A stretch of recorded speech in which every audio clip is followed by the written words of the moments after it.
the day's finally come. We're off to meet the Tsaritsa of Snezhnaya. What is she planning? And why does she need the gnosies?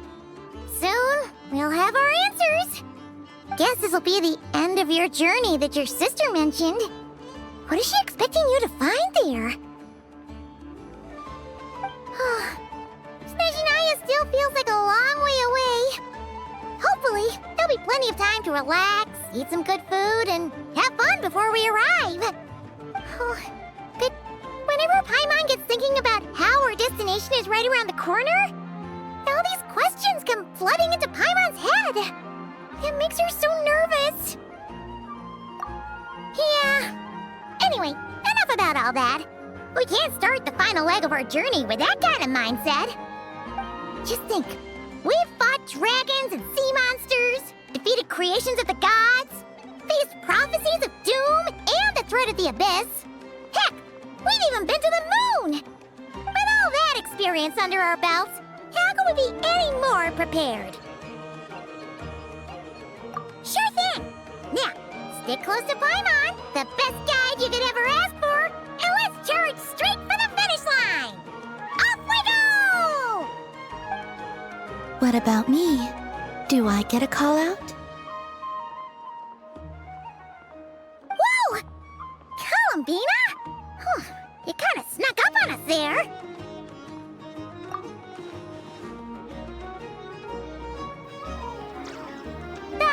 Don't look at Paimon! Paimon didn't sell you out this time. Oh, so it was you! Alright, guess there's no hiding it now. All your friends have gathered at the flagship to see you off.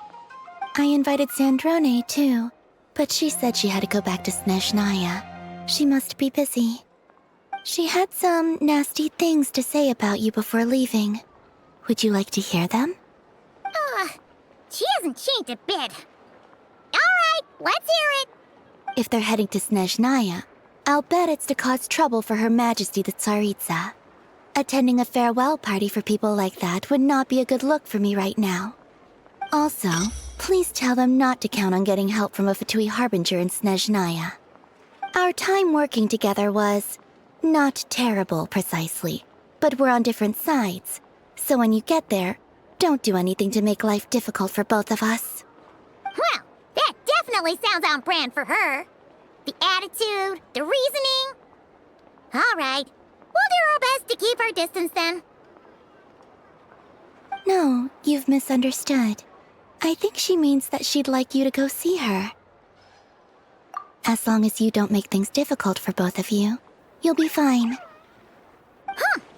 You really have to read between the lines with Sandrone. Go on, get to the flagship. Everyone should be there by now. I told Lauma that you once treated me to a truly unforgettable meal. Today, I want to return the favor. It's my gift to you.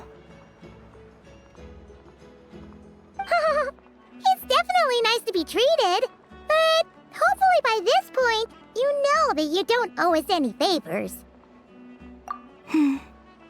The moon of Nodcry will always give you a warm welcome.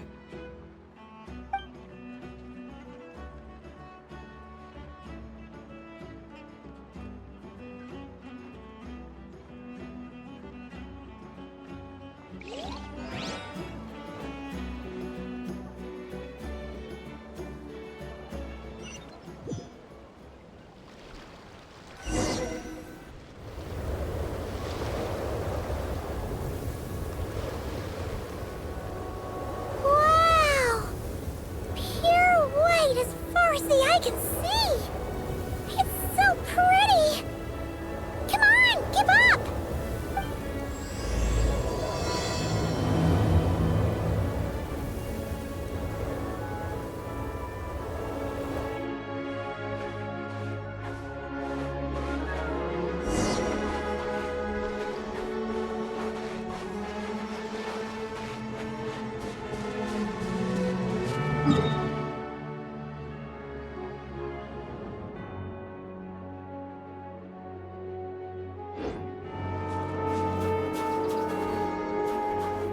Look!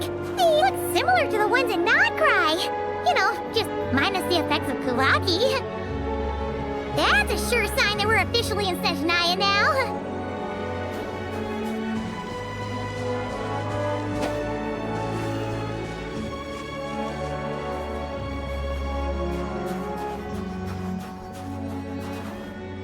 There's gotta be a treasure chest around here somewhere. No adventure is complete without a chest or two.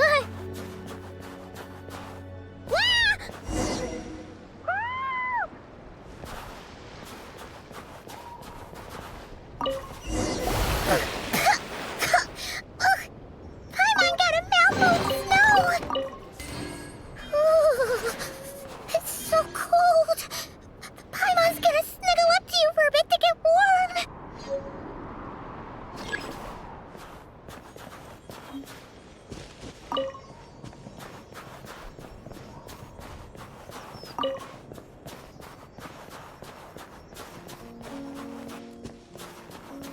Hey, check it out! Those are bears, right? Aww, look how big and fluffy they are! So cute! Quick, take a picture before the moment passes. Right here. If we get any closer, we might scare them away.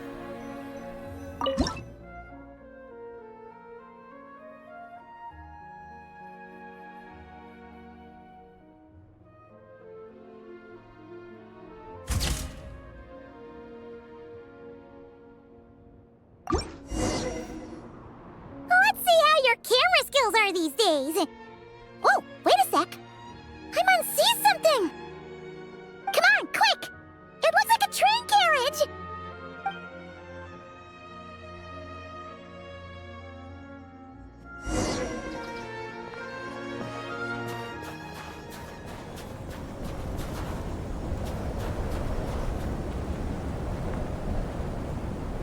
Paimon's heard that Snezhnaya has loads of railways and trains! This must be one of them! But why is it abandoned? Ooh, it's still so cold. Oh, I don't know. Maybe. Oh, also, is it just Paimon or is the snow getting heavier?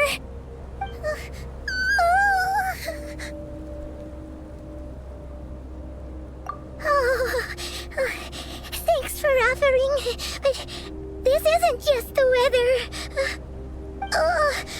It's hard to describe, but Paimon feels so weird. She's never felt like this before. Everything feels heavy. Getting kind of dizzy, too. Oh, no need. Paimon's just feeling a little low on energy. That's all. It's nothing serious. Not worth ruining our travel plans over. Yep, sure thing. Snezhnaya, here we come!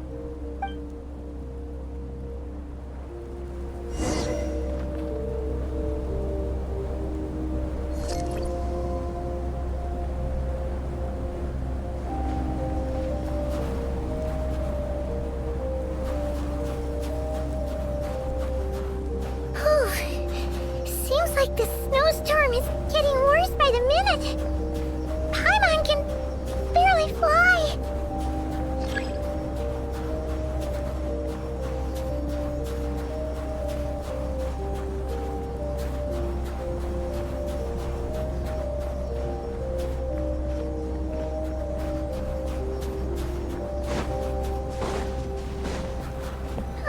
Oh, look!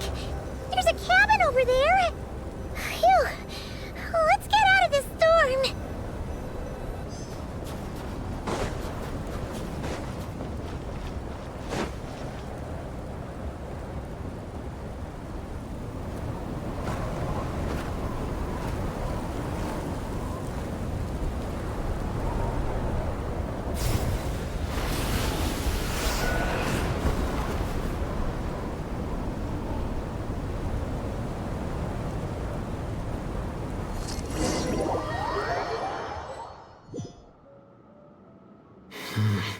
What is this place? Where's Paimon? I need to find her fast!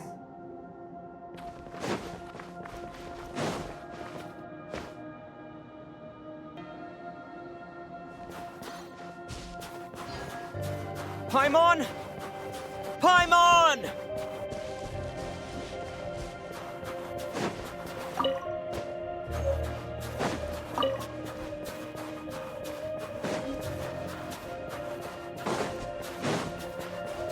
That's strange. Where could she be? I guess I'll try further ahead. Hang in there, Paimon.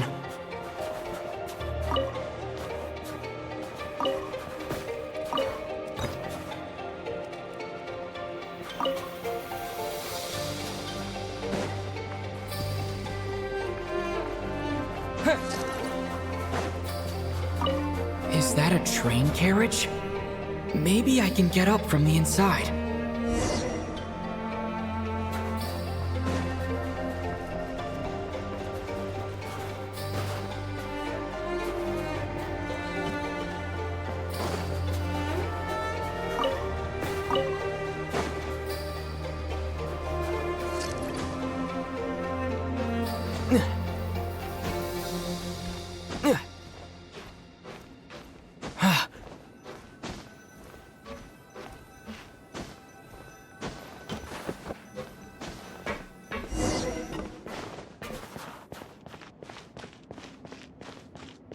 It says here, Kresnik's torch, civilian model. It's definitely getting a little warmer now it's turned on. I really hope Paimon's okay.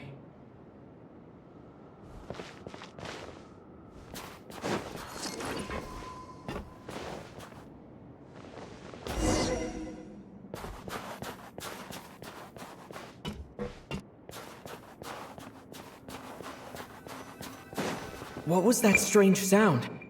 I can't tell if... Paimon? Paimon, is that you?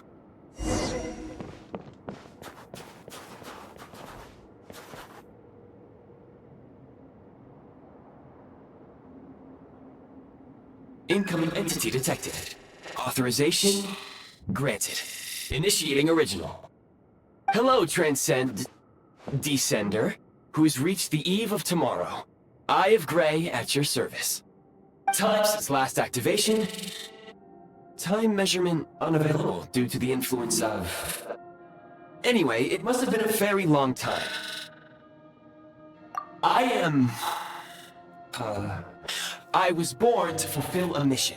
To reach tomorrow. To this end, I must... Strange. What was it? Wait, my body? Huh? Why is my body like this?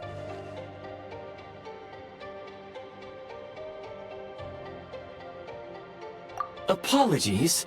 After a long period of inactivity, it appears that a lot of data has been lost. Anyway, I was created so that humanity could reach tomorrow.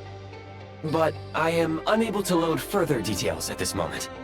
Nevertheless, serving humanity remains my primary objective. I have detected a drop in your surface body temperature. You cannot remain active in this state for much longer. In accordance with my preset programming, upon reactivation, I must ask the one who awakened me the following question. Will you accept me, Transcender? I will assist you, protect you, and fulfill my mission until we reach tomorrow.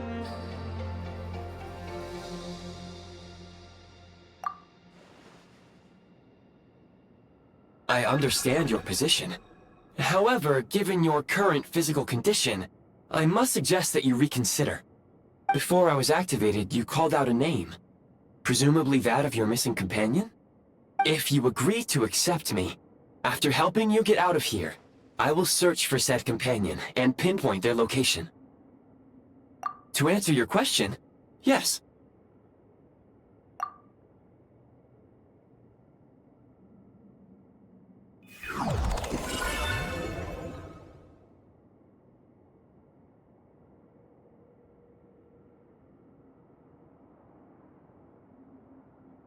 You have made a very wise decision.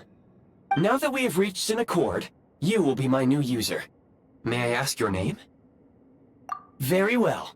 I will remember this name until the mission is complete.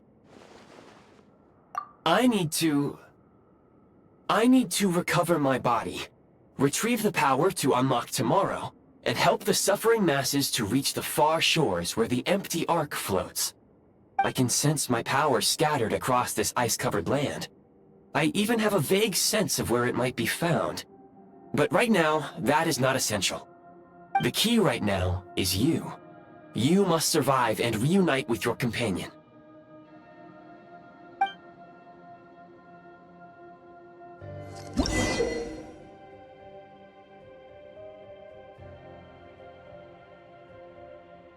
You may now execute the command, Demolish. Use it to remove the Prime Ice blocking the path and obtain Prime Ice units.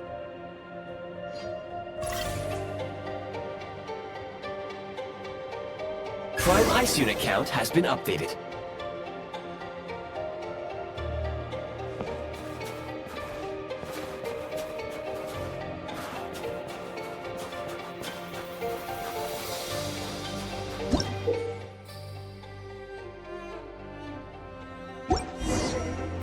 You may now execute the command, Build. Use it to create a Prime Ice construct to prop up the door.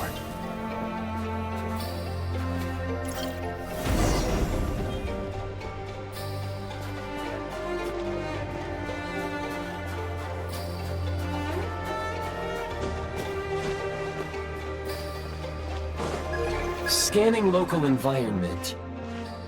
Exit has been sealed off with ice. That would not be an efficient approach. One moment. Usable construct blueprint detected nearby. You can use this to clear the solid ice ahead of you more quickly.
Construct blueprint added to records. You may now execute the command, Build Heat Source. Generate a temporary heat source to rapidly melt the solid ice.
My scan indicates the path is straight ahead.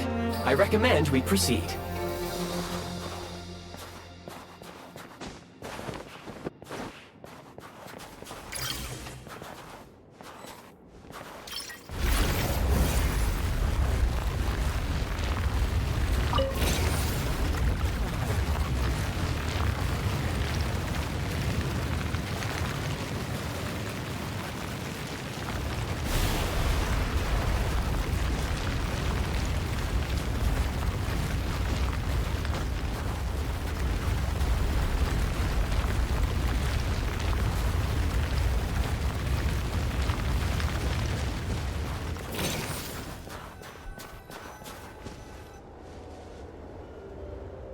Kresnik Crystal located.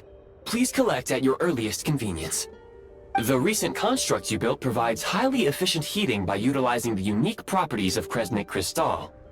Unfortunately, prime ice constructs have a very short lifespan and cannot be stabilized during the development period. Hence, the authorization to use Kresnik Crystal was granted. That said, I have already forgotten what warmth feels like. Yes. Perhaps then, we can warm ourselves by the fireside together. But for now, all you need to remember is this. If you collect Kresnik Crystal, I can extract the energy within and use it to maintain your body's surface temperature.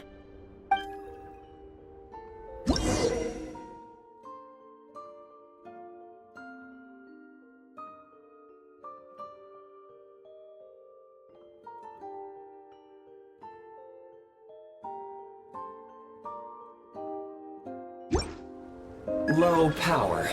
Please use Kresnik Crystal to replenish energy reserves.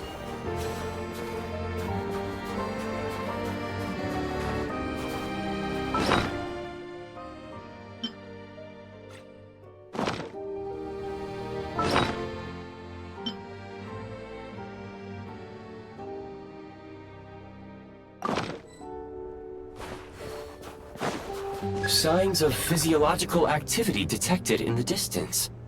It is highly likely to be your travel companion, Paimon. Go. Go now. Be reunited and sing together.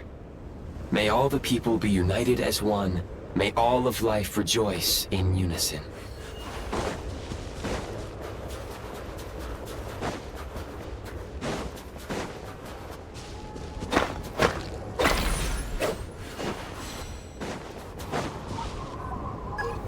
Approaching the target location, scanning for signs of life.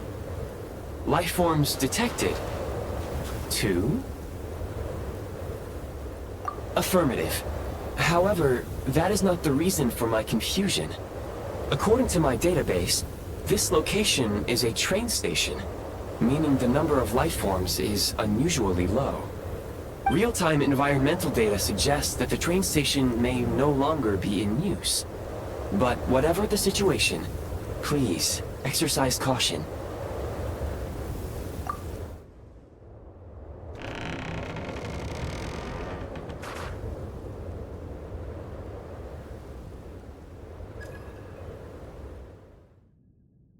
Paimon!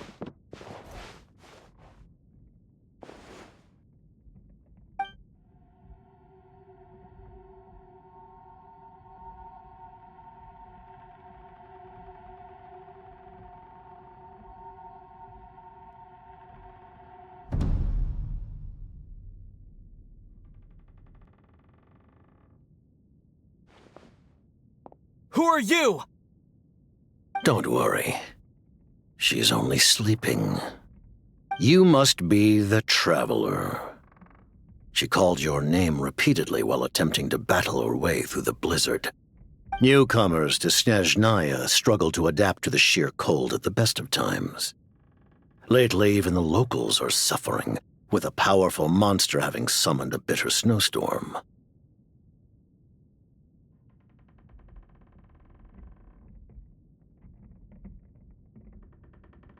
You two must be very important to one another.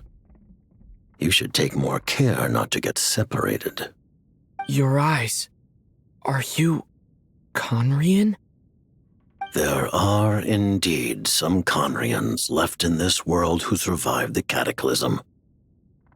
But I doubt that is news to you. It would be unwise to interrogate my identity here. Focus your attention on your travel companion instead. We will meet again very soon.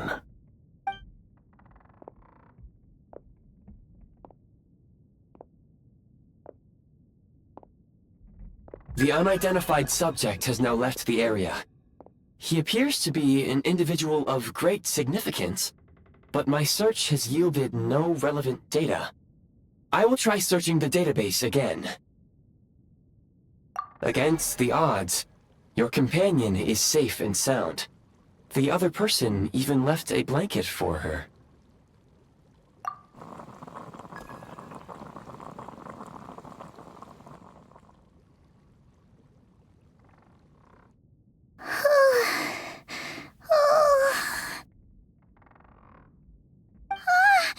Traveler! Oh, thank goodness you're okay. Paimon was so worried. She looked everywhere for you. It's okay. Take it easy. Are you feeling alright? Pretty much the same as when we first got to Snezhnaya. Paimon must have caught a cold. She was feeling so faint. She just couldn't keep going any longer. So she had to lie down and sleep it off. Wait, where did the jester go? Yep, the director of the Fatui. The Jester Piero. So, you met him? The Jester must know everything about the Tsaritsa's plans. But there's no way he'd tell me just like that. We might well have ended up clashing. Well, he was right about one thing. Right now, the most important thing for me is to take care of Paimon while she's unwell. He had no intention of explaining his motives, and he left in something of a hurry. Hey! What the? Who is that? It looks like half a pair of goggles. How amazing! A self-aware, talking pair of goggles! Snezhnaya was once the land of the Fae. There are many ancient creations here that I'm sure would broaden your mind further still. Mind you, my database is also expanding as we speak. You must be a rare creature yourself. Oh, wow! Well, thank you so much. You've earned yourself some of Paimon's favorite candy. Oh, but by the looks of it, you probably can't eat that, can you? Goodwill detected. Instead of candy, perhaps I can suggest my preferred strategy. Please clean me regularly to keep me operating at peak efficiency. Oh, that makes sense. Every pair of goggles needs wiping clean once in a while. Sure thing, mister. Anyway, back to the Jester for a second. Paimon's still confused about something. When he first showed up, he already knew Paimon's name. And he acted like he expected Paimon to know who he was, too. Paimon could tell that he was Conrian from his eyes. And he definitely seemed like someone pretty important. But beyond that, Paimon didn't know anything about him. It was only later, after he rescued Paimon from the snow, that he properly introduced himself. That's the only reason Paimon knows he was the Jester. Oh, seems unlikely. He ran into the snow following the sound of Paimon's voice, with a really anxious expression on his face. He didn't act like someone who knew she would be here in advance. And after bringing Paimon here, he just stared out at the snow. He didn't do anything to Paimon at all. In fact, he barely said anything. Wouldn't even answer any of Paimon's questions either. Paimon didn't feel unsafe around him, and he didn't seem to have any ulterior motives. For all we know, he might have just ignored Paimon's questions so she'd give up and go to sleep. Please allow me to interrupt. Fatui and director are unfamiliar terms. May I ask for clarification? Wait, you've seriously never heard of the Fatui? Oh, they're like the Tsaritsa's inner circle. really powerful people. And the director is their boss. Understood. Since they hold elite positions and serve their god directly, it stands to reason that they would conduct themselves with due decorum. I am inclined to agree with your assessment, Miss Paimon. I did not detect any ill will from the gentleman in question.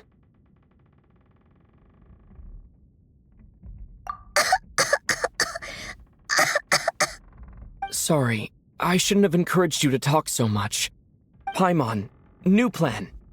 Let's get out of Snezhnaya for now. We can come back after the weather clears up and you're all better. The Jester mentioned that this snowstorm, being the work of a monster, is worse than most. Even if we made it to Snezhnagrad, we'd still have to wait out the storm before we could do any exploring. Oh, well, it's really nice of you to look out for Paimon, but she doesn't want to hold you back. We were really psyched up for this journey when we first set off. Just think of all the burning questions we have. If we turn back now, who knows how long it'll take before we finally get answers. Further information is required regarding the monster situation. But objectively speaking, there is another, more pressing issue at hand. At this point, we have traveled a significant distance into the blizzard. Were we to turn back now, the road would be extremely treacherous, especially since we would need to travel on foot. If, however, we continue onward, there may be a better solution. Do you remember what I said as we neared this location? I told you that this is a train station. While it has evidently fallen into disuse for unknown reasons, the tracks remain intact. We can break through the blizzard and forge ahead by driving a train. That is the Snezhnayan way. There is a small town up ahead, which would be the perfect place for Miss Paimon to rest and recover. Paimon thinks Goggles here makes a great point. Let's do that! Oh, come on. Don't worry. Think of all the traveling we've done so far. When has Paimon ever gotten sick before? Practically never. 'Cause she's in great shape. Sure, she's a little tired right now, but it's sure to clear up on its own.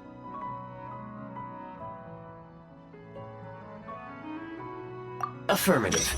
Should you ever need my assistance during your future adventures, please call for the Eye of Grey whenever you wish. Otherwise, I will remain silent to avoid causing any unnecessary distraction. Now, please follow me to the train tracks.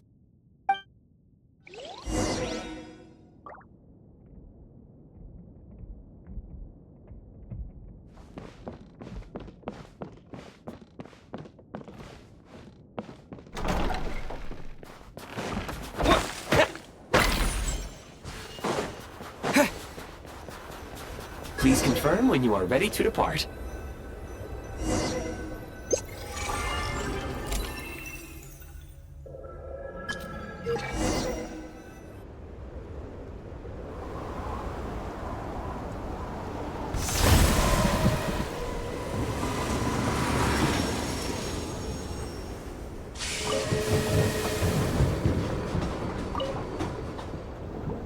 Heading north from here, we will soon arrive at...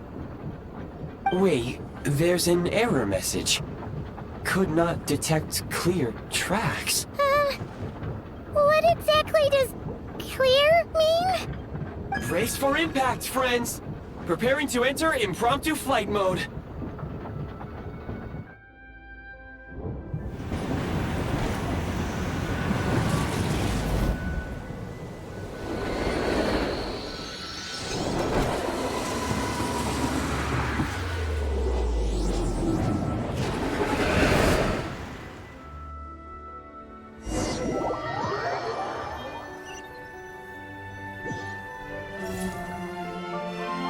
How strange. Not only was the station's status different from my records, but even the railroads and the terrain itself have changed substantially. Yeah, reflexes.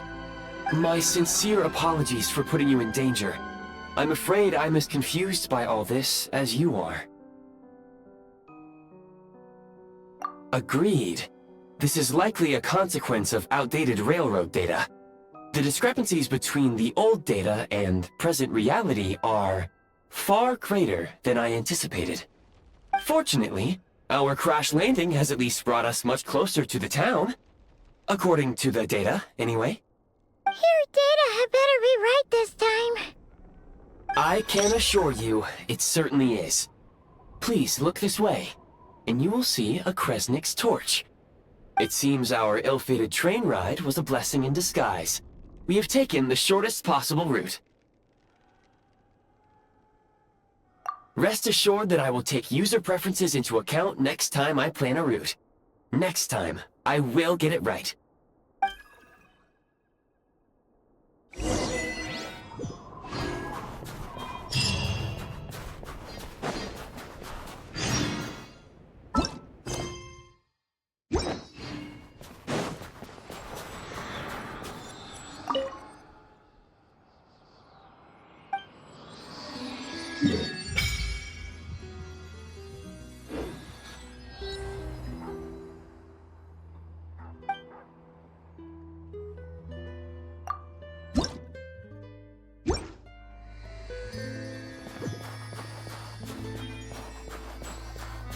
Excuse me, is there an inn nearby?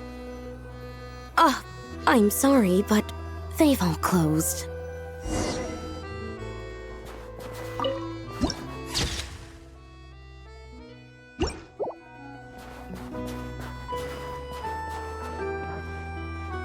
Sorry to interrupt. We're looking for a place to stay. I can't even afford to warm my own house, let alone run a business. Excuse us. Is there anywhere we can stay around these parts? I'm afraid not. You'll have to try your luck somewhere else. All we can do is wait for the next shipment of Kresnik Crystal to get here.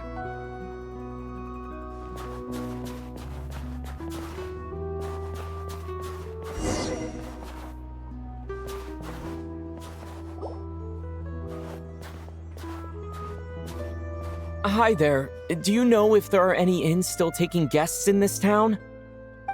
Doubt it. They're probably all closed. No one has enough Kresnik Crystal to heat their own homes, let alone a business. Oh, what a bummer. I clocked you a while back. You adventurers or something?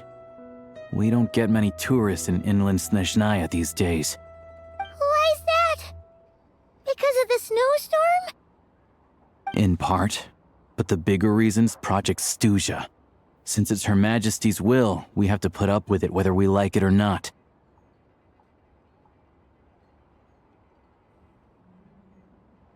Oh, sorry. I assumed it was common knowledge by now. Basically, the Tsaritsa is planning something big. Something that requires an enormous amount of energy. Even if they used all the surplus Kresnik Crystal in Snezhnaya, it still wouldn't be enough to meet demand. So, the Vetja passed a resolution requiring all factories and households to reduce their energy consumption. The policy has thus been charmingly named Project Stuzha, meaning bitter cold. Bitter cold? So, like, it's gonna be a cold winter, folks? You're all gonna have to find a way to get through it? That kind of idea? Pretty much. When you're broke, you scrimp and save. When it's cold, you huddle together for warmth. There's always a way to stretch things out to make ends meet. Trouble is, if you stretch someone out like an elastic band for too long, who knows if they can ever bounce back. You know what? Come with me and see for yourself.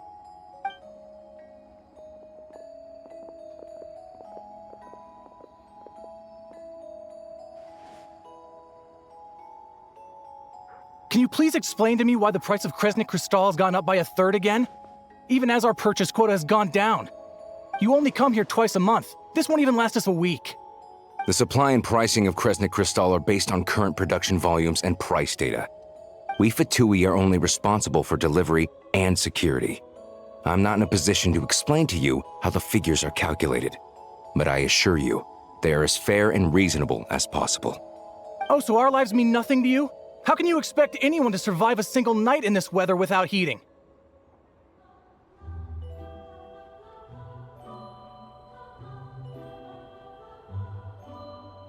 Since you insist on making me repeat myself every single visit, I will remind you again. There is no monopoly on the trade of Kresnik Crystal. You are free to purchase the shortfall from elsewhere on the market. What market? Nobody else is selling! And when they do, they charge 8 times the normal rate! It's robbery is what it is!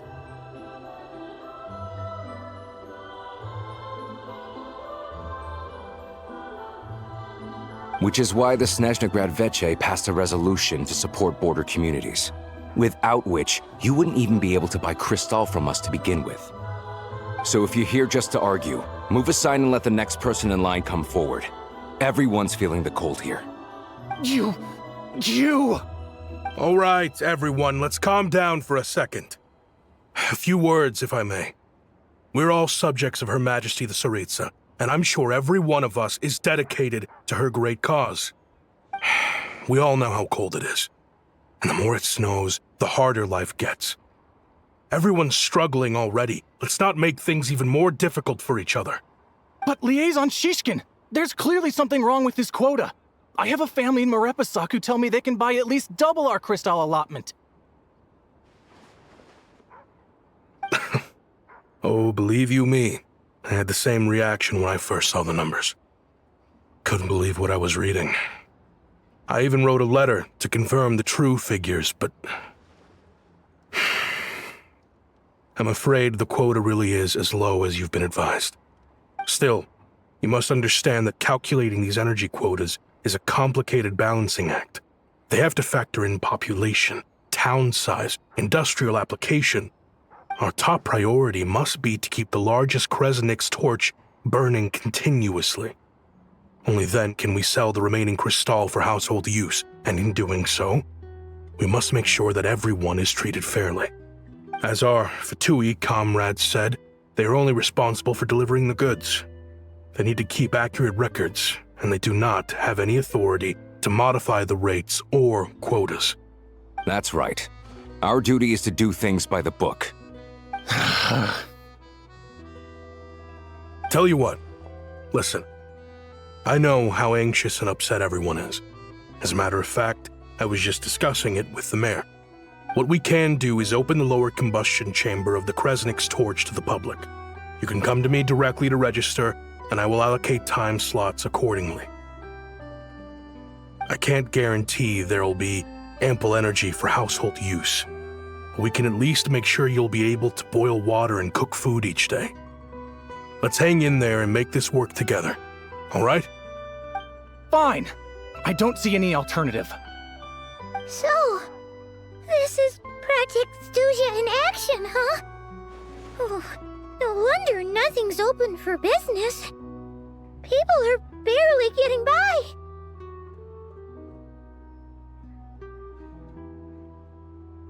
You were looking for an inn, right? For your, Fae friend? Oh, Paimon's not a fae. Just Paimon. She must have caught a cold or something. We only just got to Snezhnaya, and we're still getting used to the climate. I have a small place in Stratomaros. I don't stay there very often, though, so it's pretty basic. But if you're not picky, you're welcome to rest there for now. It's not much, but I've got blankets and a warm fire. Are you sure? Oh, that's really kind of you. All right, then. This way. Hello, I'm Alosha. I'm a hunter. Though, if you've talked to any highwaymen, you might have heard a different side to my story. But anyway, let's keep that between us for now.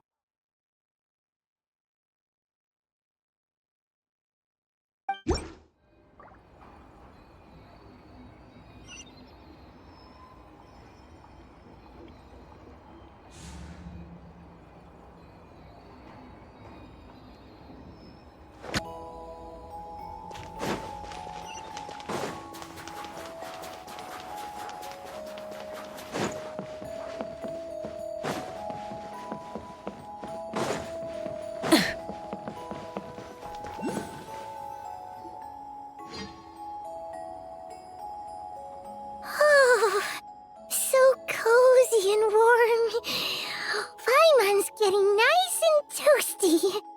Oh, wait. Paimon only introduced herself so far, didn't she?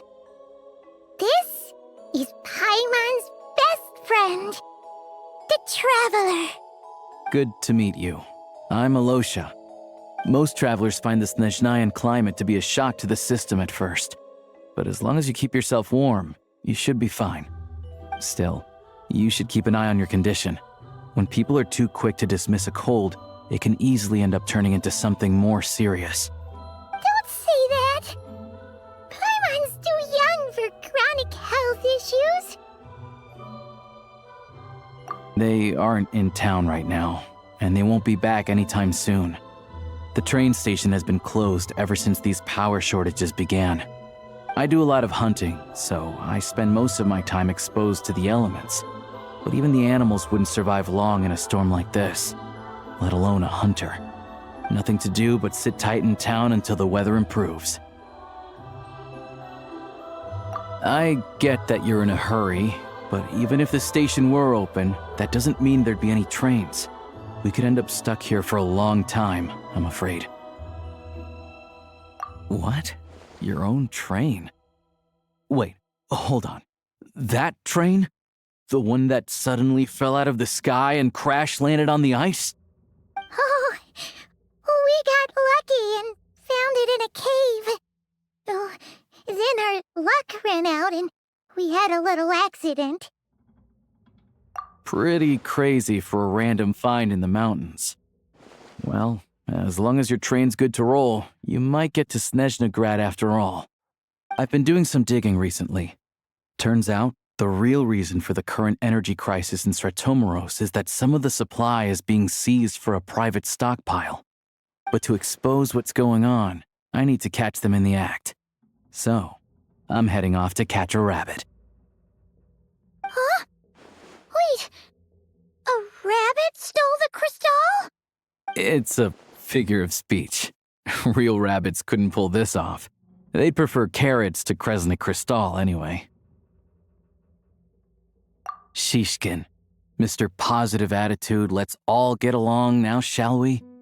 Him? Really? Paimon never would have guessed. Huh? You're coming with? Huh. Oh, okay then. Just give Paimon a second to get ready.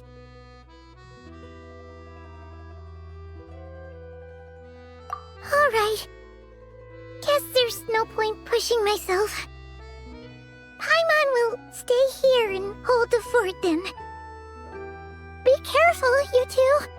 Oh yeah, there's one more introduction to do. Tagarin, get in here.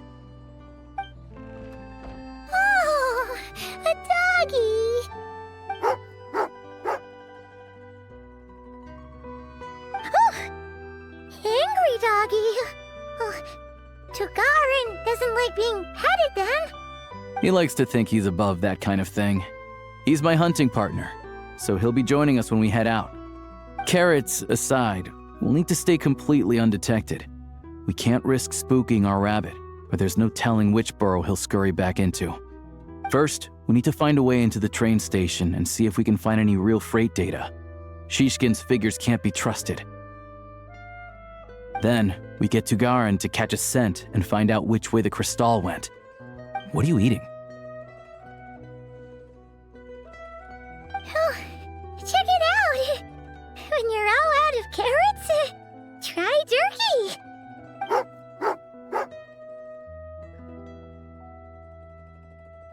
Good doggy! Good doggy!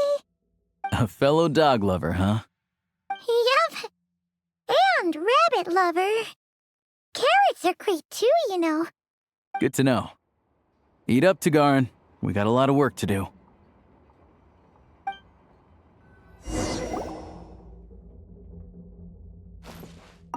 Paimon's just gonna stay here and get some good rest. You guys, be careful out there.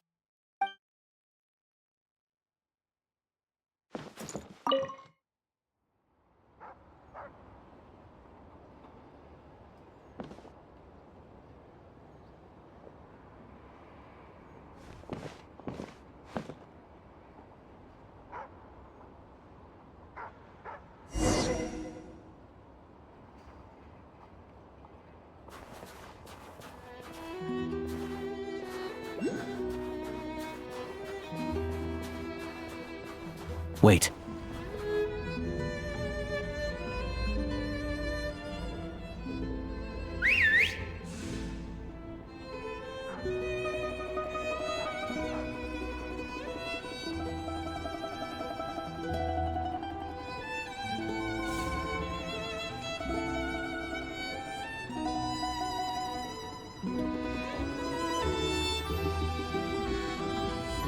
Nice work, Tagarin.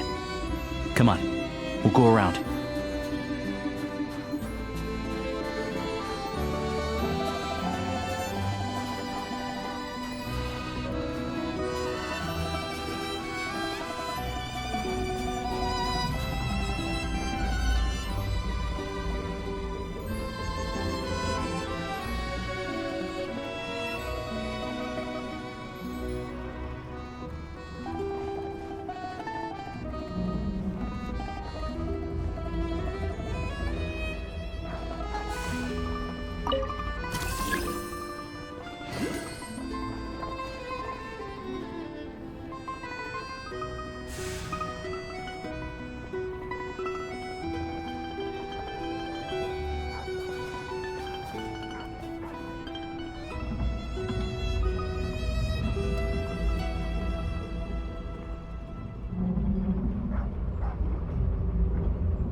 This way. We'll enter from the upper floor.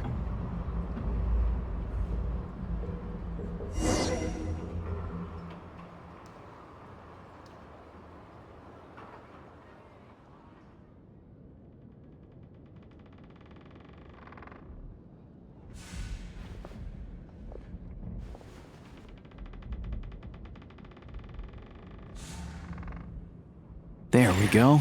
A freight list. Straight from the Fatui. So Shishkin won't have had the chance to doctor the figures. Looks as new as the day it was printed. I guess no one bothers reading these unless they have ulterior motives. Yeah, this is all we need. Come on, let's get out of here, then go track down the crystal. Tagarin's a keen hunter, and catching rabbits is his specialty.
But if he picks up the scent of crystal somewhere and there's no stove around, that's how we know something's up.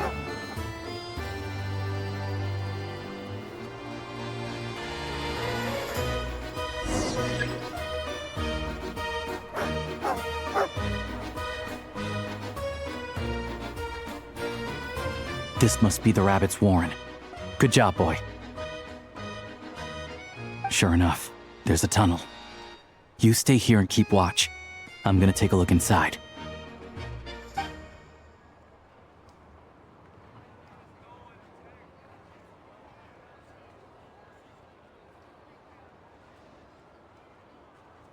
Thanks for looking out for us. Things are getting tougher by the day. No need to thank me. It's my pleasure. Sure as Her Majesty the Tsaritsa watching over us, every sacrifice will be worthwhile. Let's grit our teeth until the blizzard passes. These days of hardship will be over soon. Maybe for everyone else, Liaison Shishkin, but for you, the hard times have only just begun.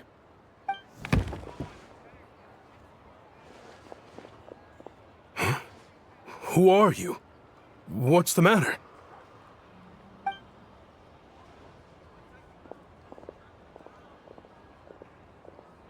I just had a question for you. Why, when times are as tough as this, would someone hoard more Kresnik Crystal than they could ever use? All the crates here are from the most recent shipment, but they weren't brought here for sale. Instead, they were secretly stashed away. Would you be able to shed any light on the situation, Mr. Shishkin? Me?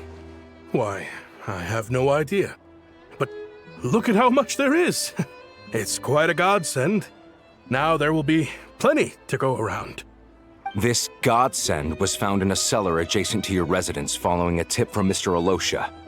And this is only a fraction of what we found down there. We're still taking a full inventory. The official figures will be finalized shortly. I've always been grateful for your efforts to mediate between us and the townspeople of Sretomaros. But now, Mr. Shishkin, it appears you were the source of the conflict all along. How could you do this to us? We trusted you to have our backs. You've been lying to us this whole time? Hey, I owe you all an apology. I'm sorry. I'm so very sorry. This isn't who I am. Please believe me, this was a one-time mistake that I will never repeat. We all know how difficult life has been since Project Stuja came into force. Energy is an increasingly scarce resource. People everywhere are getting desperate. But some places have been hit harder than others. I grew up in Alatir, a small village with no train station. Deliveries of Kresnik Crystal have ceased there entirely. If nothing is done, they're all going to freeze to death. You know as well as I do how downright impossible it is to buy Crystal these days. The thought of my poor mother and father, with no one to help them, I felt so afraid. I watched as energy grew scarcer by the week, all the while knowing that their lives were at risk. Then one day, I looked at the Crystal shipment in front of me, and a terrible, selfish thought entered my mind. Looks like I'm just not cut out to be a criminal. I'm so sorry. Once the Fatui have finished their count, you'll see that the numbers match their waybill.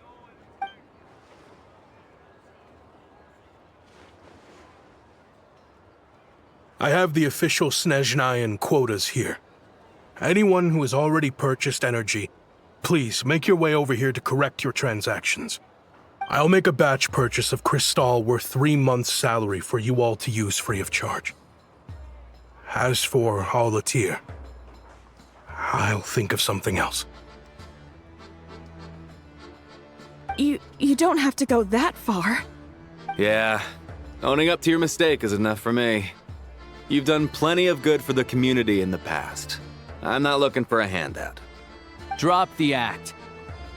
You claim this was a one-time mistake, but the real reason there's only one shipment's worth of stolen Crystal in your basement is that you have an accomplice. Reporting in, sir. We've conducted a full search of the mayor's house. As expected, we found many crates full of Crystal, half of which were still in their original shipping containers. This wasn't your first time at all. You've been colluding with the mayor of Sretomaros for a long time now. The train station's currently out of service, but it does open for a short window every time there's an energy delivery. And every time a train pulls in, you're there on site to take inventory and oversee the workers unloading the cargo. The mayor handpicks said workers. Per his instructions, they transport the Crystal by tunnel at night to the mayor's house, and he sells it out of town. But since he can't get the goods out of town by train, he had to arrange an alternative method of transportation. This meant slower sales, which gave me plenty of opportunity to catch him in the act. Wait, the mayor's involved in this too? Preposterous. What proof do you have of any of this?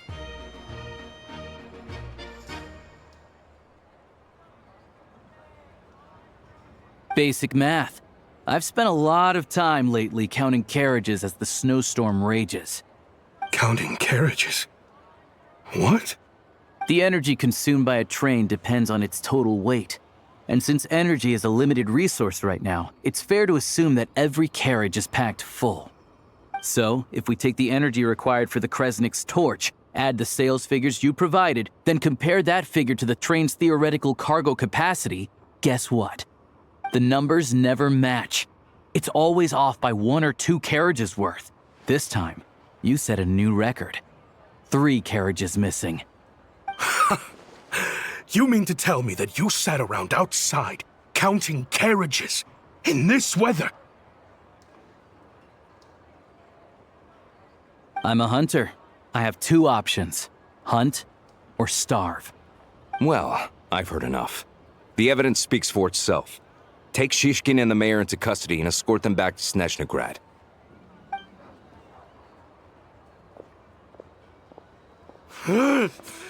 You cocky little brat! Ruining my business! Just you wait.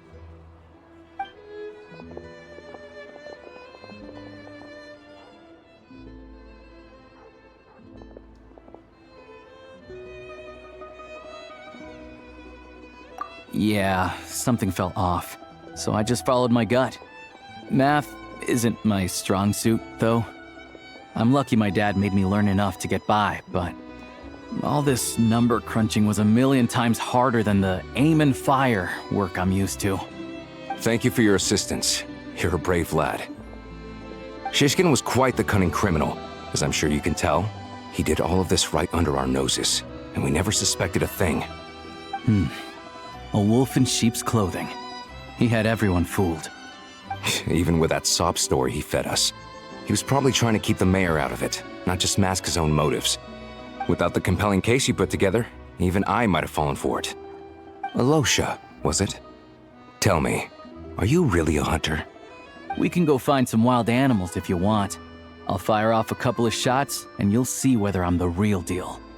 I didn't mean to cast suspicion on your identity. It's just... well, I'm sure you've heard of the Rokot. Recently, they've been recruiting people with your kind of talent. They hide in plain sight under false identities, working against Project Stuzha, sometimes directly opposing the Tsaritsa herself. They aren't a violent organization, and their goal is to improve the lives of the common folk, but still, as a member of the Fatui, I wouldn't be doing my job if I didn't keep tabs on them. First I've heard of this. I don't really keep up with what goes on in the city. All I know is, people who don't mind their own business in the city end up paranoid about everything.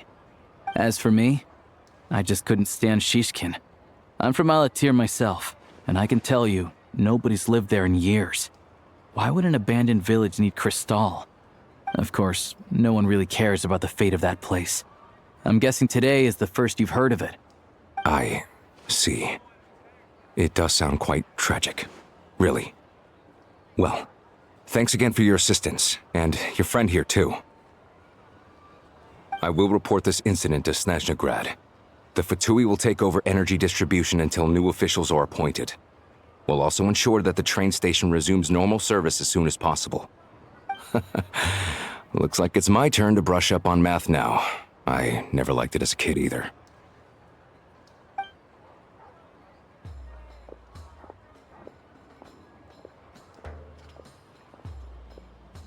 Don't mention it.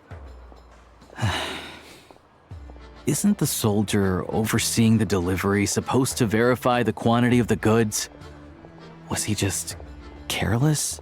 Or was he being paid off too? Who knows?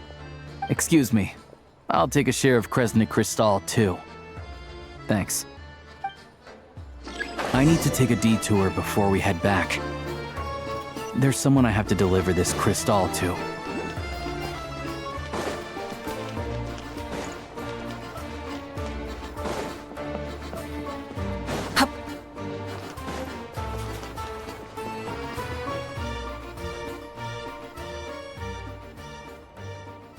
Hang tight for a moment. This old lady, she doesn't really know who's who anymore.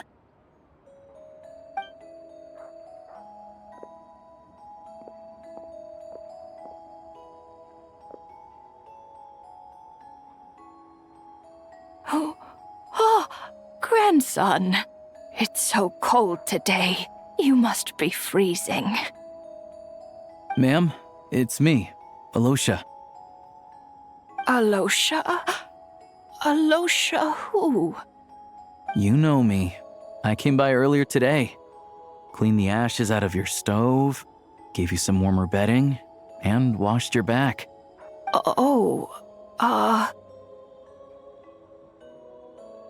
I'm sorry, I don't remember. Now, how often do I get to see my grandson? Hmm? Come on, take a seat and relax while I fix you something to eat. It's okay. You just rest. I'm fine. Oh, you. It's nice to come and visit your old granny once in a while, isn't it? Sretomaros, a good town. All sorts of things to do and people to meet. And the local officials are good to us. Sit down, come on, take a seat. I still have some fruit left. Let me get it for you. Please, don't get up on my account. You need to rest. Where's the fruit? Right under the basket by the door. Or maybe it was on the bedside cabinet.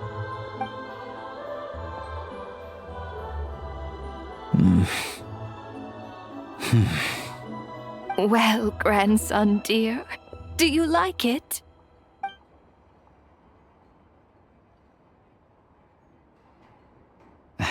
Very much, ma'am. It's delicious. Good, good. Wonderful. You don't need to save any more for me next time, all right? Fresh fruit is hard to come by at the moment. You should eat it as soon as you get it. Oh, I don't need it. I'm fine. But if you like it, come back for some more soon.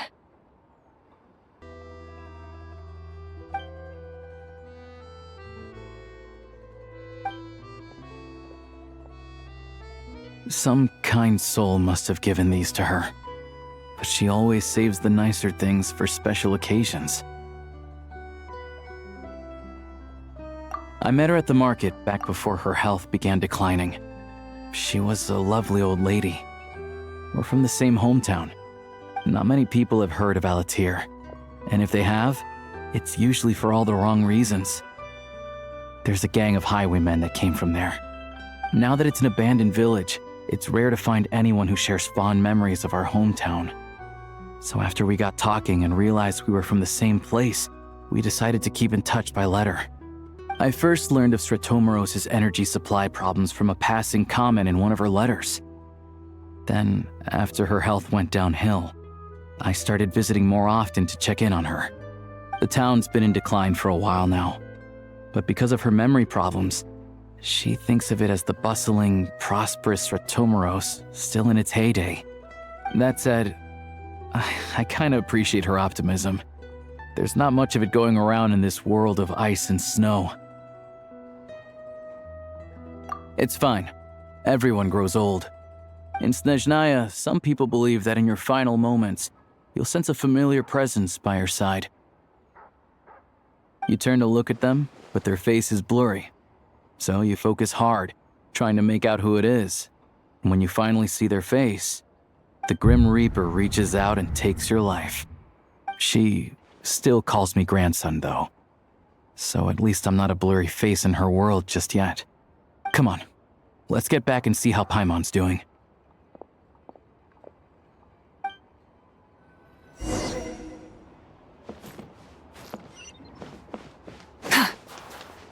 Full throttle!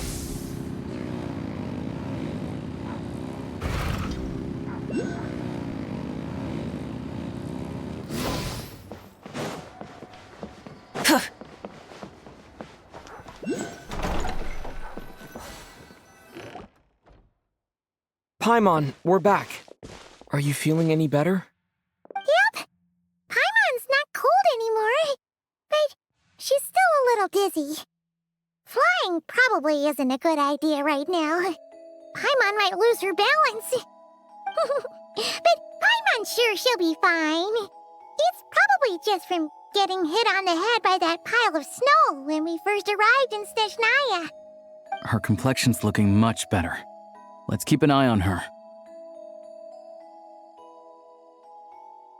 Sure, but enough about that. How did everything go on your end? Are you all set? Did you have any trouble? I'll explain. It's a bit of a long story.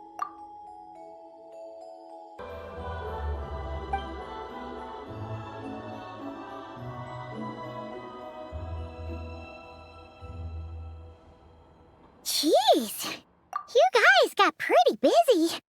Sounds like the liaison officer and the mayor were running quite an operation. Good riddance to both of them. It's a good thing you managed to catch them. So, you said the train station will open again soon, right? And everyone has enough crystal now? Yeah. Well, enough to survive at least. Project Snezhnaya isn't going away anytime soon. People will still have to scrimp and save to make ends meet. Don't know. The goal of Project Snezhnaya is to gather energy for the Tsaritsa, but no one knows where that energy's going. It's never been made public. The thing is, we were told that the project would only last for 6 months, but time and time again, they keep extending it. Extending it? Does that mean the Tsaritsa's plan isn't going very smoothly? That's what everyone suspects. In principle, any proposed extension needs to pass by majority vote in the Snezhnaya. But even though opposition has been growing, any detractors end up caving in to political pressure from the rooster, Pulcinella. He's the chair of the Snezhnaya and a key figure in the voting process. He has the backing of many powerful and influential people. How come the Fatui are picking on ordinary people even here in Snezhnaya? I don't see it like that. Fundamentally, the Fatui will always think and act in the Tsaritsa's interests. But that doesn't mean they don't care about the plight of the common folk. The only reason Sratomiro still receives crystal shipments is because of a relief proposal put forward by the rooster himself. Then there's the Fatui soldiers providing support in every corner of the nation. Even the Northland Bank provided some mora for disaster relief, and they're as conservative and indifferent as they come. It's just that the rich and powerful in their fancy palaces live in a completely different world from us. There's always going to be some conflict when those worlds collide. Yeah, well, even though we all believe in Her Majesty the Tsaritsa, there are still many differences of opinion on how best to tackle the big issues of the day. Regular folk don't have an easy way of getting their voices heard in Snezhnaya, while the rich and powerful are either unwilling or afraid to speak out for all sorts of complicated reasons. The Rokad provides the disaffected with false identities and an outlet to vent their frustrations. Of course, an organization like that exists in a gray area. The moment the Veche think they've crossed a line, there's sure to be a crackdown. But so far, they've been doing their best to help the common folk. Like us, don't you mean? You didn't hesitate to join in. You're not new to this, I can tell. That's because we're adventurers. It's our job to help people out with commissions and get to the bottom of things. Sounds like we're going to get along. So, what's your business in Snezhnaya? Aside from taking your friend to see a doctor, of course. I want to meet the Tsaritsa. It's complicated. I've had run-ins with many of the Harbingers along the way, and I really need to know what the Tsaritsa is up to. Her ultimate goal, what the Gnosis mean in all of this. Since I've made it this far in my journey, I have to find the truth, whatever it takes. Wait, so... no way. Are you who I think you are? Sounds like you've heard of us then. We're getting more famous by the day. I didn't realize I was in the company of giants. Honestly, we're all as curious as you are about what the Tsaritsa's planning, and why it has to involve us freezing to death in the snow. But getting in the same room as her won't be easy. The common folk aren't permitted to meet her at the best of times, and right now, she's probably not even in Snezhnaya. Word is, she's heading east on a campaign to slay a monster. Yeah, so you've heard of it. A wild, unpredictable monster with the power to summon snowstorms. It also absorbs everything around it into its body, so it's growing constantly. Now it's so big that the Tsaritsa has deemed it the #1 threat. Luckily, as it grew, it became increasingly less mobile, so it doesn't pose an immediate threat to this town or to Snezhnagrad. I'm sure the Tsaritsa and her personal guard, the Druzhna, won't have any trouble defeating the creature between them. It's just a question of how long it'll take. Suffice to say, you won't be seeing her anytime soon. You'll have to wait until she gets back. Fair. Well, the Fatui will be taking over management of the train station for the time being. Things should be up and running by tomorrow. Once it's open, we can see about getting your train towed to the station. Whoa! That's gotta take a lot of manpower. Are you sure we can talk them into it? The Fatui aren't exactly spotless in this whole mess. Plus, we helped them out. Should be easy enough to negotiate. As far as I know, all the paperwork is dealt with upon manufacture. I've never seen anyone check it, so I wouldn't worry. Having a train makes everything much easier. We'll reach Snezhnagrad in no time. I need to head there myself anyway. Got some game to trade for Mora. I know a good doctor in the city. I'll introduce you when we get there. Oh, thanks so much. Let's get a good night's sleep ahead of our big trip tomorrow.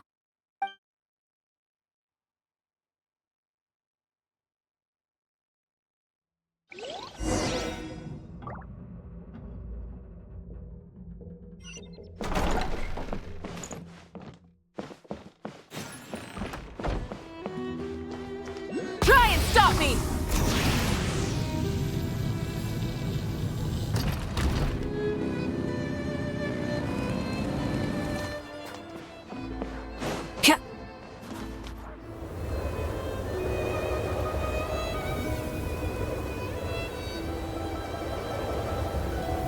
Drive carefully, all right? You don't want to end up in this situation again. Also, I don't think I've seen a train like this before. Is it a new model or something? Not a fan of small talk, are you? Anyway, take this. It's an up-to-date map of the Snezhnayan rail network. All the track switching is automated, so as long as the train's moving, you don't need to worry about collisions or anything. We'll leave you to examine the train's conditions yourselves. Fingers crossed nothing's broken. I doubt Sratomaros has any engineers with experience working on this model. Shouldn't be a problem. Thanks for everything.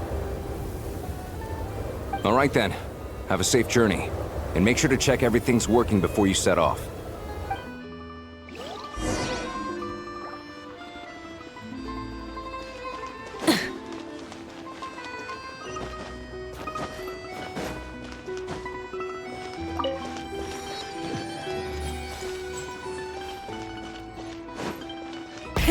Rev the engines!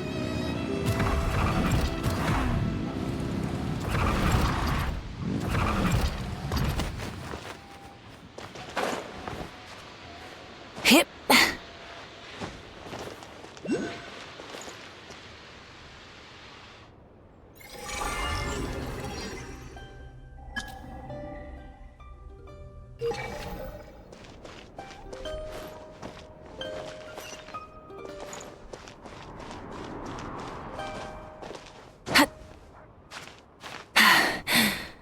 Phew.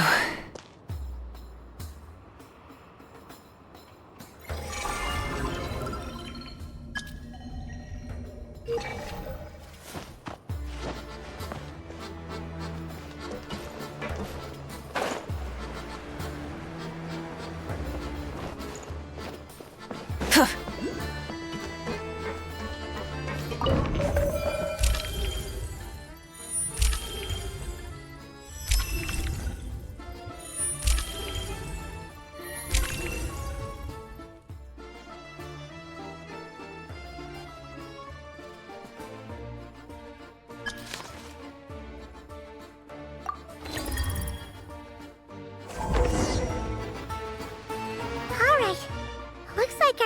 illumination settings have been applied. Let's give this thing a final once-over and then head out. Goggles, your time to shine. Affirmative. Running vehicle diagnostics. What's this? Engine, green. Wheels, green. Frame, minor damage, but no impact on function. Diagnostics complete. All systems nominal. Neat! Huh. Paimon still can't get over the fact that you just found this tech lying around in a random cave. I've lived in Snezhnaya my whole life, and I've never heard of an interactive, talking train autopilot. Strictly speaking, I wasn't designed purely to drive trains, though I doubt you have any interest in navigating the practically unreadable operator's manual yourself. All configurations are complete. Should you require any further assistance, please call for the Eye of Grey. Away we go! Ooh, nope. Paimon's gonna find a warmer seat.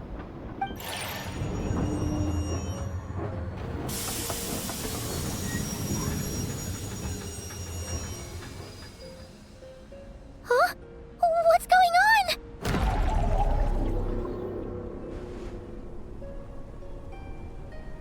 Oh no.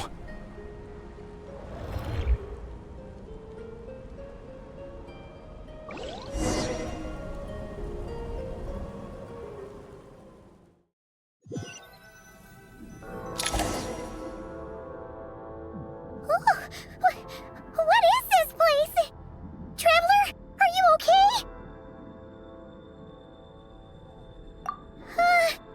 Paimon's still airborne, but it feels like swimming through thick, gloopy water. Ugh, it's horrible. Just our luck. Of all the things that could have gone wrong. Halosha, you're Snezhnayan, right? Any idea what the heck this place is? It's called the Shadow Realm. A place where no wind blows, no light shines, and no elemental energy flows. Even time itself doesn't exist here. It's a world where everything seems to come to a standstill. I've only seen it a few times before, and this is my first time inside. It's a dangerous place. Most people who get sucked into the Shadow Realm are never seen again. And the few who do make it back, they're never quite the same. Huh? Then what the heck do we do now? Oh, maybe Goggles knows something. Goggles?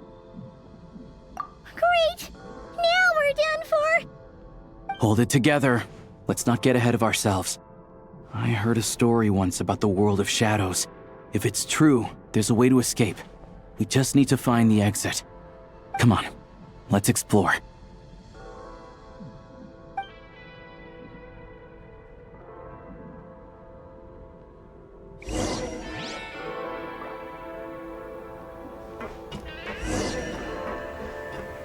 Look at these Fatui! It's like they've lost their minds! Their shadows have been devoured.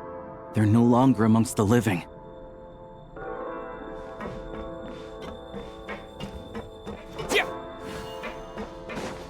Let's hammer this out! I can't channel elemental energy here, but I have a few gadgets that still work. So close.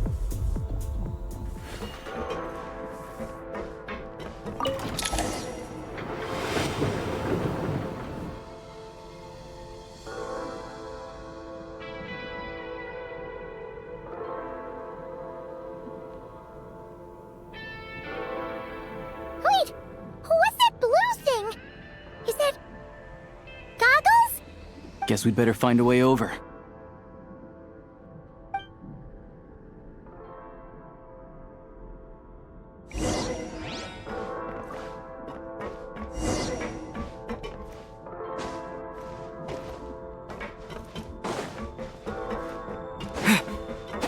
Ready to draw blood. This is the last one. What do we do next? Play it by ear.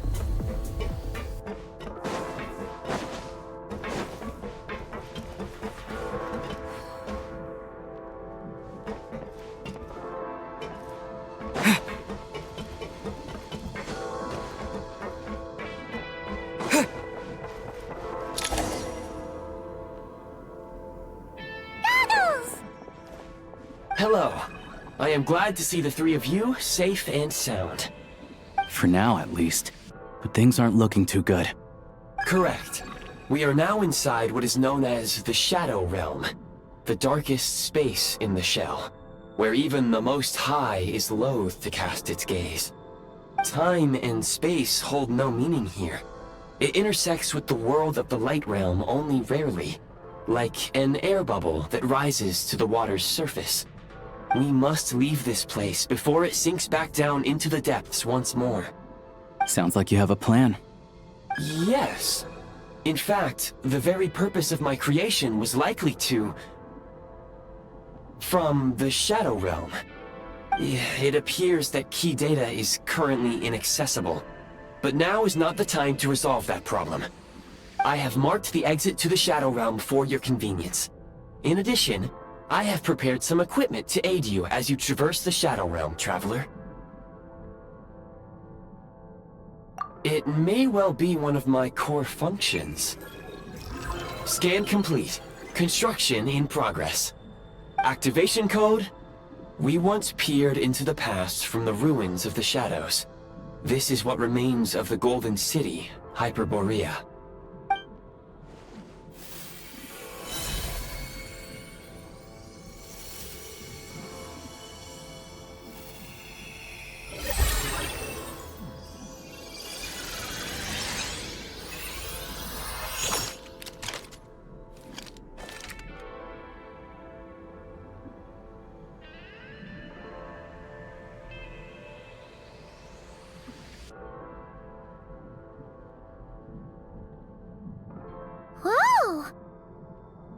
Now go. Arm yourselves with weapons of the spirit. Bring down the walls of the stronghold, and extinguish the flaming arrows of the wicked. Is this a gun? In the Shadow Realm, where humans cannot channel the elements, there once was one who, after much research and many attempts, found this to be the most effective means of attack. Let's go. We don't have much time.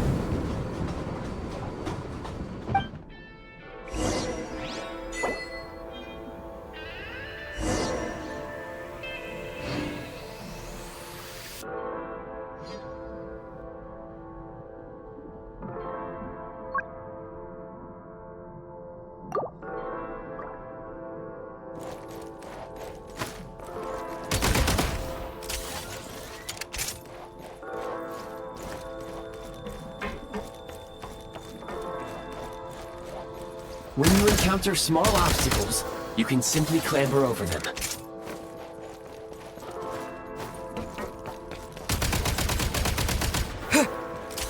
You can slide to navigate through low, narrow tunnels.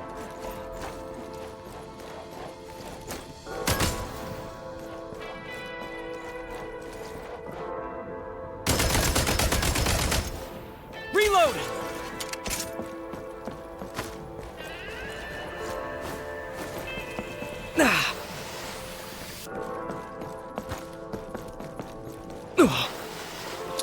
Obstruction ahead.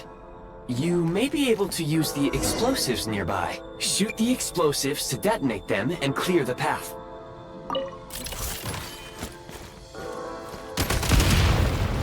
Since elemental energy is unavailable in the Shadow Realm, ammunition for long-range targets, try using the scope to line up your shot.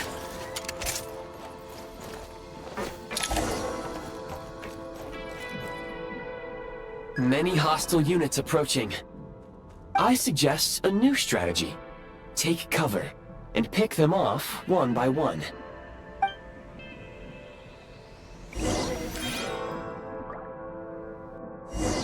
Load the advantage!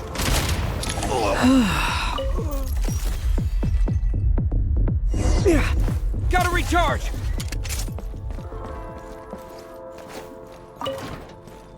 More enemies detected. Try attacking with the newly unlocked Assault function.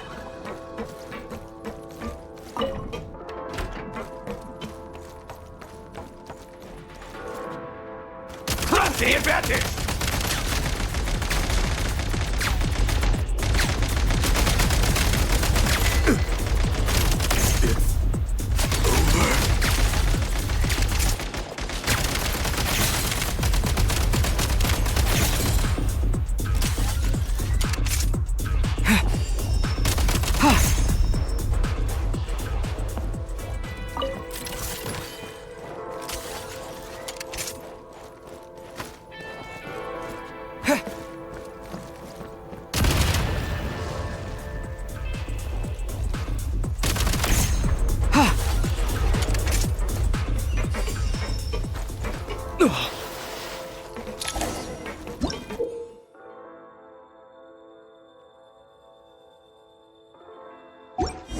Aim at the freeze mark and pull the trigger to move using the rope.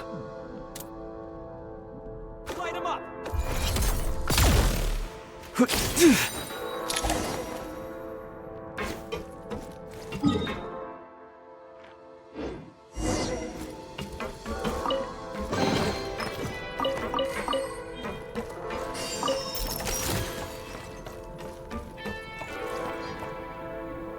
Press for the advantage! Fall back. You thought...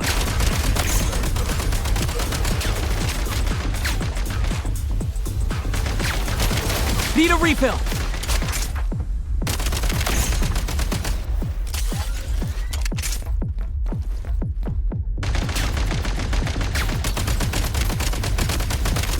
Some supply points can restore a small amount of stamina. Press on.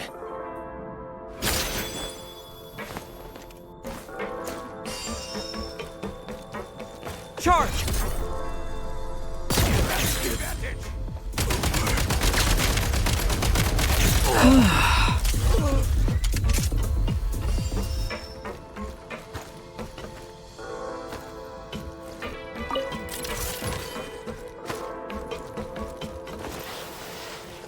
You should be able to use the prime ice construct left here to cover long distances.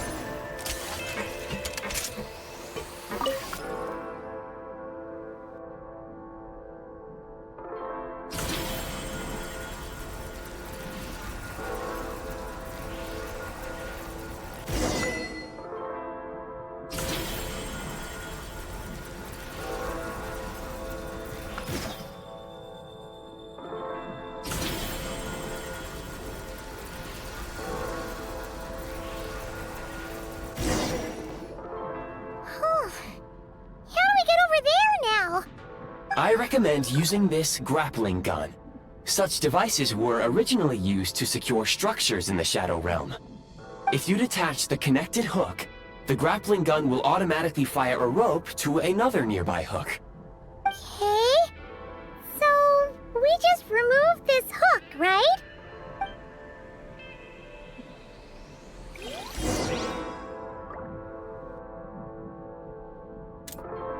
Light him up!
Time to catch my breath.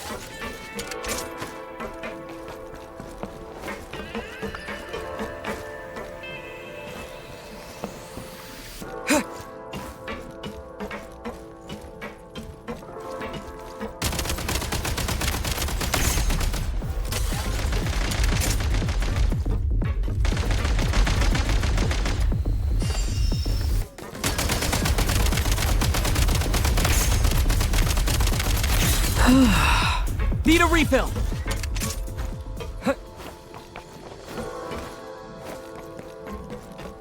Sprint at the prime ice launcher to reach high places with ease.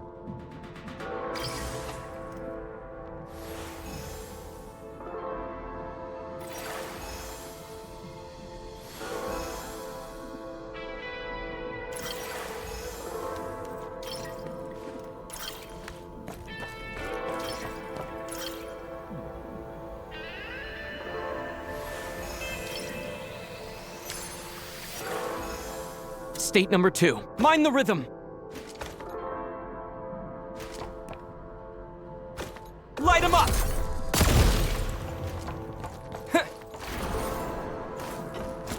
Back in business. The advantage is out! Die! Where's the...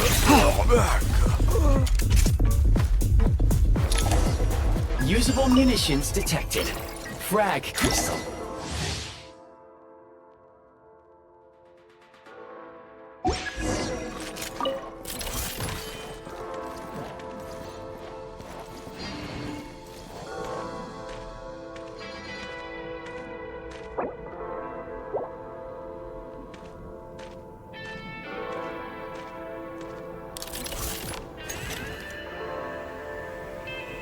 Frag out! The limits have been reached! Die! Can't take much more! It's losing ground!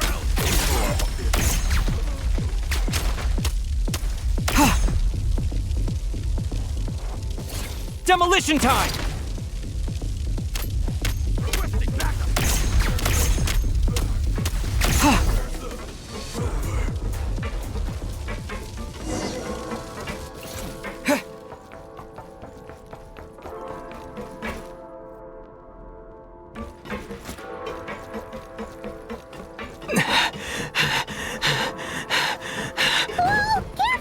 Shift your center of gravity and slide down.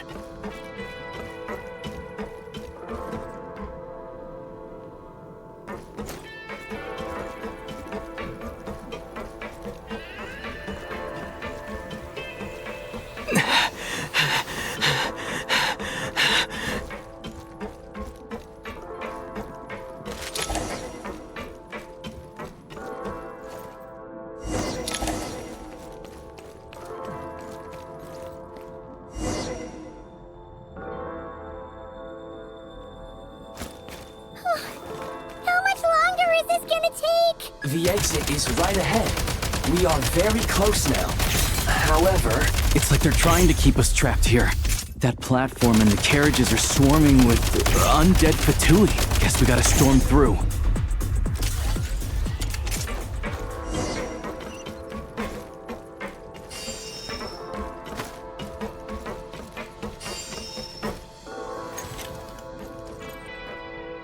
Demolition time! Frag out!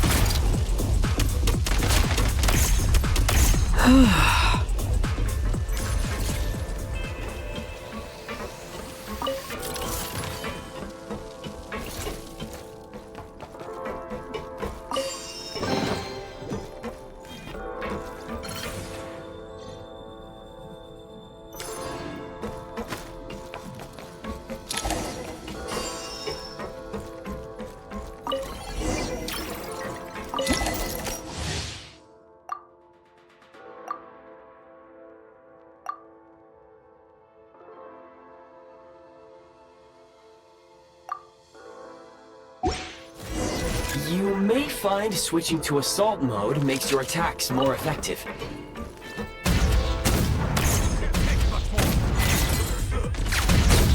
Where's the backup?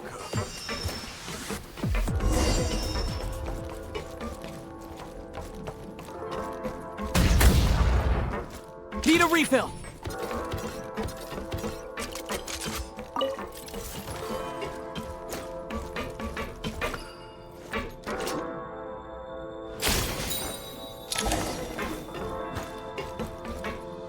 Time to catch my breath.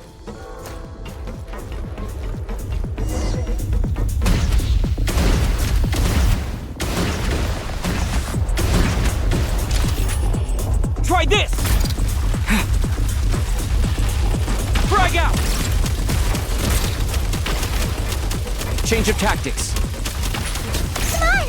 We're almost there!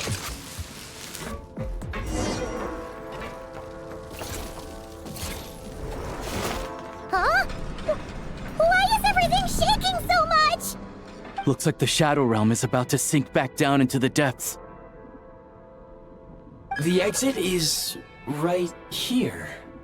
You mean this weird bubble thing? Wait, how exactly do we... No time to think. We just gotta go for it.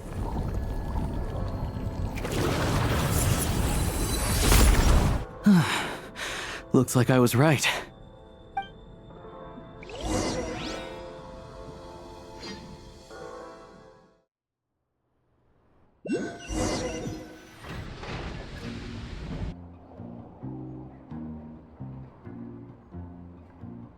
I can't believe the Shadow Realm manifested right on the railroad tracks. It's almost unheard of. Lucky we made it out. All thanks to you and that awesome gun. Ah, so you have heard of the Golden City before? Yeah, it came up a whole bunch in Nocturne. You're a pretty neat surprise in that sense, aren't you, Goggles? We had no idea they left cool gadgets like you behind. Make no mistake, it was a team effort. For a first-time firearm user, your performance was quite outstanding, far beyond my expectations. As Alosha said, it is highly unusual for the Shadow Realm to manifest in a place like this, but we should still watch out for similar dangers ahead. Oh, let's hope not. If anything else goes wrong with this trip, Paimon's gonna have train trauma for life. The Shadow Realm can appear anywhere, not just on the railroad. I am simply advising that we take sensible precautions. Now, if you wish to further calibrate and upgrade your firearm, you may do so over there, provided you have the necessary components. Please take a moment to catch your breath while I repair the body of the train. Amongst other things, this will ensure Paimon is a little warmer while on board. Oh, thanks, Goggles. You're a trusty train conductor. Well, maybe trusty isn't quite the right word, considering. Anyway, at least you get the job done. Yes, of course. And just like the Eye of Grey, I am sure it will be a great asset to you in your future adventures. If not the trustiest, then it will at least get the job done. Let's get some fresh air while the Eye of Grey fixes the train. Yeah, sure. Paimon wants to forget all about the Shadow Realm. It was so creepy in there. Stretching her legs might help take her mind off things.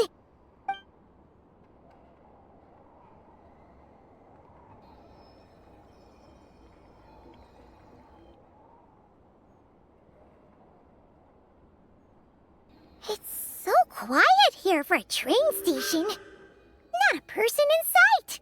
Just abandoned houses.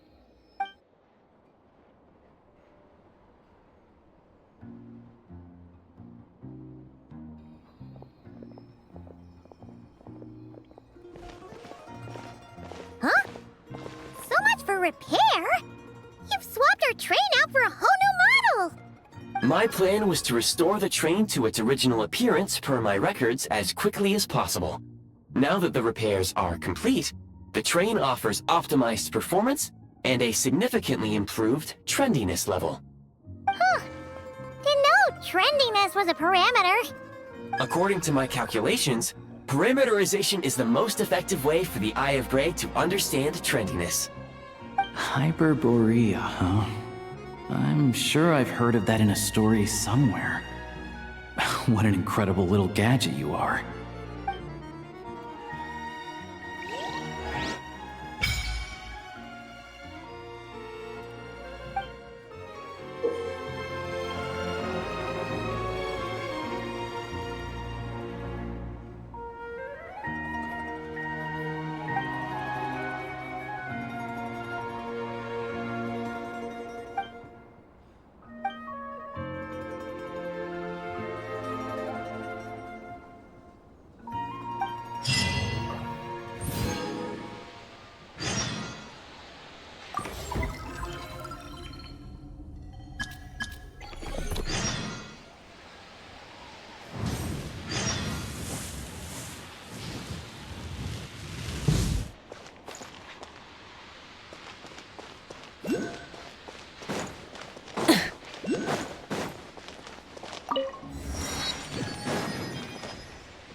We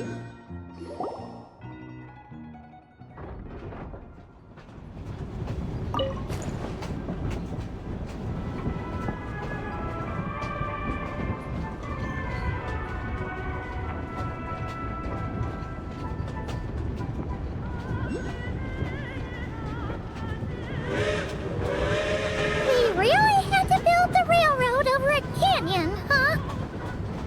You might...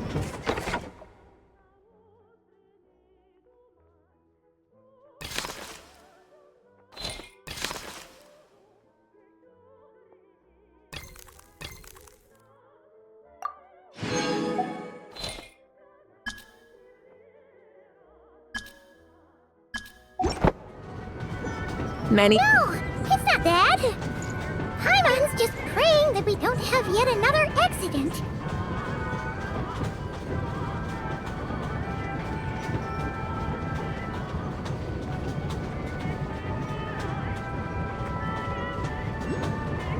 That mountain is breathtaking.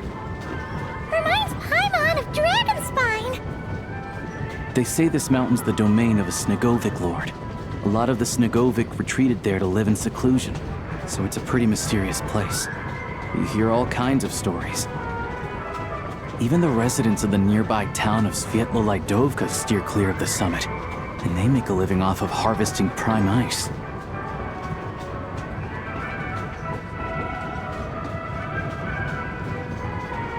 Look, Snezhnagrad's just up ahead.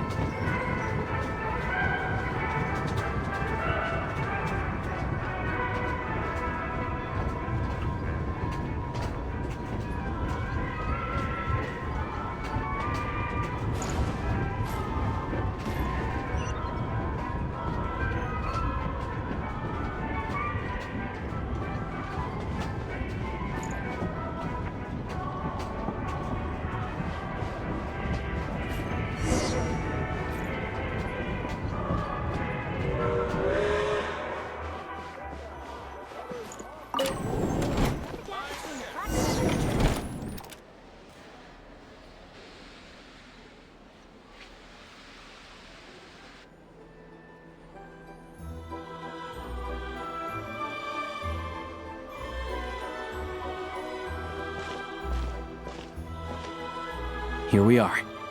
Welcome to Snezhnagrad train station, the biggest transport hub in the nation. Wow! It's so majestic!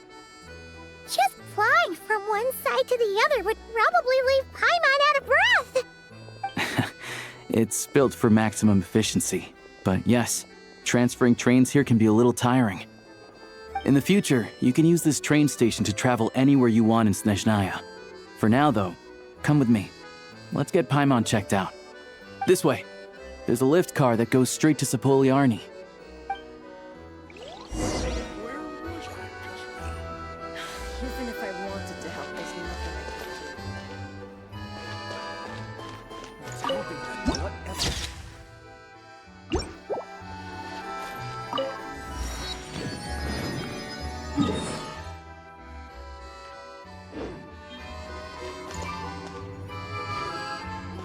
Please go on, I'm listening. Look! Look! They have really funny-looking heads! And those ones are about the same height as Paimon! But it looks like they can't fly! Those would be Volkudlak and Domovoy. You'll also see the winged Vila and the snowborn Snegovic amongst others. No wonder! We'd heard that Snezhnaya used to be the realm of the Fae. Paimon can really see it now.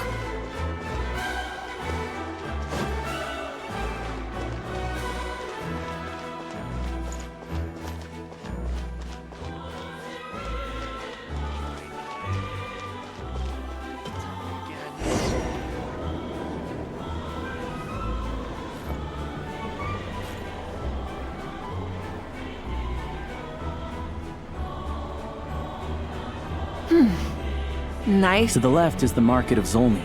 They sell everything there. You can often find some nifty little trinkets.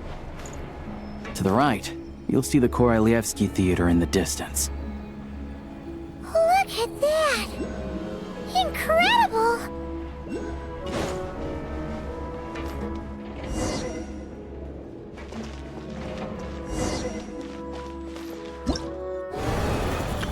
All geared up.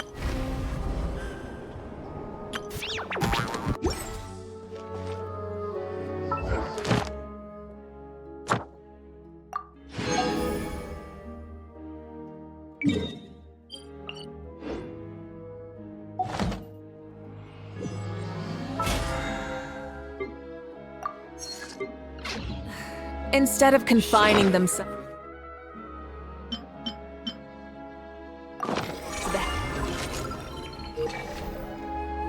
Of course.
Wow!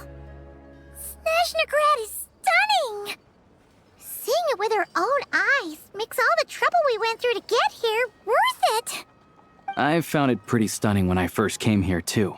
But I soon found out that stunningly beautiful means stunningly expensive. The prices here are crazy. I'm just a small-time hunter, so Zolny is where I spend most of my time. This way will take us to Podvorier restaurant. They offer food and lodging there, so you can get settled in while I fetch the doctor. Is that gonna be stunningly expensive too? Yeah, I mean, there are places to stay in Zolny, but I highly doubt they'd meet your standards. Most of the stoves are out of crystal, the windows are drafty, and at night, four-legged roommates come out to play, sharpening their claws on the roof beams and floorboards. Yep, no way! Not a chance Paimon's staying anywhere like that. Maybe we can split the cost of the room between us? Paimon still has some savings left. Fine then. It's your treat. Paimon will save her money for buying a nice little cake. Don't worry, you'll get some too. I'm glad to see you've perked up. If you find yourselves in the mood for some sightseeing later, there's a few places around here worth seeing. This way leads to Zapoliarny Palace, which serves as the Tsaritsa's audience chamber and also her personal quarters. The adjacent block is kind of a city in its own right. That's Glupov, the headquarters of the Fatui.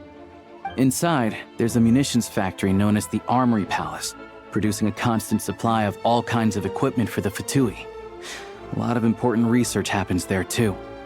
And over there is the Snezhnaya Vecha, where all the big shots meet regularly to make policy decisions.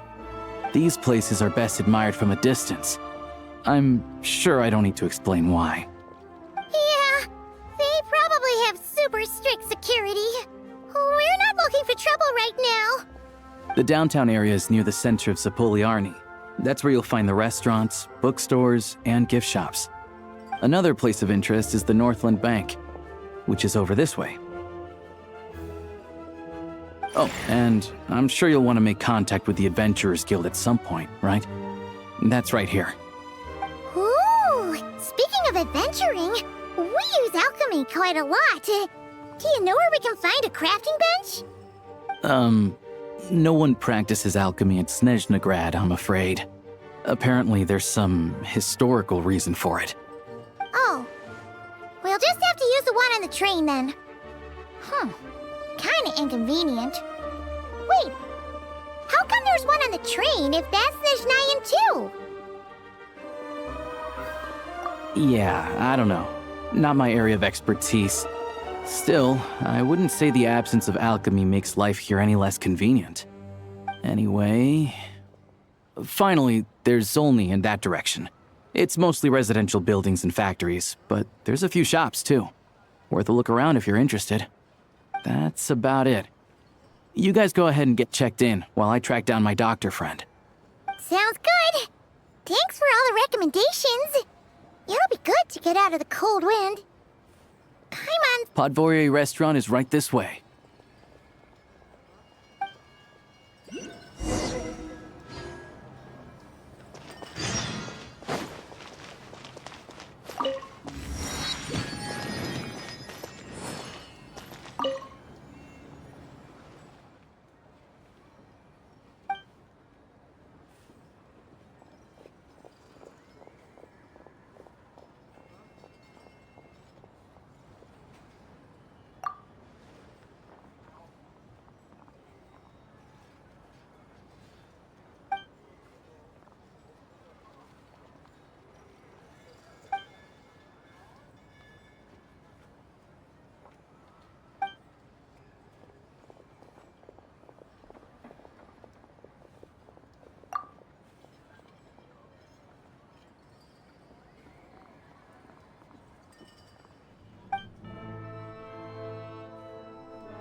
Ad Astra Abyssosque.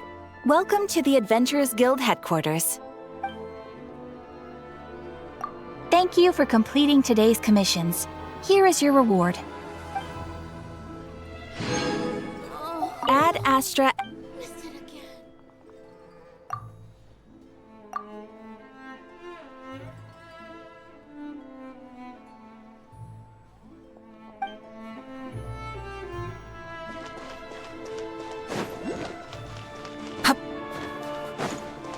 Try and stop me!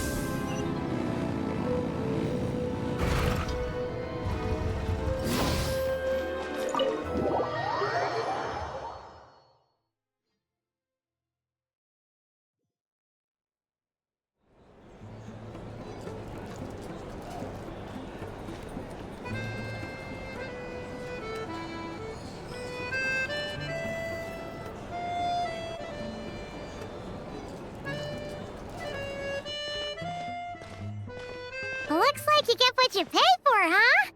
Paimon likes this room a lot. Yeah, much better now that we're out of the cold. Oh, thanks for taking such good care of Paimon. Honestly, she feels kind of bad for throwing a wrench in the works. If this were anywhere else, we'd be out investigating and adventuring by now. But instead, we're stuck here waiting for a doctor. You're right. No need to push ourselves too hard for no reason. A lot happened on our way into the city. Let's review what we've learned so far and try to figure out what to do next. Obviously, the million more question is, what is this Tsaritsa planning? Everything else leads back to that. Sure was. And so far, we've learned that in addition to the 7 Gnosis, her plan also requires a ton of energy. But we won't get to see her anytime soon. Aloysia said that she went east to fight that big monster. It must be a pretty powerful one if it can blanket the whole of Snezhnaya in a snowstorm this awful. To be honest, what we're really lacking right now is information. The kind of information that only the higher-ups in the government would know. Not word on the street type of info. Paimon can think of a few people who might be able to help us. But... Right! And when we left Nocturne, Sandrone specifically message reminding us which side we're on. So, it's unlikely they'd tell us anything confidential about the Tsaritsa's grand plan. Yeah, fair point. Besides, that Gloop-Off place is right nearby. We've got nothing to lose, so it'd be a waste not to go. There's gotta be someone there willing to talk to us, right? Maybe Arlecchino or Sindrone? Or possibly Tartaglia.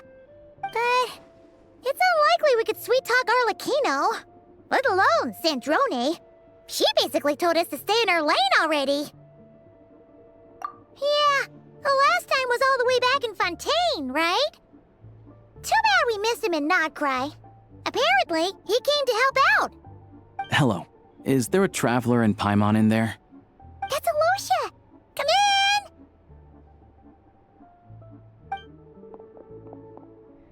Hello, I'm Dr. Luneva. Alosha mentioned that one of you is feeling a little under the weather. I see. So you're my patient today, yes? And you're, Faye, I presume? Good question. Paimon's not too sure either, but she's definitely not the same kind of Fae as the ones we saw at the train station.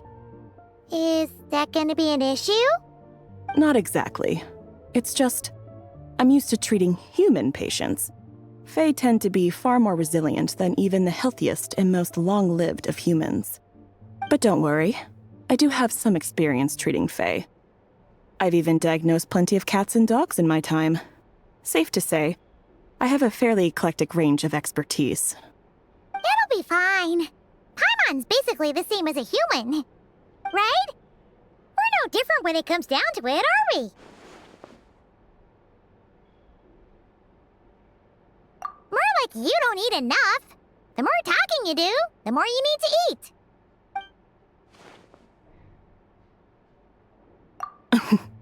Now, please take a seat.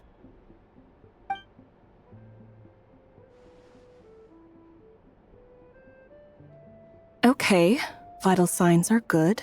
Test results are all within normal ranges. I don't think it's anything serious. More than likely, you've just caught a cold. I can give you some medicine to tide you over, but as long as you rest properly for the next couple of days, you should feel better. Make sure to keep an eye on your temperature, though.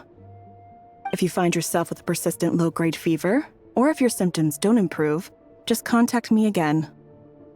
Sounds like there's no cause for alarm. Thank you, Doctor. You're very welcome. Just doing my job. I'll leave you in peace now. Time to visit my next patients. Take care. You heard the doctor. Best you rest up here for a couple days. No sightseeing for the time being. All right, then. Guess we've got no choice. Let's just treat it as a short vacation. I have to get back to it.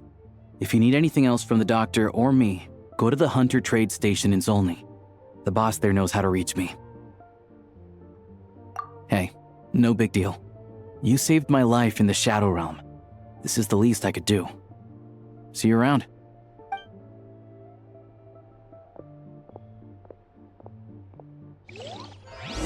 All right, time to find Child and see what he can tell me.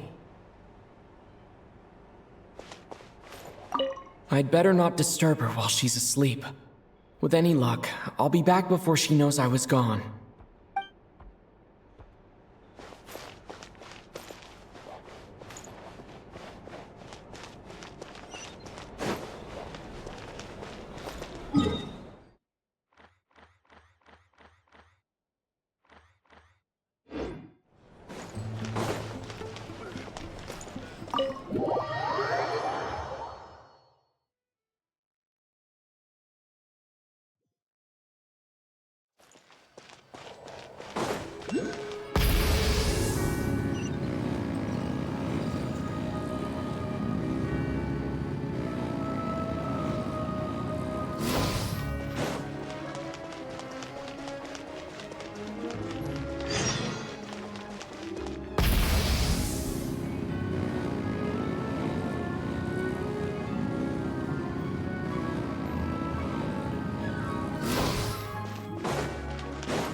engines!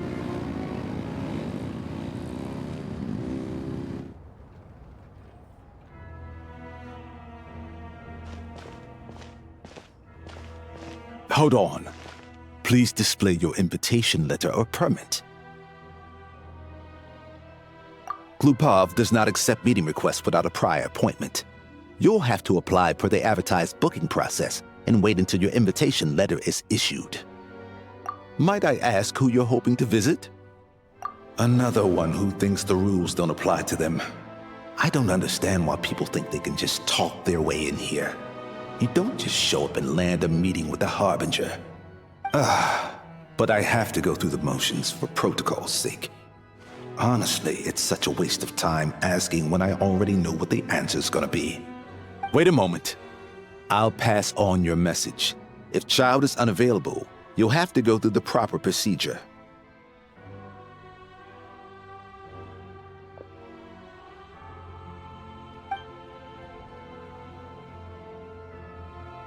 Lord Child is a busy man. He's probably not in Glupov at the present. If I were you, I'd cut your losses. No point in waiting any longer. Even if you two are old friends as you claim, please understand that the Fatui Harbingers are often busy with their official duties. They tend not to stay in Glupov for extended periods. Next time, stick to the rules. You'll make life easier for both of us, Greetings, Lady Marionette. I'll take care of our guest here. It's his first time in Snezhnaya, so it's no surprise that he doesn't know the rules yet. I trust no choice words have been exchanged. No misunderstandings I should be aware of. No, Lady Marionette. No incidents to report. Whew, that was a close call. Good thing I played it cool. Is that right? Good to know. Wait, where's Paimon? Under the weather? That's hard to imagine. She's always buzzing with energy. I take it she's still adapting to the climate. Happens to a lot of people. It's even colder here than in Nodcry. Has she seen a doctor? I can get you one if you need. All right then. Well, let me know if you run into any other problems. Why else? I was just about to sit down for some much-needed tea time when I heard that an old friend of Tartaglia's had shown up outside. No appointment, nothing. And, as obnoxious as it may be to show up uninvited at Glupov, I couldn't help but take pity on the poor soul who was waiting outside in vain. So I had no choice but to abandon my freshly brewed piping hot tea and come to see this mystery guest for myself.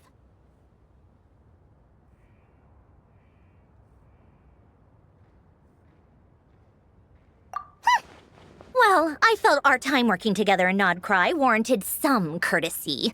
I couldn't exactly let you freeze to death out here in the wind. Unfortunately, I can't invite you inside either. The rules of Glupov wouldn't allow it, and as a Harbinger, I have to lead by example. On the plus side, Snezhnograd actually has some class, unlike Nasha Town. Torchlight Books has a very nice selection of teas and cakes, so we can catch up there. Your treat, of course. Because I already wasted one perfectly good cup of tea today. That's why.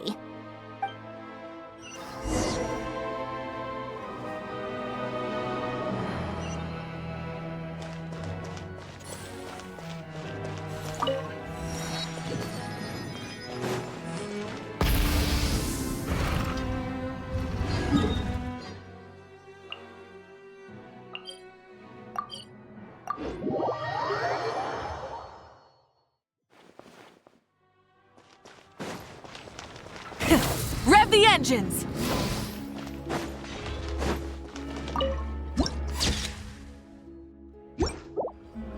Full throttle!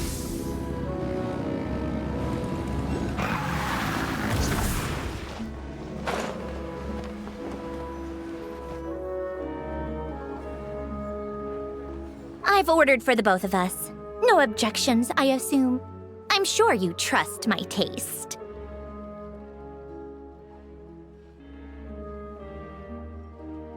Okay, let's get down to business. I'm guessing you don't actually have any urgent business with Tartaglia, per se. You just want information, right? Wanna take a guess? Of course you'd say that. You shouldn't underestimate Counselor Tartaglia, you know. That's right. I'm sure you've heard of the Snezhnaya by now. Well, he's busy preparing some paperwork for their next meeting. They'll be discussing yet another extension to Project Stuzha. It's basically all anyone cares about in Vetcha these days. Yeah, he's more of the shoot first, ask questions later sort, isn't he? It all started with a very detailed letter that Capitano left for the Jester, Piero, before leaving for Natlan. In that letter, he detailed the future arrangements for his subordinates. All of his key people were reassigned to Tartaglia. I guess he'd already prepared to leave us for good all the way back then. But Piero didn't reveal the contents of the letter until the events in Natlan had concluded. That was his reaction, too. Why me? With a bewildered look on his face. He'd always assumed Capitano looked down on him. He was a man who kept his thoughts to himself and barely spoke to him the whole time they'd known each other. But he occasionally brought Tartaglia along to my tea parties back in the day. So to the rest of us, it was clear that Capitano had quite a lot of respect for his young comrade. By the rest of us, I mean my tea party regulars. Arlecchino, Rosaline, and... actually, not Columbina. She was probably oblivious to it. Anyway, then the Liu-S situation happened. Normally, it took a lot to get under Capitano's skin, but that time he was furious. It's not really my place to talk about it, though. You can ask Tartaglia about it sometime. Basically, Tartaglia probably had the wrong idea about Capitano all along, right up until Piero revealed the letter he'd left behind. Capitano believed that despite Tartaglia's immaturity, he showed great potential. Plus, he possessed a kind of purity rarely seen among members of the Fatui. Yeah, it's one of the few things that I'd agree those two have in common. But there's one other reason why Capitano chose Tartaglia to assume command of his troops. He knew that after he was gone, several of the others would swoop in on his army like vultures. With the ones who stood to benefit the most being the rooster Pulcinella and Regrator Pantalone. Once they divided Capitano's troops between them, they'd be more powerful than ever. No one would be able to stop them. So, you can see why Capitano chose to hand that letter to Piero, right? Exactly. Piero also needed to back a harbinger as soon as possible. And, all things considered, Tartaglia was the best choice. Even though Tartaglia has had the support of Northland Bank for a long time, he and Pantalone are ultimately not cut from the same cloth. I'd say Capitano made a good judgment call. Anyone else caught in this situation would probably feel like they'd been hung out to dry. His best course of action will be to distance himself from any shady business, while still maintaining friendly relations with Pantalone, but seeking Pulcinella's support at the same time. What's the point in having a tea party if you don't spill a little tea? Besides, none of this is confidential anyway. Ask any journalist out there. They'll give you all the lurid details. You'll see it firsthand if you ever sit in on a session of the Snezhnaya. All the factional strife, whether open or unspoken, it plays out for all to see in that one little room. Having a voice in a Vetcha is the only way to steer policies in your favor. So, every person in that room represents a particular interest group. Pantalone, for instance, represents the financial sector, and Tartaglia represents the Fatui soldiers. Personally, I have no interest in political jousting, but since I have a number of engineers and researchers under my command, I have to make their voices heard. Then there's Pulcinella, the linchpin of the Vetcha. He represents politics itself. Everything involves him, so nothing can bypass him. Any issue that comes up, he knows how to mediate. That's what the Tsaritsa values most about him. I'm starting to see why everyone is so frustrated with the way things are, but also powerless to change it. A complex web of interests connects all parties involved, and the Tsaritsa sitting at the top adds another layer of complexity. It must be nearly impossible to come up with a perfect solution. All right, I'm done carrying this conversation. Time for you to answer a question of mine.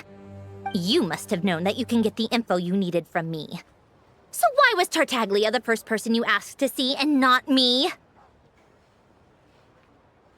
I just don't understand, that's all.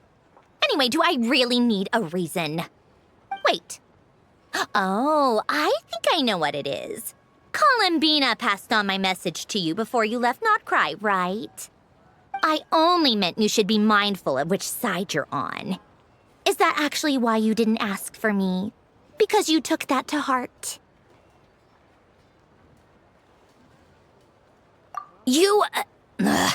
Fair enough. It's not your fault. I blame all these politicians I've been hanging around with lately.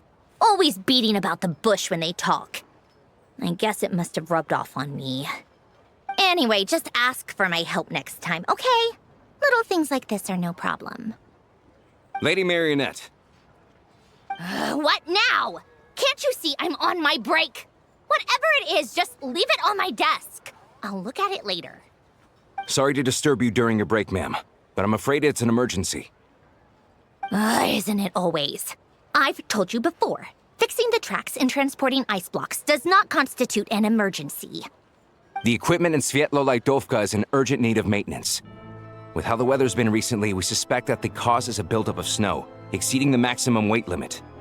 The supports on one of the machines broke and fell, awakening a dormant beast and leaving many of the ice miners trapped in a nearby ice cave. Luckily, Odette's team was nearby and launched a rescue operation, but we're still facing a severe manpower shortage for both the rescue and engineering teams. I guess that's it then. Our tea party will have to end here. I'm the only engineer you'll need.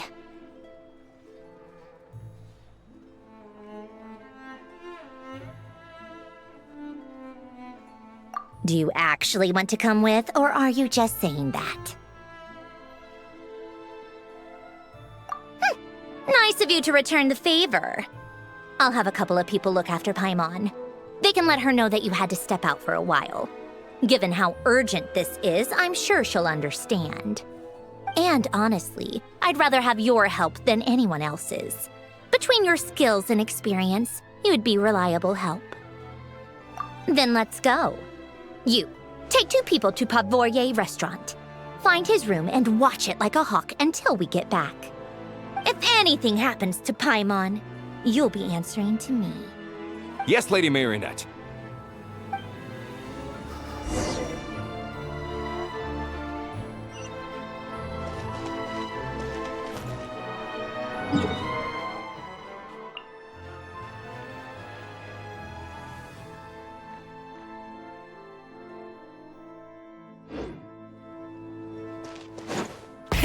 Rev the engines!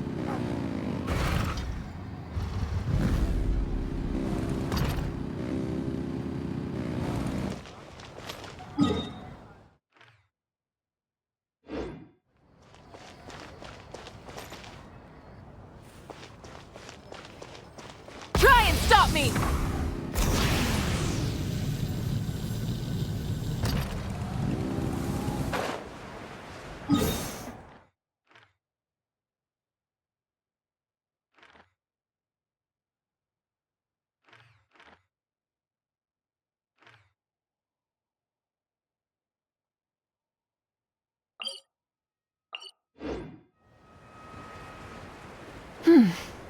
Nice and cool.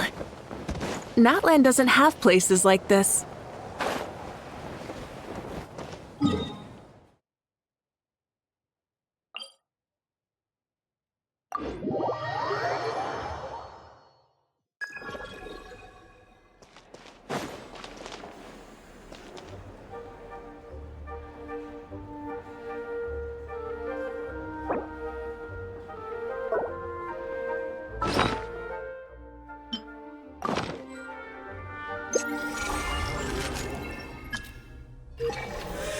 Many insects have a compulsion to follow the light, and humans are the same.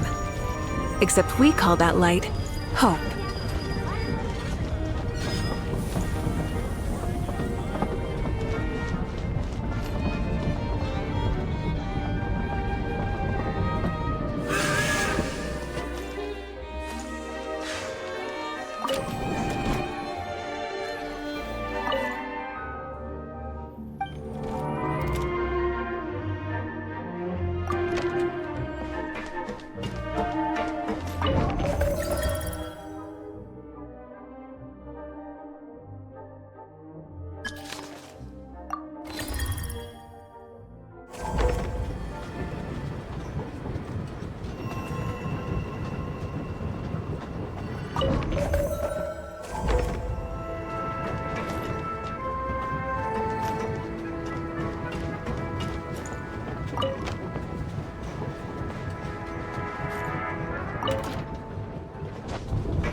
Take me up!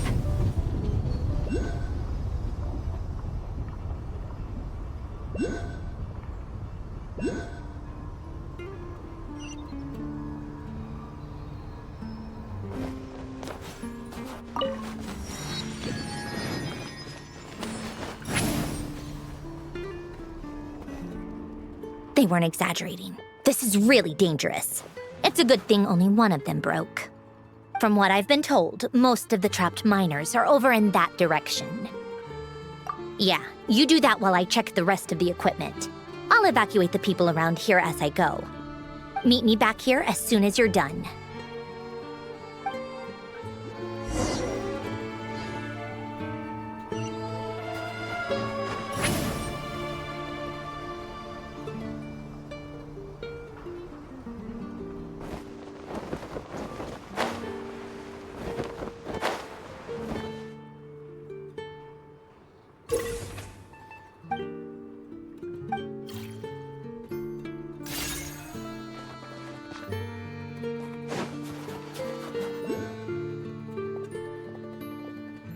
I have to be getting close. Don't go any further.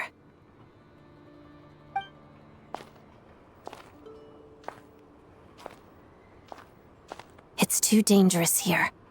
There's a highly aggressive monster on the prowl. You need to leave, now.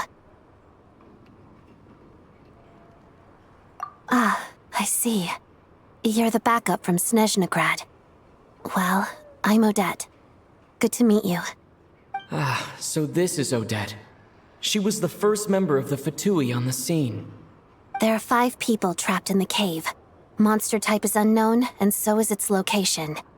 Let's go. Every second counts.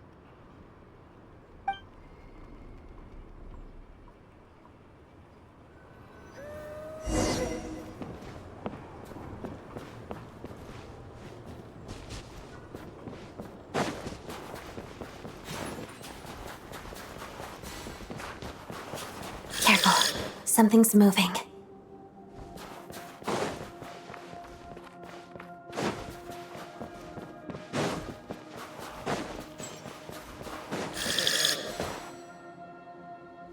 This must be the monster's shadow. Looks like a tough opponent.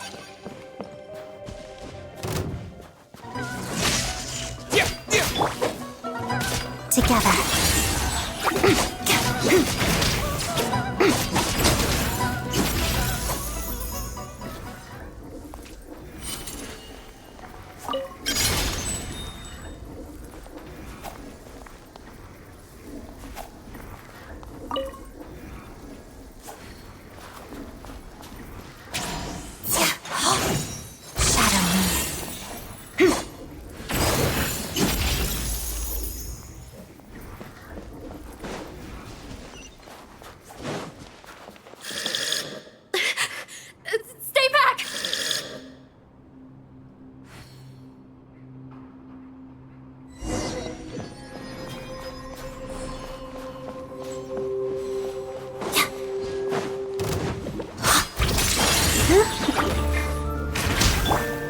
Lightning flash!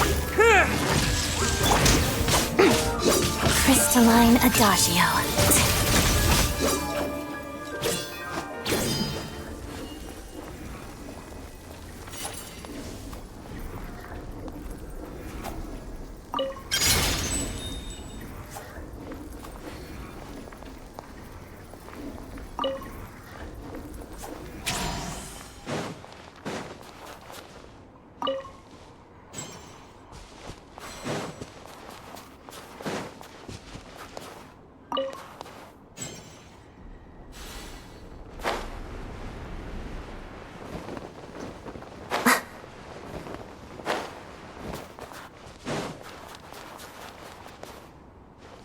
I see them.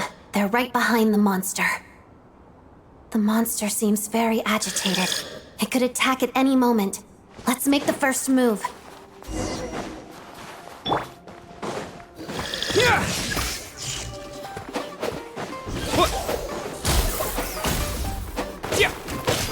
Together.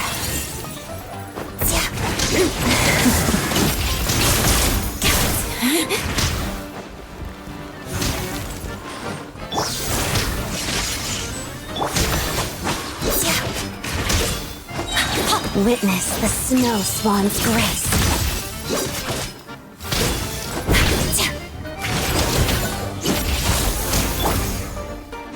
Take this! Thunderclap!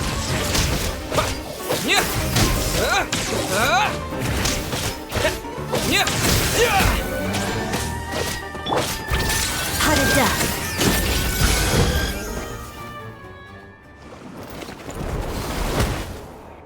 Thank you for saving us. We'd have been monster fodder otherwise. Thank you. Thank you. You're welcome. You should be safe now. Follow this route out. He and I will stay behind to watch the rear. Thank you. Come on, let's go. This way.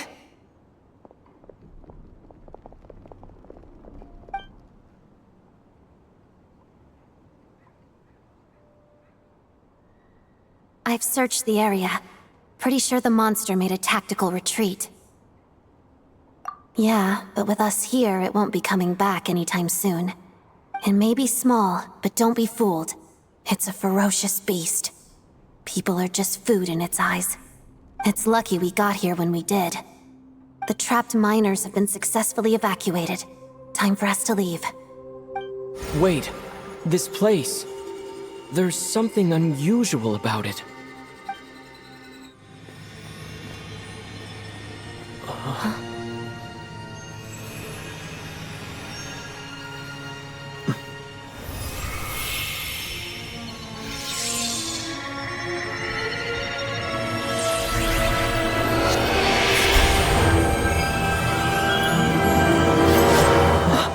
What is that? I don't know. It's back? Guess it has family.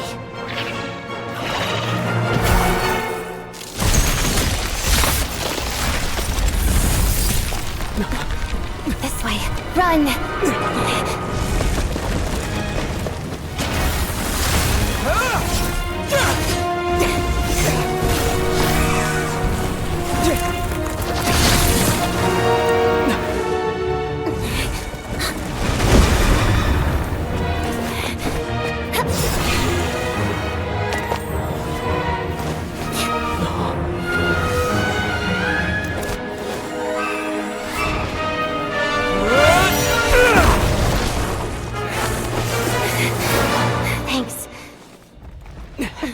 out of here.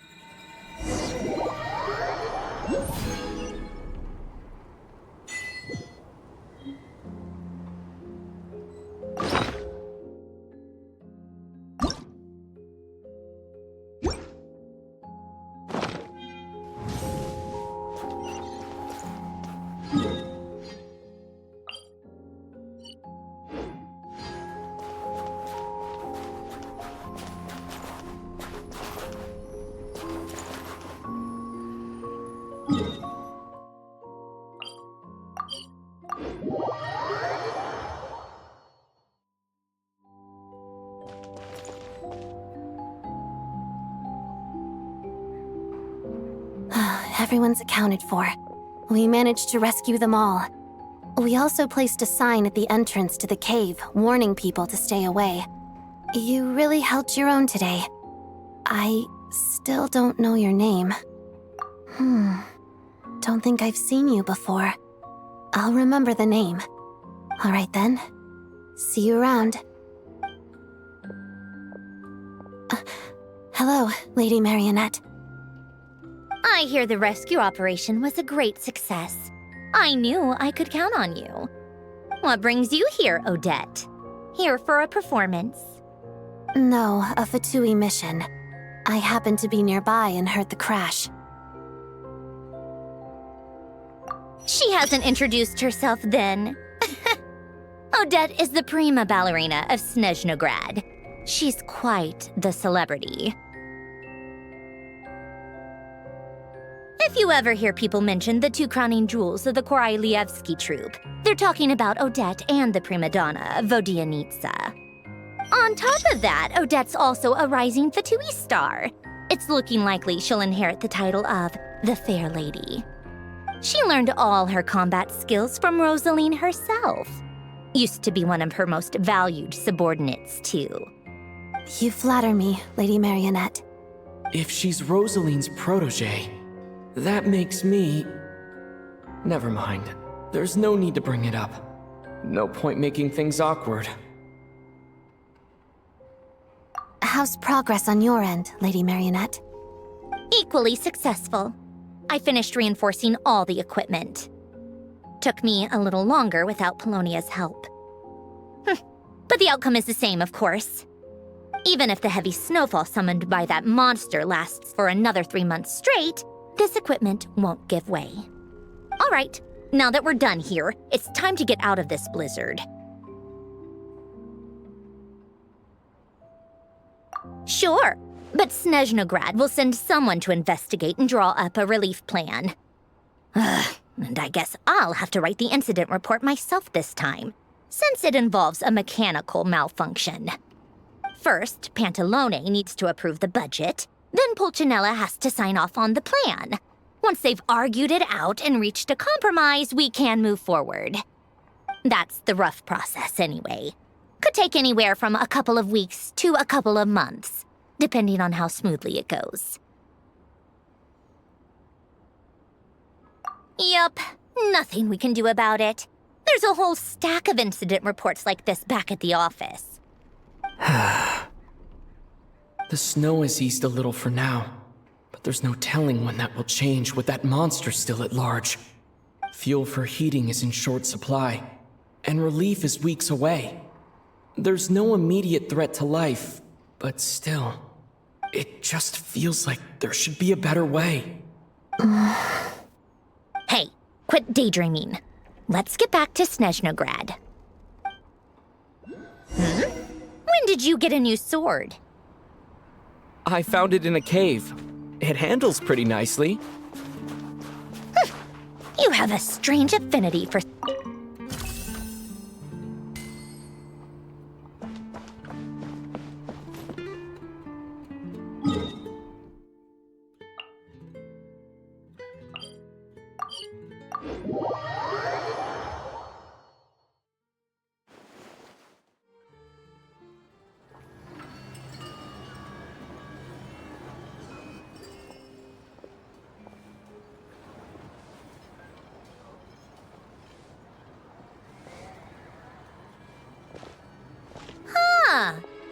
if it isn't Counselor Tartaglia, Mr. Big Shot himself. Go easy on me, all right? I'm still recovering from the interrogation the real Big Shots put me through.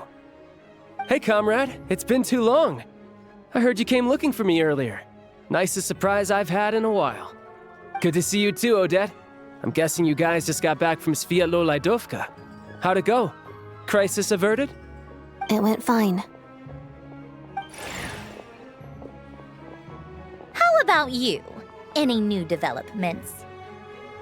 Not really. Same as ever. Growing opposition to Project Stuzha, and the usual rebuttals are starting to ring hollow. The results of the mock vote were pretty dire. Pulcinella was fuming. I've never seen the old man so angry. That's not good news. It takes a lot to rattle him. Yeah, obviously if push comes to shove, there are ways to crack down on dissent. But... Sorry, I have to ask something. This is going to sound blunt, but may I? Huh? Of course, fire away. It sounds to me like everyone's tearing their hair out trying to figure out how to deal with opposition to Project Stuzha. But what exactly is this project's purpose? And how can it be so important that even people like you two refuse to stand up for the ordinary people of Snezhnaya? Interesting. I gotta hand it to you, comrade. You sure don't mince your words. Excuse him? What does he mean, refuse to stand up for ordinary people? Oh my gosh. How does he dare speak to the Harbingers like that?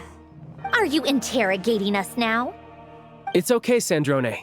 Let me explain. I think I understand where he's coming from. If I could, I'd take your side right now. In fact, my position's very similar to yours.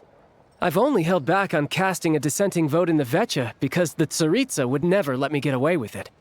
Still, I have a responsibility to the Fatui armed forces, so I do what I can to make their voices heard. Most of them are just regular folks from small towns far from the capital. I'm sure you've seen how much those kinds of places are struggling right now. Oh, and for what it's worth, I'm from Arepasak myself. Things aren't going so swell there either. The Tsaritsa wants to create a better, safer future for the people of Snezhnaya, but she's thinking long-term. I don't doubt that from where you're standing, Project Stuzha seems to be creating all sorts of issues for everyone. But considering the Tsaritsa's vision for the future, these are sacrifices worth making. Sounds cold, I know, but I promise it's not as black and white as it seems. Maybe Sandrone and I can't oppose Project Stuzha outright, but we're constantly raising our concerns in Vecha meetings. And even though we can't put an end to it, there are plenty of other ways to make a difference. We're trying everything we can think of, and so is Pulcinella. I respect Her Majesty, the Tsaritsa, and trust her decisions. But at the end of the day, I'm still just a normal guy who cares deeply about my homeland. And my family, who all live here. There's no way I would ever abandon them. As contentious as things can get within the Vecha, there's no selfishness or malice behind it. Everyone wants to get through this period as smoothly as possible. The issue is that there's no way of pleasing everyone under the present circumstances. Most of the time, we're trying to decide on the lesser of two evils, which obviously isn't a great look. But that is not the same thing as being blindly loyal to the Tsaritsa. No one's got their head in the sand here. We're all well aware of the way things are. We're just doing our best to make it work. In fairness to Sandrone, she rushed to Sviatlo-Laidovka's aid the moment she heard that people were in danger. And even Tartaglia, who used to only care about the thrill of the fight, is clearly doing his best to rise to the demands of his new role as counselor.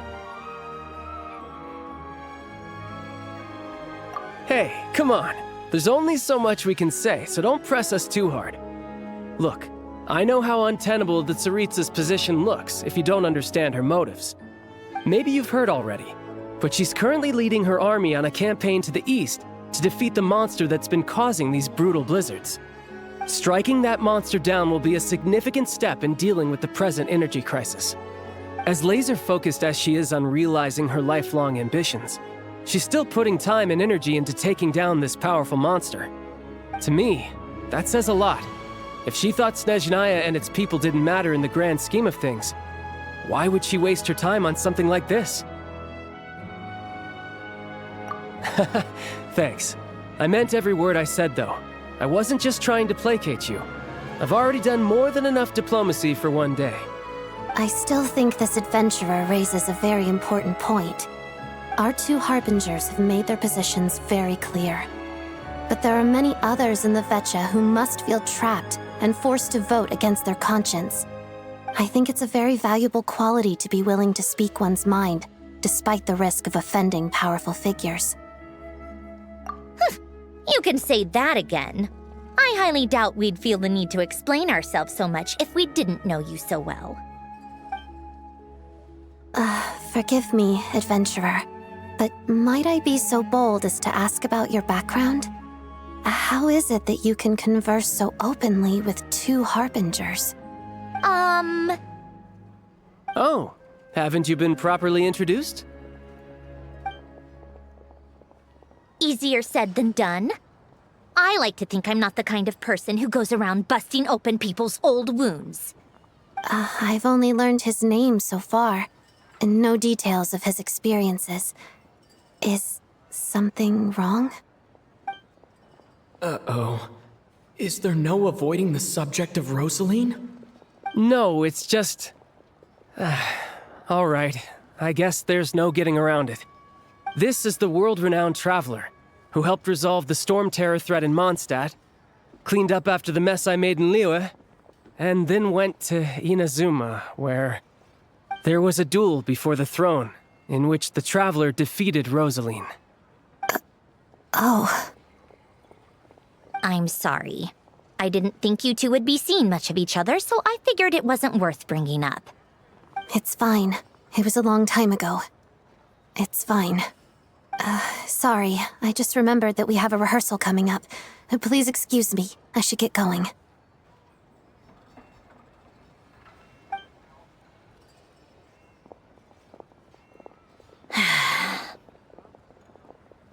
I've mentioned this to you before, remember? She was Rosaline's most valued subordinate. But they didn't actually get along. Not that Rosaline was really the type of person to make friends, but death has a way of resolving a lot of conflicts. Don't let it weigh on you. Like she said, it was a long time ago. It's in the past now. Odette has a very different personality from Rosaline. Give her some time. I'm sure she'll work through it. Oh, by the way, where's Paimon? It's not like her to hide away. She hasn't been feeling well, so she's resting at Padvorier restaurant. I got a couple of my people to look after her while we were gone. Oh, right. Sorry to hear that. Poor thing. Reminds me of when Tonya was little. She really felt the cold back then. Used to get ill all the time. I felt so bad for her seeing her lying in bed, coughing. She was so mature for her age, though. Whenever someone came to visit her, she'd greet them with a smile and would never complain. I'm sure Paimon's a good kid, too. You're a little short on manpower, right? Let me have a couple of my people take over for yours. I'll send my most capable and reliable. They'll make sure Paimon can recover in peace. Well, that would be great. Your people are more qualified. Hey, don't mention it. I'm sure you have things to do. Hopefully this takes a load off your mind. So no more accusing me of not being on your side, all right?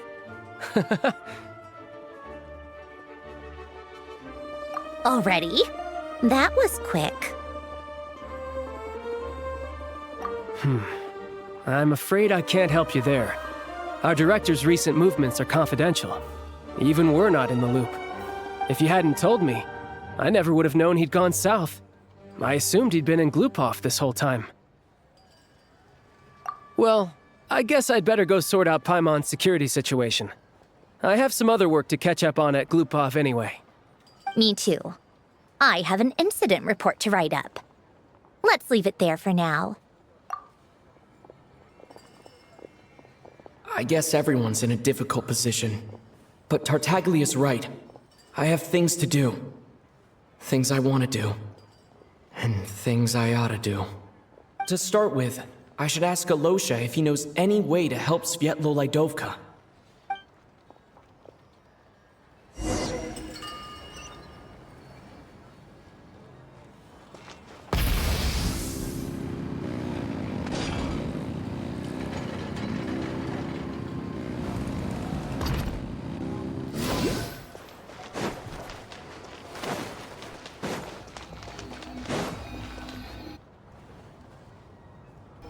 How strange. This sword seems to be vibrating of its own accord.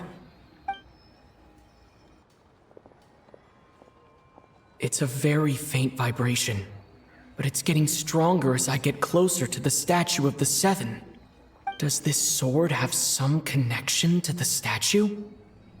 But all it does is vibrate, even when I touch it. That place I got this sword from was definitely out of the ordinary.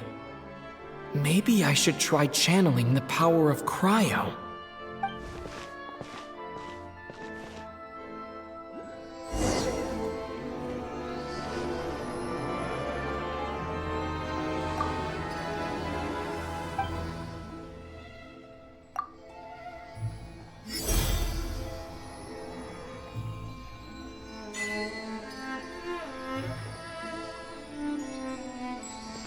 Cryostorm!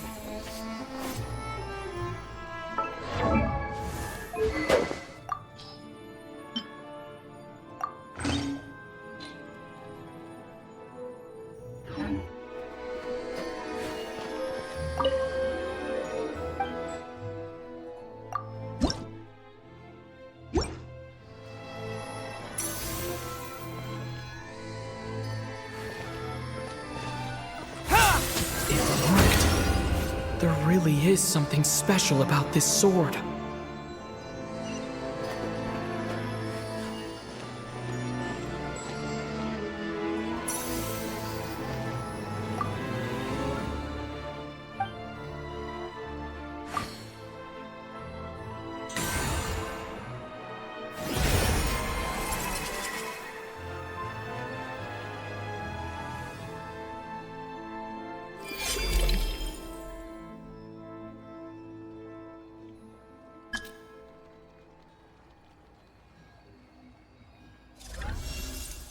I don't really understand what just happened, but I'm pretty sure this sword just got a little more powerful. I'll have to try the same thing again when I come across another statue of the Seven. In the meantime, I'd better go find Alosha.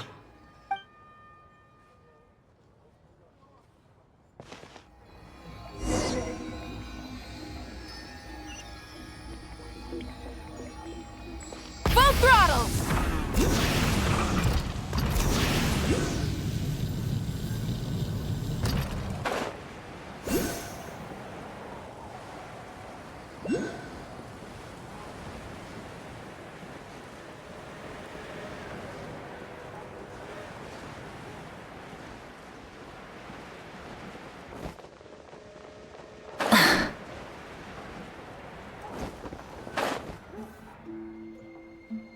Hello there. How can I help? Ah, sure thing. Give me a second. I'll go fetch them for you.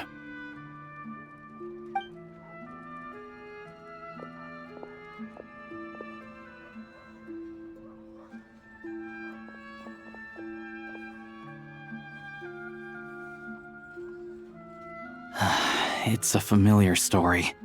I've had similar experiences. Although Snezhnagrad doesn't deliberately delay or withhold relief, those first few days of waiting for help are always the hardest. It's a fundamental contradiction. If emergency relief can't be delivered in time, what's the point in even calling it emergency relief? Not necessarily. I think there's a good chance that Kresnik Crystal from Stratomoros will start flowing into the market. When we resolve Stratomoros' energy issue, it's like we open the floodgates. A huge backlog of Crystal is now available to the townspeople. There's no way they can use it up at once. A lot of them will probably stockpile it and slowly work their way through. Probably a good idea, since energy prices are only going to keep rising. But there will always be people who urgently need Mora. Exactly. At the current prices, selling Crystal is an easy way for an ordinary person to make a fortune. Hey boss, how much do I have left in my account? 1 second, let me check. So, you're planning on buying the Crystal out of your own pocket? Yeah. I don't know if I have enough, so I'll chip in a little extra and buy as much as I can afford. No, it's fine. You're new to Snezhnaya, and you have your own living expenses to worry about. Besides, you're already providing the train. Here's your Mora. See what you can find at the market, but I doubt there'll be much Crystal left.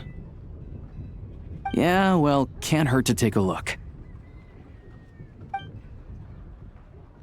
Let's see. Huh?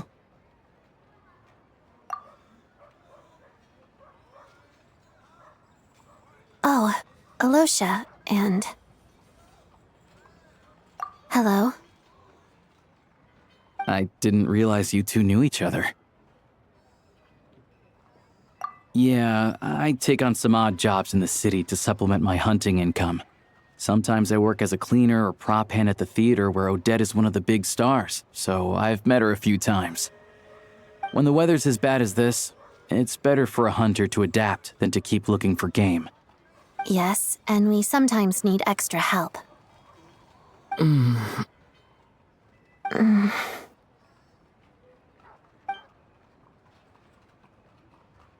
Wait, why is the atmosphere so awkward?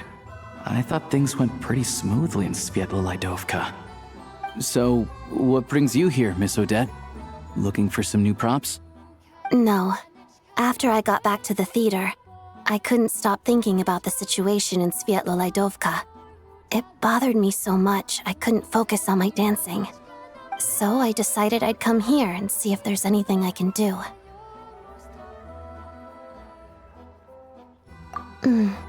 You too, I presume. I suppose that's why you're here. I didn't feel comfortable expressing my true opinions in front of the Harbingers.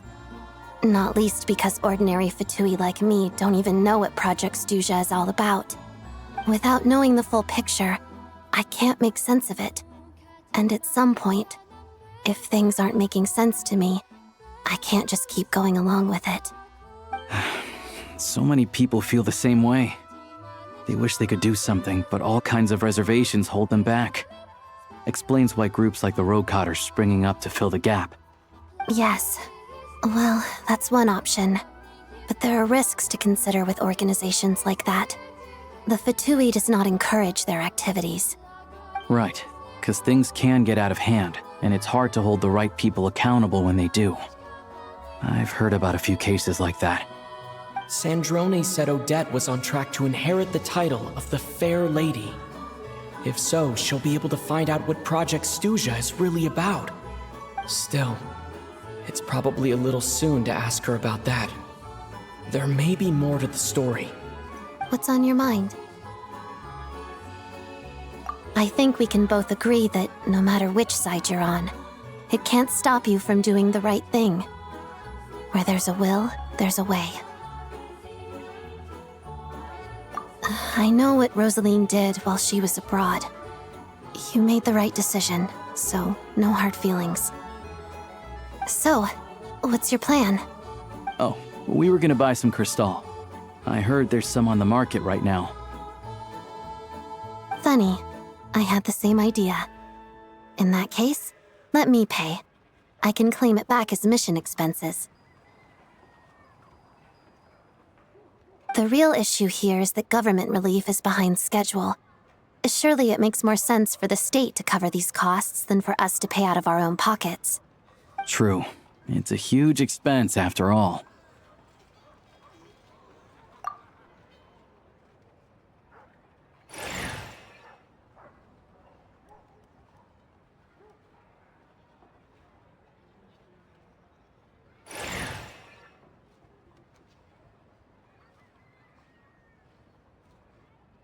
Let me see.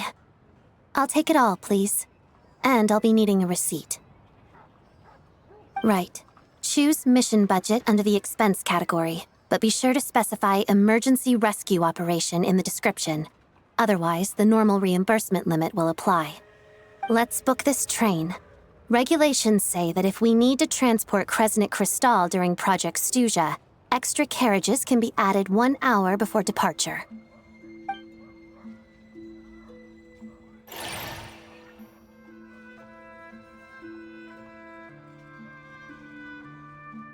That should do it.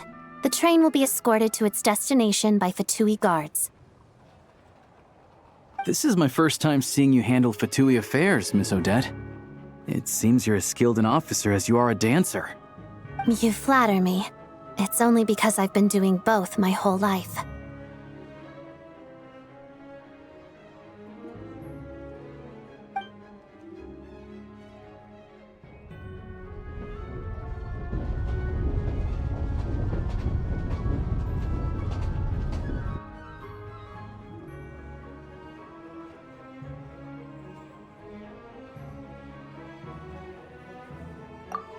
Anyway, I bet you've been non-stop today, am I right? Any idea how Paimon's doing?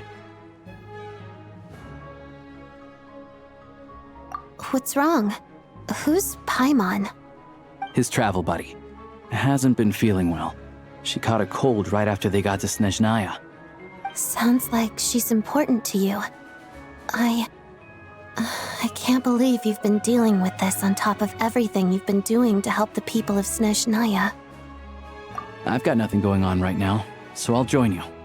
I want to see how she's doing. May I come too? I have some candy that someone gave me back in Svietla Laidovka. Plus, I know a little bit about relieving cold symptoms. All right then, let's go.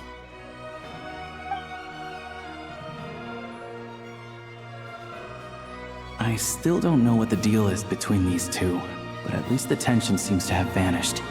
A good sign, hopefully.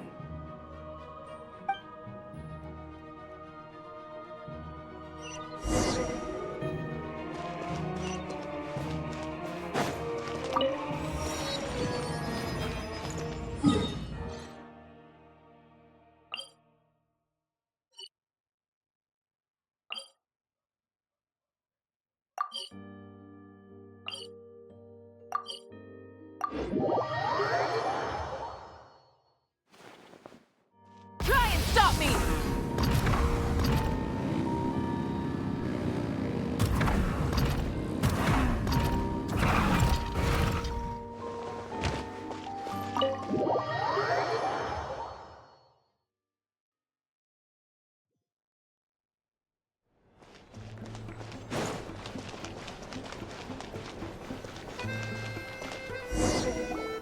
Hello.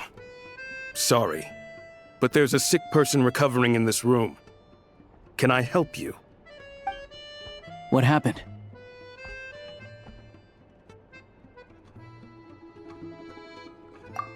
Oh, please, excuse me. Are you the Traveler? Could I take a quick look at your Adventurer Handbook? Master Child said I should verify your identity.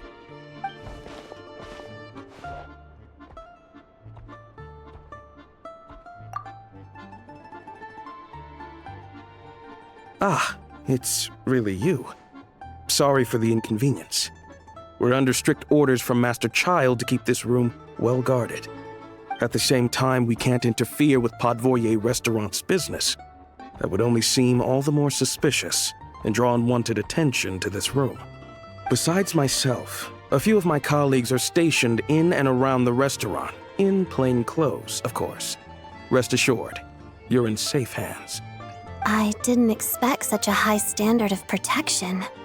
Well, Master Child handpicked us for this special assignment.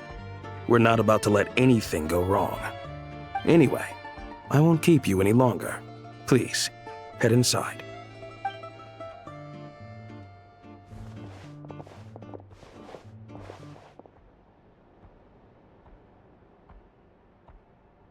Traveler! Alosha, you're back! Oh, hey! Who's our new friend? Hi, I'm Odette. The Traveler and I crossed paths a few times. Another friend from the Fatui, huh? You're practically a member yourself by this point. Paimon's definitely on the mend. We should be back to our usual travels in a few days' time. Seems like that doctor was right. It's just... Paimon's limbs are still feeling a little chilly. I have just the thing. Whoa! What's this? Is that a flame inside an ice cube? Wait, is this real ice? How's it not melting? And how does the fire keep on burning? All keen observations. You're right. This is called core ignis. Whenever I've caught a cold in the past, I found I recover much more quickly if I place this by my bed. You're welcome to borrow it. Awesome! Wow! It's so nice and warm! Oh, it's like magic. Your name was Odette, right? How did you two meet again? Looks like she's in pretty good spirits. That's a relief. Any progress with your investigation yet? No surprises there, I'm sure. They're not likely to let anything slip. The Rokad, huh?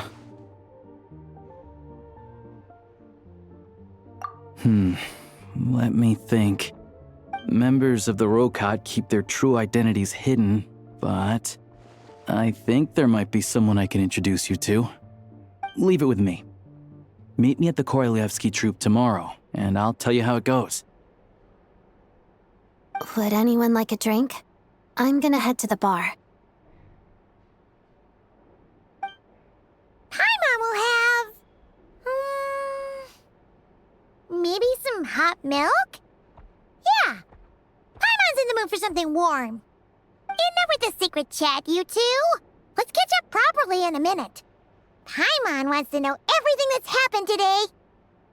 It'll be kind of like tabletop troop.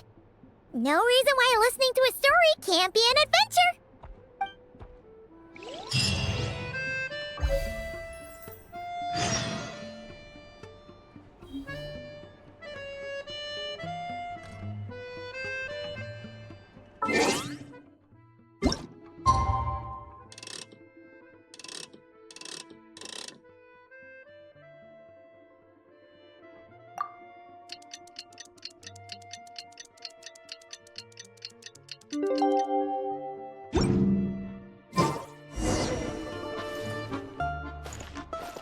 The boss is gonna give Paimon a copy of the latest newspaper to read.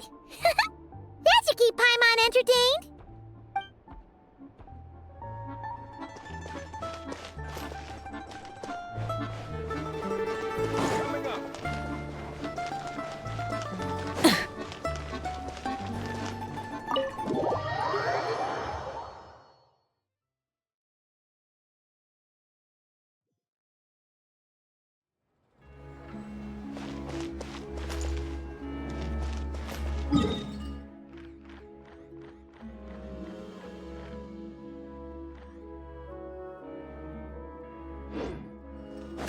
Full throttle!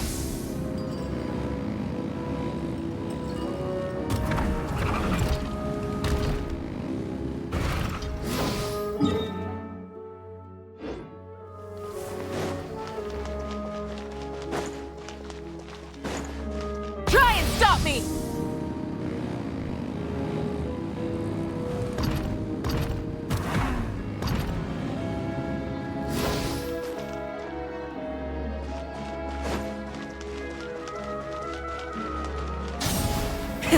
Rev the engines!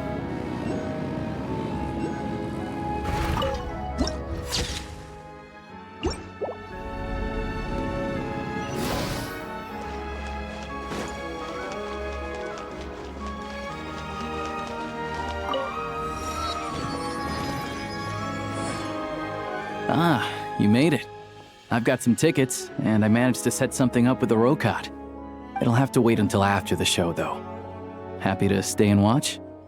I doubt you've seen the Korolyevsky troupe on stage before. Pleasure. Here, this is the way in.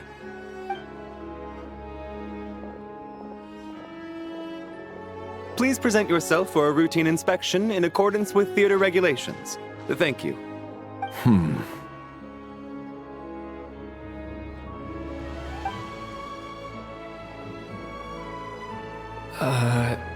Is that guy with the Fatui? Looks like he's waiting for something. Okay, all done. Thank you for your cooperation. Please proceed through to the theater.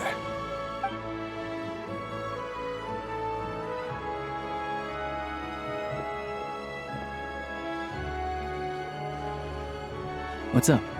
Everything okay? Snezhnaya's business and political leaders are always passing through here, so it makes sense that security's tight. Still, it's a little unusual to see the Fatui's Armory Palace guard here. You saw him, right? The guy right at the back. Strong, silent type. His name's Valeri. He's part of the Special Assignments Battalion, but I only ever see him here for one thing: to look for a guy named Mitya. Supposedly a researcher, though he never seems to put much time in at the office. The theater is one of his favorite places to hang out when he's playing hooky from work. But that's not for us to worry about. Let's go. The show's about to start.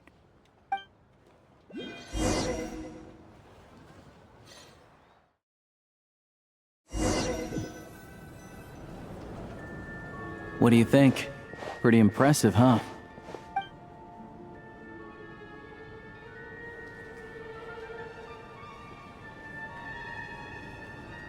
Oh, the one in Fontaine? I hear it's iconic. Never seen it for myself, though. Here we are, just in time. Sorry, coming through.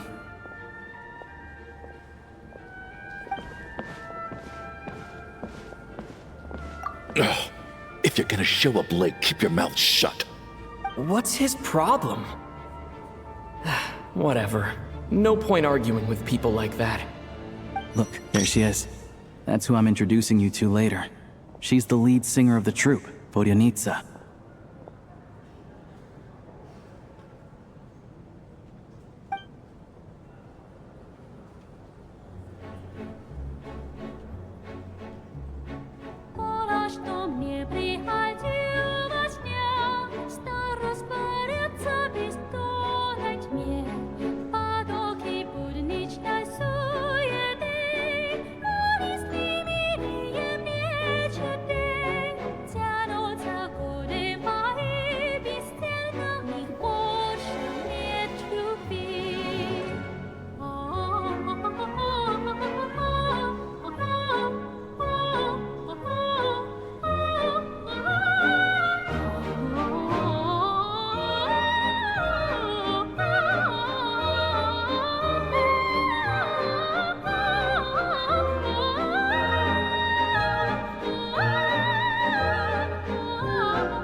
This leads directly to the green room.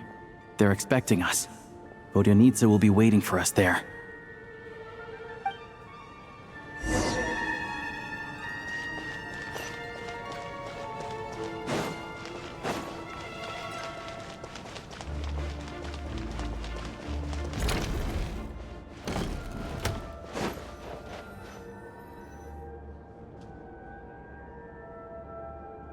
Hey there. Excuse me. Can you believe it? I am so mad right now. Come in. Oh, it's you two. Huh?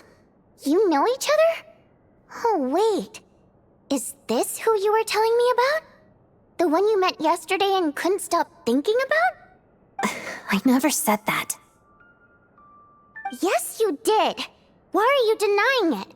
It was right before I went on that rant about the moody factory owner. Oh, I remember it so clearly. Might I ask what brings you two here? Oh, I just brought him here to see the show. And when it finished, he was full of praise for Vodyanitsa's performance. So I thought I'd try my luck, see if we could get the chance to chat for a bit. Maybe get an autograph? You work here. You of all people ought to know that's against the rules. It's not what the green room is there for. Oh, what's the big deal?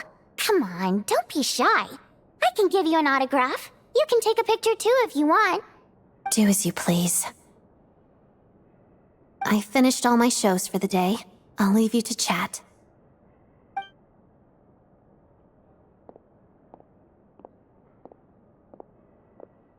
I wasn't making that stuff up, you know.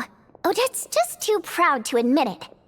She thinks very highly of you, and so do I. You did the right thing in Svietloladovka. We're good. Odette's out of earshot. I'll lock the door. Confidentiality, of course. The Rokot is very strict on that. Whoa, Alosha! Not out loud! Not with an outsider here! Relax, I've taken care of it. Look at this. The President's reply sent this morning. Wait, so he's been approved to join? You told me last night that you wanted to get intel from the Rokot. Unfortunately, Rokot intel is only available to members. But ever since you set foot in Snezhnaya, we've been working together. I've seen the way you work, your character, and your motives. Everything about you is perfectly in alignment with what we're trying to achieve in the Rokot. So I figured I might as well cut to the chase. I wrote a letter to the President explaining your situation, including just the right amount of detail. His approval came very quickly. Of course, it's still your decision whether you want to join or not. We'll respect your choice. Well, assuming Odette was telling the truth and she didn't misjudge you, I guess we don't need to worry about you blowing our cover. Still, you gave me a real fright. I didn't know that's why you came looking for me. So, that stuff you said about admiring my performance, was that just because Odette was here? Did you actually mean it? Now you're talking. That's what I like to hear. Anyway, let me give you a quick rundown of how things work. Like I said, the Rokot is a covert organization, and we hide our identities. Members typically don't meet in person or even know each other's identities. This helps us maintain a high level of independence and secrecy. Because of this, members are basically free to decide their methods without constraints, so long as the outcome of any activity doesn't violate the organization's principles. After all, we don't have any ostensible contact with each other. This way, if anything goes wrong, no one else will be implicated. Beyond the freedom to choose how you operate, it's also your choice whether to act at all. We have plenty of members who have yet to take any action. In short, joining the Rokot in and of itself won't place any restrictions on your activity in Snezhnaya. There's a code of conduct you can read if it interests you. But basically, as long as you don't plan on using your anonymity to go around doing evil, you'll be fine. I tried reading it 5 or 6 times. Never made it all the way through. Even the most lackluster script makes for more interesting reading. Great. Then I'll go grab an official application form. Be right back.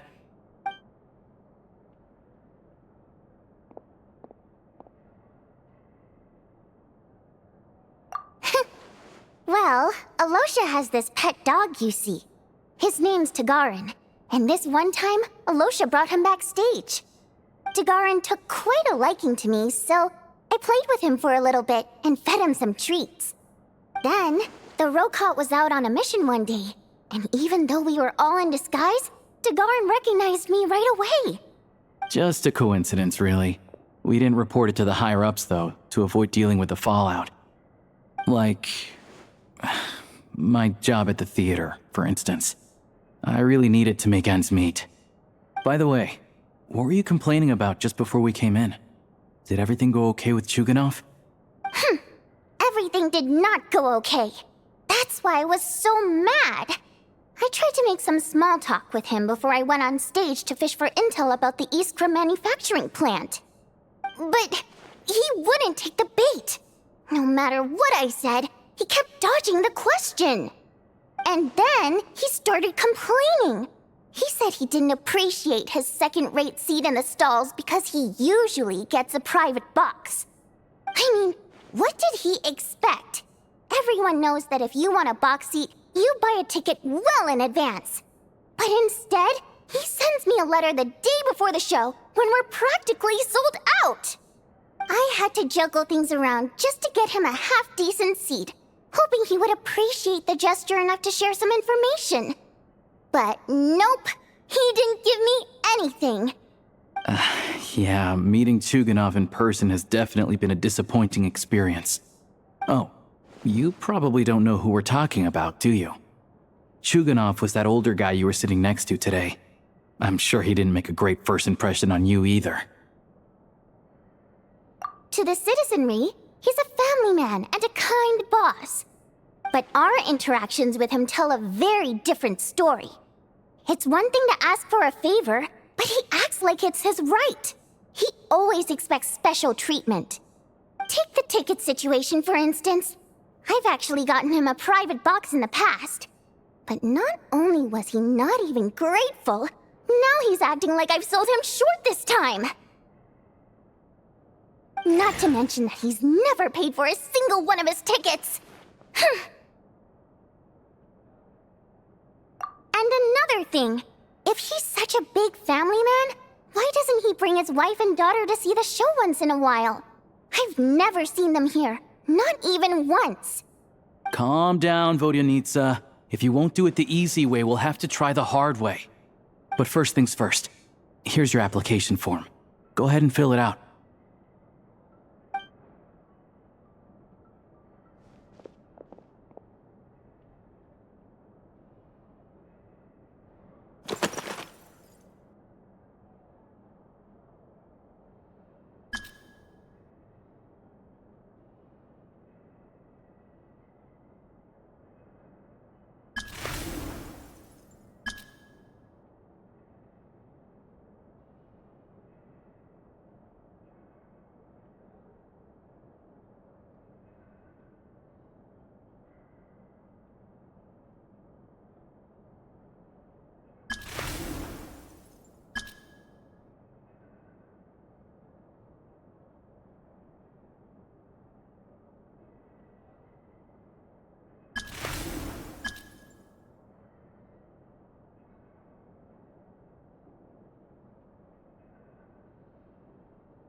Looks like I'll need to make a few little tweaks here and there. But other than that, you're good to go. We'll hold on to this for you. Alright. Now that we're officially Rokot comrades, I can tell you. Chuganov is the target of our current operation. Recently, we've done some recon work at the Iskra manufacturing plant, which pretty much confirmed that their energy consumption is way beyond the legal limit. All we need now is some direct evidence to present to the Vetcha, so we can demand that they shut the plant down. That way, the Kresny Crystal can be allocated to where it's needed most. I was hoping he might let slip during one of our chats, but he's too tight-lipped. We'll have to find another way. I'm meeting another regular theater-goer tonight, Mitya.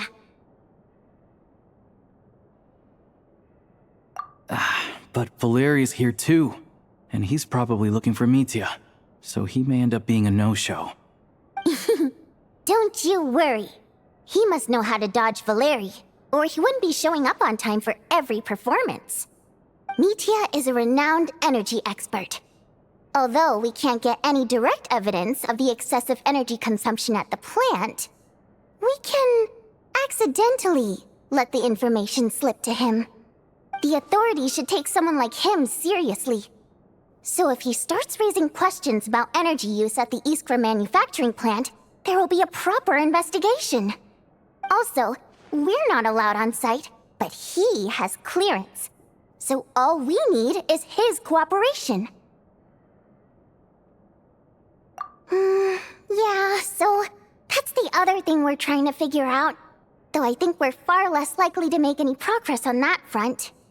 Still, I hear that Mitya is a bit of a chatterbox. So, who knows?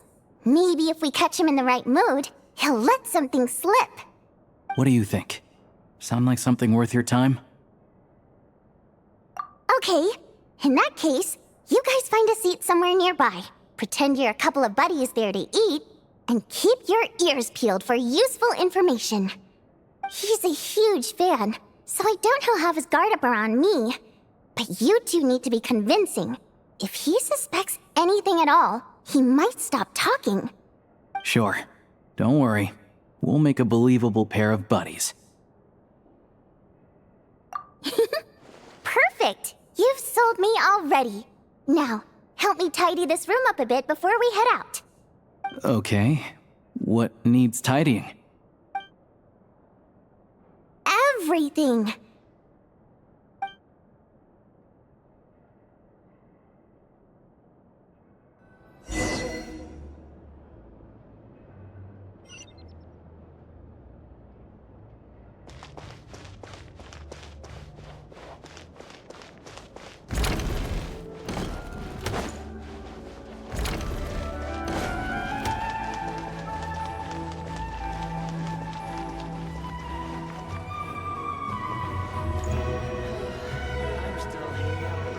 Full throttle!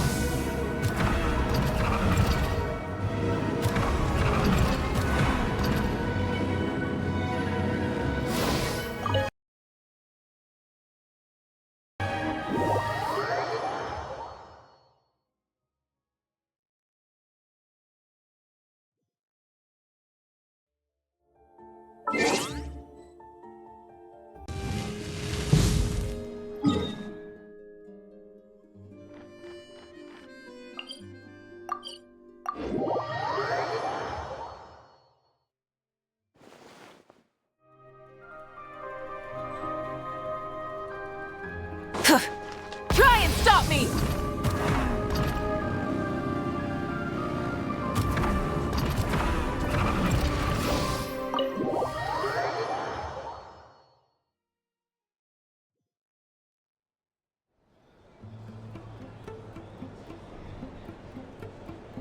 We come here often, so we shouldn't stand out.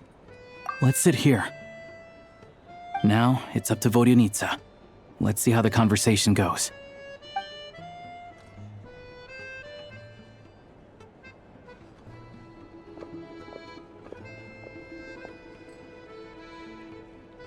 Mr. Mitya! Over here! Over here!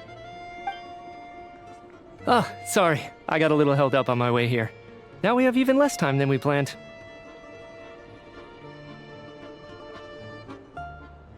Go ahead and order some snacks and drinks. Whatever you like. Let me see. According to my schedule, we still have 25 minutes left. You're really pressed for time today, huh? I was imagining this would be a leisurely chat. If you'd prefer, we can always reschedule for another afternoon when you have more time. No need. Getting to meet the lead singer is a very precious opportunity for me. I'm not about to pass it up. I've already had to decline your invitation several times because our schedules rarely align. If I don't grab this chance while it's here, who knows when the next one will come around? Well, it's very kind of you to make time just for me.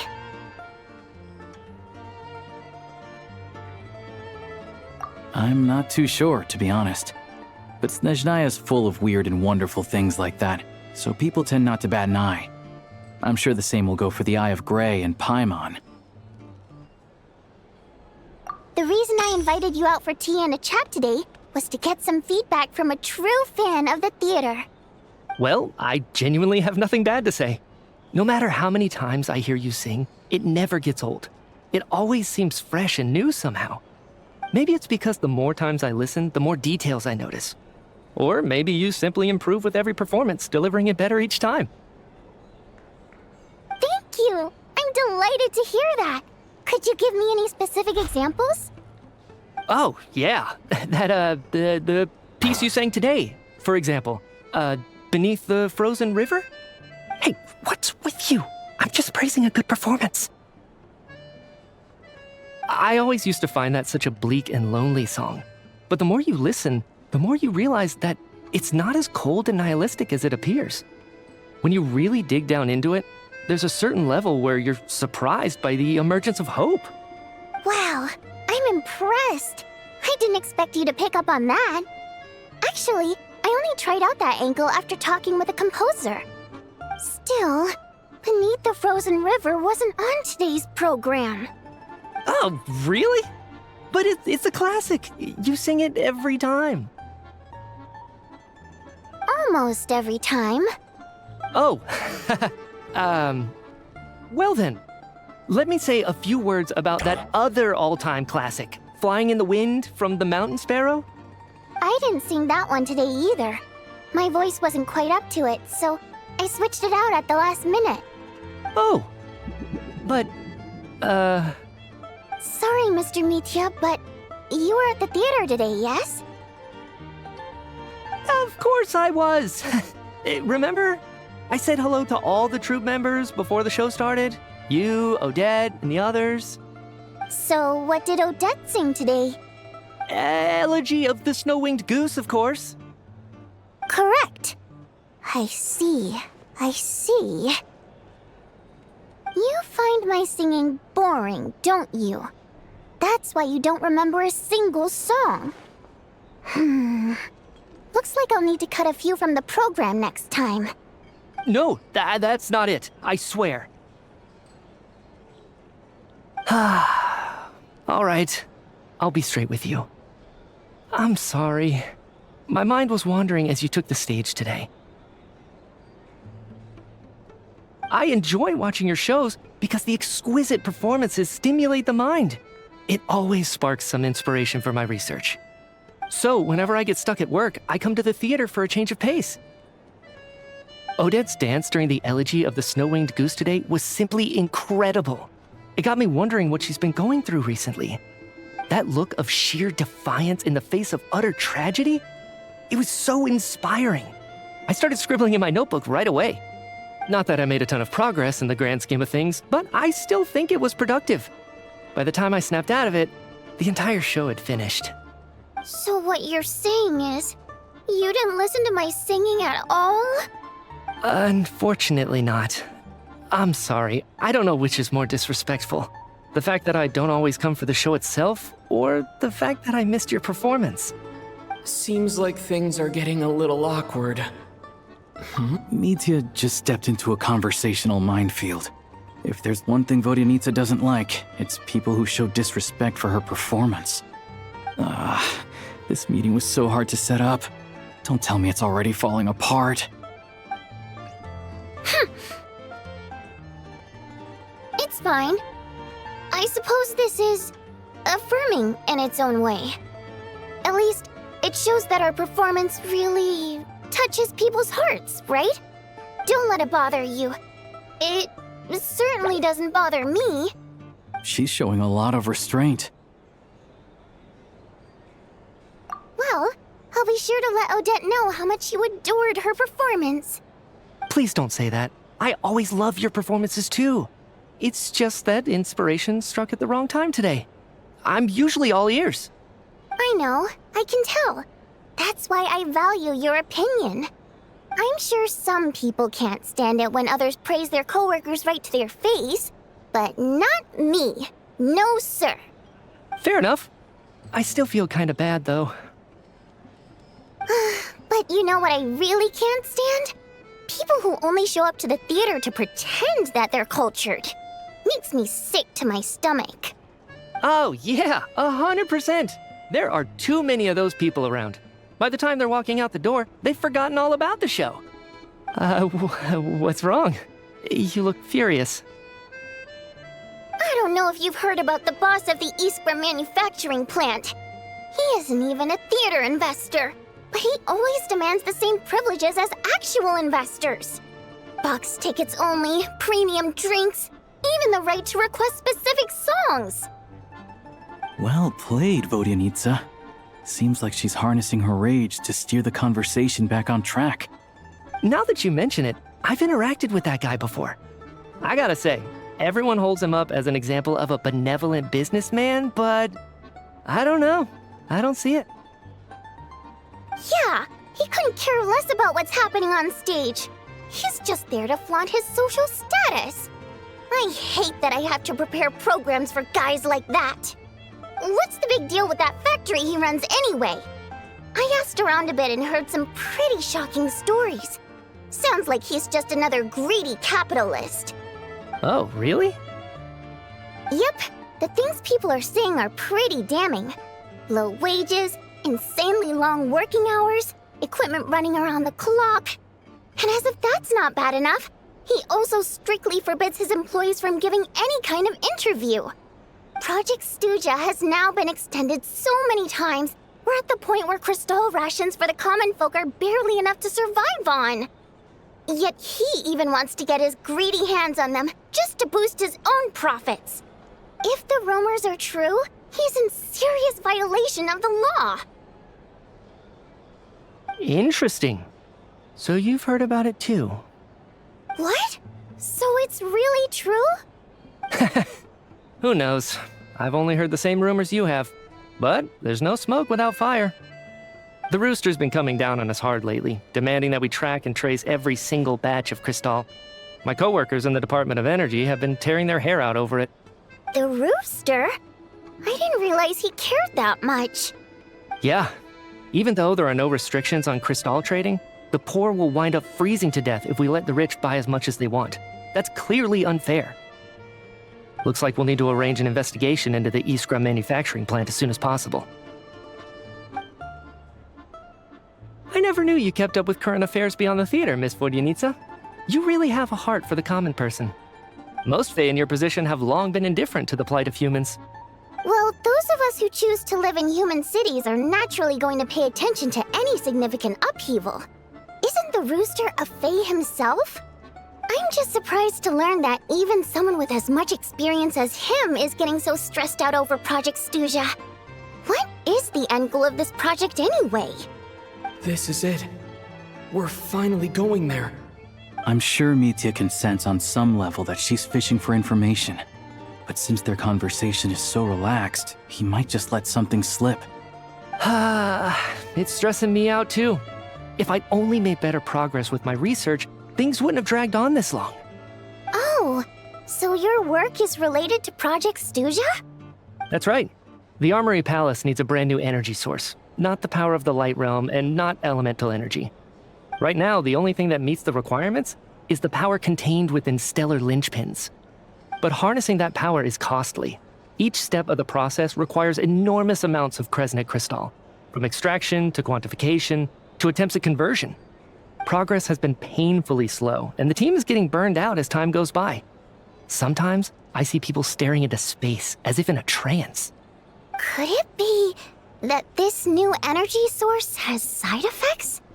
No, it doesn't affect us, because the energy is used for... Okay, I got it. Stop choking me. Sorry, I can't talk about that. I think we're all just exhausted. We've been working ourselves to the bone for so long with so little progress to show for it. It's no wonder people are struggling to stay motivated. Seems like I owe you an apology. I shouldn't have gotten so mad at you for not paying attention during the show. Don't worry about it. I count myself lucky, to be honest. I don't envy the people who work closely with the Tsaritsa herself. I'd much rather be in my current position. At least I don't have to shoulder any major responsibilities. So they're trying to develop a completely new kind of energy. Yeah, censored by a scarf. Who would have thought?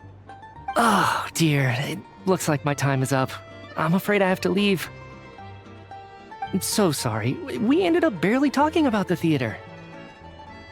That's okay. It was a pleasure chatting with you, really. Let's make up for it next time. Yeah, hopefully once the work pressure eases up a little, I'll be able to focus more on the performance, and then we'll have more to discuss. We touched on some confidential issues today. I'd be grateful if you could keep it between us. That could have gone worse. Nice job. Why was Mitya in such a hurry to leave, though? Sorry, routine inspection.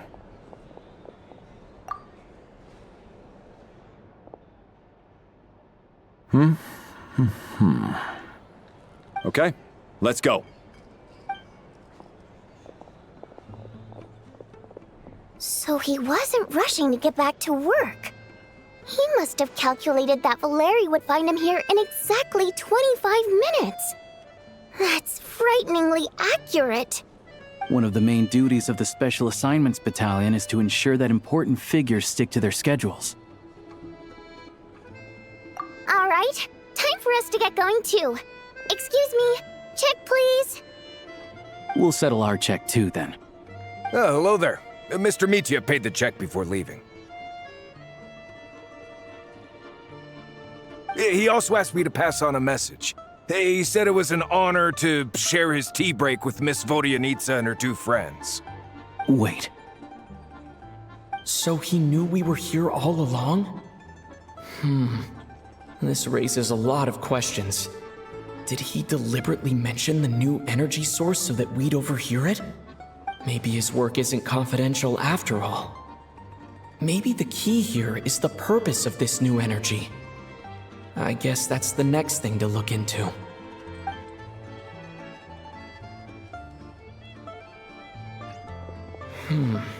Vodyanitsa and Alosha have left. Time to head back and call it a day.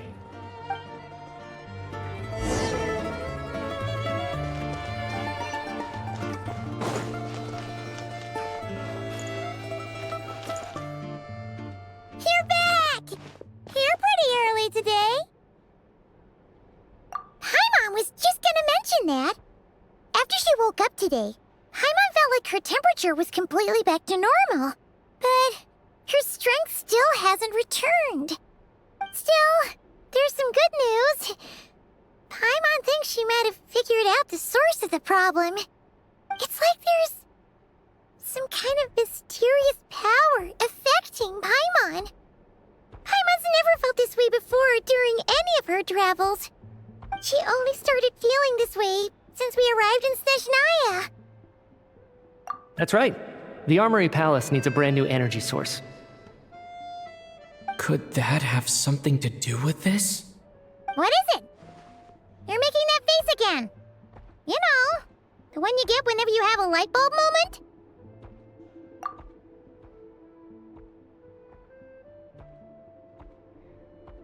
So, they're trying to develop a new energy source here?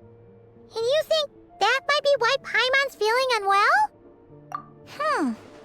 Well, Mitya denied that the energy they're researching has any side effects. Although, he did say that people working on the project have been having issues with their concentration and short-term memory.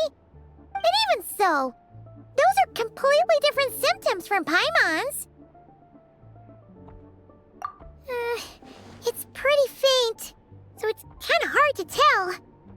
But, if anything, it seems like it's coming from roughly the same direction as the Armory Palace.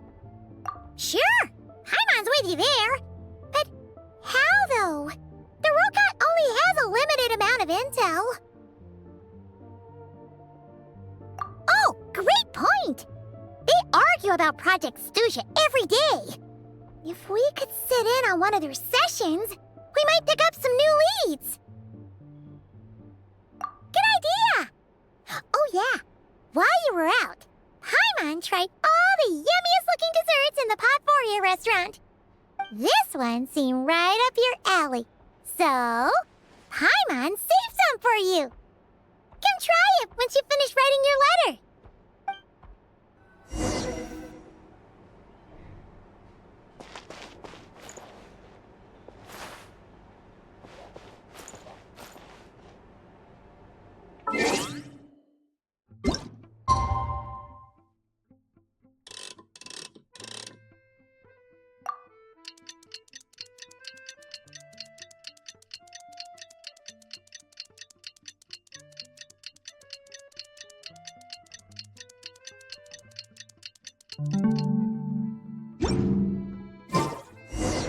Alosha replied.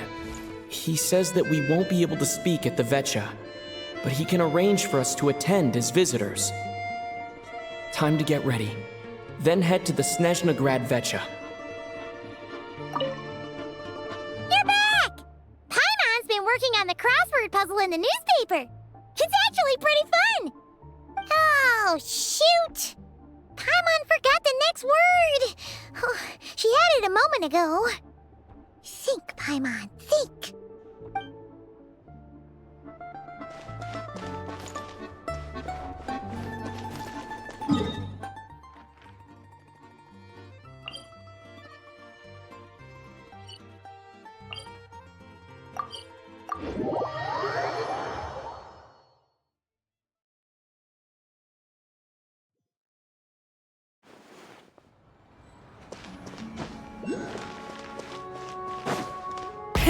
Rev the engines!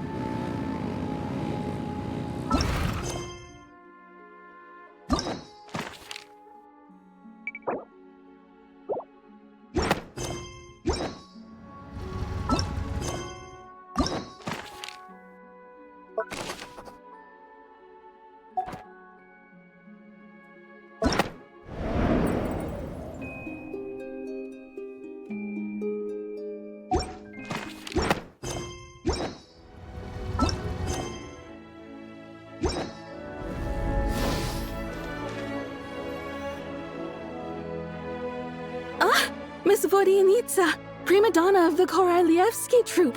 What a surprise meeting you here. Will you be sitting in on a session of the Vetcha? Sorry, I'm not taking interviews today. Oh good, you're here. The session's about to begin. Let's get inside.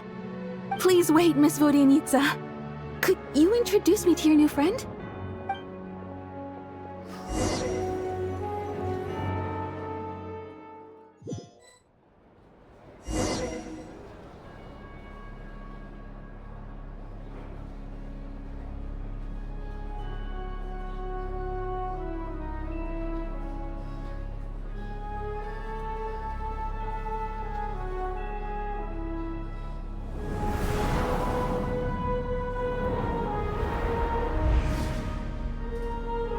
In summary, the energy management commitments made for the outgoing period have been delivered upon.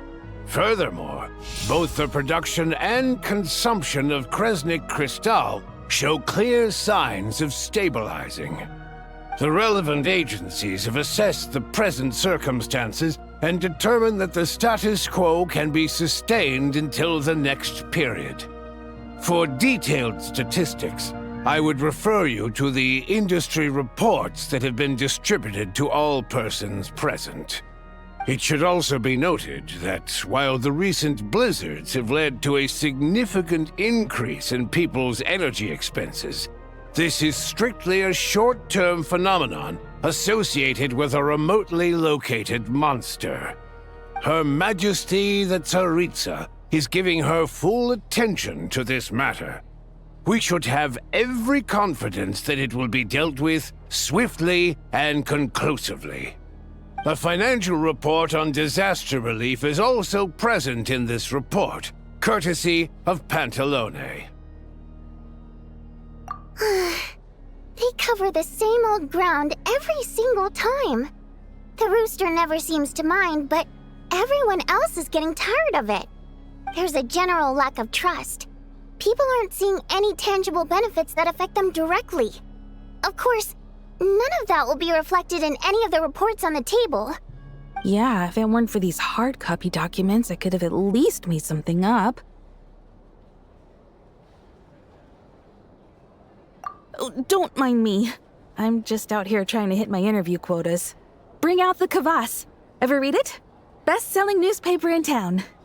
If I remember correctly, you guys don't even have a sales permit. You have to sell from stalls on the street. Okay then, best-selling street stall newspaper in town. Still counts.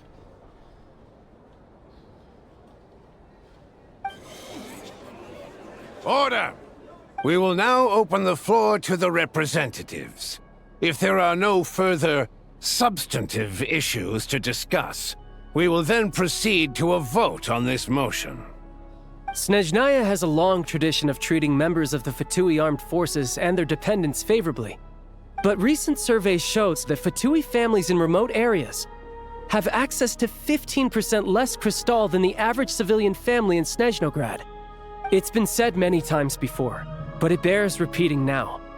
There needs to be a clear and consistent rationale behind how crystal is allocated, or we will soon face immense public backlash. Perhaps you wouldn't need to keep repeating yourself if you would hear me out for once. I say again, true consistency exists only in principle. In the real world, fairness is relative. You appear to treat resource allocation as a simple function of production and population. So what about when the equipment used in production breaks down? Have you factored that into your equation? And do you even know how long it's been since Snezhnaya last conducted a census? If I knew the answers to questions like that, I'm sure I'd be a very wealthy man. And I doubt I'd be going by child. I'd like to bring the focus back to the specific issue I raised. Or do you wish to deny that favorable treatment for Fatui dependents is our long-standing policy? It's easy to be a critic when there's no accountability. That seems to be a running theme in the anti-Project Stuja cohort. Defeat the ringleader and all other problems will magically resolve themselves. That's what they seem to think. But in case you aren't aware, not one jot in my report would change whether Project Stuja continues or not. So you have no intention whatsoever of finding a solution to this problem? On the contrary, I'm the only one here who ever brings solutions. Child opened by speaking up for the armed forces. Regrator struck back with style and a war of words ensued.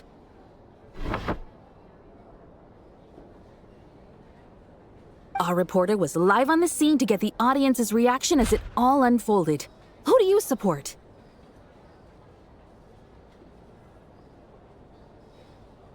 The people have spoken!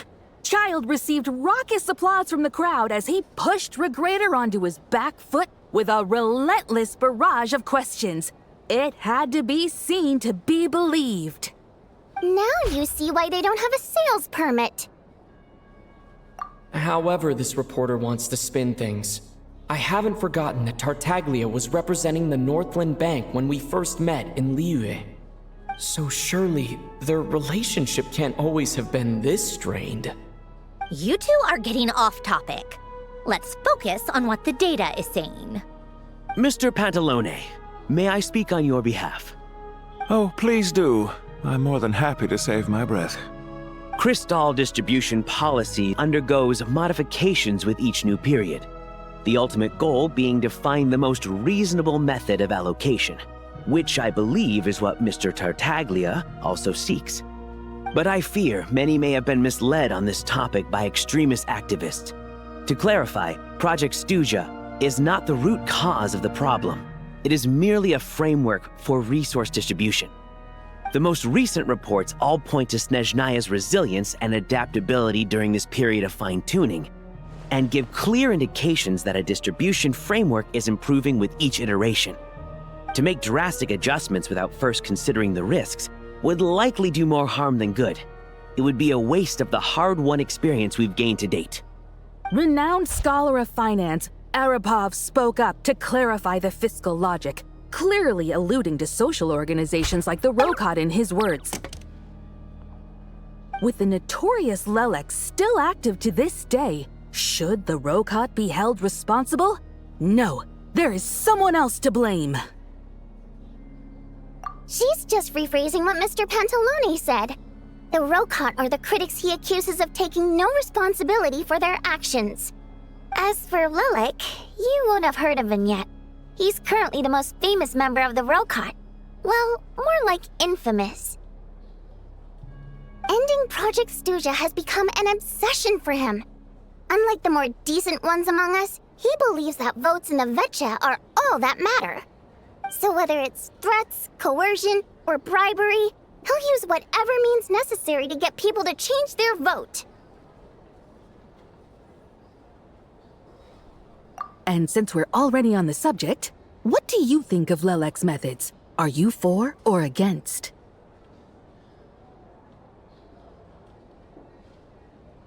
Well, whatever the story is, his actions benefit us all. We stand with Lelik. At least someone here wants to take this discussion seriously. I've been considering that issue myself. What you really need is more precise regional data, right? I think it would be easiest to let the Fatui handle it, since they're already in charge of Crystal shipments anyway. We may as well get them to collect some data while they're at it. Whatever you need, you can ask the Fatui to look into it for you. In terms of supervision, I think the Druzhna would be a good fit. I had hoped to discuss this with Miss Vesna, but sadly, she's not present. I will be happy to take a note of your suggestions and present them to Commander Vesna for a decision upon her return. The Commander has always taken a keen interest in Project Stuzha. However, given the Druzhna's demanding workload, I'm afraid it may prove difficult for them to provide any practical support. Let us refrain from jumping to conclusions until a concrete and actionable plan is in place. My apologies, Lord Rooster. There are numerous issues to address here, including manpower, time sensitivity, and reporting lines. Nevertheless, I support drafting a proposal.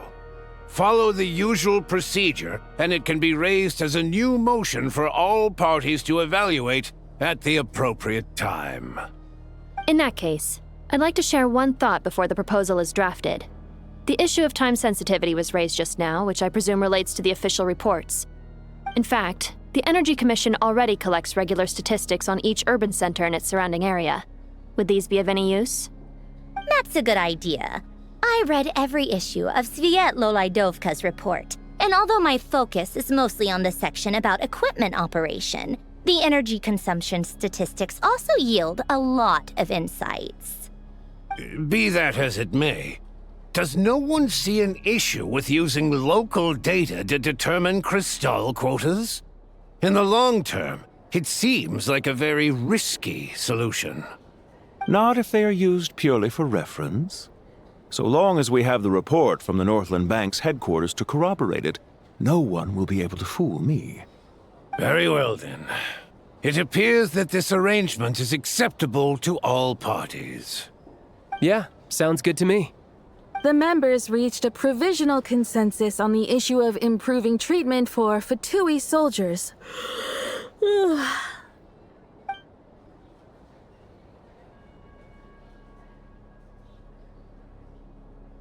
Today, the prima donna of the Korailievsky troupe attended a session of the Snezhnaya in the company of a dashing young man.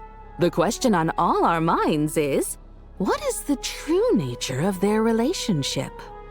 Write anything like that again, and I'm revoking your permission to interview the troupe. Got it?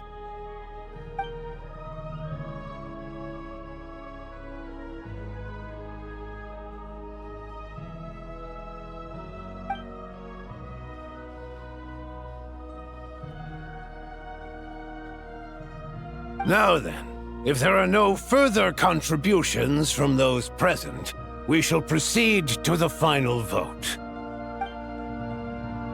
Hey, check it out! What made him vote against? Why now?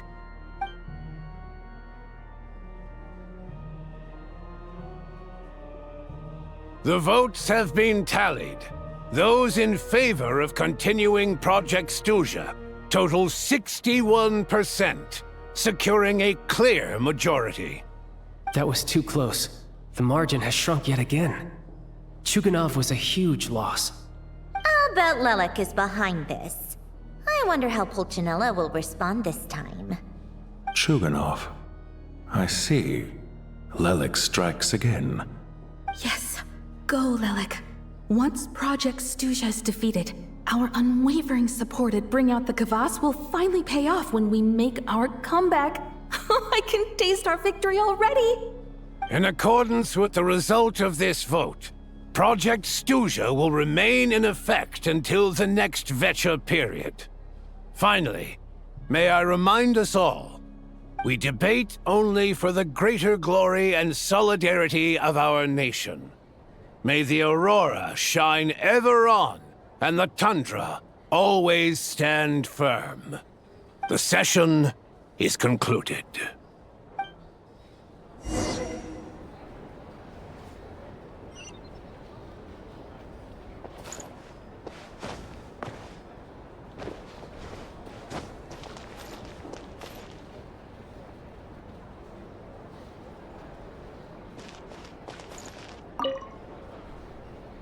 have to say, I really wasn't expecting Chulkunov to vote against Project Stusha. Well, in principle, Snezhnaya's business and political elites ought to be the ones least likely to oppose it. As we heard, Project Stusha is basically just a resource distribution framework that requires everyone to cut back during the winter. But even if the policy got cancelled, the Tsaritsa's energy needs wouldn't suddenly go down. The extra demand from the public would have to be filled from somewhere. So logically, the factories would have to take the hit. I got a letter from Mr. Mitya just before today's session.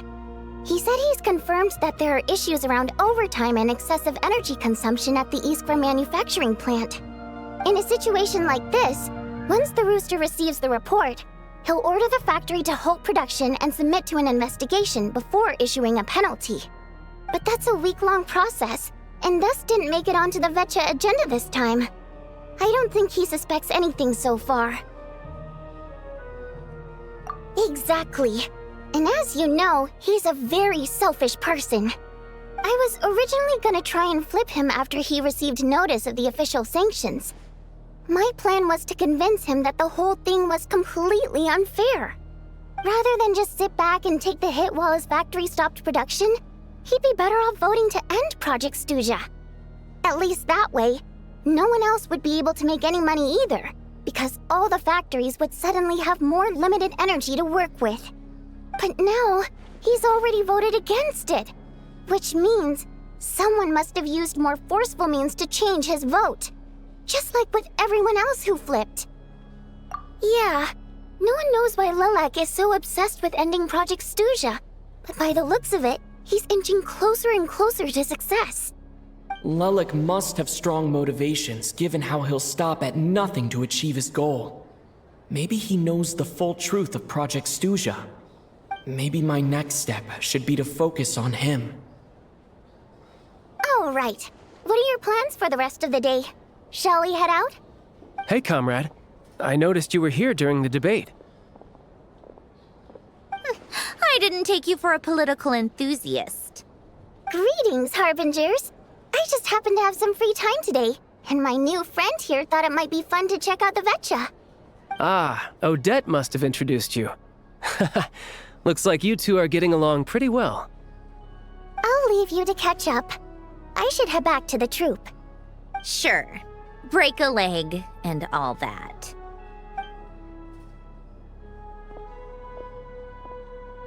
Thought it might be fun to check out the Vetcha, did you? Things are never that simple with you, Traveler. There's no way you're here for kicks and giggles. Tell me I'm wrong. Oh, yeah. To some, he's a captivating enigma. To others, he's the bane of their existence. No one ever thought that some anonymous nobody from the Rokot could cause such a stir. Huh? You want to look into Lelik? Then I'm sure his days of anonymity are numbered. What do you think, Sandrone? Fine by me, I guess. If the Traveler actually manages to expose Lelik, it'll be doing Pulcinella a favor. In return, it seems fair to let him in on what we've learned so far. My thoughts exactly. Sharing is caring, after all. Head back to Glupov and grab the files on Lelik. It's easier to just pull the records than go through the rigmarole of getting the Traveler a visitor's permit. As you command, child, sir. In that case, since we're going to be waiting anyway, I'll have someone brew a pot of black tea.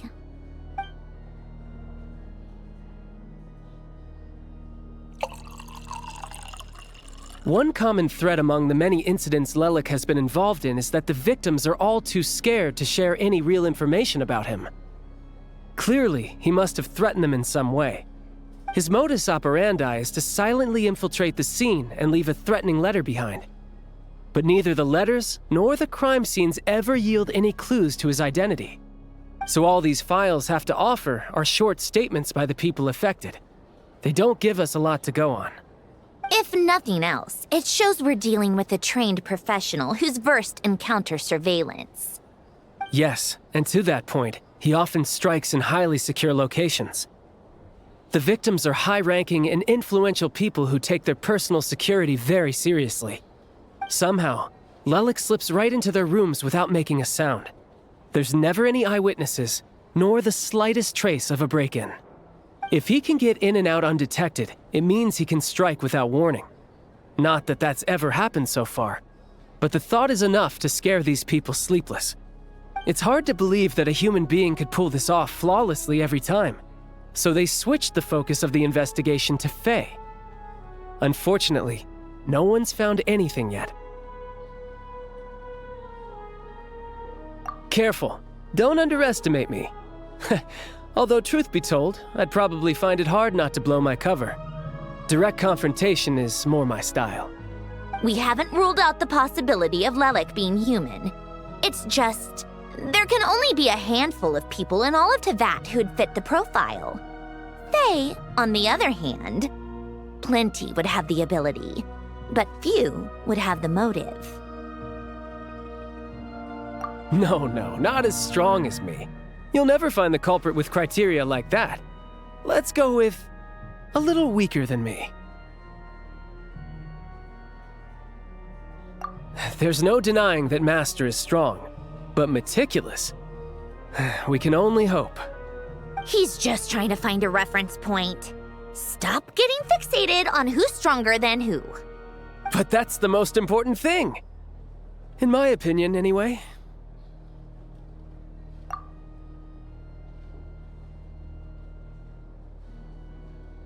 Odette? Yeah, that seems about right. Her skills are solid, and she's always calm under pressure. Except she's Fatui, so the likelihood of her working against us is pretty low. But yeah, much more accurate than your previous example at least. No, wait a moment. Maybe we should interrogate that assumption. What do you mean? Which assumption? Her Fatui identity doesn't necessarily exonerate her. And when you think about it, the Rokot would be precisely what she needs to conceal her identity.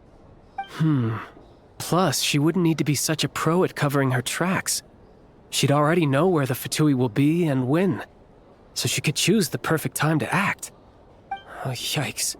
I was just thinking out loud. Why is this starting to sound like such a convincing theory? Still, what reason could Odette possibly have for trying to call off Project Stuzha? Arlecchino would be the best person to ask. She knows Odette best. Unfortunately, she isn't back yet. Rosaline used to open up to her in private about her struggles with Odette. As I'm sure you can imagine, Arlecchino is quite a lot better with children than Rosaline was. She gave her some tips on how to handle the situation, and Rosaline managed to reach a settlement with Odette before leaving. So I suppose there were at least no lifelong regrets left behind. Beyond that, I don't know the details about that side of things. But I do know that Odette definitely has a motive to hold a grudge against Project Stuzha. The reason being, her father passed away during the early stages of the project.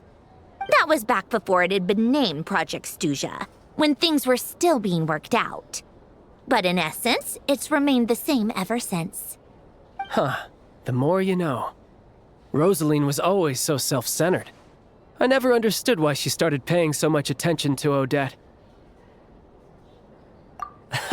Is that such a surprise? If you cast your mind back, you may remember that Rosaline and I weren't exactly close. We had tea together a few times, but that was about it. Odette's past is no secret. Her father was a Fatus and her mother was a very famous ballerina. On the surface, it looks like she followed right in her parents' footsteps. But the truth is quite a different story. After her father passed away on a mission, her mother was overcome with grief. She broke her leg during a performance and could never dance again. Odette was only interested in ballet at the time, but this tragedy left the family with both breadwinners gone. They could barely make ends meet. Per Capitano's policy, family members of Fatui who died in the line of duty had to be appropriately accommodated and provided with adequate assistance. So, regardless of how Rosaline may have felt about it, It fell to her to resolve the issue of Odette's family's livelihood. In the end, the solution they agreed upon was to have Odette join the Fatui. Right, because the alternative would have been a one-off compensation payment, I guess. In that sense, joining up was definitely the better option. Still, she must have had mixed feelings about it, right? If she doesn't even like the Fatui. It's just a theory, a possibility. But as a motive for Odette to become Lelik, it holds up. That said, I have no idea where Odette's head is at right now, or what her conflict with Rosaline was about. Plenty of people were on bad terms with Rosaline. I have no intention of trying to figure it all out. Yes, but there's not much point in discussing that now. Yeah, back to Lelik. Since our investigations so far have turned up next to nothing, we've got nothing to lose by trying a new angle. Funnily enough, Tonya and I had actually made plans to go to the theater tomorrow to watch Odette's rehearsal. Unfortunately, thanks to this Lelik situation, I'll be stuck working overtime again. Which means you can go in my place. No point wasting the ticket. Plus, you'll get to meet Tonya. Spirit Seeker. Quite the classic ballet. It was passed down through Odette's mother's family for generations, though it hasn't been performed in years. But Odette's been practicing it diligently, and it's finally ready for a return to the stage. Excitement is through the roof. Tickets for the official performance sold out long ago. Tonya's excited for it too. She's desperate to see it no matter what. Personally, it's not really my kind of thing, but since she's my little sister, I had to figure something out. I've actually seen it several times before. The story's pretty straightforward. The lead character follows a trail of clues left behind by a spirit, gradually recovering her memories along the way. It's a tale of love and regret. So not exactly reinventing the wheel, at least by today's standards. But when that classic melody kicks in and the lead character begins to dance, it always gets me. It really is beautiful. Not an easy dance to do justice to, though. I know it's always been Odette's dream to perform this piece, but I'm not sure she's really ready. In that case, I think that even if she is Lelik, we should wait until her performance is over before we respond. I'll let you take it from here, comrade.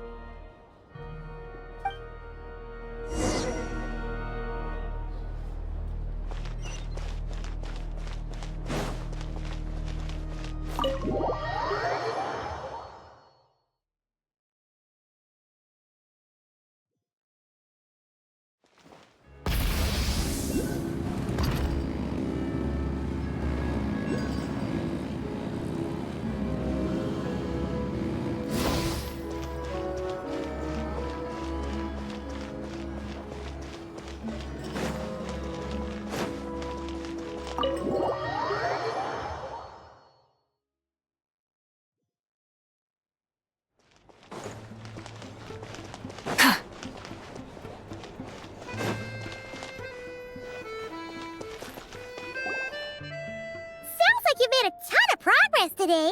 It's good that everything's going so smoothly. Next step is to head back to the theater and get a clear answer from Odette. Either way, Paimon doesn't get the sense that she's a bad person. Sure, she might have done some pretty extreme things, but Paimon bet she has her reasons. Maybe this is going too far, but with everything she's managed to do so far, wouldn't it make more sense in theory to be even more, heavy-handed? Why leave a letter when she could, well, we know there are plenty of other ways to keep people in line, right? The point is, she could have gone further, but she didn't. So, if it is her, she's got some principles at least. Yeah! Well, all you can do is follow the facts wherever they lead. No change, really. But that thing Paimon told you about yesterday? Paimon feels like she can sense it more clearly now. Hearing you talk about your day Makes Paimon itch for an adventure. If only she could be there with you so we could experience it all together. Yeah, I wish you could be there too. I'm not used to adventuring alone. But don't worry, we'll get to the bottom of this. Guess it's just one of those things. Never mind. Paimon will behave herself and keep resting.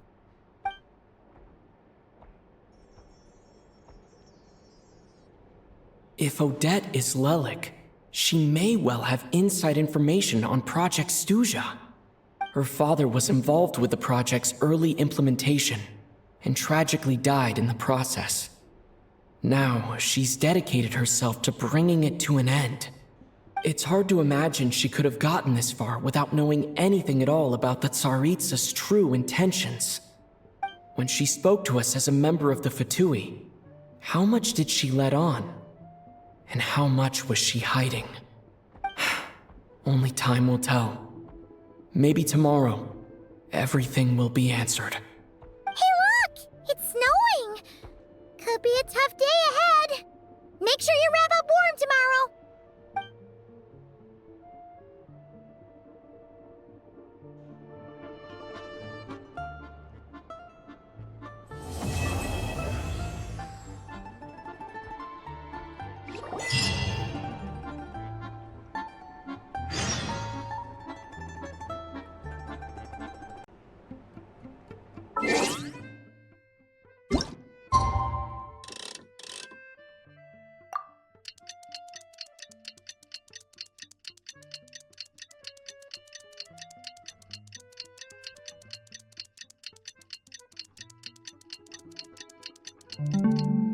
Exploration and trials.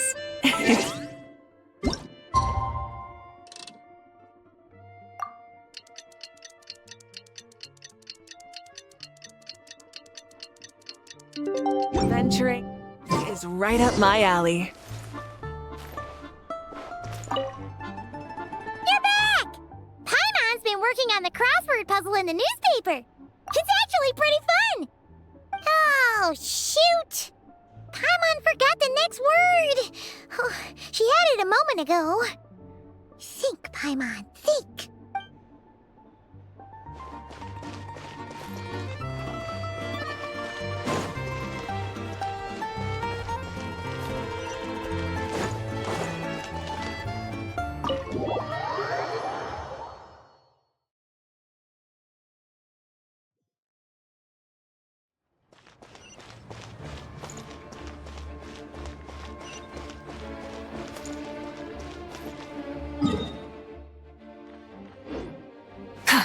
Try and stop me!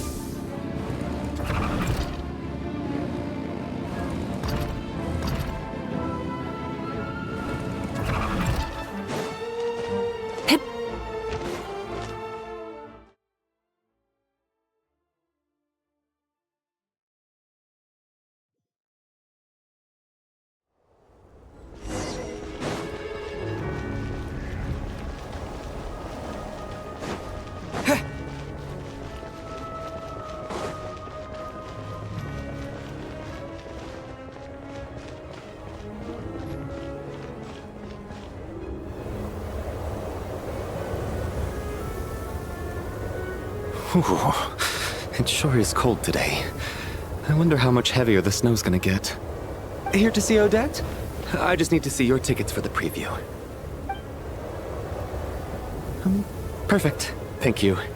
I'll hold on to your tickets. Come on in. It's freezing outside.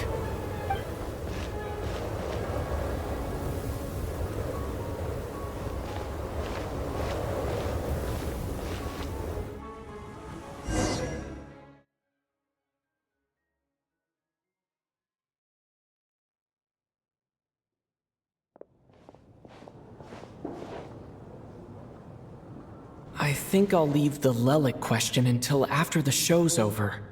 Then I'll go find Odette.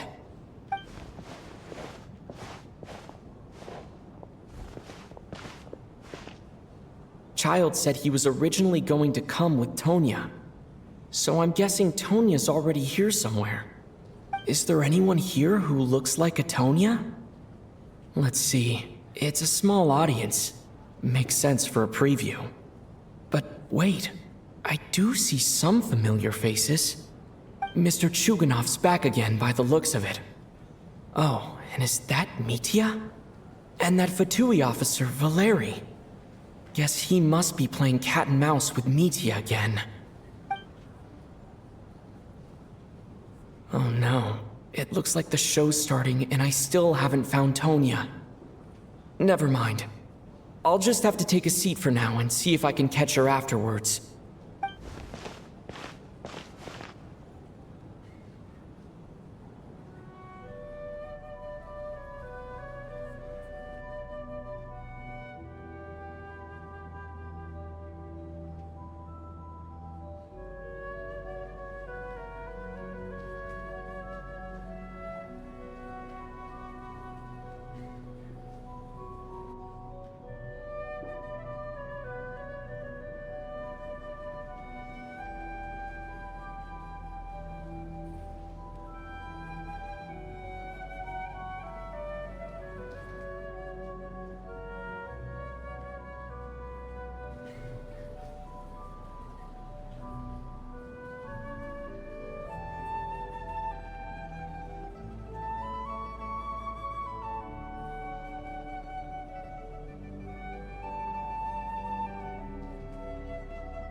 Members of the audience, I'm a staff member here at the theater. Today's performance was a very special one for us, as it marks the first attempt in a long time to revive the classic Snezhnayan ballet, Spirit Seeker. To commemorate this occasion, we would love to take a group photo of the cast, crew, and audience members present today. Could I kindly ask the audience to please come up onto the stage?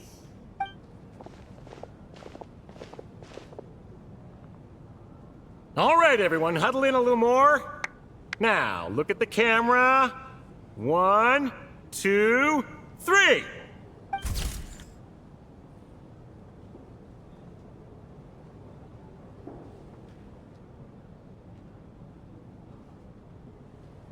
Are you quite satisfied, Mr. Energy Scientist?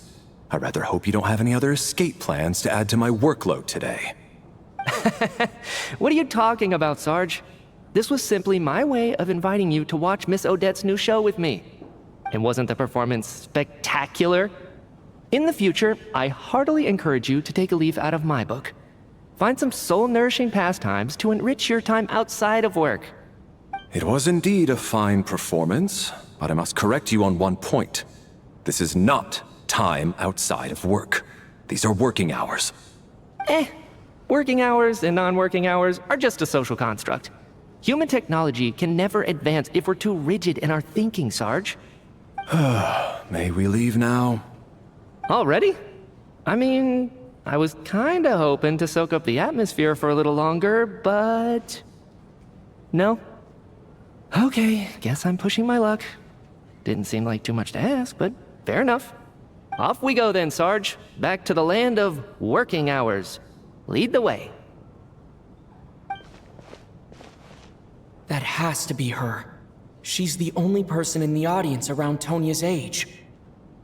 Excuse me, are you Tonya? Huh? Your brother's busy today, so I took his ticket. Don't worry about him, he's fine. Oh, okay. Sorry for the trouble. What's wrong? Are you sick?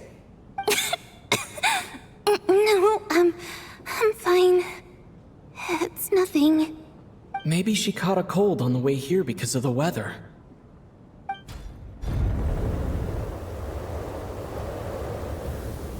I haven't seen snow like this in a long, long time. It's most unusual. I know. It's completely white out there. You can barely see a thing. I've never seen such heavy snow in my life. Let's wait it out for now. You'd be lucky not to freeze to death in this weather, let alone find your way. Well, look at that. Maybe we shouldn't be in such a rush to get back after all. What do you think? Let's wait and see. Why do you need to take it so seriously? Fate has given us this wonderful chance to take a break. We owe it to ourselves to make the most of it. Come to think of it, there's a small inn not far from here that always keeps plenty of extra blankets on hand for guests. I know the route well. Shall I head over and borrow a few blankets? That way, anyone in a hurry can wrap up warm for the journey back. Just remember to return them next time you're over this way. Sir, there's really no need to go to all that trouble. Hey, it's no trouble at all. Wait here, I'll be right back. What a kind gentleman. Very good. My wife and daughter are waiting for me at home, so I shall be heading back as soon as I get my blanket. So... are you expecting us to go back to the Armory Palace wrapped in blankets too? Don't worry about that. I made arrangements in advance. Should I not return to the Armory Palace within 3.5 hours after Operation Showtime begins, an armed squad will be sent to collect us. They will escort us back. You are one of our key military personnel, so any weather-related risks must be eliminated. Operation Showtime? So, wait. Every single time you drag me back to work when I sneak out, it's a whole official operation? I gotta say, you've really turned this into quite a moral dilemma for me. It's snowing pretty hard out there. I think you should stay here for now. You seem a little under the weather.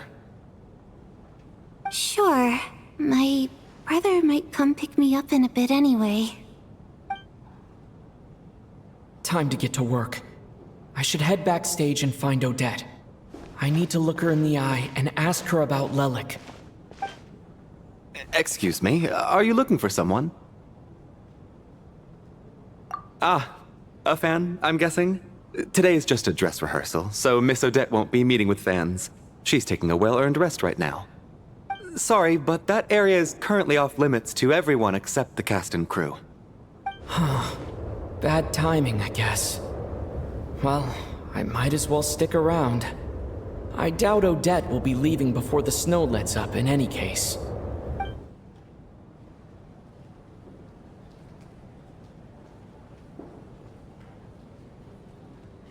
What happened to the gentleman who went to fetch the blankets?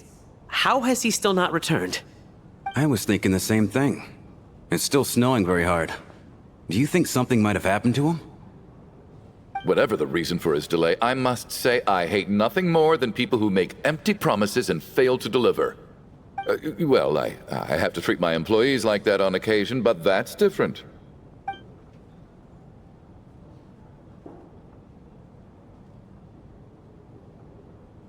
You seem anxious, Mr. Valeri. It's been nearly 4 hours since I left the armory. The army should have arrived to extract us by now. They know how much I despise tardiness and disrupted plans. There's simply no reason that they shouldn't have shown up by now, barring exceptional circumstances. Surely a snowstorm like this one counts as such. Few things in this world can stop the Snezhnayan army, Mr. Mitya. And a snowstorm is certainly not one of them. Why don't you go out and take a look? They might be right outside, waiting for your orders before they dare come in. An absurd hypothesis. I have no intention of leaving your side for even a moment until I have escorted you back to the Armory Palace. This doesn't look like an ordinary snowstorm to me. That guy who left earlier. It looked like he just vanished into thin air. Either that, or my eyes were playing tricks on me. A man-eating snowstorm? Come on. Night hasn't even fallen yet. Spare us the ghost stories.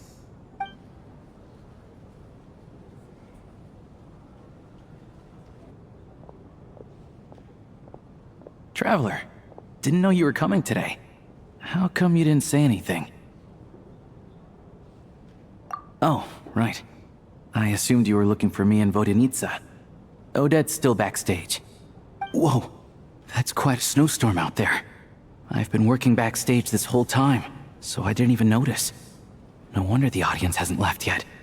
Is weather like this rare, even in Snezhnaya? Yeah, snow like this. I'm sure I've seen it out in the wild before, but never in the city. Actually, I take that back. I don't think I've seen snow this bad even in the wild. This is something else. It's not normal. If even Alosha thinks snow like this isn't normal, could it have anything to do with that monster people have been talking about? We can't stay cooped up here forever. Someone needs to go out and take a look. No need. I have plenty of experience with snowstorms. Besides, I work here while you're an audience member. I should be the one to do it.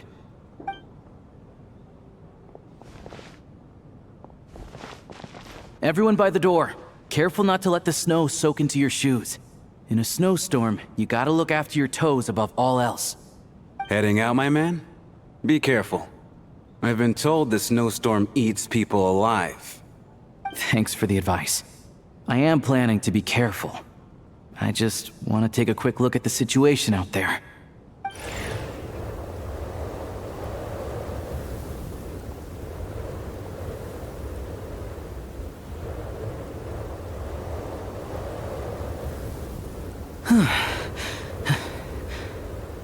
He's back! He's back! How was it? What's going on out there? Did you see any soldiers patrolling the area? Something about this storm isn't right.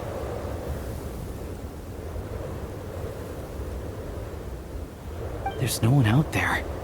I didn't see a single soul. And something in the air gives me the creeps. This isn't your average snowstorm. I suspect it might be related to recent events in our nation. I strongly advise everyone to stay here until the snow dies down. Are you serious? So all of us are trapped here now? That sounds a little far-fetched to me. You want to go outside and see? I, for one, am not risking my neck in that weather. This just turned from a minor delay into a major hassle.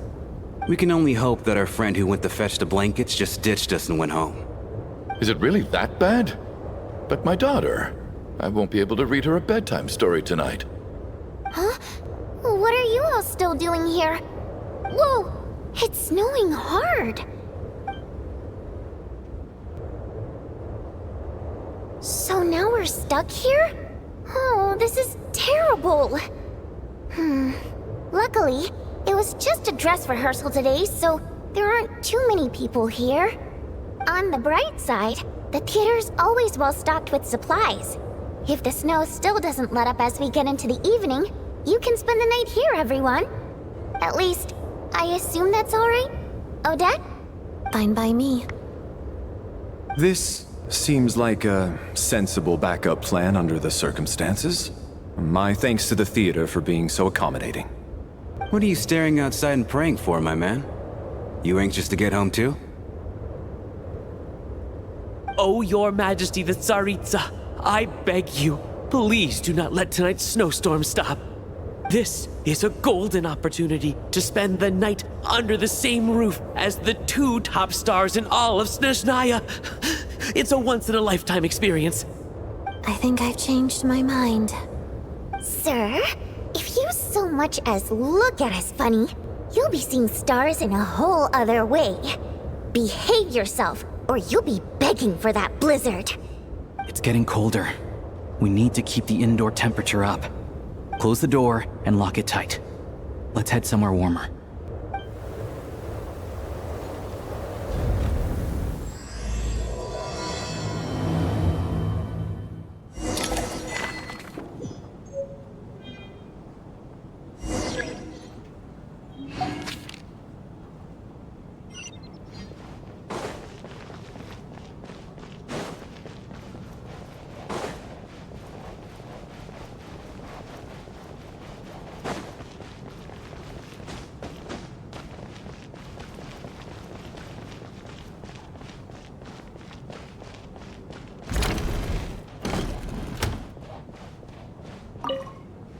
And then there's the aristocrats.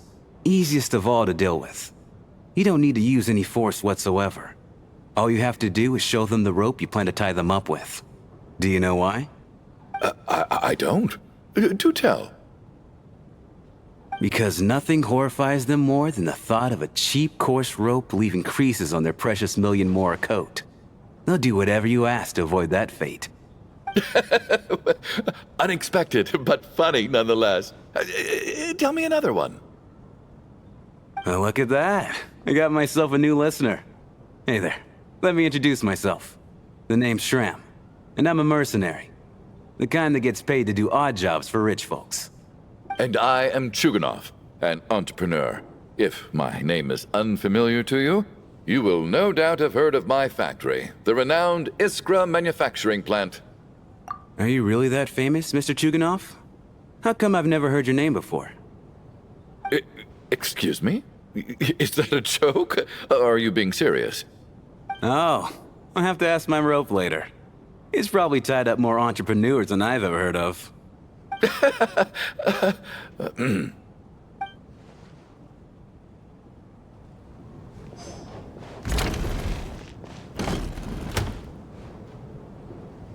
How are you feeling, Tonya? I'm fine. Sorry to worry you. I'm used to it by this point. I take medicine for it. My brother usually helps to get it ready for me. Child must take great care of his sister. He's never mentioned Tonya's illness, though. You know, I actually find this whole thing kind of exciting. Stuck in a strange place thanks to a snowstorm, having to spend the night with a bunch of interesting characters. It's pretty cool, don't you think? Exactly. It's like one of those stories where an ordinary school trip turns into a magical adventure. I've always wanted something like that to happen in real life.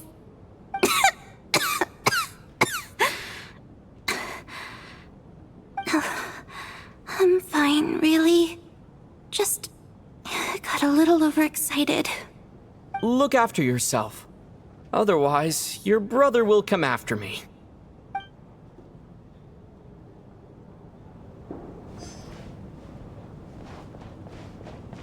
My husband has major trust issues. To him, I doubt even this snowstorm is a good enough excuse for me to stay out all night. That's the price of marrying into wealth. You'll get used to it. I'm not about to stop you if you want to leave, but don't drag me along. Hello? Can I help you?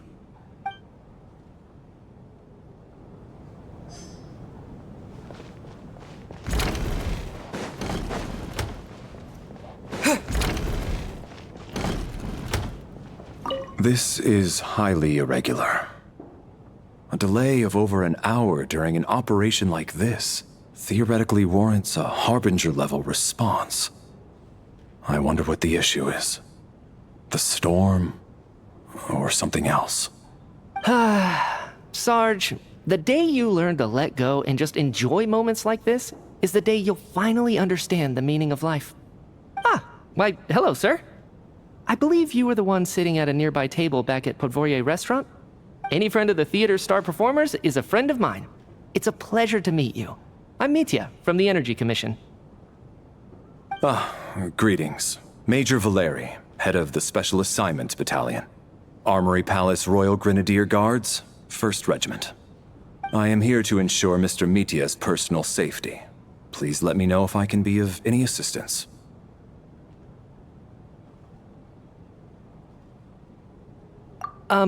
Mr. Traveler, I cannot help but notice that Miss Odette is stealing glances at me. Any idea what that could be about?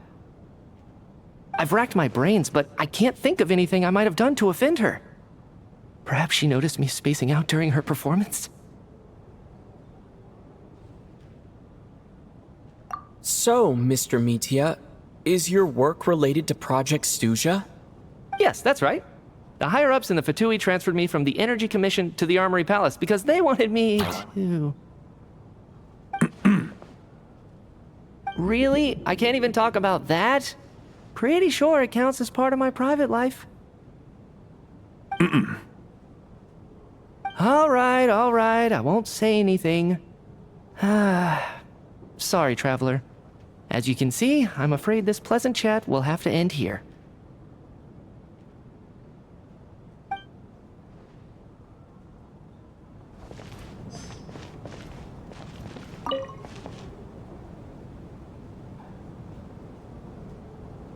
I don't think it's ever been this lively backstage before. I didn't know you were coming today. Hey, have you seen Chuganov? I heard he was coming today. Have you spoken to him at all? I'm with you.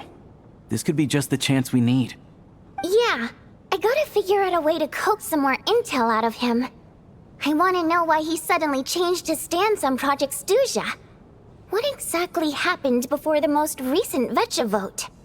For the Rokad, or just out of personal interest? Shh! There are other people around. Don't say the R word.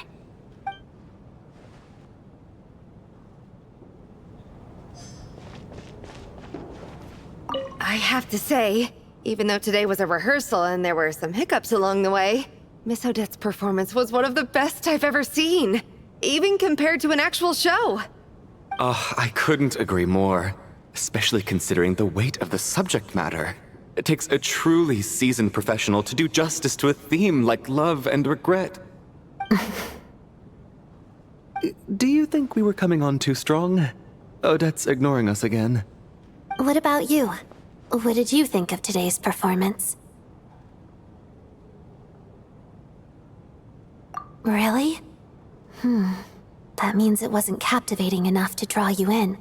I'll work harder to win you over next time. I'll make sure to save a ticket for you when the show's performance ready. This doesn't seem like the time or place to bring up the subject of Lelik. I need a chance to speak with her in private. So unfair. Talk about double standards. And now it looks like I've been spotted.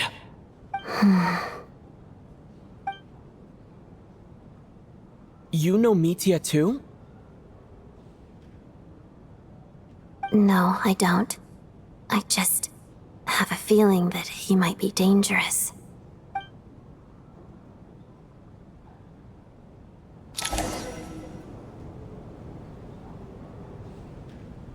How's it looking, Alosha? No change from this afternoon. Heavy snow with no sign of slowing down. May I have your attention, please? The storm is unlikely to stop tonight, and it'll be even more dangerous outside at night than it was during the day. We at the theater owe everyone here a duty of care. Therefore, we strongly suggest that you stay on site overnight and avoid going outside unless absolutely necessary. In a few short moments, we'll give you a tour of the theater's various quarters. You can choose to sleep in the VIP room, the office, or backstage. Or on the stage if you'd prefer. We won't mind. I'll pass on sleeping on the stage. What if the snow is stopped by tomorrow morning? The early birds in the audience might think we're part of some experimental new show. A drama about sleeping? That could be fun. Maybe we could come up with a title for the production.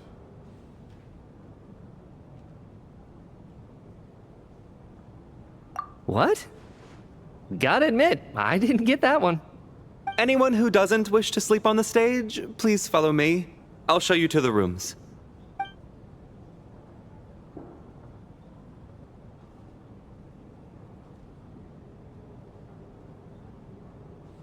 I guess I'll call it a night.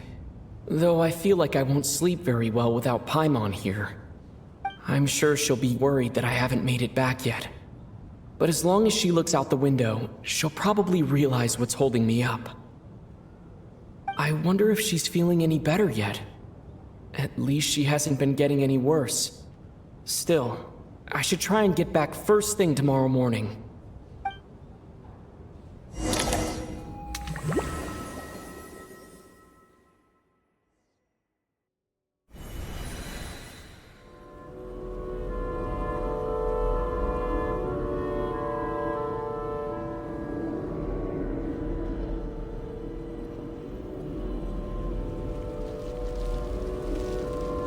Ah, finally! Welcome back to the world of the living, lazy bones. I was about to wake you. The black mist is almost on us. Still waking up, huh? You know, the black mist. It's been chasing us from below ever since we were born. You're just dozy. There's no way you've forgotten. Come on, let's keep heading up. Onwards and upwards is the only way to survive. Don't listen to a word those black mist cultists say. Here we go again. The endless march toward survival. What's going on? That black mist down there is creeping me out. And it's rising. Guess I should head upwards and get away from it. The Black Mist cultists believe that being swallowed by the Black Mist leads to everlasting peace. But if you ask me, they're just lying to themselves. We're the only heretics left, the only ones who refuse to give in. We have to keep going. But how do you actually know that they're wrong? Dangerous question there, Torgov. The moment your faith wavers, you start a chain reaction that ends in the collapse of your will. Put the question out of your mind. Stay strong and believe that the Black Mist means certain death. Okay, but it's not my mind that's the problem. My body's about to give up on me. It's already starting to falter.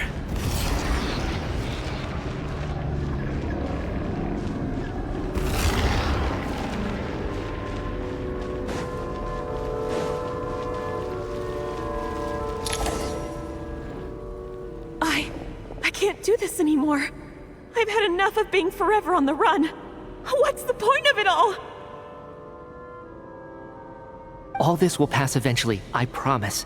Keep fighting. It will be worth it. You accuse the Black Mist cultists of being liars. But you're lying too. There is no end to this path. It keeps going up forever. There was never any hope to begin with.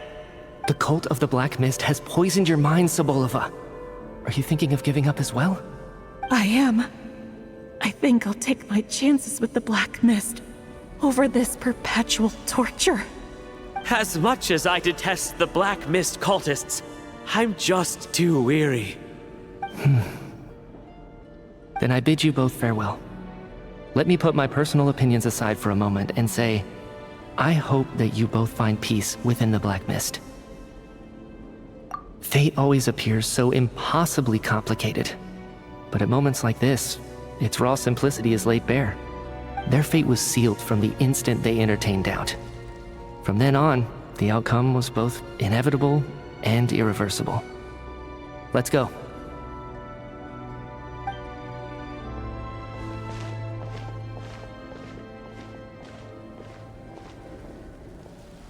Torgov and Sobolova are gone. I never thought the day would come when even they would be swallowed by the Black Mist. It's just you and me now. Yes, it looks like it's satisfied. For now. This happens from time to time. But it won't be long before the Black Mist starts chasing survivors once again.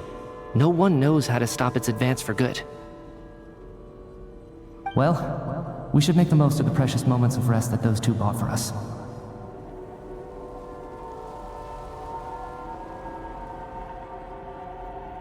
Huh? Are you really that sleepy, traveler?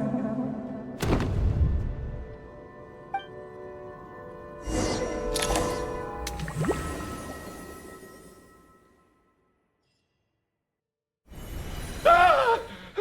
Help! Somebody, come quick! What is it, Yugonov? What's wrong?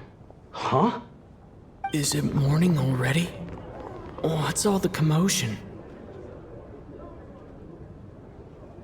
Sounds like it's coming from next door. I should check and see what's going on.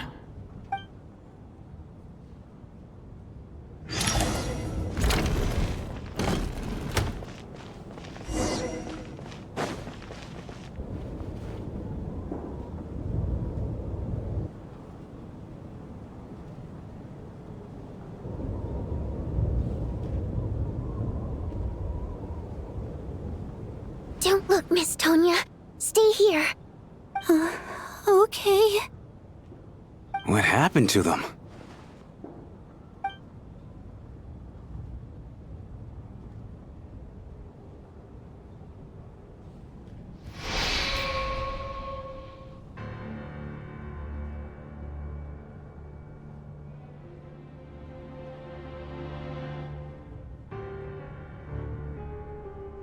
These two people have passed away. And the strange thing is that somehow, I knew this was going to happen. I knew that they would be the ones to die. Have I seen this moment before? Or did I have some kind of premonition? I can't remember what it was. Let me take a look.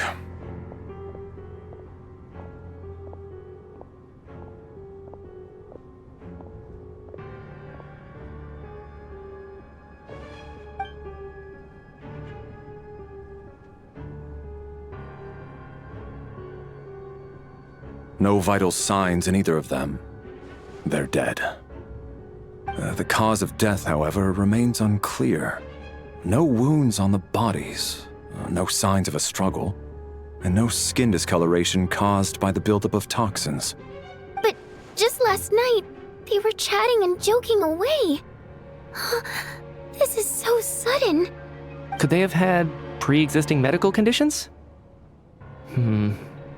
Even then, the odds of them both dying of sudden complications on the same night are extremely low. It's hard to believe that they died of natural causes, nor does this appear to be a suicide.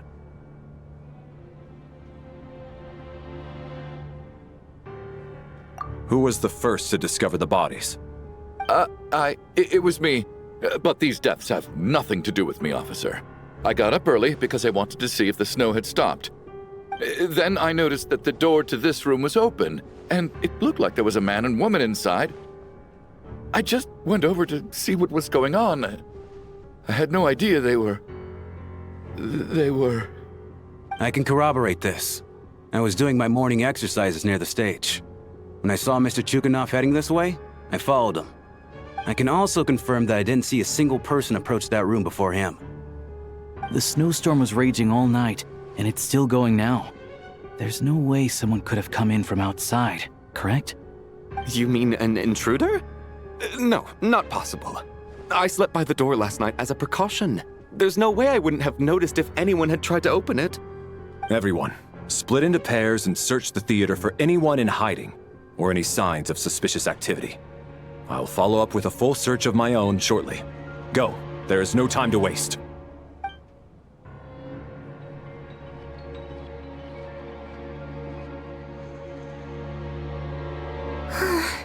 Nothing on your end either?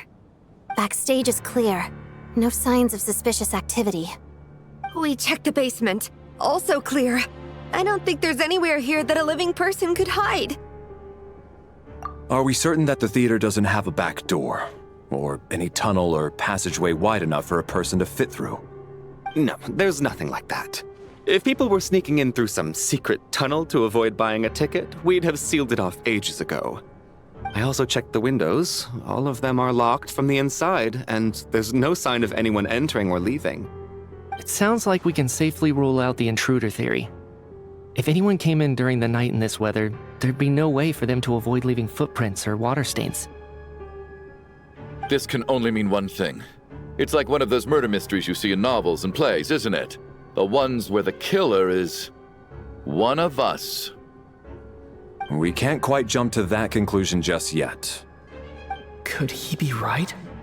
It's hard to imagine something like that happening in real life. Set in a theater during a snowstorm, a murder takes place, and the killer is among us. It's such a classic trope that it seems unbelievable. Looking at who the killer targeted, and the clean entry and exit, it all adds up. I know what this is. It's obvious now that I think about it. What is? What have you figured out? Both victims were wealthy, well-known local merchants. And the door was deliberately left open so I would discover the bodies and witness the crime scene first thing in the morning. Such ruthless methods. This was your doing, wasn't it, Lelik? Lelik? You mean Lelik is among us? And he's the killer? Lelik. I know this code name. Member of the Rokot, anti-Project Stuzha. Always works alone. I've read the case files at the Armory Palace. Walk me through your reasoning, Mr. Chuganov. What do you know about Lelik?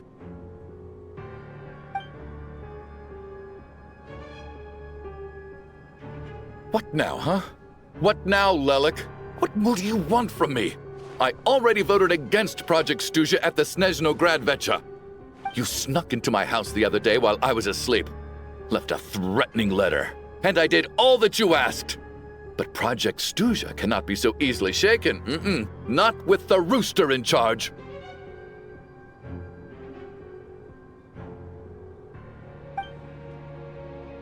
So he really was threatened by Lelek. That makes sense. And now you're resorting to murder to threaten me. Isn't that right? I knew it. The Rokot despises the rich. The lives of the wealthy are but refuse in your eyes.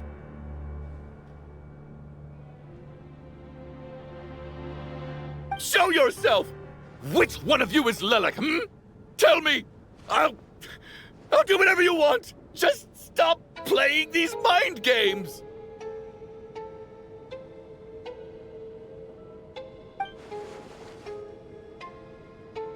Was this really Lelek's doing? Would Odette really do something like this? If Odette really is Lelek, this seems out of character.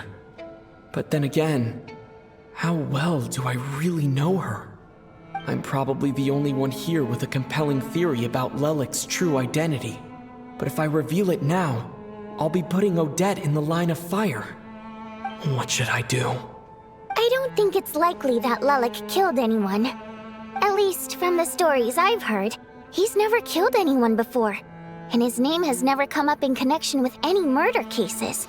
Besides, even if Lelek did want to threaten you, why resort to such an extreme and roundabout method? It's not his style at all. Vodyanitsa doesn't know that Lelek might be Odette, but her assessment is pretty much identical to mine. Miss Vodyanitsa, why do you suddenly feel the need to speak in Lelek's defense? Defense? Oh, no, it's just... I'm worried that we're jumping to conclusions here, so I wanted to share my point of view. Also, I don't think the Rokot is as bad as you're making it out to be.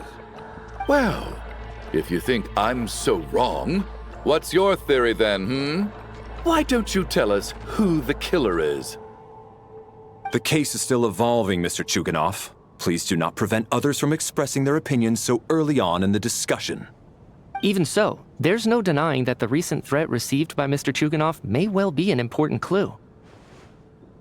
So there's still a good chance that Lelek is right here among us. I can't do this anymore. I don't care if it's still snowing outside. I have to get out of here.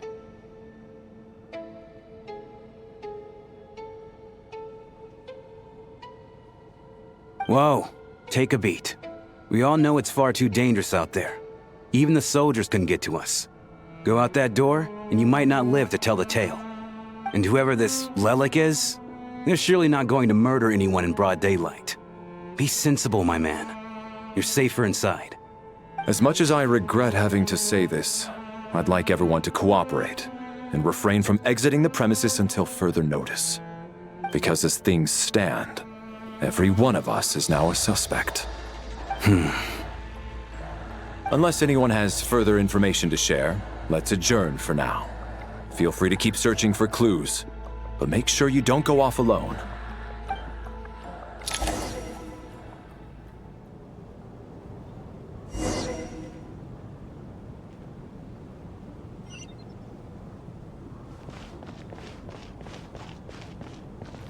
You seem to be very comfortable taking charge, Major. You took the reins as soon as things went south. I simply made an executive decision that someone needed to take control of the situation on the military's behalf. Does this offend you? No, quite the opposite.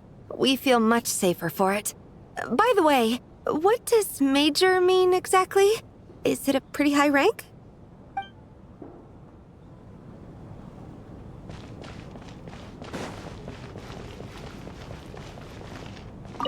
I still find it hard to believe there's a murderer among us. Just last night, I imagined we were like classmates out on a hiking trip. There's no guarantee that you can trust your classmates, especially not when you're locked up together. Why did they do this? Was it for money? Even then, they could have just kidnapped the people. They didn't have to die.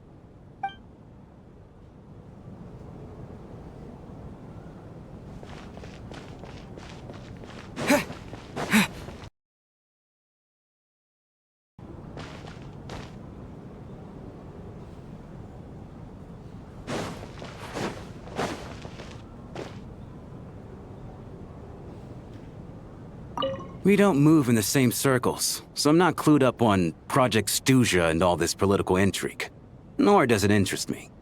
Nevertheless, sir, I think your top priority as soon as you get out of here should be to hire a good private bodyguard.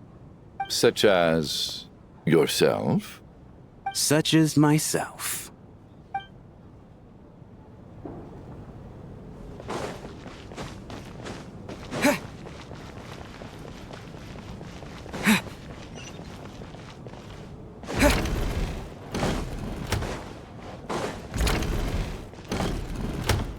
You're right, that was my bad.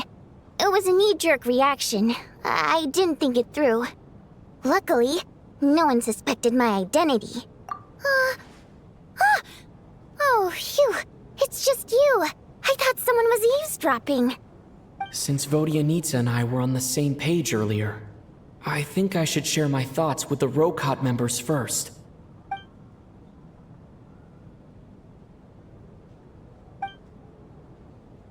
Whoa. Are you serious? I don't know if this counts as gossip, but it's definitely on track to be the juiciest this whole year. Odette? Really? Odette? Oh god, how dumb does this make me look? Lelek has been right under my nose this whole time, and I didn't notice a thing. Actually, it's exactly what you'd expect. Sometimes, hiding in plain sight is the best strategy. And now that you mention it, the more I think about it, the more sense it seems to make. It all adds up. What are we up to now? 1, 2, 3, 4... Odette's identities. She's my coworker, specifically a ballerina, and also a Fatous, a member of the Rokot. Now, Lelek. It must be so exhausting. I just want to give her a hug. I guess since I've always known her as a member of the Fatui, it never even crossed my mind that she could be involved with the Rokot, let alone be Lelek. I don't understand. If she's with the Fatui, what reason could she have for being so opposed to Project Stuzha? Probably best if you ask her that in person. Well, since you waited until now to bring this up instead of announcing it to everyone earlier, does that mean we're all on the same page here? Yeah. Lelek may not follow orders from the Rokot leadership, but as far as I'm concerned, she's never crossed the line. If anything, her actions benefit the poor. We need to confront her face to face. Do you think she'd really admit to being Lelek? I don't know. We'll have to see how it goes. For now, we'll work on the assumption that she didn't kill anyone, and see how much she's willing to tell us.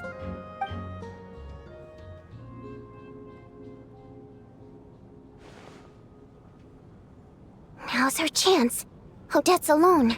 Let's go. Hey, Odette. What is it, you guys? Shh. Keep your voice down. We need to talk. So, you're Lelek, aren't you? Alright, fine. You don't have to say anything or explain yourself, just hear me out first. None of us believes you'd kill innocent people.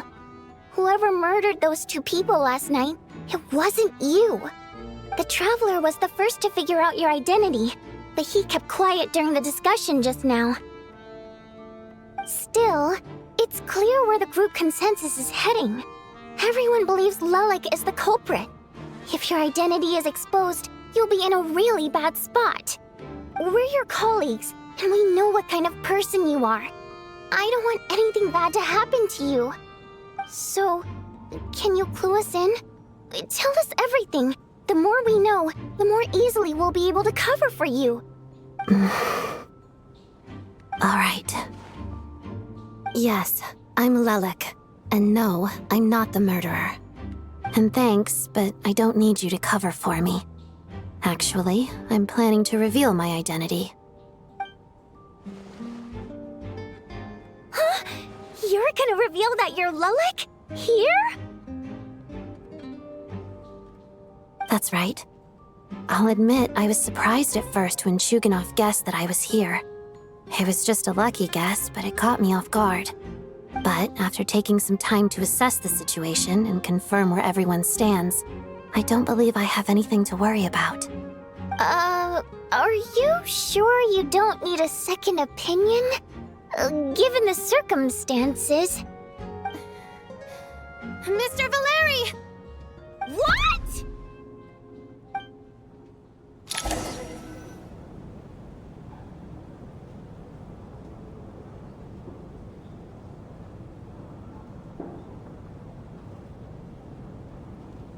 So...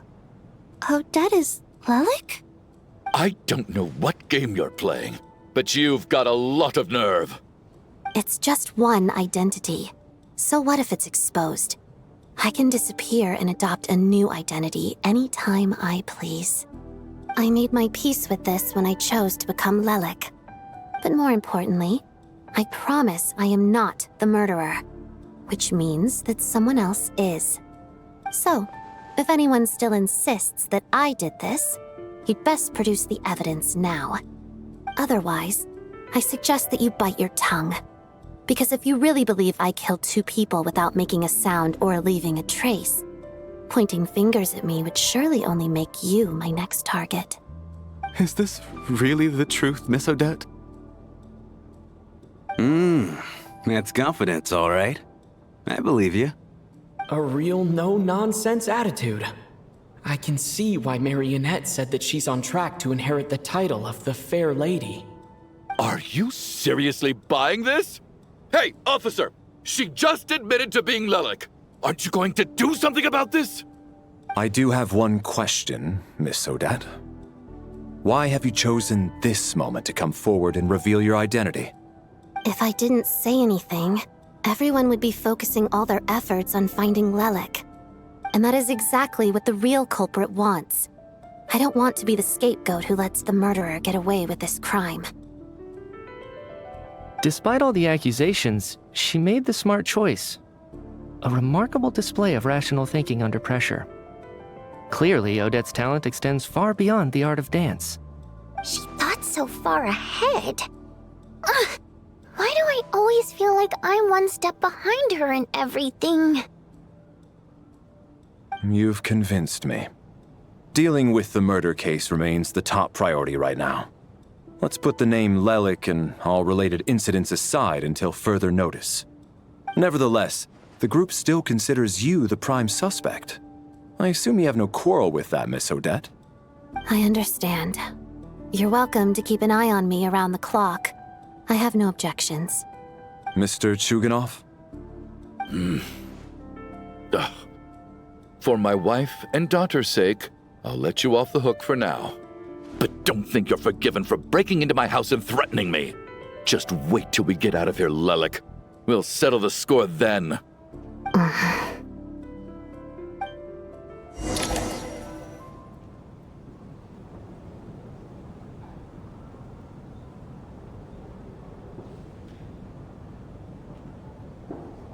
Good work, Lelik guard team. And Lelik too. Here, have some hot water. Turns out Valeri knew about my exploits. So now I've been told I have to guard Lelik with him. Shouldn't you be facing my way if you're guarding me? At the moment, it looks more like you're my bodyguards. If the true culprit is indeed still at large, as you have claimed, we must keep our guard up against them also. Don't worry, Tonya. We'll get through this. Once the snow stops, the officials will step in. The investigation will get easier, and then we'll be safe. But once the snow stops, won't everyone just leave? You're gonna miss us, huh?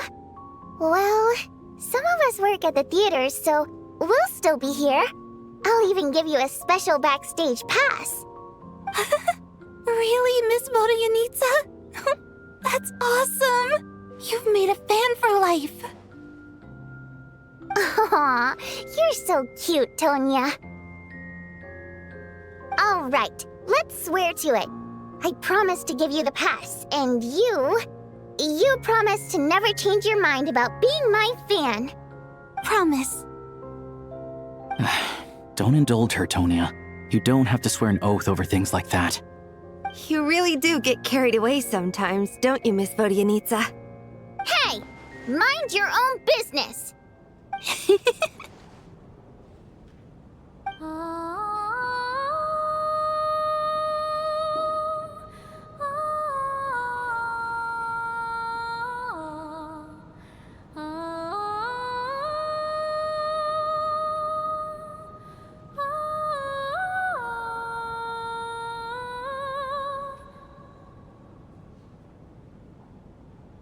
Don't be nervous, Miss Water Imp.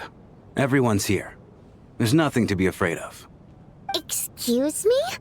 Do I look nervous? Don't be ridiculous. No. You sound nervous, lass. Oh. Wait, but how... Okay, plenty of people know that I'm a water imp, but still... How come you understand our primary mode of expression? Primary mode of expression. I've not come across that concept before. Do enlighten me, Vodyanitsa. Well, it's just... We water imps tend to communicate our emotions to each other by singing, rather than facial expressions. The emotions we convey through song take precedence over our facial expressions. So, we think of it as our primary mode of expression. I'm impressed, Shram. I didn't take you for a man of culture, but you're clearly rather learned. It's not about being cultured or not. The thing is, this mode of expression can usually only be understood by other water imps. It's not a simple case of a song sounding happy or sad. And yet, you're clearly human, Mr. Shram. It's really not the big deal you're making it out to be. I think I just have a knack for it. Plus, I have a... very close friend who's a water imp. A delightful lady. But keep that a secret. Anyway, we spent so much time together that before I knew it, I noticed I could understand her expressions. Oh, I guess that makes sense. Still, the fact that you have a water imp friend is even more surprising. I'd better watch what I'm singing when I'm around you from now on. Hey, what are you implying? You're not secretly insulting the audience in your songs, are you? Heavens! Why would I do a thing like that? It's getting late. We should discuss our sleeping arrangements for tonight. To guard against the killer, someone needs to keep watch. I suggest that we don't sleep in separate quarters tonight. It will be safer if we all stayed together. As long as someone keeps an eye on Lelik, I'm quite sure we won't have any trouble. Are you saying that you wish to bet your life on Miss Odette being the killer? Nonsense. Of course not. Then I propose the following arrangement for tonight. The Traveler, Odette, and I will form the Night Watch. We'll sleep in shifts, but 2 of us must be awake at any given time. An excellent idea. This allows us to handle the night watch while also keeping an eye on Lelik. Meanwhile, the rule of taking shifts in pairs resolves the other issue. Namely that we can't necessarily trust the Traveler or Valeri either. I expect that plan took you quite some time to come up with, didn't it? Actually, our field combat manual outlines a similar approach. Although the scenario there involves guarding prisoners overnight during field operations. That being said, I must clarify that I harbor no disrespect towards you personally, Miss Odette. In fact, Lelik's numerous covert operations make fine textbook examples for military agents. I care less about respect and more about the fact that you just robbed me of 2/3 of my sleep tonight. I'm calling dibs on being the first to rest. Good night.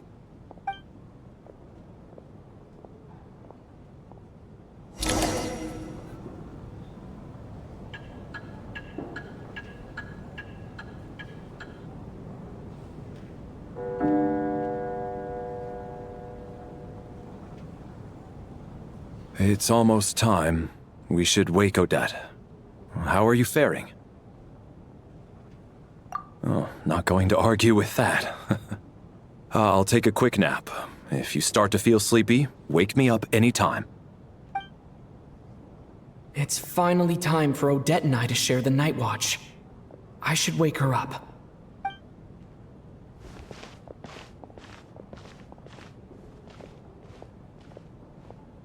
I came here to get information from her in the first place.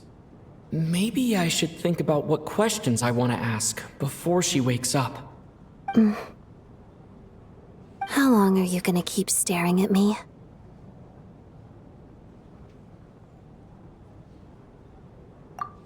Couldn't sleep. My mind's been running haywire. Plus, there's something I've been meaning to talk to you about.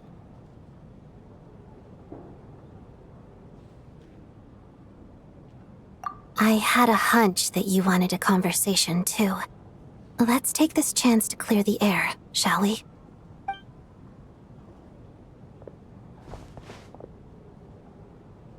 I just had a simple question for you, really. It's, Rosaline. In her final moments, did she have any last words? Or, I see. Well, that was all. I have no other questions. No. She was utterly ruthless in pursuing her goals. That kind of person should be hard to miss. And yet, even though I never approved of her methods, and she was an abrasive person, the fact remains that I am indebted to her. Oh, she told you. I guess that makes sense. I think she and Rosaline were on pretty good terms. Yes. Rosaline wasn't the kind to gossip about this sort of thing. Not that it's any huge secret to me, though. When I was a child, I had to join the Fatui for the sake of my mother and me. I trained under Rosaline. It was extremely grueling, and it didn't exactly come naturally to me. All I could do was try to ignore the biting cold and practice. I was a newcomer who'd managed to make a good first impression on a harbinger. There was pressure to live up to her expectations, to be worthy of the fair lady's reputation. Every day was a struggle against the cold, pain, and fatigue. And most nights, I struggled to fall asleep. After enduring all that, I've become almost immune to the sensation of pain. I suppose that was the cost of survival. Surely, any child who had to experience that would grow to hate her lot in life, don't you think? So, I put an equal amount of effort into my ballet. Because in my young mind, that was the only way to defy my fate. It was my way of telling her, the Fatui's demands and your expectations of me are not what I wish for. One day, I will leave. I think she probably blamed my poor performance in training on my passion for ballet. She knew my heart wasn't in it. One time, when I was secretly practicing a dance at night, she suddenly showed up. I knew she was there to catch me red-handed. I told her, "You don't deserve to watch the dance I learned from my mother." She looked stunned. I guess she was surprised that I lashed out first, before she had the chance. But strangely enough, on that occasion, she wasn't fierce with me like she was during training. Instead, she fell silent for a moment, and then left. After that, she never interfered with my dancing or asked me how it was going. She never came to watch me dance again either. Not even once. She was. But even now, whenever I take out this core Ignis, I can't help but think of that night. Of the look on her face. Sort of. Although gift might be too kind a term. This is her flame sealed within ice. A symbol of her favor, yes, but also her way of keeping an eye on people. She knew the location of every piece of core Ignis, If any recipient started acting suspiciously, she'd be on to them immediately. Trust her to make even a mark of approval feel suffocating. So, when news of Rosaline's death reached Snezhnaya, many people immediately crushed their core Ignis. It gave them a profound sense of relief, like they'd broken free from her shackles. But I kept mine. With my sensitivity to pain being as dull as it is, the warmth from this core Ignis is one of the few things I can still feel clearly. I still wonder, did she really come to stop me that night?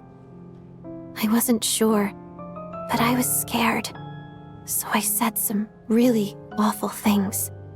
I guess she didn't leave anything behind. Not that I expected her to. It's fine. It's just a bit of a shame that we couldn't settle our differences before the end.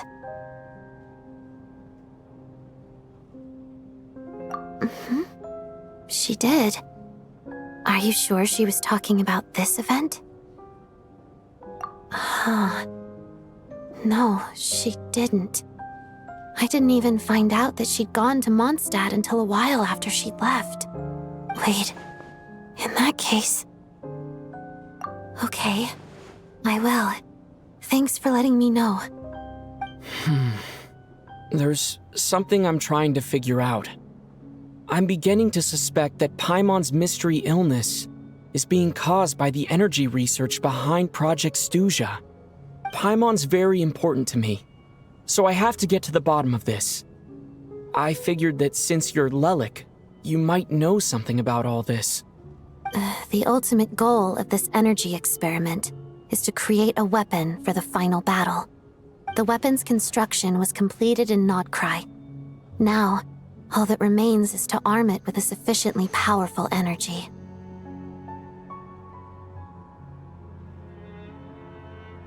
Yes, the weapon's development and all the related experiments are overseen by Lord Piero, the Jester, and the lab is located deep within the Armory Palace.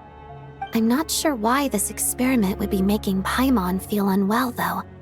The best way to get to the bottom of it would be to go there in person. Once we get out of here, I'll help you apply for an entry permit. And I'm hardly the organization's proudest member, as you know. You answered my question about Rosaline. I want to do you a favor in return. It's that simple.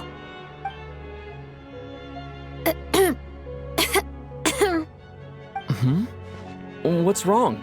Are you not feeling well? You two seem to be hitting it off.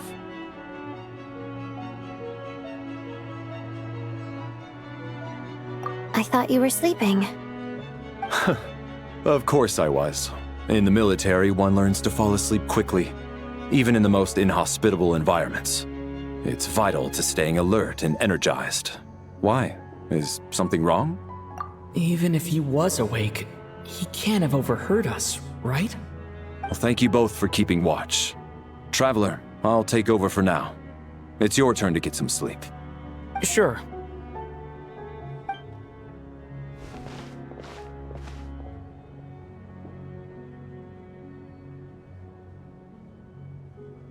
This is our second night here, but at least I've found out a little more about Paimon's condition. I hope she's been sleeping well the past couple of days. Why do I feel like I'm being watched?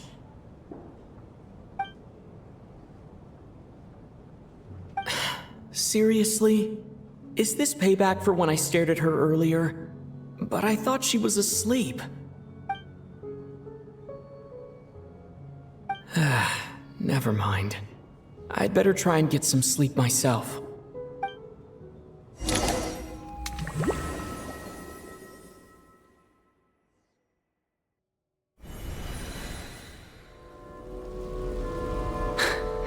Hey, what are you spacing out for?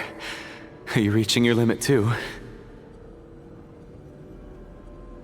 How long have we been walking for? Do you remember? Time's lost all meaning. Ever since we noticed that That thing above our heads. What was it called again? A star key? Or key star? Anyway, the person who named it was swallowed by the black mist. Whatever it's called, ever since we noticed it, we've been walking up and up, hoping that as long as we reach it, we can find a way out of this place. But it seems like no matter how far we walk, we never get any closer. Well, we've come this far. You never know. Maybe we're almost there? Come on, enough moping. Let's go. The black mist is catching up.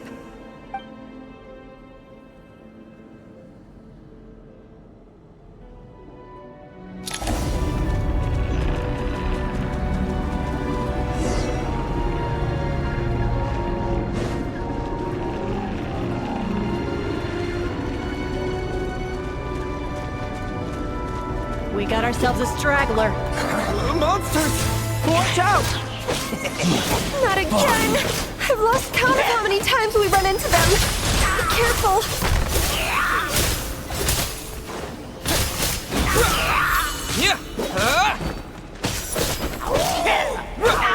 Cryostorm! That's it!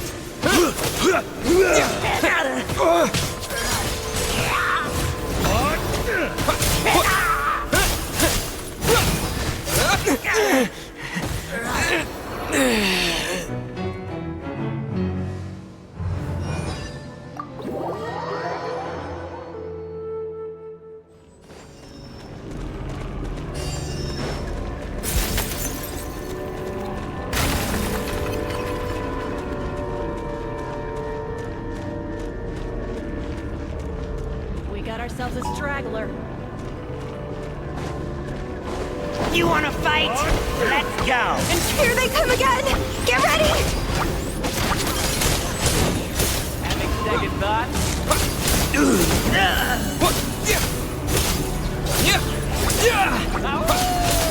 Get a lot of big bombs away! Fighting frog! Gotta...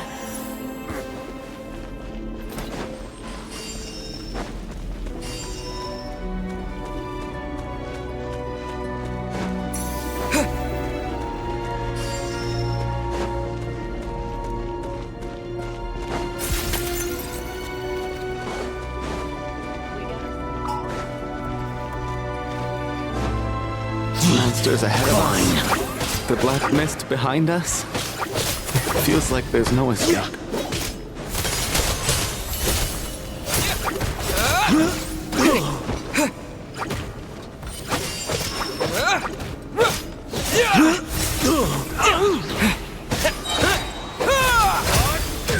That's it!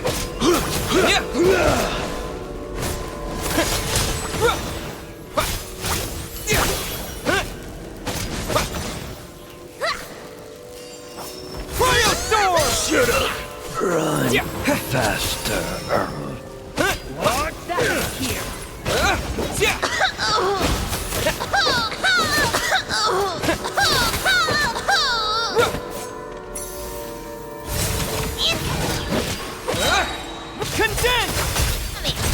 Learned! Are you hurt, Coolish? No, I'm fine.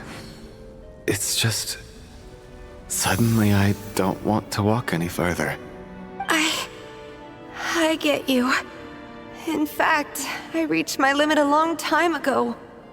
Sometimes it feels like there's hope where there shouldn't be. Yeah. The hope that the star gives us is the only thing keeping us going. But I'm not sure it's real at all. It may just be a collective illusion. Otherwise, why would it always be out of reach? We know you mean well, but you're only saying that to try and encourage us to keep going, aren't you? Thank you, friend. But enough is enough. Please don't give me any more false hope. Hope is poison in this place. You're going to continue aren't you? I admire that. I've given up, but I wish you the best. May there come a day that you catch up to the star and leave this godforsaken place.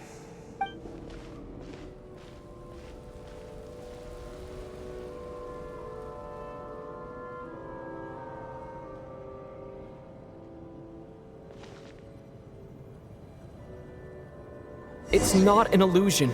We really are getting closer to the star.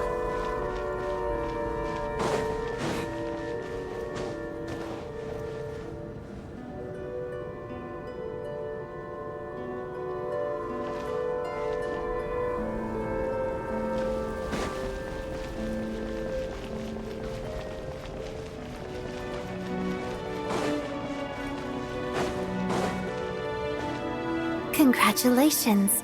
You're the first person to make it here.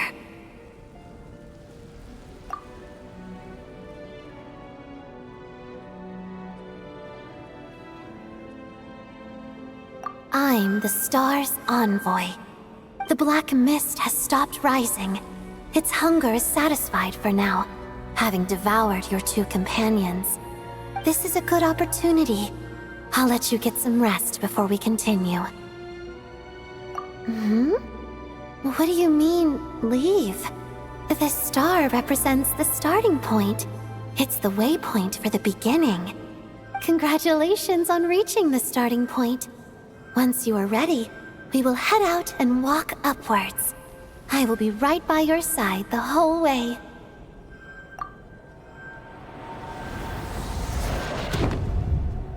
Huh? What's wrong? Hey, don't give up before the journey's even begun.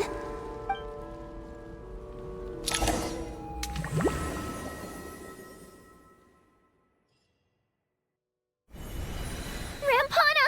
Rampana! Is that Vodyanitsa's voice? What happened? Coolish, wake up! Please wake up!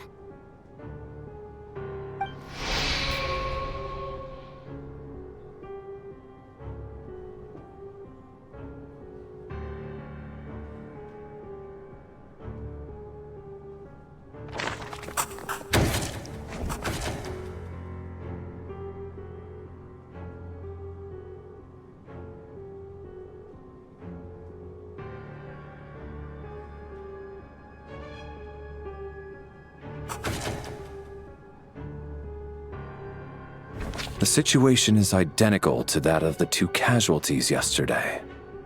We cannot ascertain the cause of death. At least there are some elements that we can rule out this time. They slept on the stage with everyone else, so I suppose the surrounding environment can't be a relevant variable. Rampana. Coolish. Weren't some of us keeping watch last night? 3 of us, in fact. How could you not notice something was wrong? I'm as confused as you are. Certainly nothing unusual happened on my watch. Likewise, and from what I've observed so far, both Miss Odette and the Traveler can be trusted. To be honest, I didn't get a wink of sleep last night. I couldn't help but think I was the target, so I just laid there with my eyes closed. I heard the Traveler and Lelik chatting, but otherwise I don't recall hearing any commotion during the night. Me too. I didn't want to wake everyone up, so I was concentrating hard, trying not to cough. I hardly slept at all. If anything had happened, I'm sure I would have noticed. Then, what could possibly be causing this? Once was bad enough. I can't believe it happened again. I worked closely with Rampana and Coolish for so long. I never imagined that one day they'd... And on the stage of all places... Vodyanitsa. 4 victims in just 2 days, and we still don't have a single lead. I need to get to the bottom of this as soon as possible. And above all, keep Tonya safe. I'd never be able to look Child in the eye again otherwise. Still snowing? Yes, I just checked. Still no sign of anyone outside either. So we only have ourselves to rely on. If you ask me, this killer can clearly strike whenever they please. The Night Watch was a useless endeavor from the start. Lelik must be an expert in poisoning. Clearly she used some poison that can't be detected on the corpse. Here we go again. Listen, I was already thinking to myself last night, was Lelik's reason for revealing her identity the real story? Well, now I have my answer. It most certainly was not. She's been playing us for fools. You get off on this, don't you? Revealing your identity, only to carry on with your killing spree? That's a hideous thought. One that only a hideous mind like yours could dream up. How dare you? That's enough! Yesterday, you named Lelik as a suspect because the victims were both wealthy merchants. Lelik might have had a motive then, but today's victims were just ordinary people. Not to mention that they were colleagues of Odette and mine. What reason would she have to murder them? Let me guess, just to scare you? Who knows? Maybe you don't know her as well as you think. I implore you all to ask yourselves, how many people are there really in this world that have what it takes to kill another person? Not many, I'd wager. Lelik is well known to be a ruthless operator, and now she has revealed her identity. How could it be any more obvious? Everything you've said so far is still just conjecture, which doesn't constitute a concrete lead. You need to back up your claims with some evidence. How can you defend her, officer? What did she say to you while you were on Night Watch? Maybe I shouldn't be so surprised. You military types are always colluding with criminals to target the rich.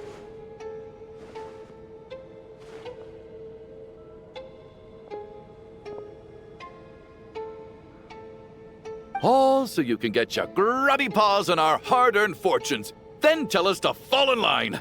The Fatui, the Druzhna, and the Rokot. Thugs, the lot of you!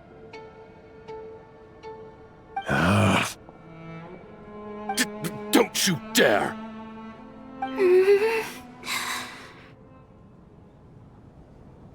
Sir, but you were the one who told us not to stop other people from expressing their opinions yesterday. 4 people have already died. Only yesterday I was chatting with Mr. Coolish. Then we woke up in the morning and he's... Turning against one another is the last thing we should be doing right now. Little girl. Even if Mr. Chuganov is a puffed-up, pig-headed windbag who doesn't have a clue what he's talking about, he's still one of the victims here, isn't he?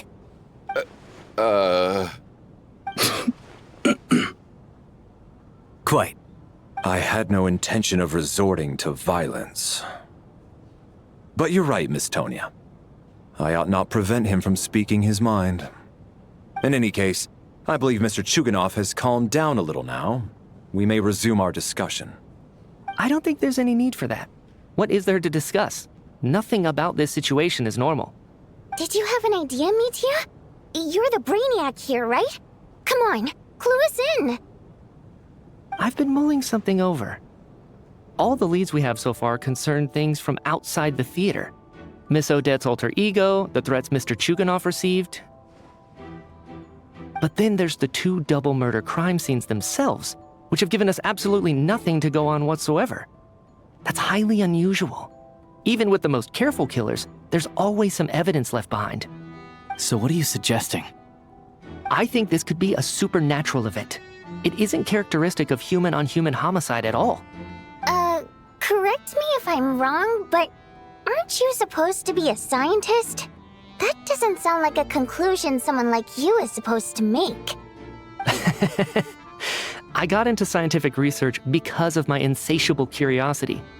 But if the present situation defies all known scientific explanations, I don't mind shifting my curiosity toward the paranormal instead. Now that you mention it, I remember when I first came to the theater. I heard rumors about this place being haunted. Haunted? Yeah, I think I heard the same thing. But I mean, they're only rumors, right? We've worked here for years. Surely we would have noticed any spooky goings-on by now. Well, this has taken an unexpected turn. A haunted theater? If Paimon were here, she'd probably be hiding behind me in fear right now. Why don't we take this opportunity to look for clues again with a more open mind? Maybe a different perspective will help us see something different. Very well. Whether it's criminals or ghosts we're looking for, the same rules apply. Everyone needs to tread carefully. I'll move the bodies into the same room for now.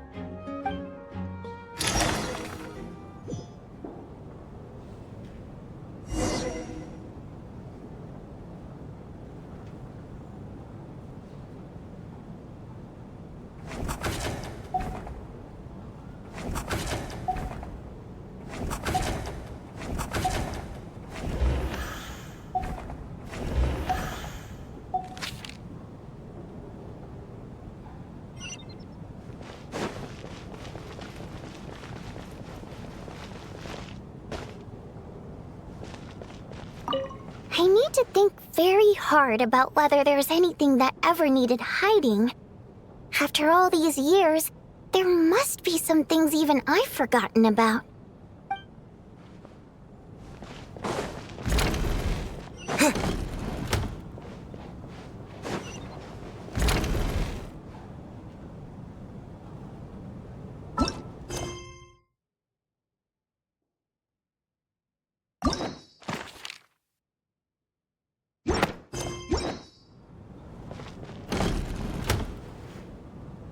Valeri, come take a look at this.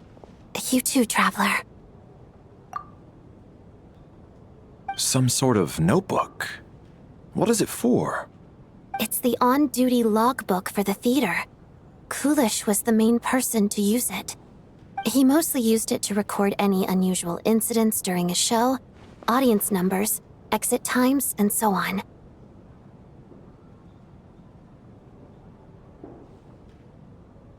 Yes, he'd always have this logbook with him when he checked tickets at the entrance. This should confirm a lot of key details about the recent show. So, find anything unusual? Yes. The number of people. I've checked and double-checked, but the numbers just don't match what's recorded in the logbook. Apparently, we have an extra person among us. Are we certain that logbook is accurate? Could someone have sneaked in without buying a ticket or something? Unlikely. Kulish took his duties very seriously. I've rarely seen any errors in his work. Not to mention that this was a dress rehearsal, meaning smaller audience numbers and tighter ticket restrictions than usual. Everything would have been well within his control.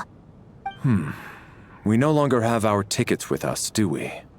They got collected on entry. I assume there's no way we can check them again.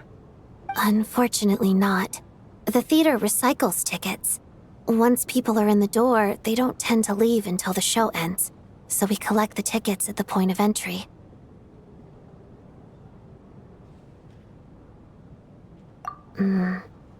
Still, I'm inclined to believe that this discrepancy in the head count is significant somehow.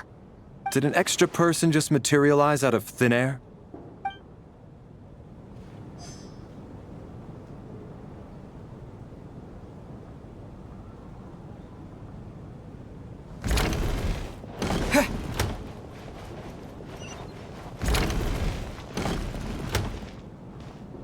Tonya, did you find anything?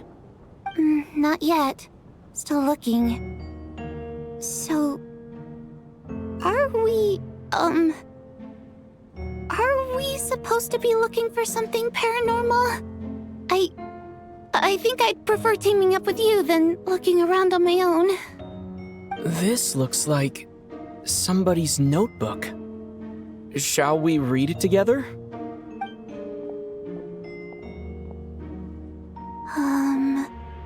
Well, it doesn't look scary or anything. so I guess it should be fine. Alright, let's read it together.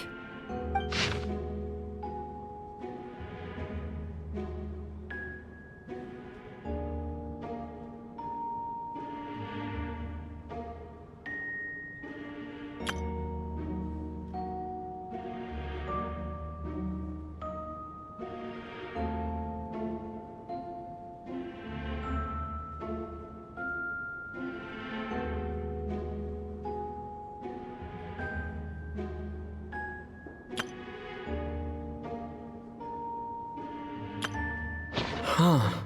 This has to be Vodyanitsa's writing, surely.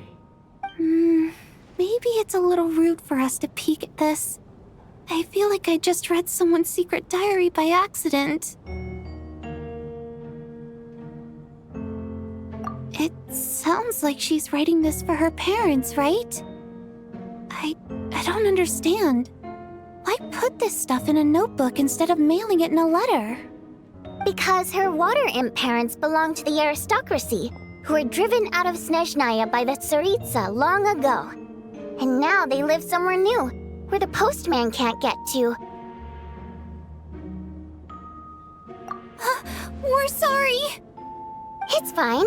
My fault for not storing it properly. I can't leave things lying around and expect them to get ignored when everyone's scouring the place for clues. All right, give me my notebook back. I'll take over the investigation in this room.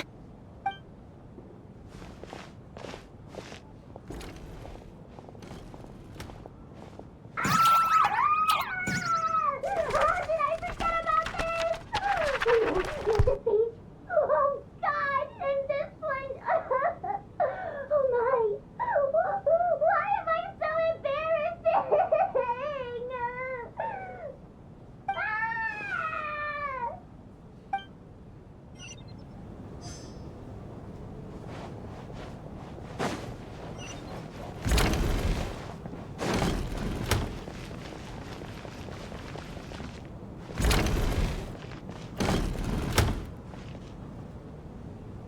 Ah, Traveler.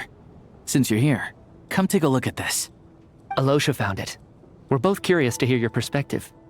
It appears to be an investigation report. And the focus of the investigation was the rumors of haunting we heard about earlier.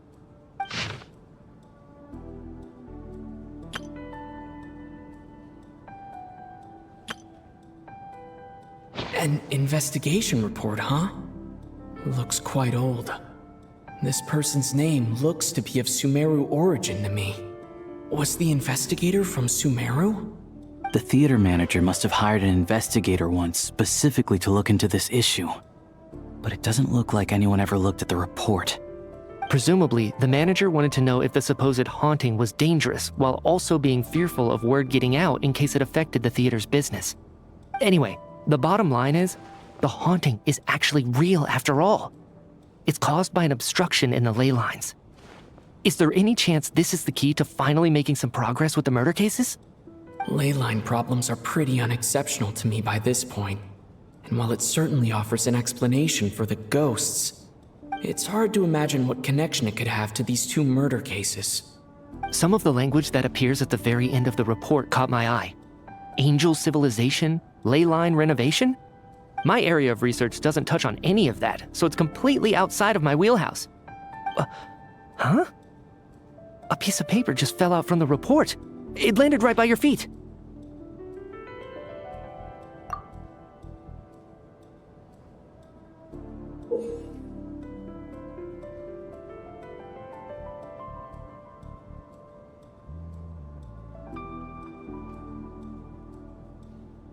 How unnerving.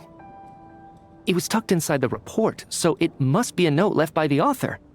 Death is near. Is that supposed to be what's going on here? With us, in the theater? But if so, how did the author foresee it? Could he predict the future somehow? Maybe things are more complicated than we thought. No, wait a second. If we take the report and the note at face value, they completely contradict one another. The report definitively concludes that the hauntings in the theater are harmless and cannot affect the real world. But the note seems to be warning of potential danger. The question is, What exactly does the note mean by death?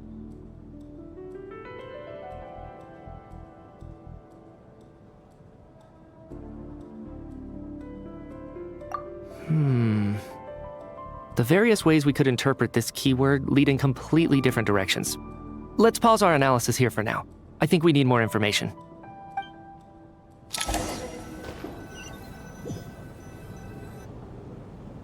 If we take all this together, it's not impossible, is it? If anything, it's the natural conclusion. Well, I beg to differ. This sounds to me like a product of a researcher's vivid imagination. And perhaps it's because I'm still viewing this through the lens of a typical murder investigation. But still, I'm struggling to be persuaded by your theory. Does it really sound that far-fetched? Alright, well, let's treat that as speculation for now. I do agree with what you've said, so let's go with your idea for now. Good. Okay, now that we finally have some meaningful leads, I think it's time to reconvene. Let's get the others.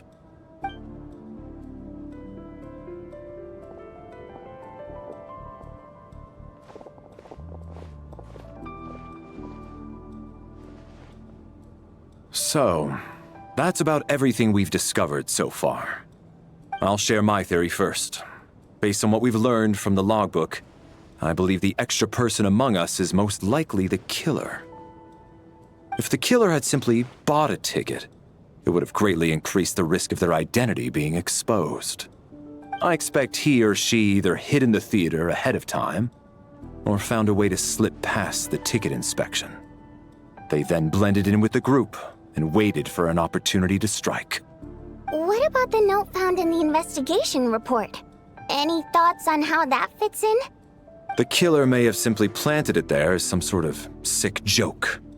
I've seen my fair share of psychopathic killers. They love playing cryptic mind games. So, it has nothing to do with the haunting of the theater after all. This theory makes sense to me. If we have an audience member unaccounted for, chances are they didn't come here to watch the show. Could it really be that simple? So, in other words, all we have to do is find out who got in here without a ticket, and all our problems will be solved?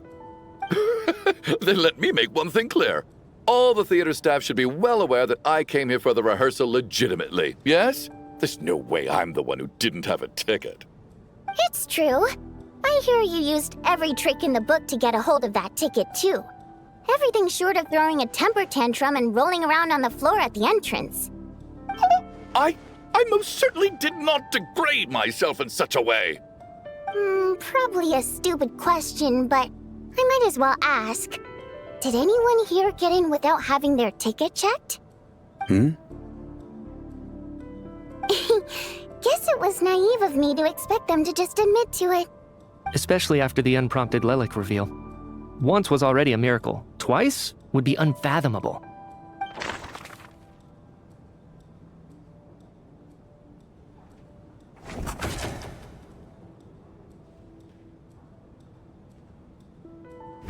We have to catch this extra person, even if only for the victim's sake.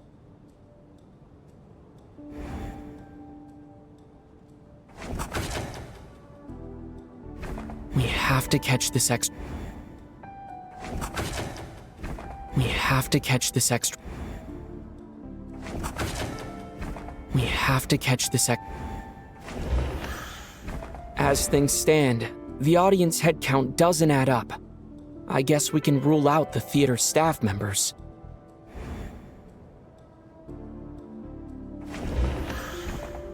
I don't believe any of us here knew Shram before all this. If no one can verify Shram's identity...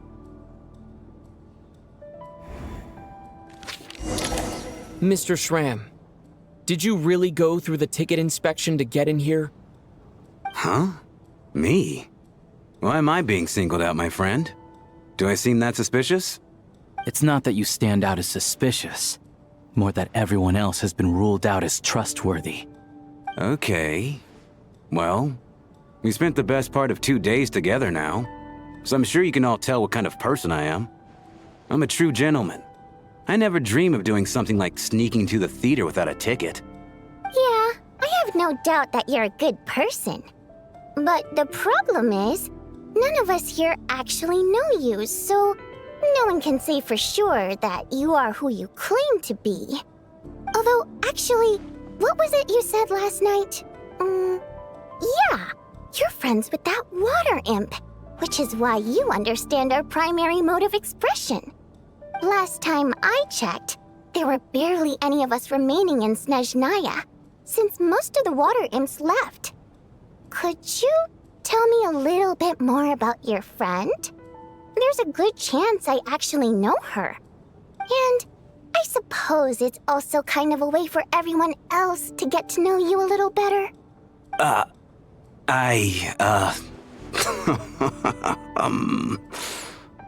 Good grief. Are you blushing? Pull yourself together, man. Stop giggling like a teenage boy. It's revolting. Hey, revolting is a little strong. All right, fine. I'll admit it. That water imp friend of mine, the truth is, we're dating. I was just the bodyguard hired by our family. But the stars must have aligned, because sparks began to fly between me and their daughter. Never in my wildest dreams did I think I'd get so lucky. We don't need details. Just get to the point. Okay. I'm just a little hesitant to reveal her name, that's all. You know how it is. These are delicate times. Even with me to protect her. If word gets out that she's dating a human, both the Fae and human factions will give her a hard time. Really? Wait, no. That can't be. Huh? Shram, what the devil are you talking about? Why is everyone looking at me like that? Surely you can understand where I'm coming from. Delicate times? Factions? Yes? You know, the Civil War? Last time I checked, the Fae and the humans were still at each other's throats. If I'm not mistaken, the last significant civil war in Snezhnayan history was over 400 years ago, when Her Majesty the Tsaritsa had just taken the throne and was consolidating her reign. What do you mean, 400 years ago? What's going on here? Is Shram from the past? All right, Mr. Mitya, you win this round. As far-fetched as it is, it appears that your theory may be correct. I'm just as amazed as you are. I didn't even believe it myself, to be honest. Is someone going to explain what's going on here? From the look on your face, you figured it out too, haven't you, Traveler?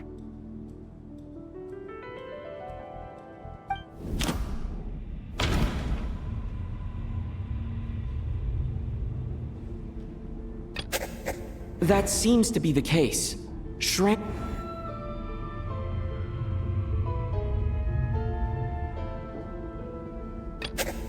Vodyanitsa's private...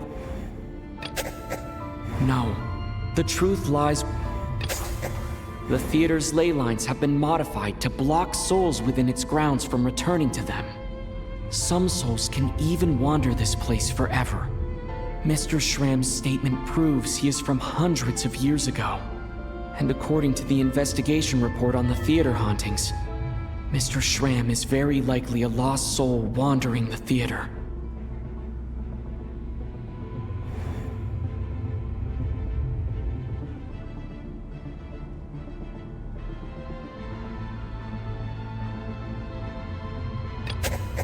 This is Mr. For some unknown reason, the soul that has been wandering the theater due to the ley line issues has joined our group and blended in. Yeah, that must be the immediate reason why the ticket count doesn't match the number of people present.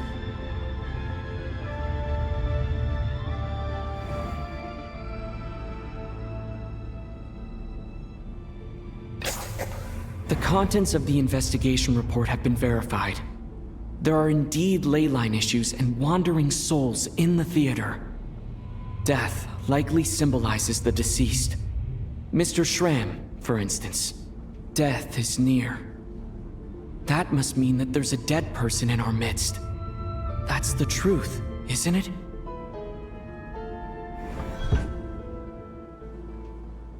Yeah, the logic is clear now.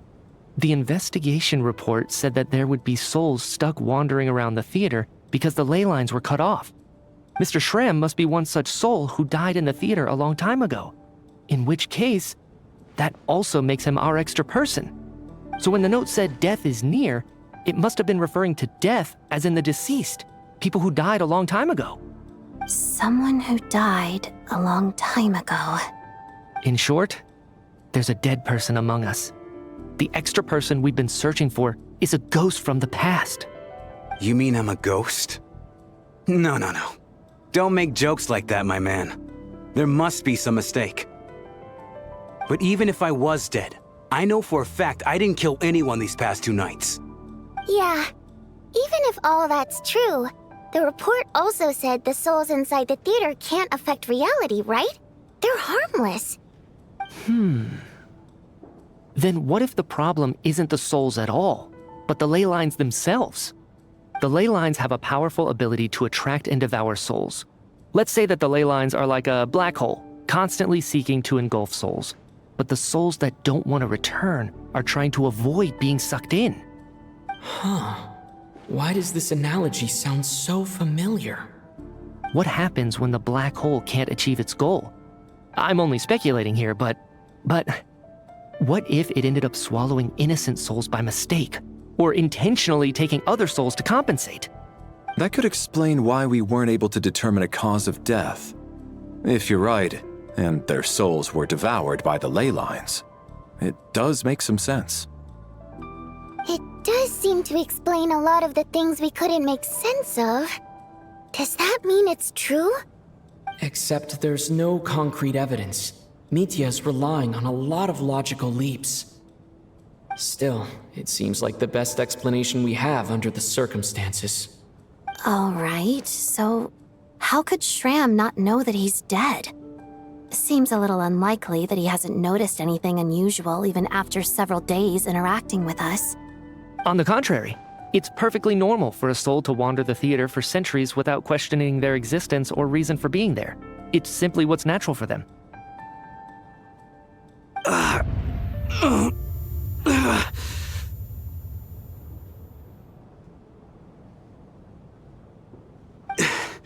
You know what, Mr. Brainiac? I think you might actually be right after all. I'm trying to remember and... even though my head feels like it's going to explode, I think... it's all coming back to me.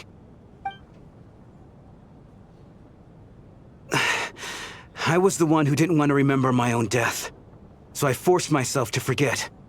Well, I'm sure those are painful memories. My lady and I snuck out to go on a date one day. We bought tickets for the theater. It wasn't really my thing, but I was just happy to be together.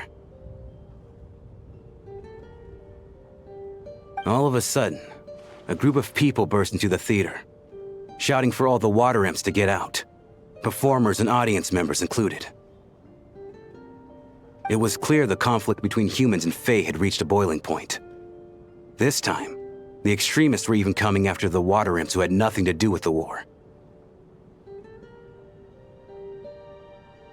I thought I could pull one over on them, so I took off my jacket, draped it over my lady, and tried to sneak out amid the chaos. But I got caught. They started shouting, calling me a traitor to humanity.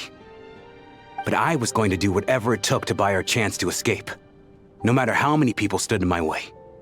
I had to, both as their bodyguard and out of love. It's all right, friend. You can stop there if you want.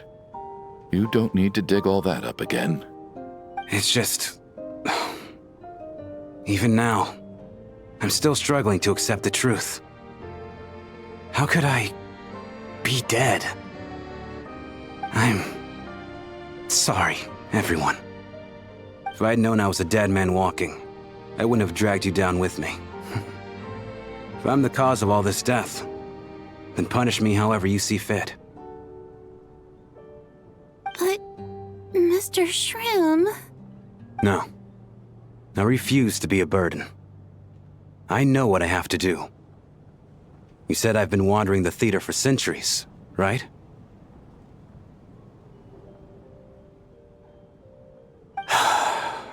I guess it's high time I got a breath of fresh air. Out there, I mean. I'll leave this place and take all this death with me. Go out on my own terms. Mr. Shram, I'm sure we can figure out a different course of action. My good sir, we both know I'm not supposed to be here. I should have accepted my death long ago. One way or another, this has to end. Unless you're saying this goes against another one of your military principles somehow. No, I'm speaking on a personal level this time. Let it go, man. Oh, wait. One last thing. Miss Wateramp. My lover. Her name was Litia. Litia Ozarova. Do you know what happened to her? Ozarova. Oh, Auntie Ozarova. That's what we all called her.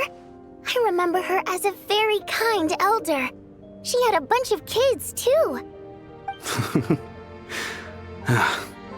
I'm so glad she survived. And she had lots of kids? Good. That's good. I could hardly expect her to stay single just because of what happened to me, right? As long as she went on to be happy, that's all that matters. Besides, I'm dead. My soul has been wandering around here for so long because I was worried about her. But now, I can go without regret. There's no need to see me off, my friends. I've enjoyed our time together over these past few days. Perhaps we'll meet again in the next life.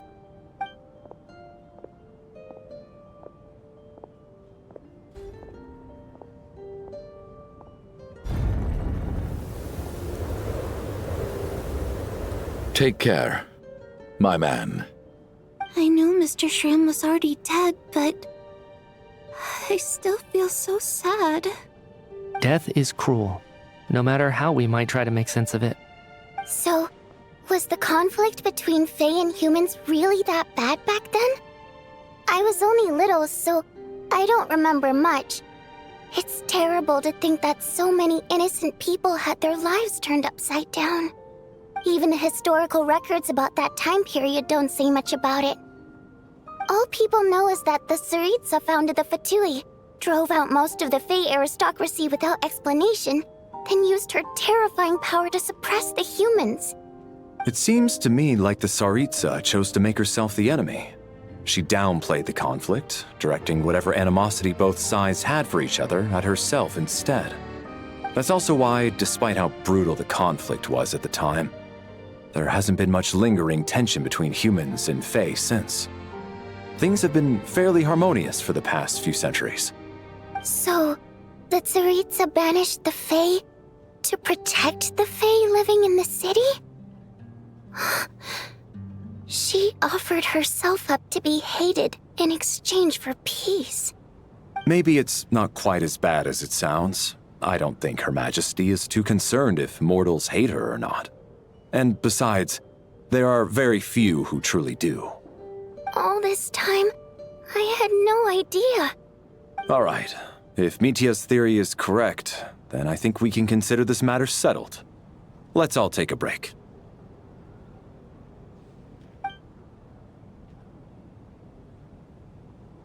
Ugh, if only this blasted storm wasn't still raging on.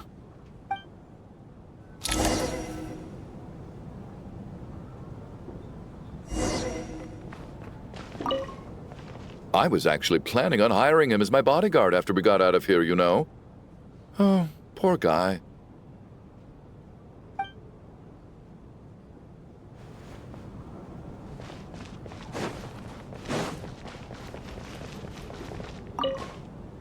Even though Shram was already deceased, his decision to walk into the snowstorm was still a sacrifice, and a very brave one. This is one of the few times I don't feel at all happy to have my theory proven true.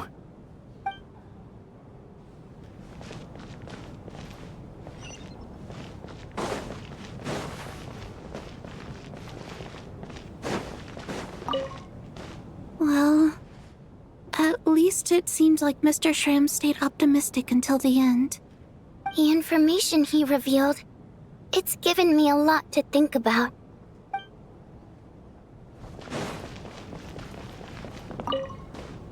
At least the lingering regret that kept him here has been put to rest. That's not necessarily a bad thing.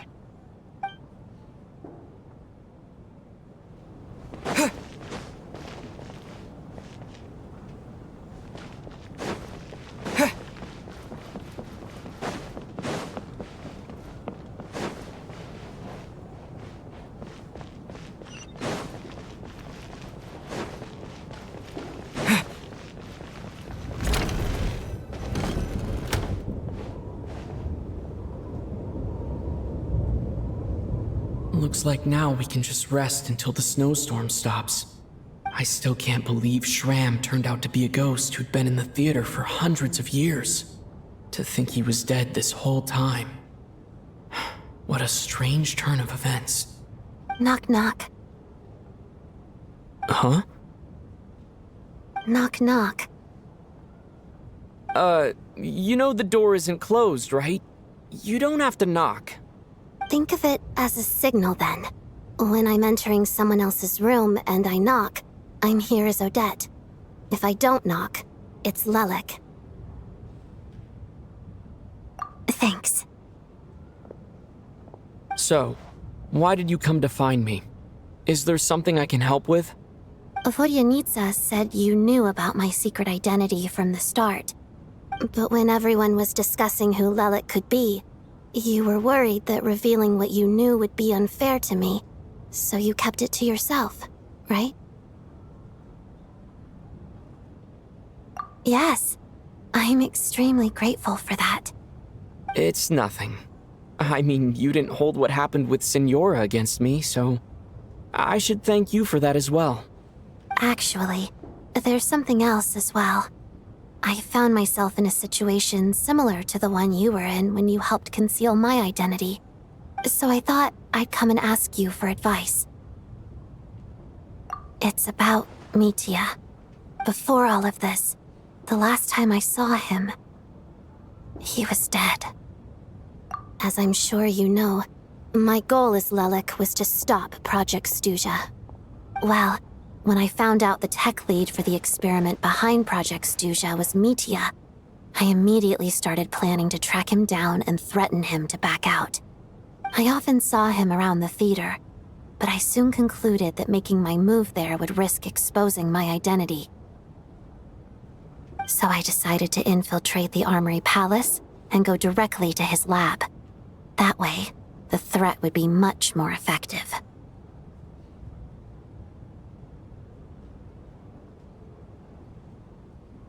Well, I suppose there was a bit of luck involved. But I am a Fatus, so I already had some familiarity with the building's layout. But when I finally made it to his lab, Mitya seemed to be dead. I checked his breathing and his pulse. He had no vital signs whatsoever. I'm certain of that. I thought maybe another anti-Project Stuzha activist had beaten me to it, and chosen a much more brutal method, so I made myself scarce. That's why you were so on guard around Mitya that first night here. Yes. When I saw him sitting in the audience during the performance, I could barely contain the shock. To me, it was a miracle. Somehow, he'd come back from the dead. But then, the murder started happening and things got so complicated that it wasn't really at the front of my mind. That is, until Mitya himself said there must be a dead person among us. Then, I couldn't ignore it any longer. And yet, you thought that bringing it up right away would single Mitya out. Just like when everyone was suspecting Lelik. Exactly. I thought there could be something I was missing. Besides, we soon figured out that Mr. Shram was a ghost, and we knew there was only one extra person, so we thought he had to be the one. But now, it seems like there's another candidate. I understand why you kept it to yourself. There was so much information being thrown around during that discussion, bringing up Mitya would have just introduced more confusion. So, what do you think we should do? Let me confirm one thing first.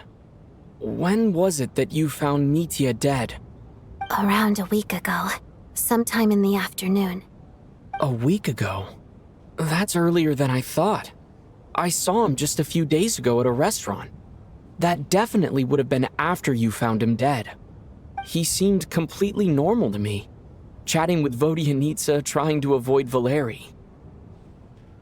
So he was definitely alive on that day. Huh. Well, all I can say is I know what I saw. Here's a thought. The reason we even suspected a dead person could be among us was because of the problem with the theater's ley lines. But Mitya's death happened inside the Armory Palace. The ley lines affecting the theater shouldn't reach that far. You're right. I guess he doesn't fit the profile of the person we were searching for. I think the chances of it being him are very low. Surely he can't have died for real in the Armory Palace. Unless... Unless what? Unless he really did come back from the dead. You're right. Do you think we need to disclose this to the others? Huh, what's this? A private meet and greet? Where do I line up? That's not what's going on here. Well, I was just making the rounds. Thought I'd try to lighten the mood a bit. Vodyanitsa's handing out food if you're hungry.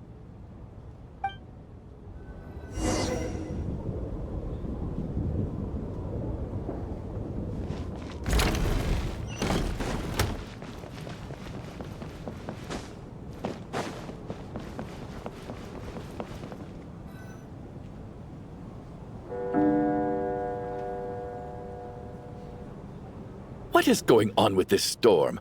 Could it be connected to that monster that just arrived in Snezhnaya? I almost hope it is. Her Majesty the Tsaritsa left to vanquish that beast herself. We just need to wait for her triumphant return. Do you think people still feel the cold after they die? I'm wondering about Shram. Oh, maybe we should have given him a coat before he went out there. Death itself is cold, isn't it? I'm sure the storm will embrace him. Well, I hope he has a safe journey. I'm going to miss him, I think. It's not like we can blame him for Rampana and Kulish's deaths. Thinking back on it, we barely made it out alive ourselves. Once we get out of here, how are we going to explain what happened to their families?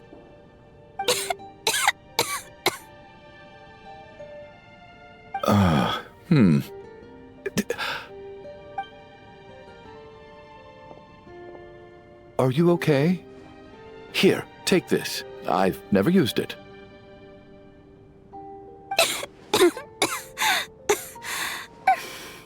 Thanks. Look who's Mr. Nice Guy all of a sudden. Is it because Tonya stood up for you this morning? At least you know how to return a favor. Yeah, without Tonya, who knows how badly he would have been hurt. I told you already, I never intended to resort to violence. Duh, bunch of rascals. Little girl? I was rather surprised when you spoke up for me this morning. I didn't think I had many admirers here, so, thank you. Oh, no need to thank me. I said some bad stuff about you too. I've been, too embarrassed to admit it, but, you remind me a lot of my daughter. So kind to everyone, but never lets her old man off the hook. Unless my wife and I are having a fight, then she's always on my side. Especially when she was little. Every time I took her out...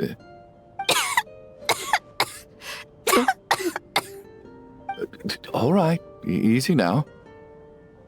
How long have you had that cough, Tonya? I don't know. It's probably been a while. I'm fine. Are you taking anything for it? Yeah. I'll be fine when once I see my brother. He's gonna pick some frost fairy flower leaves and brew a tonic for me. I'll feel much better once I drink that. I see. That's good to hear then. We should probably discuss arrangements for tonight. Now that the deceased has left our midst, there shouldn't be any more incidents. However, out of an abundance of caution, I'll keep watch. Shouldn't we take shifts? I can take one if needed. No need. I managed to get a nap in earlier, so I have plenty of energy right now. After all the tension of the past few days, everyone else should just focus on getting a good night's sleep.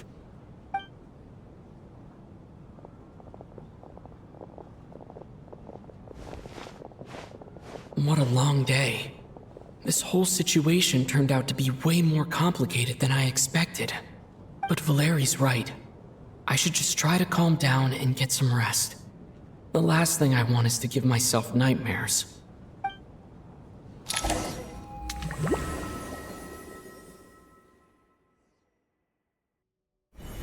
He's awake! He's awake! Get over here, you big lug, and take a look! If you must call me something, call me Mr. Door. The Black Mist is coming. You need to go. Are you all right? Can you walk? We just got attacked by monsters on our way up. That Mr. Door fellow protected us. He just seemed to come out of nowhere. Not much of a talker, but when it comes to taking down monsters, that man doesn't hold back. Curses! The Black Mist is catching up to us. We need to keep going. Mr. Door, I don't believe I've ever seen you around here before. Why is that? There's no need to try to get to know me. I'm just Mr. Door. I have to find the door that belongs to me. Oh, well, anyway, we're lucky to have you here. Thanks for saving us earlier. Mr. Door! Looking for trouble? Get rid of them! I can just push these ones off. No need to thank me. This is where my duty lies.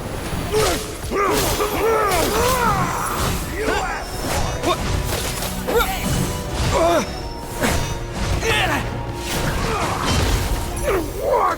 Cryostorm!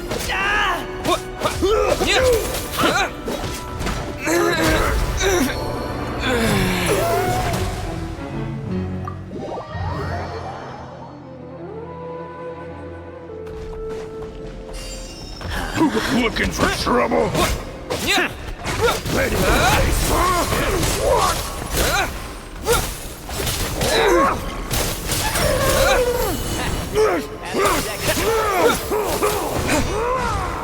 You asked for Encase!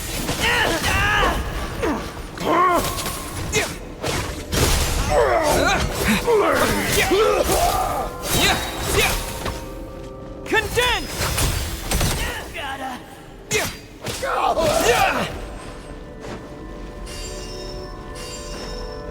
Cryostorm! Just you wait.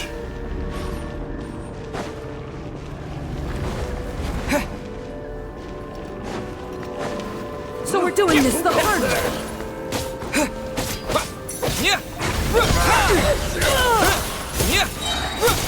Fighting frog! Remarkable work, Mr. Door. If I had your muscles, I'd do the same.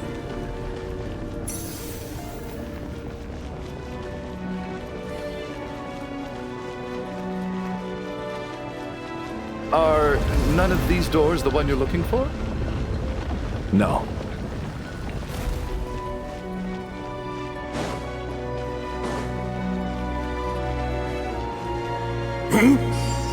Cryostorm!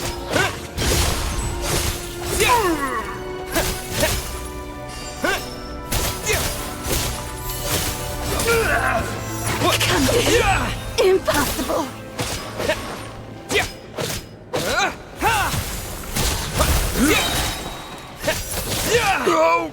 Condense and crystallize. Impossible. I'm so exhausted. And the Black Mist is still rising. Oh.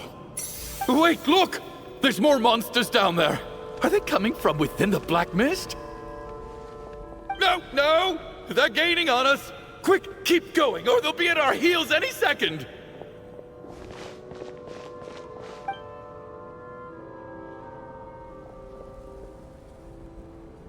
Mr. Door, what are you doing? We need to get out of here. They're coming! Found it. This is my door.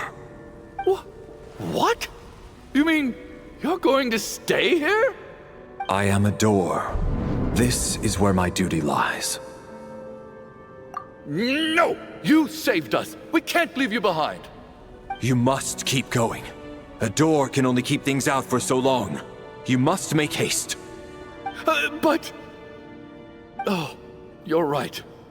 Let's go. We can't let Mr. Door's sacrifice be in vain.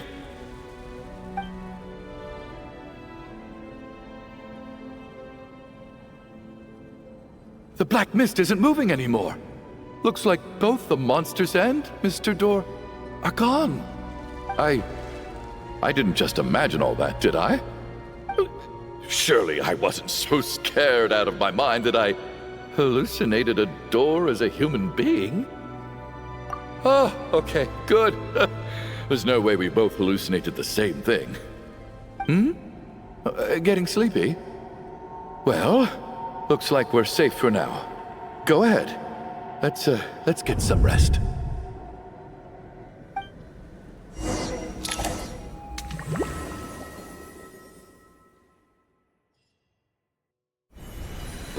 What time is it? Is it morning? I think I had a nightmare. I guess everyone's still asleep? These past 2 days have been exhausting. Valeri's keeping watch though, so he's probably the only one awake. Valeri?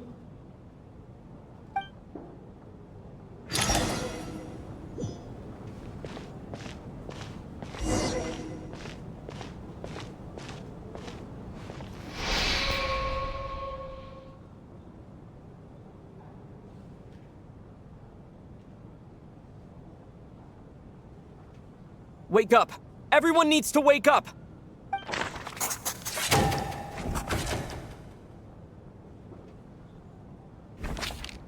Just like the last 2 nights. No clear cause of death.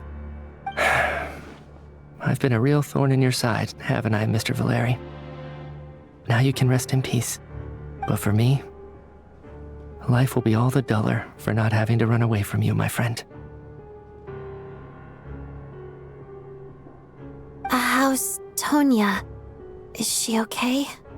I just checked on her, and it doesn't seem like anything serious. She's just exhausted from the past couple of days, and she's still recovering from her illness. We should let her sleep a bit longer.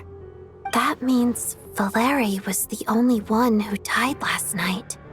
If Valeri was awake and keeping watch, it would have been impossible to kill him without waking everyone else up. That much is certain. This is so frustrating. Why has nothing changed since yesterday? I thought we already dealt with the dead person causing all this. Actually, one thing has changed. There's only one victim this time, not 2. Does that mean...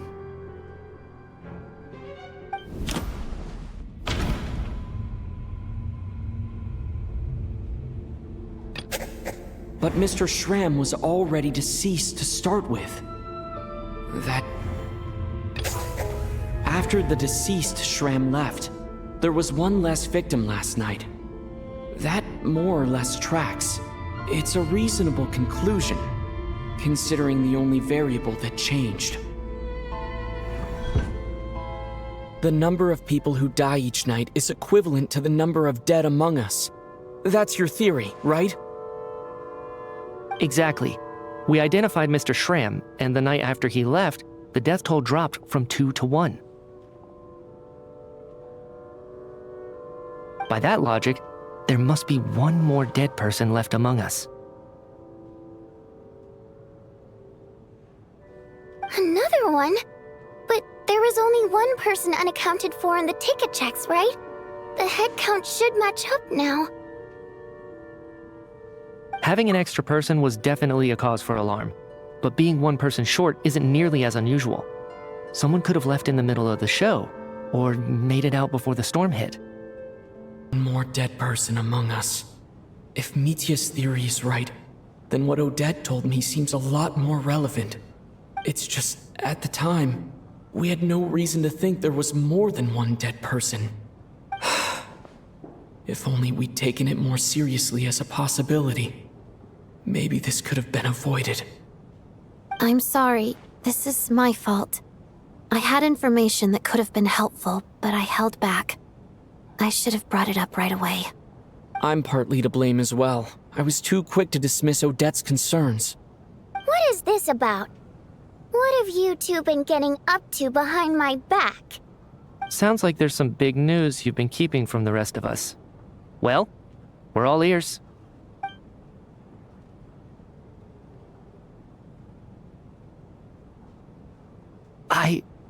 I'm the dead person? Wow, that's certainly news to me. Odette and I talked about it yesterday, but we thought it just wasn't possible, so we left it at that. Yeah, I don't blame you. If I'd been there, I probably would have reached the same conclusion. It just sounds too unbelievable. Let me just try and verify this. I just scoured my memories trying to think back to the afternoon Miss Odette mentioned. But I honestly have no recollection of dying. That's where I'm different than Mr. Shram. Having seen Mr. Mitya a few days ago myself, I also find it hard to believe he could be the other dead person among us. Well, if it isn't Mitya, then who? Do we vote on it? If you don't mind me asking, Traveler, I believe you mentioned that you know Tonya's brother. Had you ever met her before all this? No, never. Wait, are you saying... Now just 1 minute. I know where this is going. You can't just randomly point a finger at anyone you want. You're in the hot seat, and all of a sudden you want to divert our suspicions onto somebody else? Trying to pick a fight, Mr. Chuganov? Whenever you open your mouth, all you do is attack people, and I've had enough of it. If you don't want to engage in a civil discussion, you can shut up. You little brat! Did Mitya ask about Tonya because he suspects her? I suppose I only identified her by age, and nothing else. Could that mean... I'm just saying, you're going around casting suspicion on people for no reason. How could Tonya be dead? I can vouch for her, if nothing else. I've seen her before. She's the sister of that Harbinger, isn't she? The one called Child. Oh, really? You're telling the truth? Since being here, I don't think I ever mentioned she was Child's sister specifically. Does Chuganov actually know her? If Chuganov can vouch for her, then it can't be Tonya either. In which case, it seems unlikely that there's another dead person among us at all. Miss Odette, could you go over that afternoon with me one more time, when you found me dead? No problem.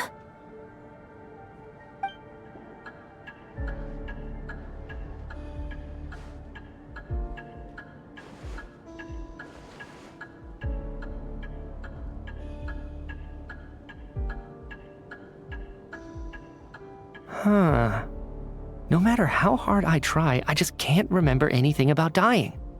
But I do remember something else. Miss Vojanitsa, during our last meal together, I told you how some of the researchers were suffering from temporary memory loss. Do you remember that? Oh, yeah. You said it was hindering the progress of your experiments.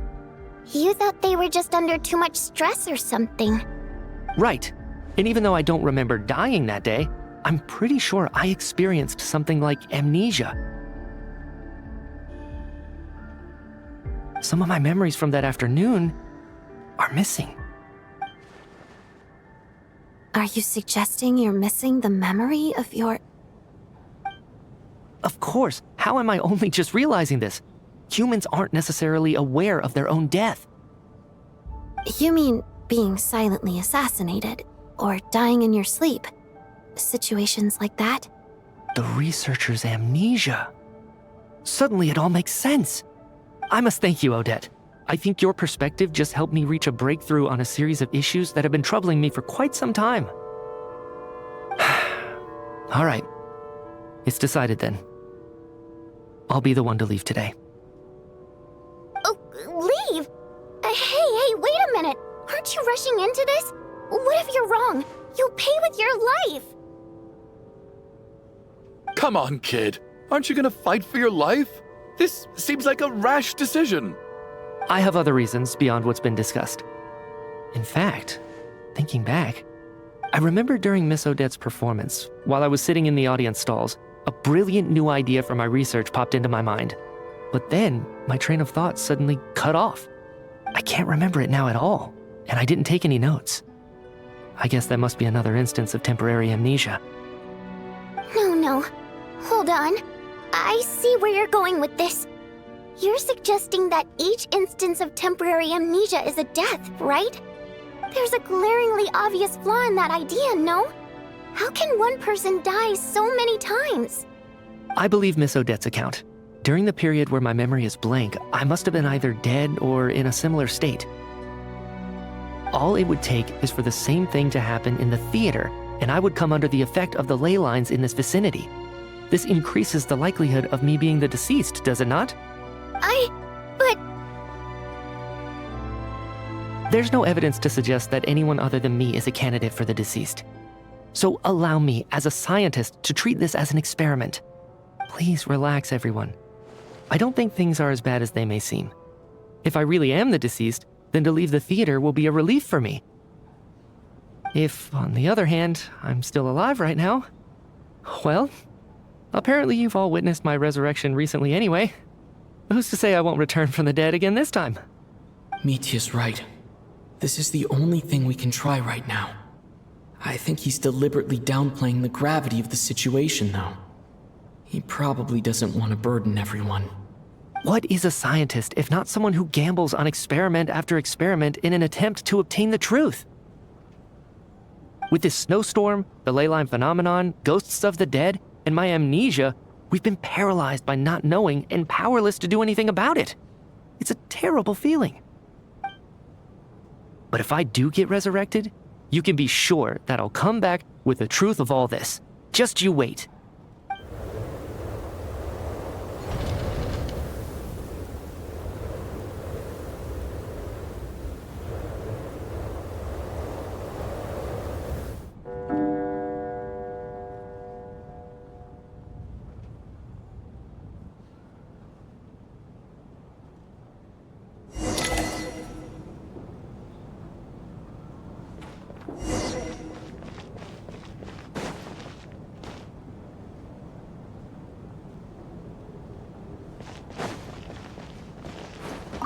What's on your mind, Odette?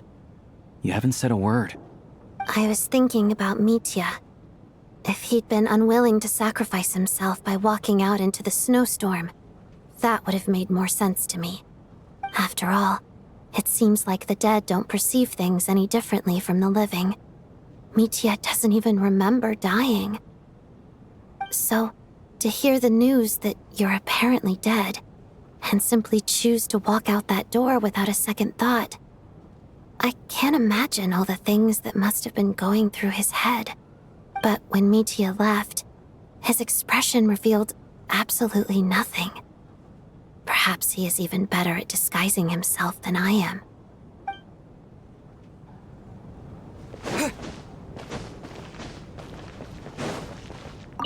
Oh, that Valeri guy was packing even more muscle than I thought. I can't believe how heavy he was. Hauling him over there nearly killed me. Ah, curse this confounded snowstorm. Go bother some other poor souls instead. What do you want? I'm not in the mood to talk right now.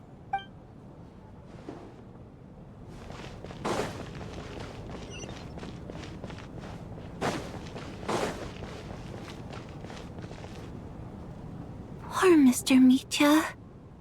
I didn't even get to see him one last time. Maybe it's a good thing that you weren't there to see it. It was a hard thing to watch. hate goodbyes. Why does it feel like everyone around me is slowly disappearing? Not just in here, I mean. In the outside world, too. Maybe it's the realization that, at the end of life, everyone has to face it alone. Come to think of it, the main reason we're still alive right now is pure luck.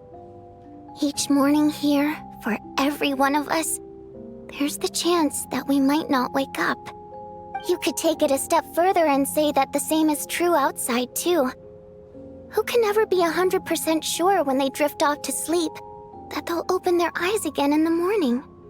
If I make it out of here, I'm going to cherish every moment that I'm awake and live without any regrets. Without regrets.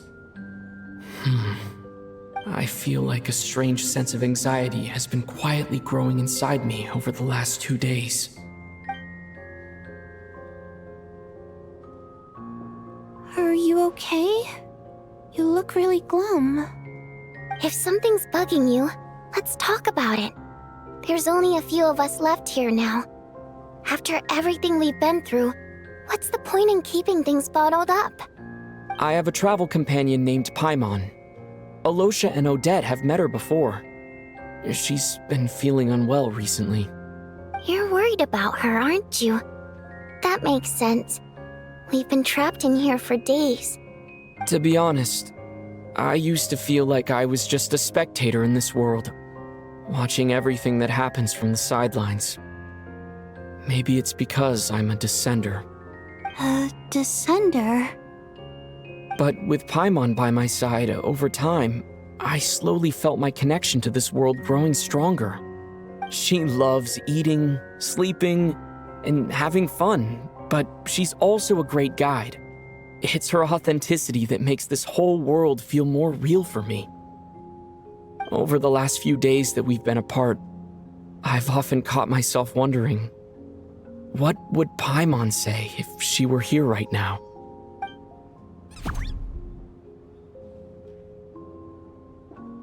But by the time I snap out of it, the conversation has already moved on, and I'm still in my own little world. I'm trying to overcome this sense of detachment, but I really miss Paimon. I guess, in a way, she means the whole world to me. I bet she misses you when you're not there as well. Maybe you're her entire world too. I don't know if this will make you feel any better, but back when the water imps left Snezhnaya in droves, I also felt like the whole world was suddenly empty.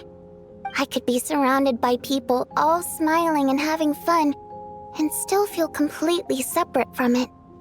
So, I totally understand how you feel. Later on, I started to think, maybe accepting the fact that our loved ones won't always be with us is something that takes a lifetime. All we can do is cherish their companionship from moment to moment. So, once we get out of here, you better hurry back to our side as fast as you can. You can't let your story end in regret. That's the trope I hate the most. Thank you. That's exactly what I needed to hear. But Vodyanitsa, if you hate goodbyes too, why didn't you leave with your people? That's just the choice I made.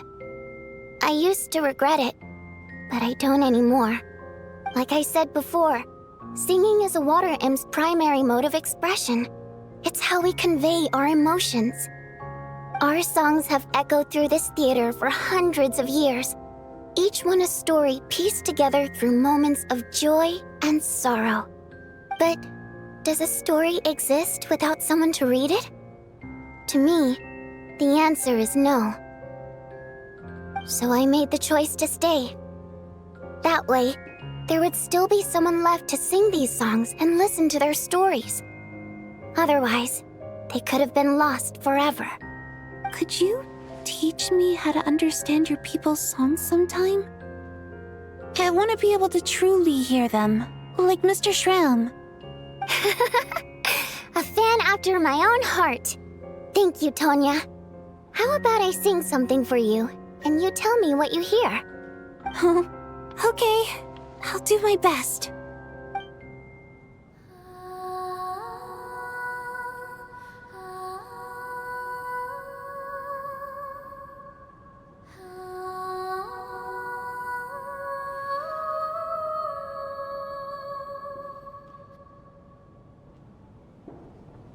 I've never heard that one before. I feel like I can hear a sense of longing somehow. I wonder why that is. Color me impressed, Tonya. You're a keen listener. Most people can only tell if a song is happy or sad. I didn't think you'd be able to pick up on such specific details. So, what's the song about then? Come on, tell me! I've actually never performed this song in the theater before, because it has more of a ceremonial purpose for our people. It's not meant for the stage. It means something like, "May those we have lost watch over us, and follow this song back home in the night, so that we might be reunited once more." No wonder I could hear that sense of longing. You sing it for loved ones who have passed away. I hope it reaches them. It's getting late, Tonya, and you're not well. We should all turn in early. I suppose there's no reason to keep watch tonight. Okay, but, before I go to bed, could you sing that song a couple more times for me, Vodyanitsa? Of course. Anything for my #1 fan.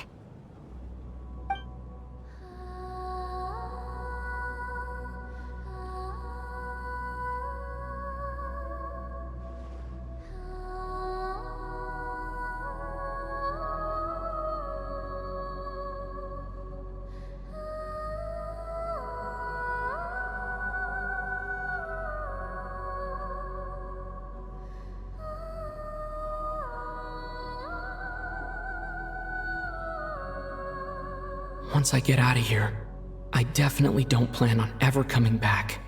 But I guess that means I'll never get to hear Vodyanitsa sing again. That's a sad thought. Before I fall asleep, I should cherish this moment of companionship while it lasts.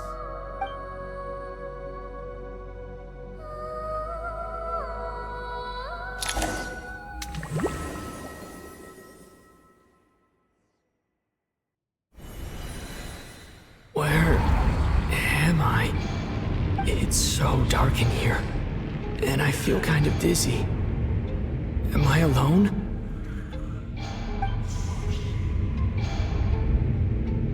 Huh? What was that noise?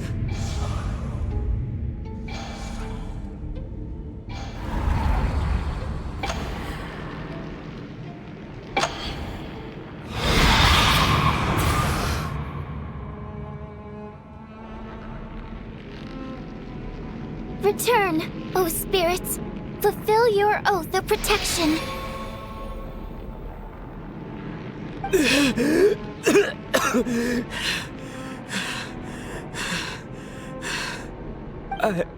I'm alive? What just happened? No time for questions. Quick, over here. Turn on the switch. We need to bring back the light.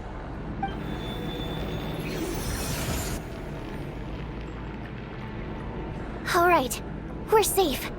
The spirit just now is called Night Prayer. The light subdues her, but she'll attack without a second thought in the dark.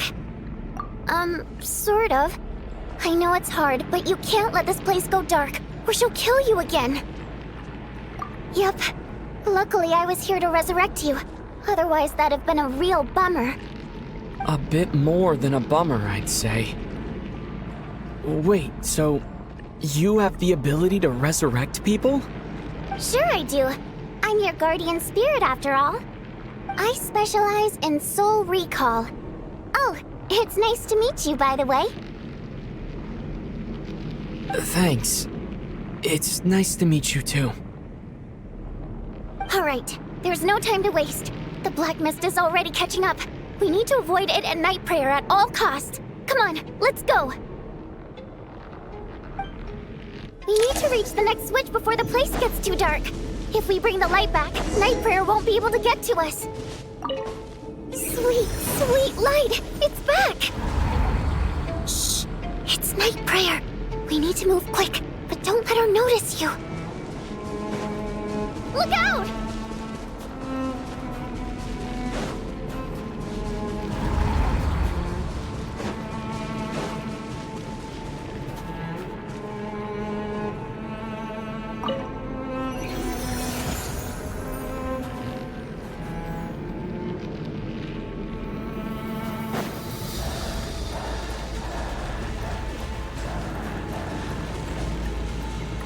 The next switch is over there.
No, Night Prayer is here too.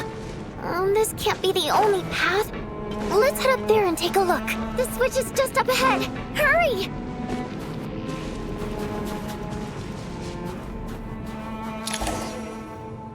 It's too dark. We're not gonna make it. Come on, faster!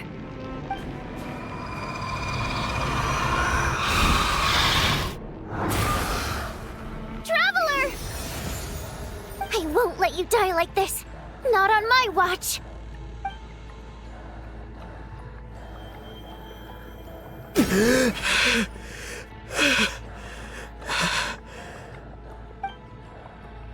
Even though it's not permanent, dying is definitely not a pleasant experience. Great. You're back. Yeah, thanks to you. Time for you to get out of here. Quick, before the light runs out. What about you? You're not coming with me? I can't. I've already been used up. A guardian spirit's skills are finite. I can only resurrect someone so many times. I might not look any different, but my essence has been exhausted. Now, I will slowly start to fade away. I can go no further. The black mist is where I belong. It's okay. Why didn't you tell me sooner? Because it wouldn't have changed anything. That knowledge would have just burdened you. And a guardian spirit's role is to protect. But... Go. Now, before it's too late. I already hear Night Prayer approaching.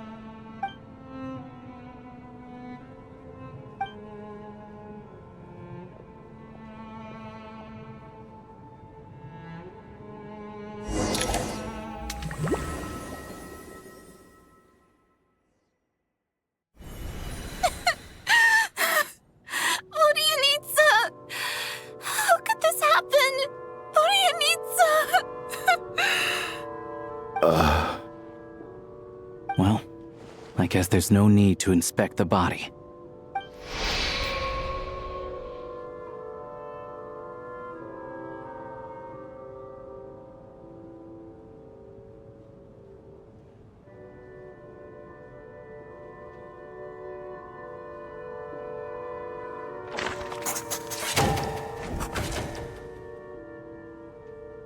This wasn't supposed to happen. You lied to us, didn't you, Chuganov? You've been lying from the start. Take a long, hard look at yourself before you go around accusing other people. I suspected you on day one, Lelik, and now look where we are. By some strange coincidence, you've never been targeted. You just happen to have survived this long? No, you should be the prime suspect. And you, little hunter, ever so content with staying on the sidelines. Yet you were the one who stopped us from leaving from the start. Why are you trying to keep us here? Now you're just lashing out indiscriminately. That's either a sign of anxiety or a guilty conscience. Where was all this passion and bravado before? Decided to fight until the bitter end. Is that it? Is that a threat? Fine, bring it on. You think I'm afraid to die after all this? You want to kill me? Go ahead. I'd like to see you try. After all the trauma of the past few days, everyone's been pushed to the breaking point. Valeria and Mitya aren't here anymore. Someone else needs to step up and take charge. But first, I need to think this through. Considering everyone left, who's the most likely candidate for the deceased?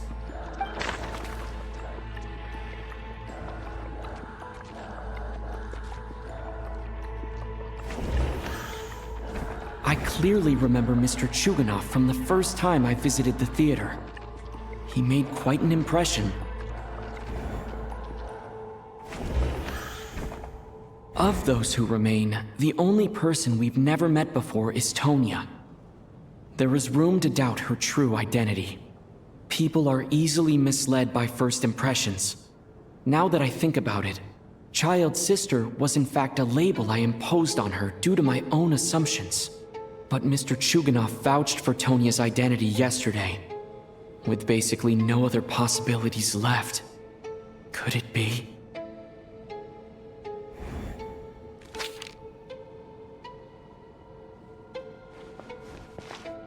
Tonya, how's Tusser been lately? Tusser? Your brother Ajax must have mentioned me in his letters home, right? Did he say anything about a blonde traveler? No.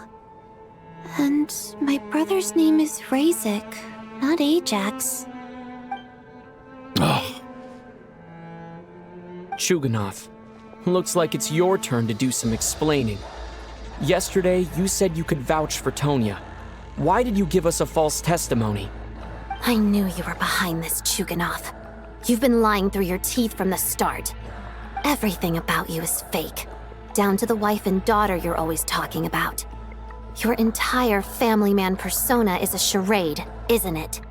That night, when I infiltrated your place as Lelik, I noticed you were home alone. Didn't think much of it at the time. Just thought everyone else was out. But thinking back on it now, that doesn't seem very likely.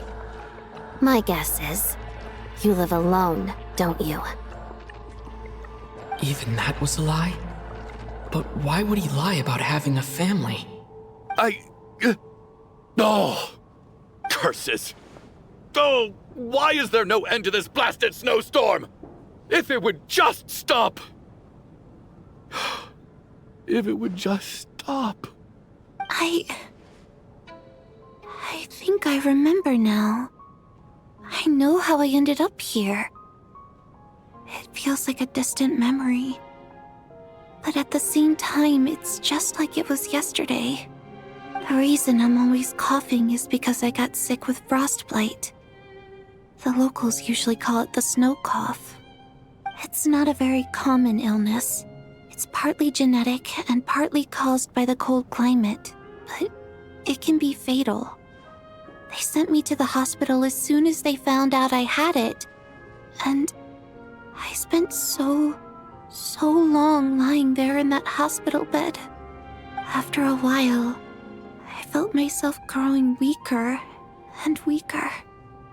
Nothing seemed to be working anymore. Neither the treatment that the doctors were giving me, nor the medicine my brother was brewing from frost fairy flower leaves. So one day, I told my brother that I wanted him to take me outside for once, so things could be like they used to, just for one day. I wanted to meet loads of friends, experience new things. He agreed. He snuck me out of the hospital, and we escaped. We got to the theater, bought tickets, and went inside. Oh, it was all so exciting. I remember the show very clearly. It was amazing.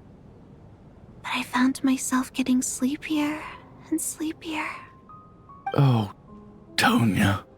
When I woke up, I couldn't find my brother anywhere, so I guessed he'd already left. But there's no way he'd leave me behind. So I decided to stay here and wait for him. At the time, I figured he'd probably gone to brew some more medicine for me. I was planning to chew him out for abandoning me when he got back. Tonya, it sounds like by then you'd already... Yeah, I know. I understand now. Dead, aren't I? This cough and the feeling weak, it's probably just my body's memory. After all of that, it turns out I can't blame my brother after all. I was the one who abandoned him. I'm sorry, everyone. I realized this much too late. It seems like death skewed my perception. And now I've dragged you all into this mess. Your name probably isn't even Tonya, is it? Didn't that ever strike you as odd over the last few days? Well, when I was little, my brother and I read a storybook, and Tonya is the name of one of the characters. When we escaped from the hospital, our family and the hospital security were looking everywhere for us. So when you first approached me and said my brother had sent you, and called me Tonya, I thought he must have chosen a fake name that only the two of us would know. Because he was afraid of getting caught. No. It seems like that was just wishful thinking. At least your memory of death isn't painful. That is a small comfort.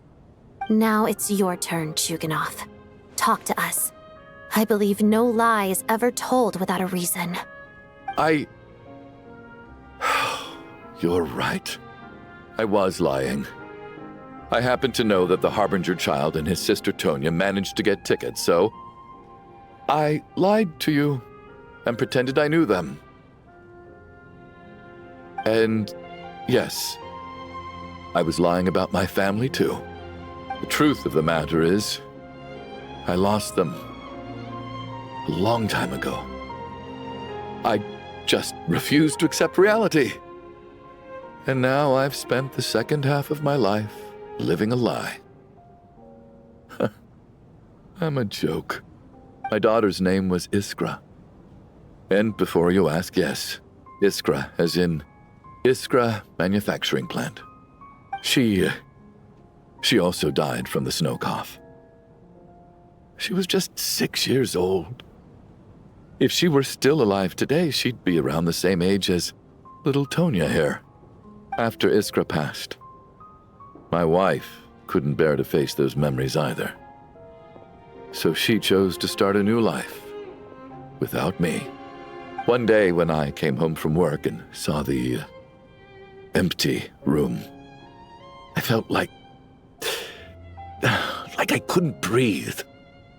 Subconsciously, I started to imagine that they were still there. I soon discovered that this was the only thing that made me feel any better, so I just embraced the delusion. Nothing more than a pathetic means of escapism, I know. But at least it's not a crime. So explain your false testimony then.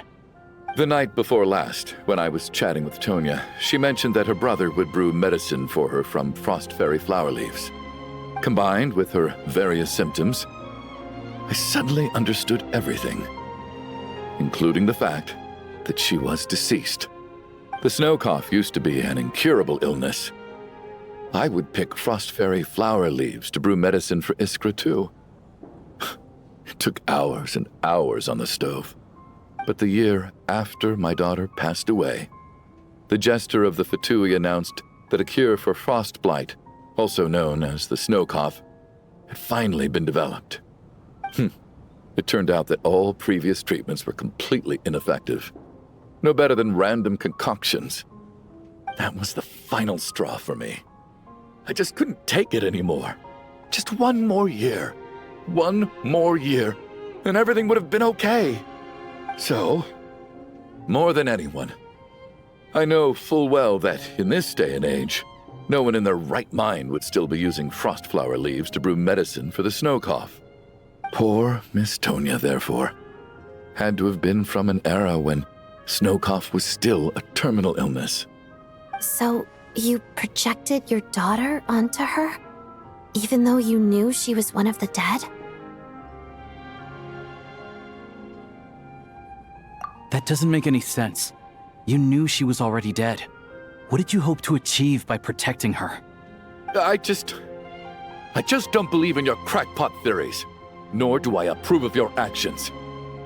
How can you just declare a living person dead and throw them out into that snowstorm? Nitia's gone. My good buddy Shram's gone. And now it's Tonya's turn, isn't it? The others I can make my peace with, but little Miss Tonya, here she is, standing right in front of us, alive and breathing, and fighting her own battles.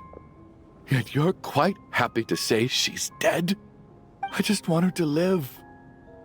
Once this snowstorm is over, the very moment it stops, I'm going to march out that door and find someone who can fetch the very best medicine for her snow cough.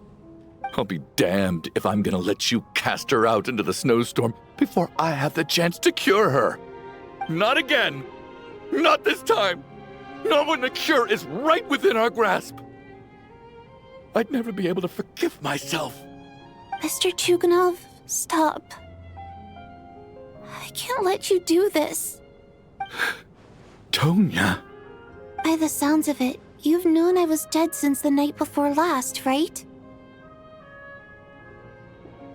I really liked Mr. Valeri, Mr. Mitya, and Miss Vodyanitsa. And now they're all dead because of me. I'm not happy about that. The reality is, you've been trying to fight your own demons through me.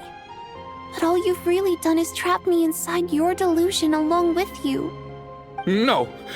Listen to me. I want to save you. I do! Well, at this point, I'm quite sure that I'm dead. I don't need to be saved. The time I got to spend with all of you is more than enough for me. Despite all the bad things that kept happening, I got to meet so many interesting people and spend so many days and nights by your side. Since the day I escaped that hospital until now, this has been an adventure I never even dared to dream of. I'm very fond of you all. If it were only possible, I'd trade my soul to bring back the ones who died. If it meant things didn't have to end like this. And that's why I'm not fond of you at all, Mr. Chuganov. I'm sorry. It's them that you owe an apology to, sir. Not me. Well then, I suppose this is it. It's time for my adventure to end. I've caused enough trouble. You're leaving already? It's still early. Don't you want to stay a little longer? No thank you. Oh, and by the way, my name is Patashka. It was nice meeting you all. Feels strange that we're only being properly introduced now that it's time to say goodbye. Patashka.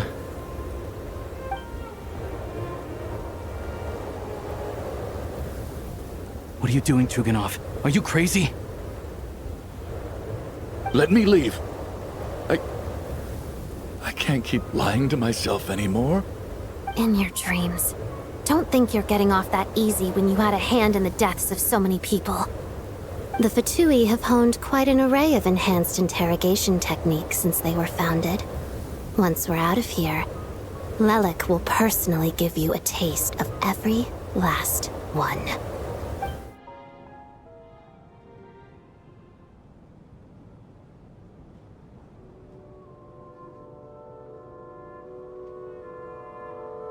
I think we should leave. I doubt this snowstorm is ever going to stop. For all we know, this storm might have destroyed all of Snezhnaya by now. Maybe even the whole world.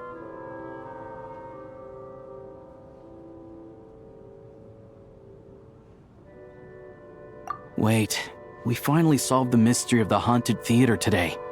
Maybe let's at least try to enjoy tonight? Fair enough. I don't particularly feel like dying in Chuganov's company anyway. And yet you won't let me die first. Hey, Chuganov, on a serious note, if we do make it out of here, you should close down that factory of yours. A lot of people are freezing thanks to you. Is this really the time to be discussing my factory? All right, fine. I'll shut it down. Doesn't matter to me anymore. Am I hearing things? Or was that a knock at the door?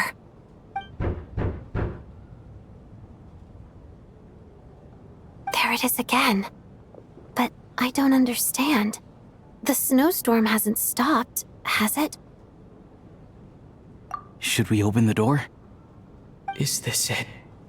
Is this nightmare finally over? If the last few days are anything to go by, I probably shouldn't be getting my hopes up. Whatever lies beyond that door at this moment, it could be something even more terrifying than everything we've been through so far.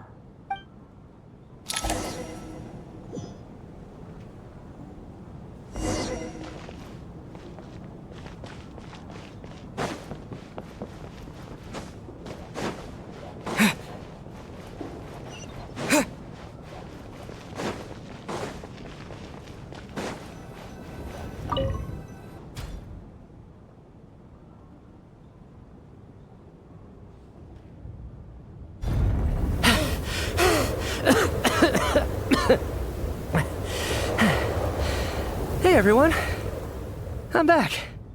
How are you doing? Feeling any better? Much better, thanks. Whew, it is so good to have you guys here. I was a little worried that the theater would be empty by the time I got back. Let me see. Tonya and Vodyanitsa are missing, which means Vodyanitsa died last night. And then you discovered that Tonya was the other dead person. Am I right? Not Tonya. Pitashka. First, tell us how you made it back here. Given the conditions outside, no one should be able to return alive. You're right. The thing that got me back safely was a song. I heard someone singing. After walking into the snowstorm, my mind grew hazy. I don't know how long I walked through the storm before my mind completely slipped away. Then, suddenly, I heard the sound of singing. The voice instantly brought me back to my senses, and I regained consciousness. So I followed the voice, searching for the source of the singing. I searched and searched, until finally, just a few moments ago, there was the entrance to the theater, right in front of me. I've actually never performed this song in the theater before, because it has more of a ceremonial purpose for our people. It's not meant for the stage. It means something like, "May those we have lost watch over us, and follow this song back home in the night, so that we might be reunited once more." That must have been Vodyanitsa's Requiem. Who knew it actually worked? That song is meant to guide the souls of the dead. Mitya, that must mean that you... Huh. No kidding. Seemed like I guessed right then. This is what I've been so desperate to tell you about. When I first stepped out of the theater, I was still quite lucid. My memory of it is still pretty intact. I remember the outside world being completely different than what I'd expected. It was like this was a world where only the snowstorm existed. There wasn't a trace of any humans or buildings ever having been there. I don't know how else to describe it, except to say that it just didn't seem like the real world. And as for the Requiem, if I was guided here by Vodyanitsa's song, it can only mean that I must already be dead. And this is my soul, not my body. But I didn't experience a clear moment of death while I was out there. Nor do I feel any different now than before I walked into the snowstorm. You don't seem any different to me either. In fact, this is something I've been wondering about for a while now. If souls aren't physical, shouldn't they lack tangible form? Both Shram and Patoshka were clearly deceased, and yet their souls didn't look or feel like ghosts at all. They were visible, tangible, no different than you or me. This raises a truly terrible thought. Is that really what Mitya is suggesting?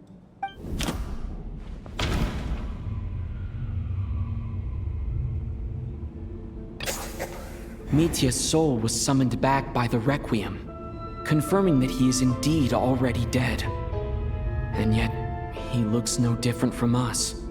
Of course, if even the long-deceased like Mr. Shram can blend in with us undetected, then maybe we've all been dead from the very start.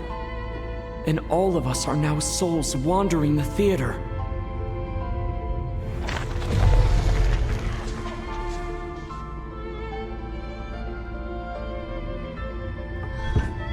Yes. I think that this is probably the afterlife. What did you say?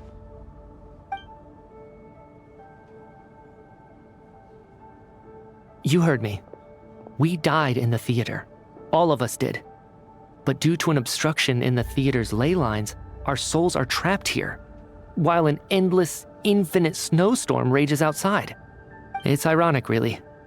All that time, we were working so hard to figure out who the deceased among us were, when the truth was, we were all deceased. The only difference being some of us died more recently than others. Do you remember that note, "Death is near"? Seems like we misunderstood what it meant after all. Death was nearer than we wanted to think all along. The note simply meant that all of us were already dead. So all our attempts to survive, our search for the deceased, it was all for nothing? Hard to say. At the very least, we helped 2 lost souls find clarity and go to where they belong. The presence of those 2 is probably what caused our souls to be drawn in by the ley lines. In which case, the deaths we've awoken to over the past few days were just souls returning to the ley lines for good. If what you're saying is true, doesn't that make us the lost souls now? Huh, no wonder. This afternoon, when I was moving Vodyanitsa's body, I noticed that the other bodies in the room hadn't decayed one bit after all these days. That's further proof that those aren't physical bodies at all, but merely our shells here in the afterlife. Am I really dead? This doesn't feel real to me at all. No, that's impossible. This cannot be how it all ends. I still find it hard to believe that all of us are dead. How exactly did we die in the real world? None of us have any memories of dying, right? Not even knowing how we died is preposterous. Good grief! Surely there has to be some reason. Exactly. It's hard to rest in peace when you don't even know how you died. It gave me lots to think about as I strode out into the snowstorm. I racked my brains trying to remember the cause of my death, the exact moment I died, the root of all of this, right up until my consciousness faded. Wait. Hold on. Right before I lost consciousness, I think I saw something. I can't remember. And I think I lost my notebook and pen. Mitya, your hand. Is that blood on your fingers? Huh? You're right. There's blood on the fingertips of my right hand. Looks like it's already dried. When did that happen? What the? I guess this was what I saw. I must have desperately drawn it in my own blood right before losing consciousness. What's wrong? Do you recognize the symbol? It's Renova, the ruler of death. Alosha, do you still remember that Snezhnayan folktale you told me about? It was about the Grim Reaper. When someone's about to die, he appears as an incarnation of someone familiar to guide their soul into the afterlife. And as soon as you recognize his face, your life is over. I heard a similar tale when I was little. You think the Grim Reaper in this story refers to the ruler of death you mentioned? That's right. In which case, death is near could also mean that the Grim Reaper is here disguised in a familiar form. Death, the deceased, and the Grim Reaper? So it's a triple entendre. When I first saw this note, I thought it contradicted the investigation report. But now it seems like that was the whole intention. So the Grim Reaper deliberately misled us. Then, we started suspecting each other and searched for the deceased while they hid in plain sight. By that logic, the one person most likely to be the Grim Reaper incarnate is...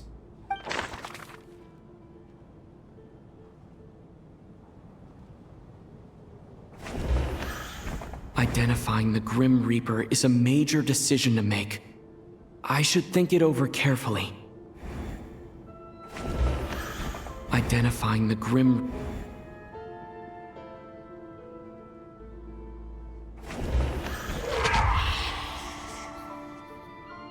No doubt about it. It's Alosha. Looking back at how everyone has acted over the past few days, Alosha is most likely the Grim Reaper lurking among us.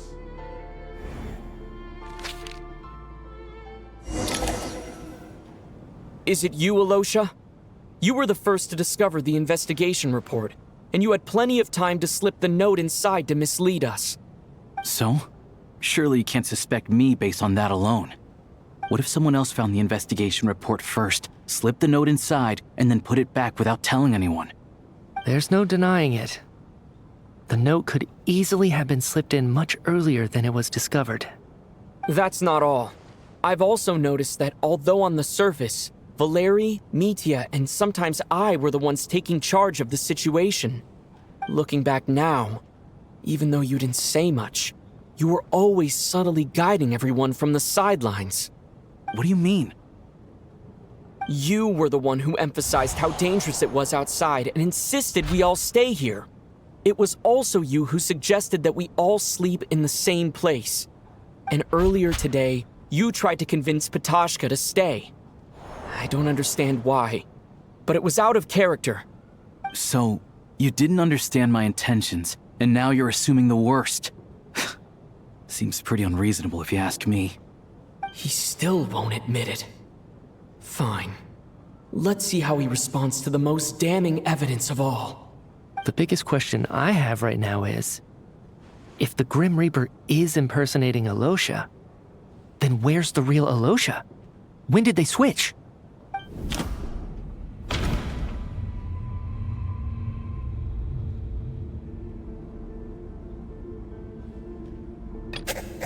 No. The ruler of death would have needed to control how everything unfolded from the start. She wouldn't have infiltrated our ranks this late. Let me think about this again. No, nothing related to Alosha happened that night. I should think about this again. That's right. This was the moment. Right at the start, before any victims had even emerged, Alosha was switched with the ruler of death while everyone's guard was still down.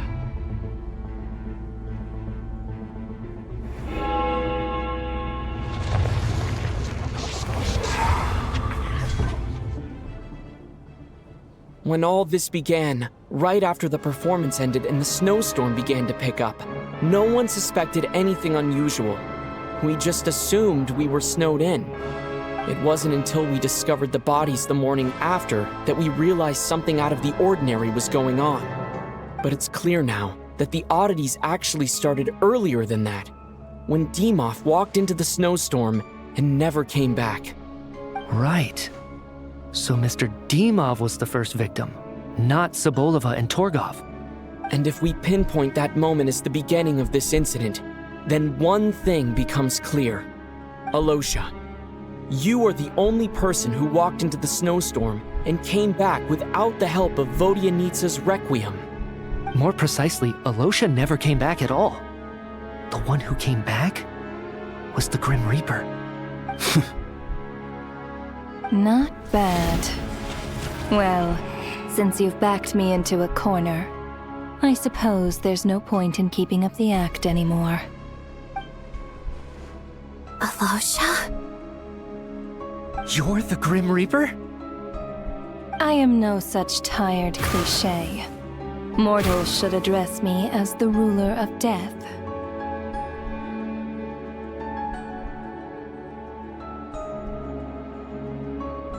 Before being wiped out for good, you identified the two deceased, and even sensed my presence. A commendable achievement. Far beyond what I expected. I heard you can ferry souls. Those deaths each night. Were they your doing? Your initial conclusion was correct. Due to the existence of the two deceased, the ley lines yearned to reclaim those long-lost souls. Every night they devoured an equal number of souls to fill the void. This required no intervention from me. Though, of course, ferrying souls is indeed my authority. Here, take a look.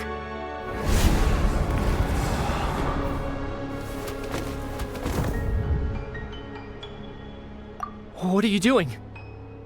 That takes care of today's too. Don't get so worked up. You are already dead, and your souls must return to the ley lines. I know we're already dead. You murdered us, didn't you? Murdered? No. Murder is when mortals usurp my authority. Death is my jurisdiction. If I require someone to die, I need not resort to such laborious methods as murder.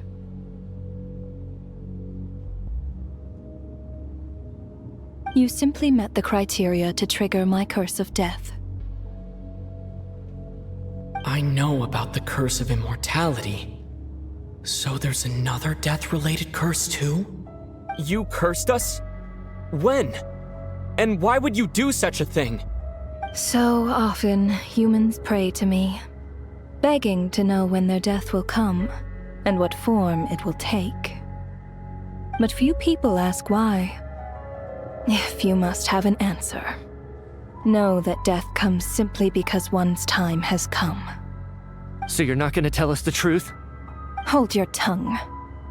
By all rights, you shouldn't even be allowed to speak with me. Those angels from the past are to blame for the reckless renovation of the ley lines here. It's made my work on this occasion infuriatingly complicated. Work? So trapping us here, making us watch our friends die, that's just another day at work for you? You clearly have a lot of questions. Fine. As a reward for your remarkable accomplishments over the past few days, I shall answer a few of your inquiries, provided they aren't too unreasonable. After the physical body dies, the soul must return to the ley lines for that person's death to be considered complete. My work encompasses the entire process of death, including, naturally, the guiding of souls into the ley lines, with which you are now so familiar. You must also be rather familiar with Natlan's Night Kingdom, I presume? It was I who supported the creation of the Night Kingdom. It provided a convenient means of guiding the souls of Natlan.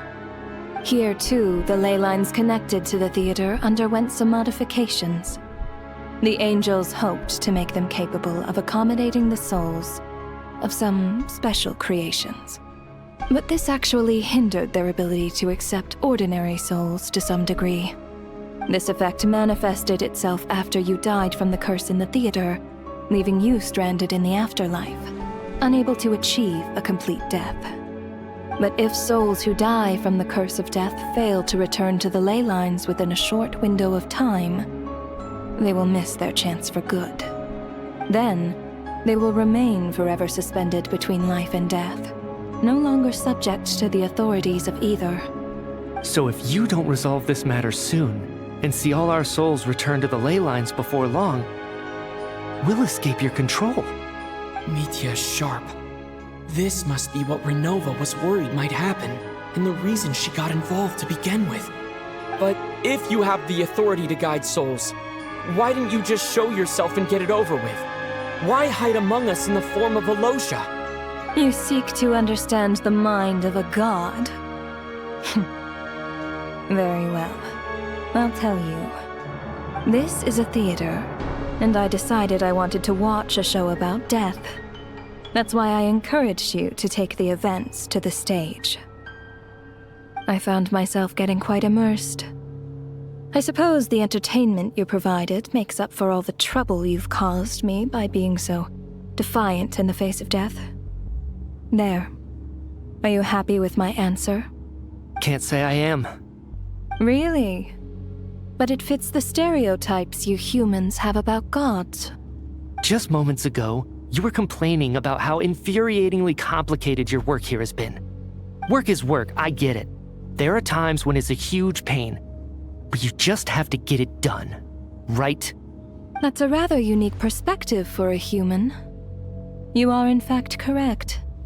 There is a pain point in this case. Due to the obstruction in the theater's ley lines, there is a hard limit on the number of souls they can receive each day, making it impossible for me to ferry all your souls at once. Revealing my identity too soon would inevitably have led to futile resistance, and there was a risk that any souls who chose to run would disappear. Then there was the issue of the 2 lost souls you called the deceased. The way you resolved that quandary was all part of my design. That's what I don't understand. If all of us were souls of the dead, what made their presence among us special? For centuries, they have refused to return to the ley lines, exploiting the issues created by the angel civilization to resist being drawn in. Centuries of obsession accumulated during this process. You may think of this obsession as the resentment of the dead, and in this quantity, it was a bomb that could have detonated at any moment. It reached the point where I could not afford to leave it unchecked. But the only way to fix it was to help them acknowledge their own deaths, make peace with their regrets, and willingly walk into the snowstorm. Only then, with my guidance, could they finally return to the ley lines. Otherwise, you would not like to know what the consequences would have been. I vaguely remember seeing Batashka, but in the most terrifying form. Was that in a dream? Is that what would have become of her if she hadn't returned to the ley lines? I see your dreams brought you many revelations. So you see, death in fact grants wisdom to mortals. Souls connect to all things in the world and see the chain of cause and effect between them. It's nothing unusual. Anyway, giving psychological counseling to lost souls is not my strong suit. That is more of an angel's role. It was something I could not resolve directly using my authority, so I decided it was easier to leave the bomb defusal to you. Meanwhile, of course, their presence caused the souls of other members of your party to return to the ley lines each night. From where I stand, that was killing 2 birds with 1 stone. As both issues slowly resolved one another without me having to lift a finger, all I had to do was stay close by and keep the situation under control. Then use my authority to wrap things up at the end. And, of course, while I was at it, I thoroughly enjoyed watching this drama, dealing with death from a mortal perspective, play out on the stage. Sounds like you had it all figured out, Grim Reaper. I just did the math. You said there's a hard limit to the number of souls the ley lines here can receive each day. It's 2, isn't it? That much is obvious, even to a fool. It's time to review this whole affair. If the ley lines can only take in 2 people per day, I need to go over the deaths from these past few days again.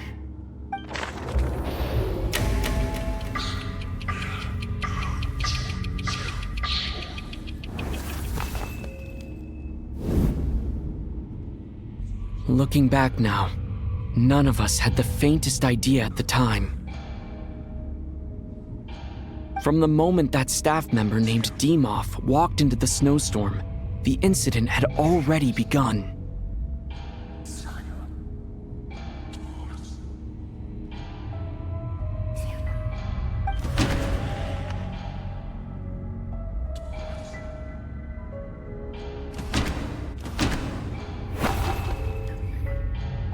No, let me go over this again.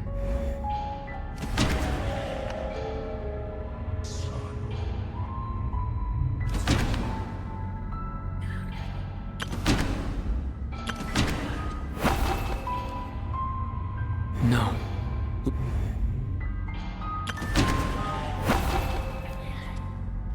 No.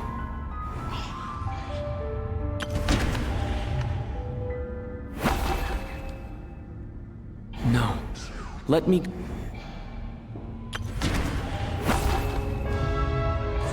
No. Let me go...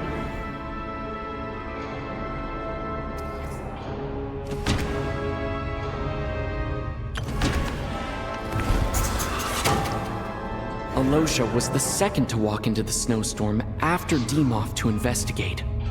During this process, the ruler of death assumed his identity, making him one of the victims.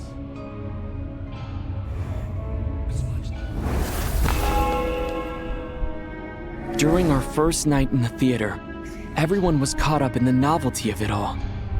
No one could have expected there would be victims the very next morning. Despite all the confusion, and with the help of hindsight, we finally began to realize that something was amiss with the snowstorm.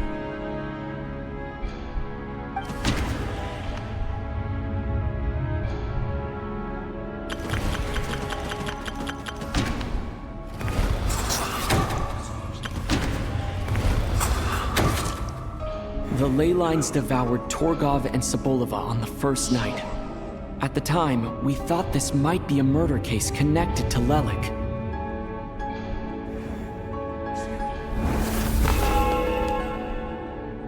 Odette and I spoke a lot that night. 3 people were on watch, but in the morning, we discovered that someone had fallen victim all the same.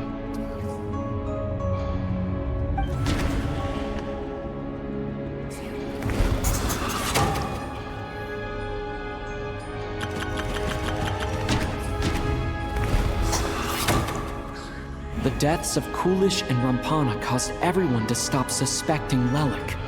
Unexplainable phenomena occurred one after another, leading Mitya to suspect that we were caught up in a supernatural event.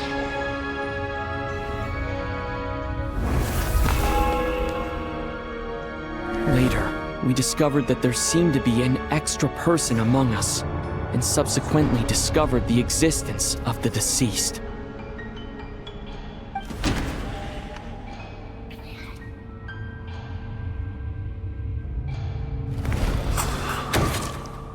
Mr. Schramm realized he was the deceased and walked into the snowstorm to return to the ley lines of his own accord. It turns out there really was a dead person among us.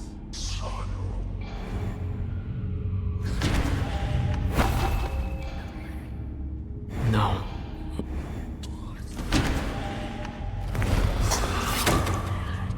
We thought it was all over, but Mr. Valeri's death was a rude awakening for everyone. The ley lines consumed him during the night regardless. A lot happened today. Mr. Valeri's death led us to discover the connection between the number of deceased and the number of victims during the night.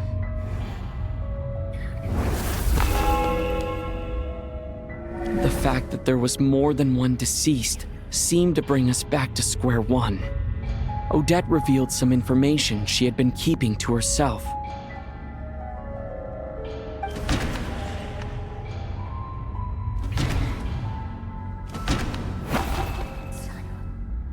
Although Mitya did indeed walk into the snowstorm that day, He returned from the ley lines with the help of Vodyanitsa's Requiem. The void in the ley lines hasn't been filled, so let's rule out Mitya for now.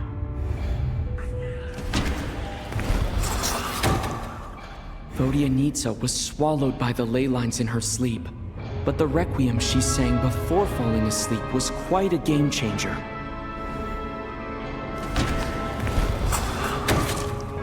As it happened, Petashka filled the void left by Mitya's return from the ley lines by walking into the snowstorm this morning. The girl I thought was child sister Tonya turned out to be another of the theater's deceased. Come to think of it, Petashka was about to walk into the snowstorm at that time, and Renova, unaware that Mitya would return, was concerned that her soul would overflow from the ley lines. That's why she used Alosha's voice to try and persuade her to stay behind. Looking back, I suppose that was an early slip-up on her part.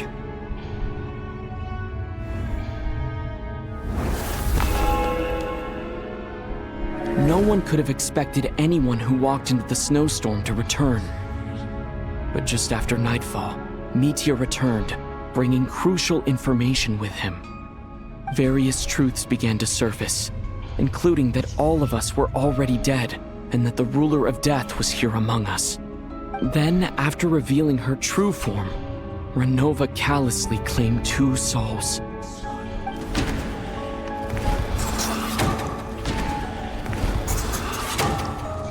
In fact, everyone was already dead by the time we took the photo.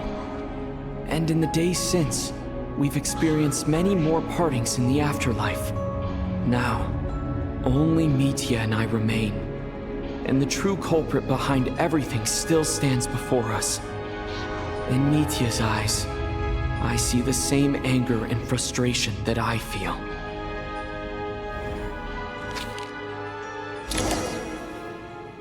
That covers everything. It's all clear now. Your work isn't finished here yet, is it? The Traveler and I are still standing here, safe and sound. The Water Imp's song threw things off a little, but it is of no consequence. The ley lines have already anchored your soul, and the first ray of light tomorrow morning will take you back. I, meanwhile, need to review my attitude towards the Water Imp race. So the reunion in the night that Vodyanitsa mentioned, I suppose that was never meant to be a permanent reunion. That just leaves you, Traveler. My power only allows me to temporarily separate your soul from your body. The ley lines of Tevat would not accept you, and your soul is firmly anchored to your body by your will. For a descender like you, who is not bound by Tevat's rules, your death can only be brought through the most violent of means, such as directly destroying either your body or soul. I have no interest in involving myself with Descenders, for now. Although, this may change if Asmodee remains missing, or you insist on interfering with our affairs. One last question then. All our struggles and sacrifices here, they were meaningless from the very beginning, weren't they? Death abides no reason. Besides, what you call sacrifice is merely a concept created by humanity.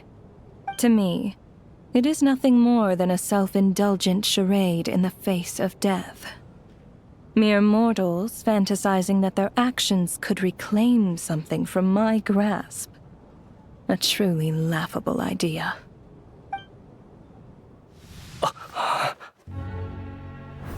Grim Reaper, you really know how to get on my nerves.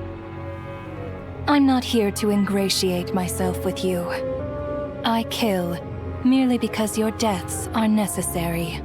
Oh, you've made that quite clear. But humans don't take well to being scorned. Not even by the gods.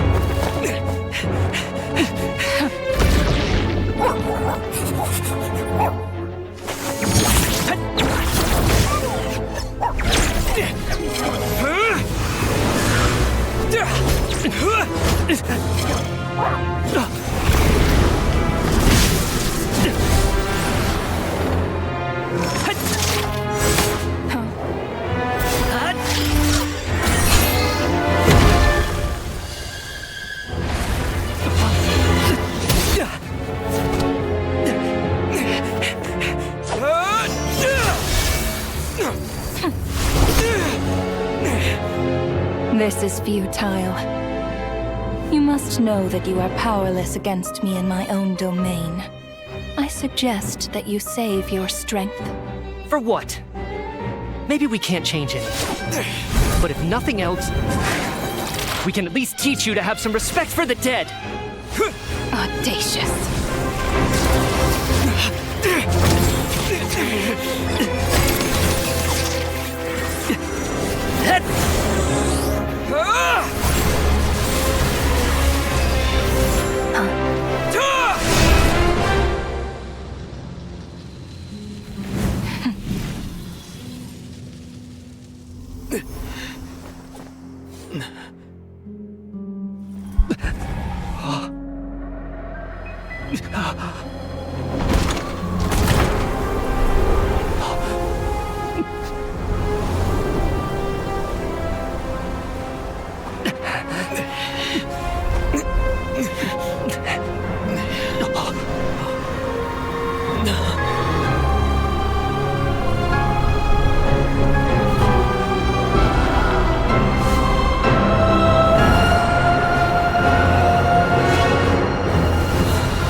How are you holding up, Odette?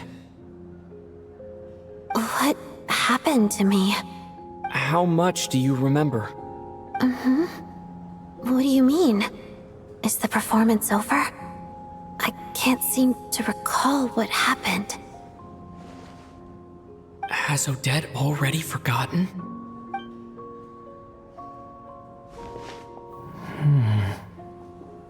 Mitya? Oh, I'm sorry. I guess I spaced out there for a second. Remind me who you are? Don't you remember anything?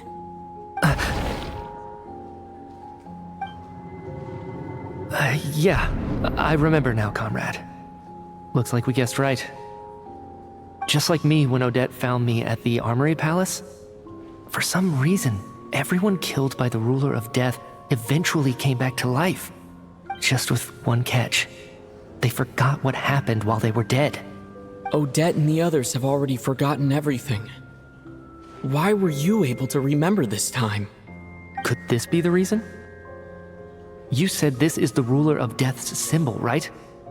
I don't see anything there. You don't? Huh. Okay, I guess that makes sense. I carved this into my hand in the afterlife, so it's not visible in the physical world. Does that mean I carved this symbol into my soul? What an unsettling thought. Still, at least I get to remember what happened. I suppose it's a blessing in disguise. What about you, though? The Ruler of Death mentioned that you're a descender? Is that why you can remember? A full explanation would get complicated very quickly. But that's essentially it. Well then, now that it's all over, let's figure out what we've learned. The first thing I notice is that everything here is precisely as we left it, right before our deaths. This confirms that time passes differently in the afterlife than in the real world. They say that right before death, time slows down, and your whole life flashes before your eyes.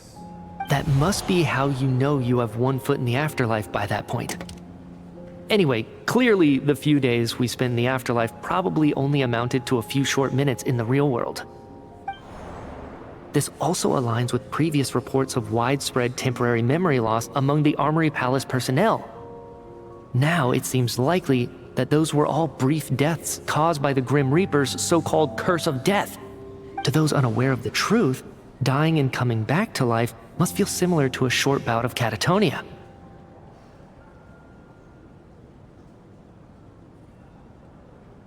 This leaves me with a couple big questions.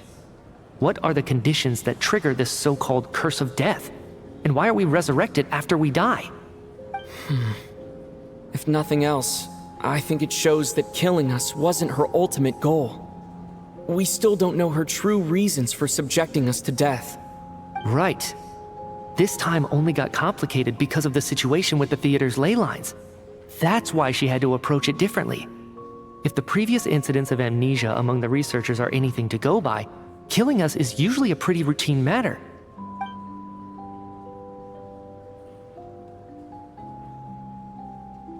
Come to think of it, wasn't I about to note something down before I died?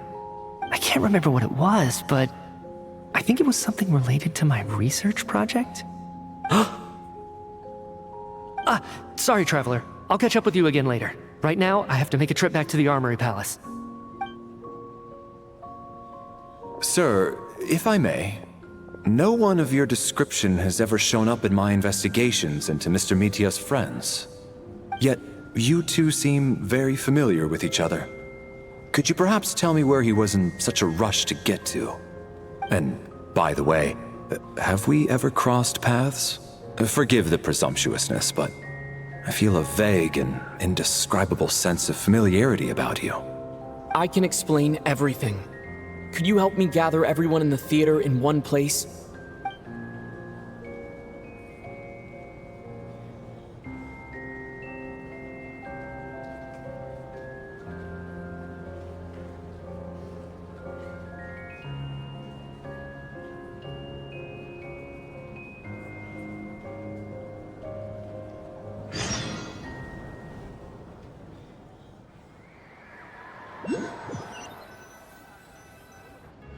So, Chuganov really is going to shut down the factory.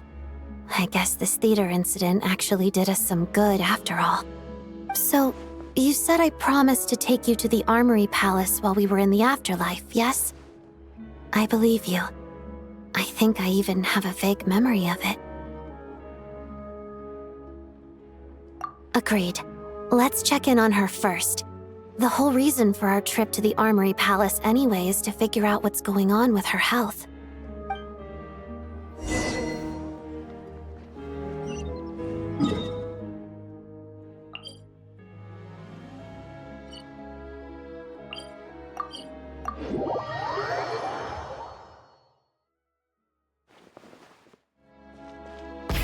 Rev the engines!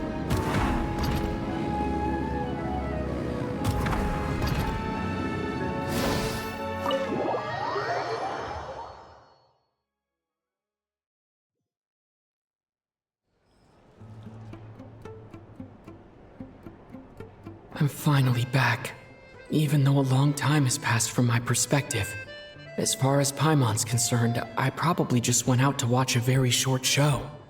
I should keep my emotions in check when I see Paimon again, or it'll seem weird. Wait. The atmosphere here feels off. Shh. Stay quiet. Let's go inside and take a look. Have we still not been able to notify Child yet? We need new orders.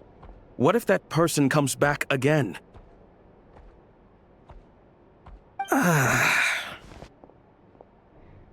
I'm so sorry. Under the circumstances, there was really nothing we could do. Tell me, what happened to Paimon? It was the Jester. He came here in person and escorted Miss Paimon away. He's the director of the Fatui. His authority supersedes all others and cannot be questioned.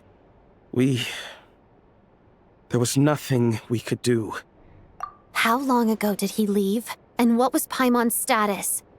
It was about an hour ago. Miss Paimon was fast asleep at the time.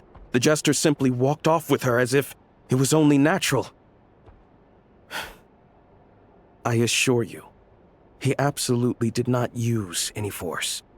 Do you know where they went? The Armory Palace, most likely. Lord Piero, the Jester, has been overseeing the experiments there lately, keeping a close eye on their progress. Everyone in the Fatui has heard about it by now. I'm surprised he came in person. Whatever his reason for taking Paimon, he'll most likely return to the Armory Palace first, which is exactly where we were headed anyway.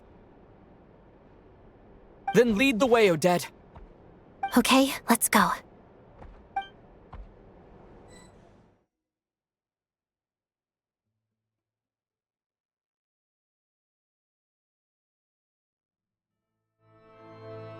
It's just up ahead. Quick, let's get inside. No, I'll go alone. You know I'm planning to force my way in. You're with the Fatui, so you should stay outside. I was hardly planning on taking you through the official channels anyway. I'm here to force my way in, just like you. I may be a Fatus, but I'm also Lelek, enemy of Project Stuzha. Paimon's safety is paramount right now. With me around, you'll have an extra pair of hands. There might be devices inside that are easier for an insider to deal with. If you say so. Let's go. There's no time to hesitate.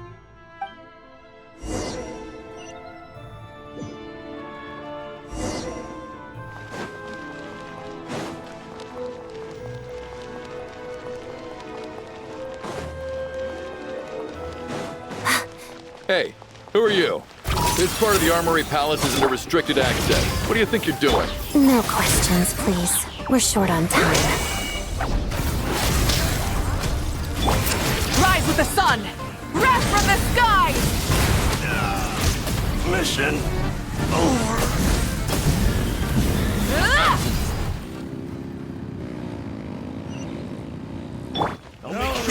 Here comes another. Let's begin. Pirouette. Lots of the snowflakes. I'm going in! Pyroclastic surge!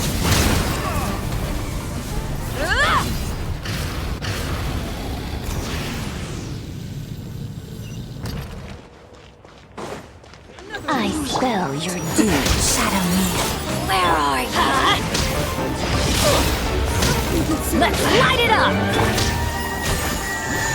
You two! Time to end!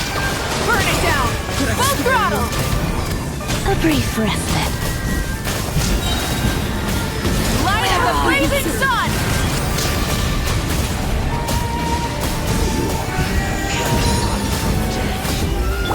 Everybody stand back!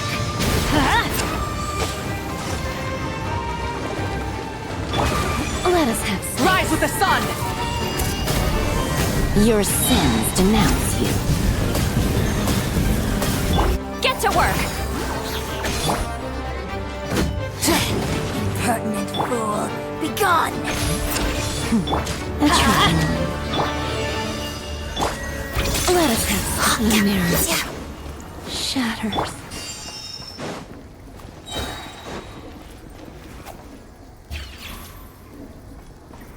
Off we go!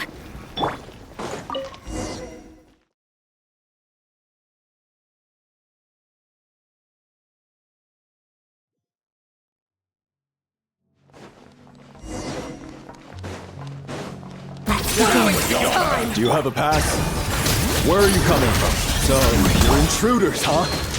Don't blame me for what happens next!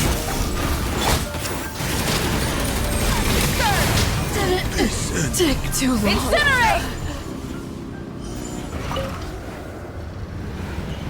The Armory Palace is hidden this deep in?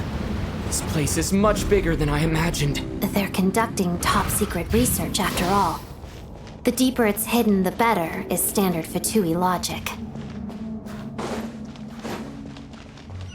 The style doesn't really look like the Fatui's handiwork, though. They must have requisitioned some structures from a past civilization.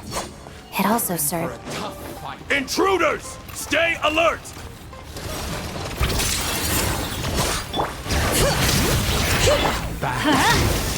Yeah!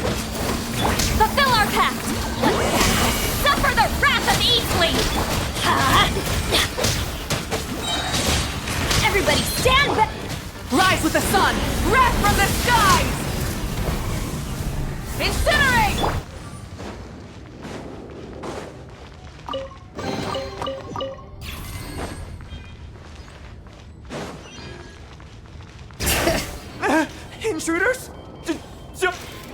Just what are you guys trying to do here? I'm sure it fits your skull!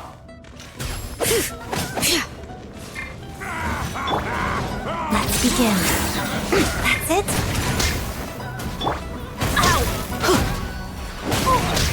How dare you! Get to work! You two! Time to burn it down! Get crushed! Mission! Your skull! I'm going in! Together, witness the snow swan's grace. Show no mercy!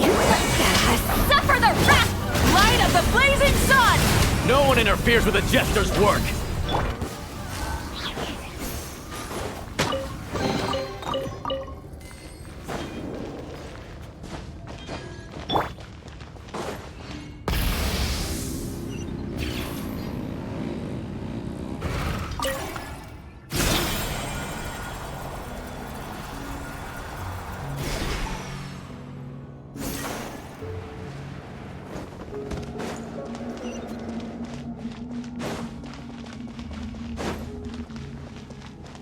Looks like no one's guarding this place. There's something off about that decoration over there.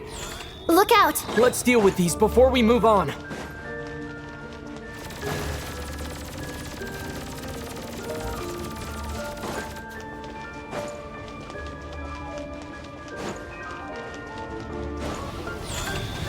Rise with the sun!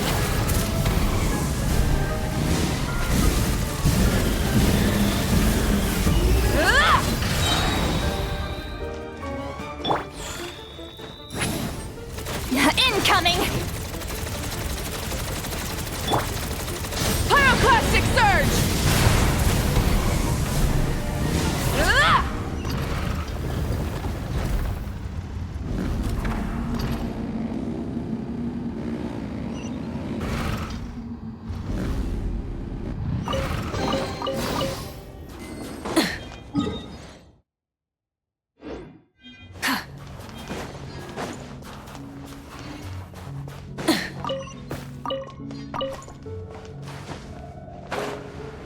The researchers here probably don't know that we're uninvited guests. Let's try not to hurt them. What's the big star from the theater doing here? That's Miss Odette. She's a member of the Fatui. Don't tell me you didn't know that.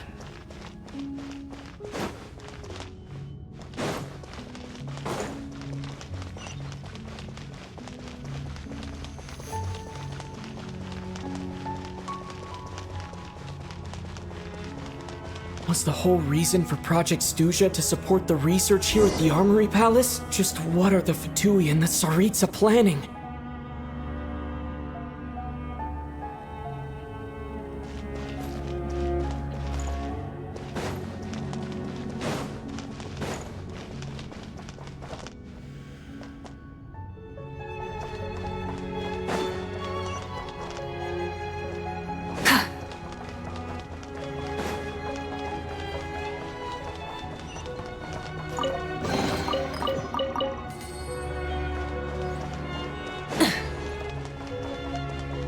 Whoa! Who are you? Never seen you around here before.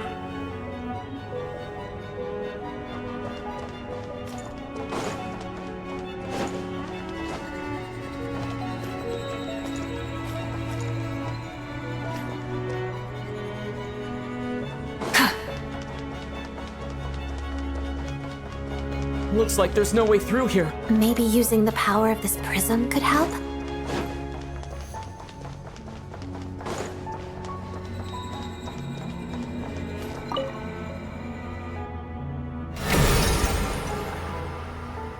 I think I see some images. It's the prism's power at play, causing images of the past to reappear, albeit only as illusions. Let's make our way through here. Paimon. And the Jester. Is this another scene from the past? Yes. It looks quite old, though. I don't think it happened in the recent past.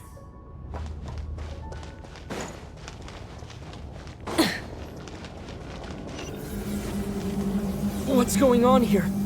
What happened? The source seems to be the Armory Palace. They must have started some large-scale experiment. Wait, what if this has something to do with Paimon? We need to hurry!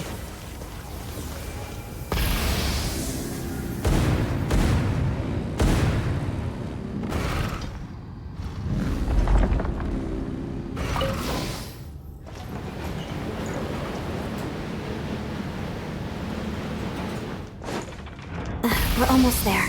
The Armory Palace is just up ahead. Paimon, please be okay. Short work of you. Bring it!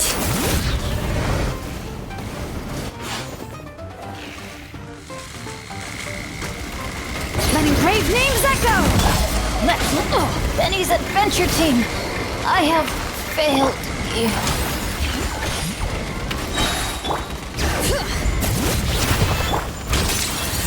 Crystalline Adagio. Mission over. Lolene, eat Papa! Light of the blazing sun!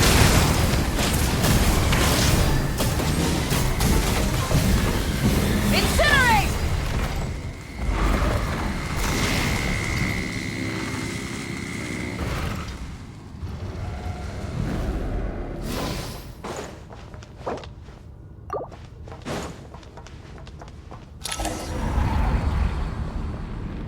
What's going on? Wait, I remember this feeling. It's the curse of death. No, not now. Why is the curse of death striking again already?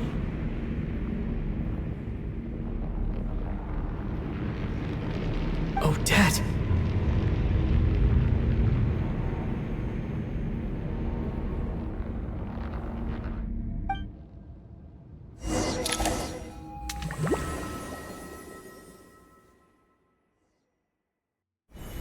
Is this the afterlife again?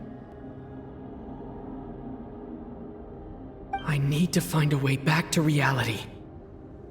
Is that Odette's core Ignis? Could that be what just woke me up?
Odette?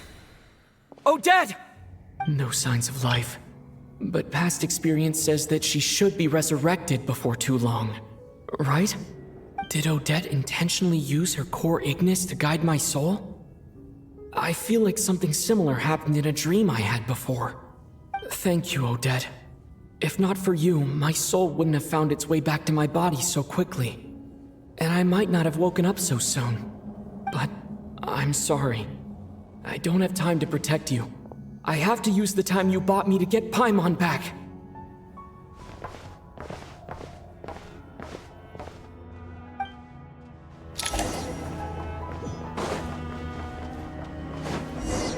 Sure enough, everyone here has been affected by the curse of death. Paimon! Paimon! No, wait. Paimon probably didn't escape Renova's curse either. She won't be able to respond to me right now. I'll have to find her myself.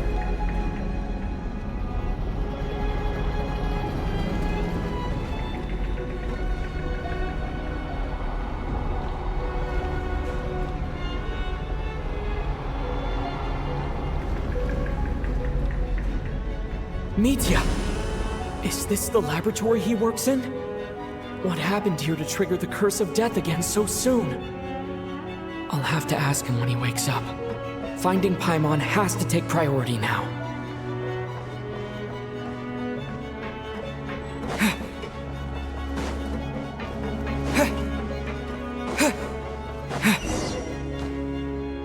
Found her! Paimon really is here!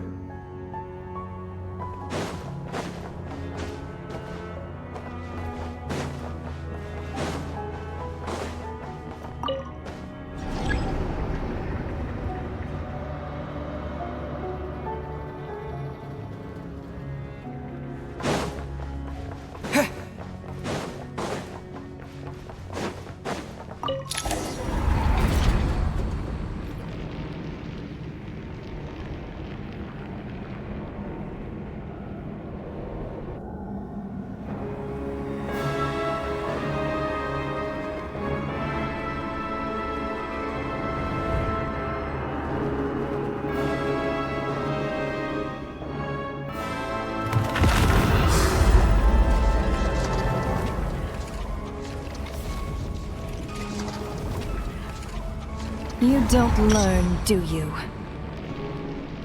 You've already been involved in one mass death, and now you show up at the scene of another. This might have passed for a coincidence the first time, but a second time? Am I to assume you are intentionally interfering in Snezhnaya's affairs?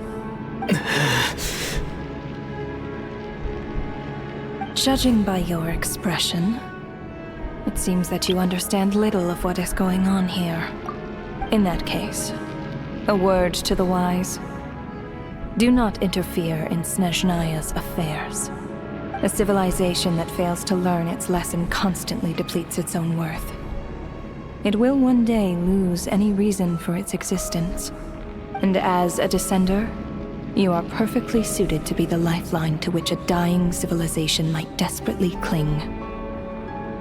Consider your position carefully. No advice needed.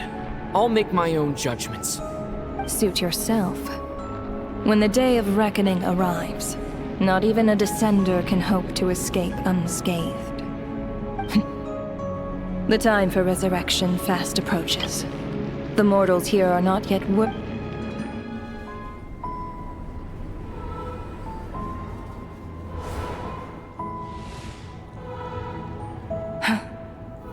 That thing is coming with me.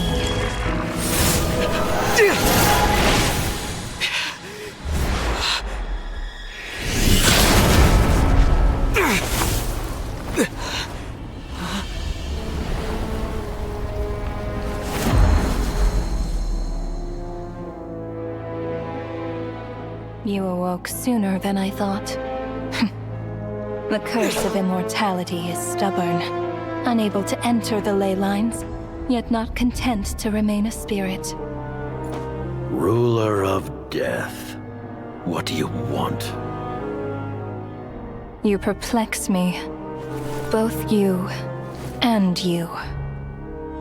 That thing may be a creation of Celestia, but it possesses none of Celestia's power, let alone authority. Your obsession with it baffles me. No matter, the resurrection will soon begin. It's worthless anyway. I'll reclaim it next time.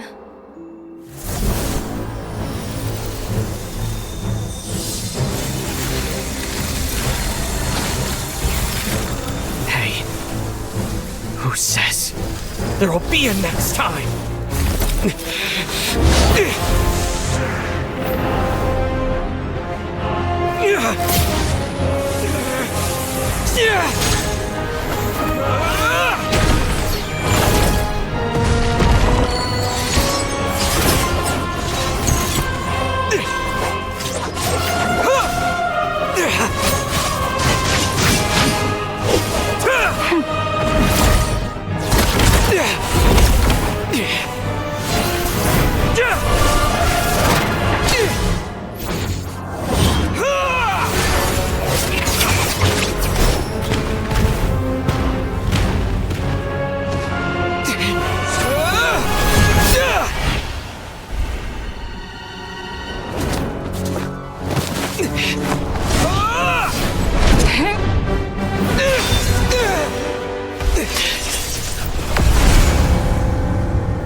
I missed you, Paimon. What are you talking about? We haven't even been apart for that long, have we? It was different this time. You seem to be in pretty good shape. Yeah, Paimon's back in tip-top condition. It's the weirdest thing. Paimon fell asleep earlier, and when she woke up, she found herself here. The jester and that guy talking to him used some kind of energy on Paimon, and she could kind of feel it canceling out that other thing that was making her feel unwell. So, Mitya helped too? Apologies for leaving in such a hurry at the theater earlier. I was in a rush to verify some theories. Rest assured that your companion is perfectly safe. We reversed the effects that the experimental energy had on her. The jester specifically instructed me to do so. I suppose this is our first official meeting, Traveler. I could not let Paimon suffer in her condition for a moment longer, and so I simply took her without explanation. I hope you do not mind.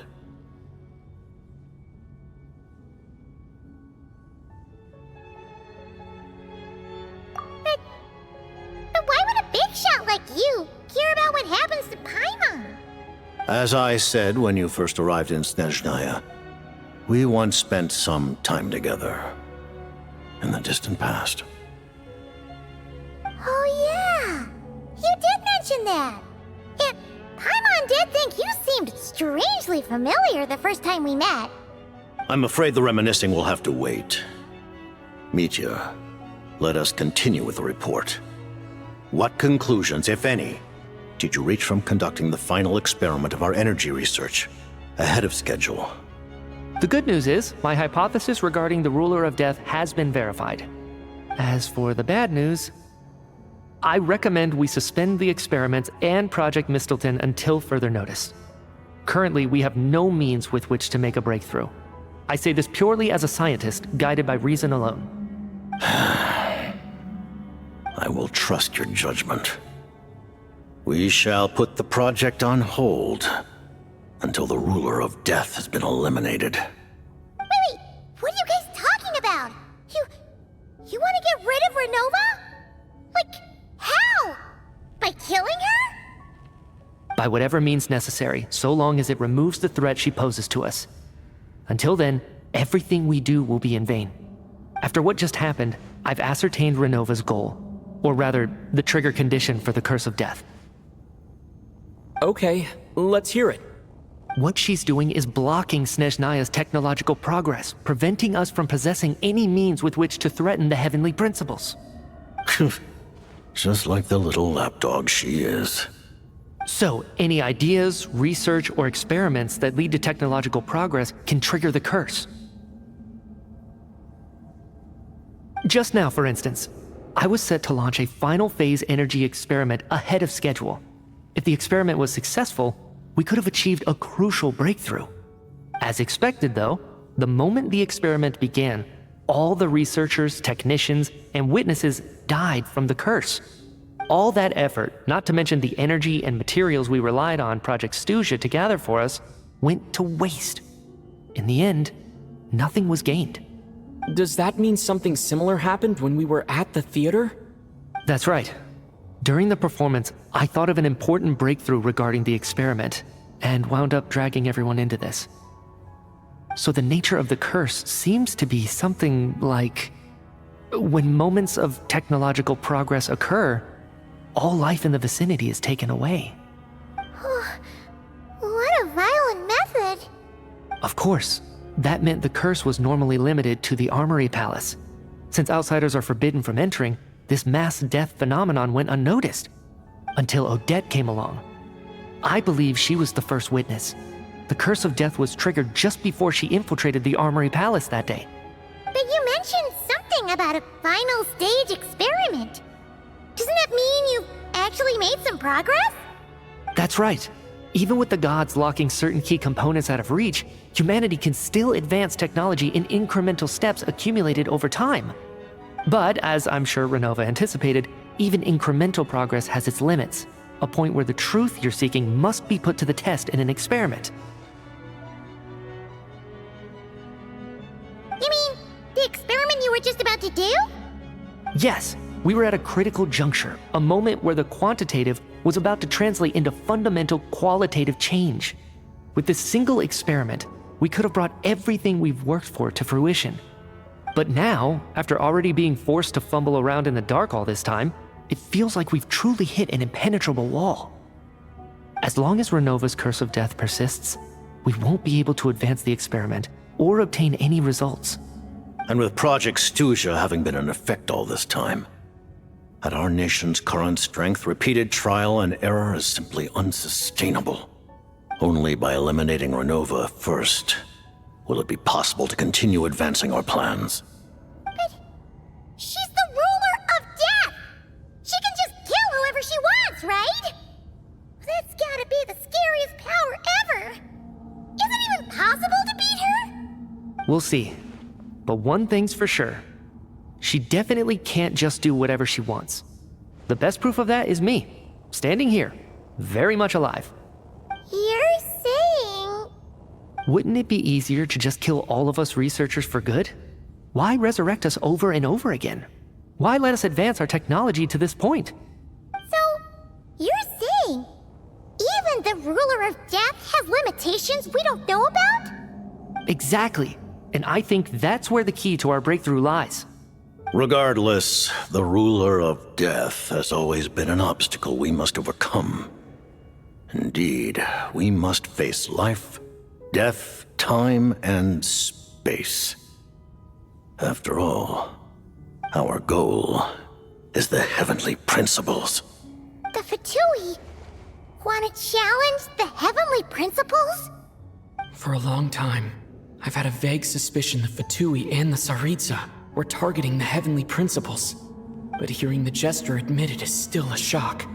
No wonder the Tsaritsa's goal has always been kept a secret from the people. What kind of road will that lead Snezhnaya down? In that case... Lord Jester, I would like to request some leave. I'd like some time to organize my thoughts and go over the data. Granted. Get some rest, put the experiment out of your mind, and take care that the curse of death doesn't affect any civilians.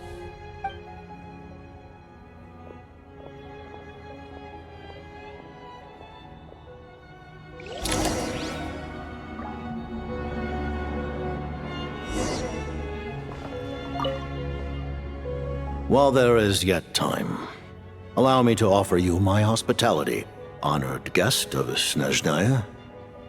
Is there anything you wish to know?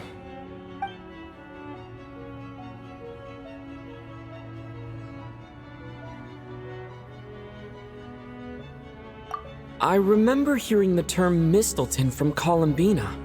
Yeah! Paimon wanted to ask about that when the name came up just now. What is it? Paimon's heard of Project Stuzha, but not this one.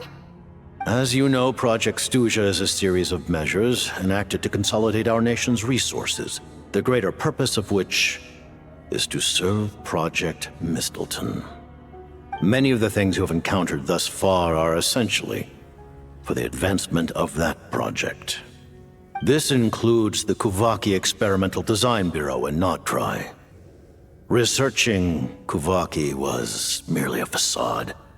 Its core objective was to use local resources and research findings to build Mistleton itself. And that's a weapon built for the final battle against the heavenly principles, isn't it? Huh? How did you know that? I was given some intel, and I made some deductions. Wait. You must mean that thing over there. Oh, Paimon's gotta take a closer look at this thing. Especially after you guys sent so many people to Nocturne to work on it. Kuvaki alone will not break through Celestia's defenses, let alone challenge the heavenly principles. The heavenly principles are no doubt accustomed to combating the power of the light realm, and elemental energy is simply the power of the human realm, converted to that form by the heavenly principles themselves. Any attempt to use this power against its creator would be a futile endeavor. For now, therefore, we have set our sights on the form of energy associated with the third descender and the stellar linchpins. This may hold the potential to allow Mistleton to contend with the heavenly principles. You could say that by reverse engineering the stellar linchpins to extract the energy within, we have obtained a source of anti-Celestia energy. The Kulagi Experimental Design Bureau, Project Stuja, and the new energy experiments. Huh. So, Project Mistleton is what ties it all together.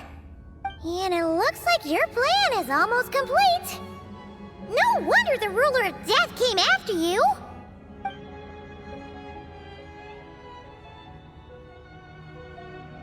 Her Majesty the Tsaritsa has embarked upon an expedition to vanquish a monster. Were it not for this, I imagine she would have been delighted to grant you an audience.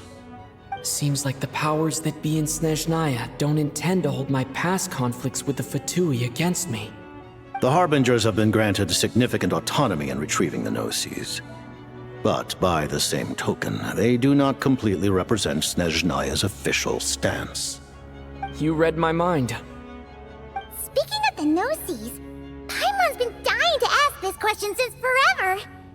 Why exactly does the Tsaritsa want to collect them? Is it something to do with the fight against the heavenly principles? The Gnosis will undoubtedly serve as a key bargaining chip when she confronts the heavenly principles. Beyond that, you had best ask the Tsaritsa herself. I am not sure if this information is mine to disclose. What do you mean, not sure? Don't you make the rules? You're the highest-ranking Harbinger! Ugh, never mind. Taking on the heavenly principles is something most people wouldn't even entertain in their wildest fantasies.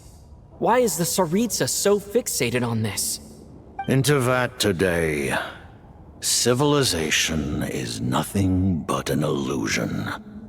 Something whose very existence can be negated at any moment. Our civilization may very well be destroyed in the struggle, but as things stand, the heavenly principles could choose to negate our existence on a passing whim. And we must not sit back and accept that fate. Only by changing the state of affairs, only by overthrowing the heavenly principles, can our civilization truly be said to have taken root. Otherwise, the fate of the people of Conria and Hyperborea is a cycle doomed to repeat itself. Accepting potential destruction in return for getting to control your own fate. Furthermore, perhaps this is still somewhat difficult for you to understand.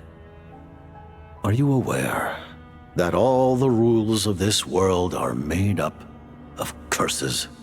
Huh? All of them? Paimon knows about the curse of death you mentioned, and the curse of immortality that you and Dainsleif have. Then the birth of the Hilly-Churls, the rules of Natlan's Ode of Resurrection.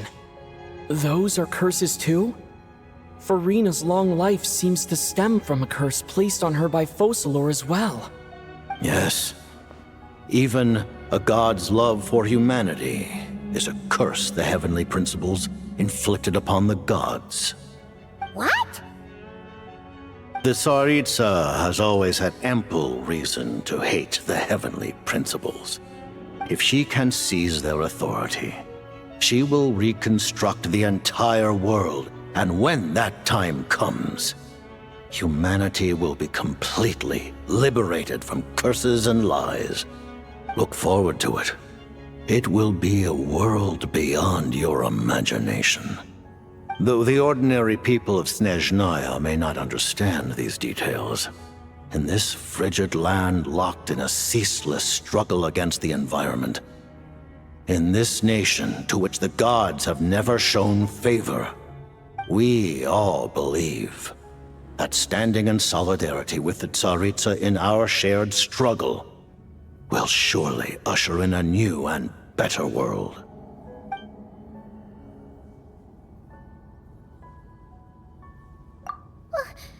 Paimon really doesn't remember. He's basically a stranger. You've got to believe Paimon. Allow me to explain. The reason Paimon reacted to the anti-Celestia energy developed by the Armory Palace is because she comes from Celestia herself. More specifically, she is one of its creations. Paimon? A creation of Celestia? Oh, right. I was blinded by anger earlier, but thinking back on it, Renova also said that Paimon is a creation of Celestia. But she lacks Celestia's power or authority. As you know, the lunar fragments in Nodcry were pulled down from the sky using Fatui technology. But the first application of this technology was in Conria over 500 years ago. I used this technology upon the heavens, and the response I received was none other than Paimon descending from Celestia. I presented her to the Vinster King, but he took no interest in this gift, nor did it satisfy him. Paimon then took up temporary residence in my palace until, of course, the arrival of the Cataclysm. Wait, Paimon's a little confused. You're talking about things that happened in Conria 500 years ago. But Paimon doesn't remember any of that. Falling from the sky? Being given away as a gift? None of it! Having lived through the Cataclysm, perhaps you too were burdened with some manner of curse. Although, losing your memories would indeed be the smallest price I've ever seen paid. But it's not just her memories from Conria. Paimon doesn't even know how she spent the last 500 years. She only has memories from the past few years. No matter how hard she tries to remember. What was Paimon like back in Conria? Did she know a whole lot because she came from Celestia? Was she super smart? Unfortunately, when you arrived in Conria, your consciousness was like that of a newborn infant. None could say what kind of being you once were in Celestia. During the time you lived in Conria, your personality was no different from how it is now.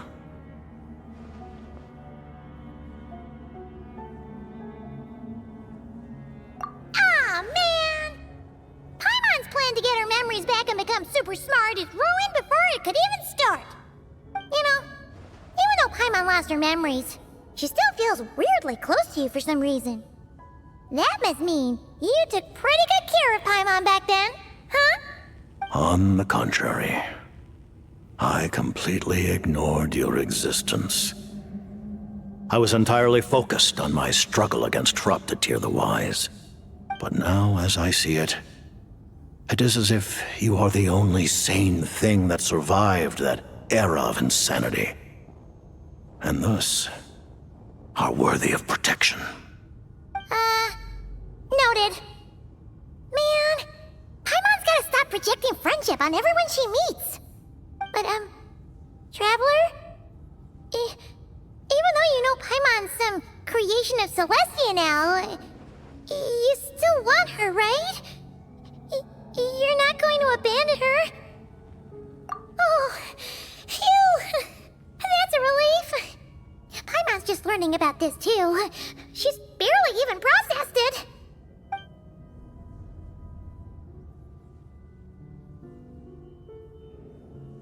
Thank you for telling me so much. I'm a bit surprised, honestly. I didn't expect you to be quite so transparent with me.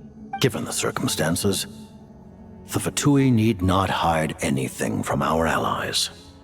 Allies? To advance Project Mistleton, we must first resolve our issue with the Ruler of Death. And, if I presume correctly, you have no intention of letting her actions go unpunished either, do you? That's right. Ever since she said she intends to reclaim Paimon when we next meet, I figured reconciliation was out of the question. Against an opponent of this caliber, deliberating over our allegiances would waste time we do not have. We must join forces unreservedly with whomever we can, if we are to stand anything like a fighting chance. You're going to challenge the ruler of death? Just for Paimon? But Paimon's only... Thank you! Oh, thank you! Oh, gee! Now Paimon doesn't even know what to say! Anyway, Paimon's super touched! The Tsaritsa will return in triumph in short order, and the Fatui shall hold internal discussions regarding the enemy. The time for us to meet again will come very soon. Got it. Thanks for your help with Paimon. I'll be sure to look after her for you. There was just one other thing. Well, it's just a request, really. Paimon really wants to see what this Mistelton thingy you're gonna use against the Heavenly Principles looks like. Of course, Paimon knows it's top secret and stuff, but she just had to ask. It's okay if the answer's no. Certainly you may. Oh, for real? Actually, maybe it's best not to. What if her Nova suddenly pops up again? She might take this chance to... While the technology is not yet fully developed, it has nevertheless reached the stage where Celestia's creations are unable to damage it. In that regard, you may rest assured. Oh. Wow. No wonder Paimon felt so out of sorts recently, even though it was super far away. Alright then! Paimon's ready to take a sneaky peek at this top secret super weapon!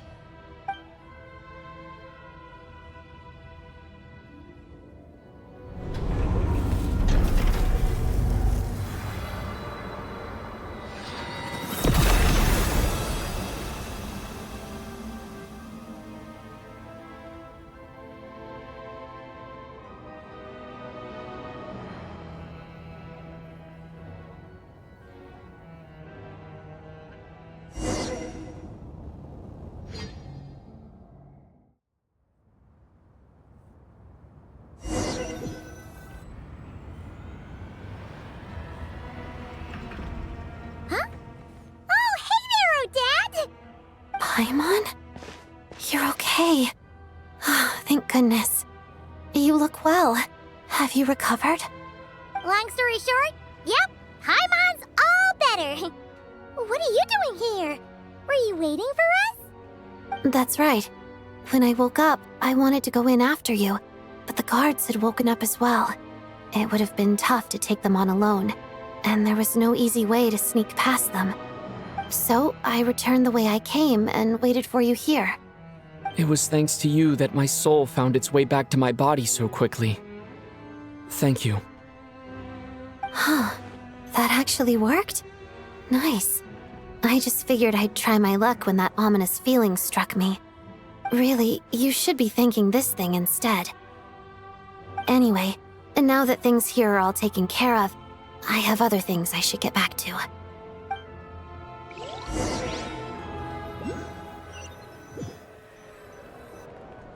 Ah, Director Chuganoth, you're back. We just received notice that Project Stuzha has been suspended, so we've convened an emergency meeting. This is the preliminary plan. In addition to expanding production capacity, we've also discussed feasible layoff plans to optimize revenue and expenditure structure. Our calculations indicate that the factory's profits will increase by at least 30%. Just give the word, Director. That won't be necessary. Leave the energy for those who need it. Whether they use it just to get by or to run a business, that's up to them. Start preparing to halt production and lay off the staff. Make sure the workers are able to land on their feet and that they are duly compensated. Thank you all for your hard work during this time. Am I hearing you right? Why? After all the tough times we made it through, now is exactly when we should start to turn a profit. I just suddenly don't want to do this anymore. Huh. Does there have to be a reason? Iskra, it's time to rest.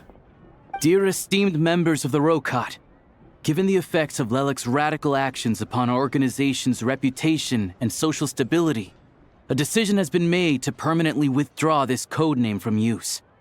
Considering that Lelic did what they did for the benefit of the people, the Rokat has nevertheless negotiated with the authorities, ultimately securing a waiver for all penalties due to them. Lelic will be suspended for a period of time. Depending on their future performance, they may be allowed to adopt a new codename and continue acting as part of the Rokat. The purpose of this notice is to remind everyone once again that motives and methods are equally important when one operates in the shadows. Even with Project Stooge's suspension and our interim operational victory, we must guard against complacency and rashness and work to consolidate the progress we have made so far. We act only for the greater glory and solidarity of our nation.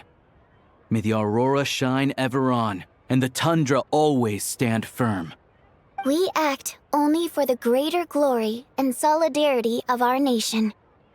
May the aurora shine ever on, and the tundra always stand firm. Looks like it's finally over. You mean for us? Just thinking out loud. I've never seen the Snezhnaya so lively before.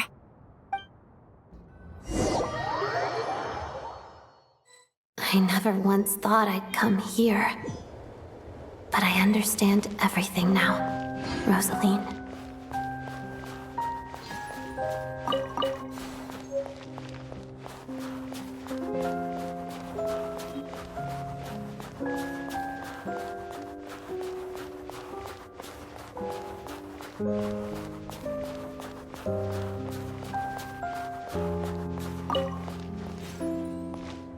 I've seen Spirit Seeker performed many times, including by your mother. Why do you bring that up all of a sudden? Even though the choreography is always identical, every dancer finds a way to make it her own.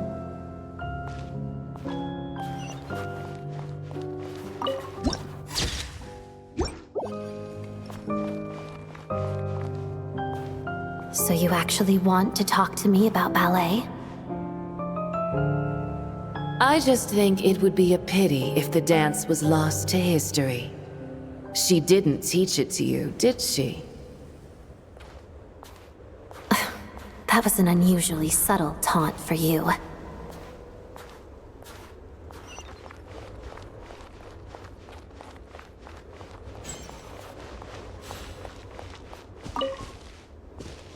We embraced one another on the snow-swept plains, melting the ruthlessness of time.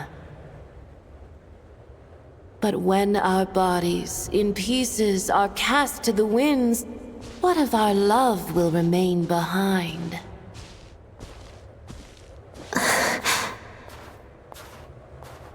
Don't tell me you can't sing. Shush.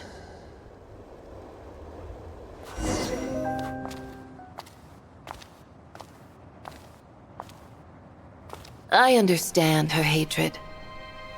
The Fatui robbed her of the life she should have had. I never opposed her dancing. Yet still I became an enemy of her ballet. I'll just keep my distance. Many despise me. I'm used to it. You're certainly not one to shy away from confrontation. But children, they need a different approach. I'm hardly the most maternal figure. Yet, she is a child. In my experience, while a father commands authority, he must still yield to love. You should tell her what you think about her dancing.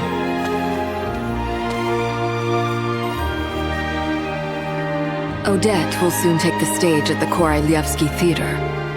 This could be your chance. Geonosis secured. It went smoothly. I'll be there. Have them send me an invitation.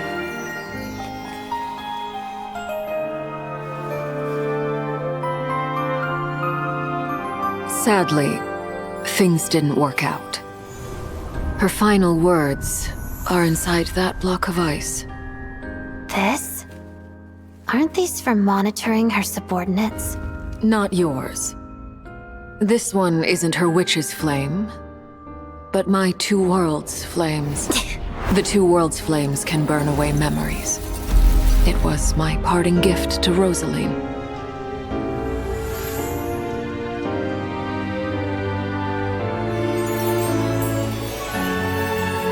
If all goes to plan, she and I will both live to see the Tsaritsa succeed. I believe she'll find peace.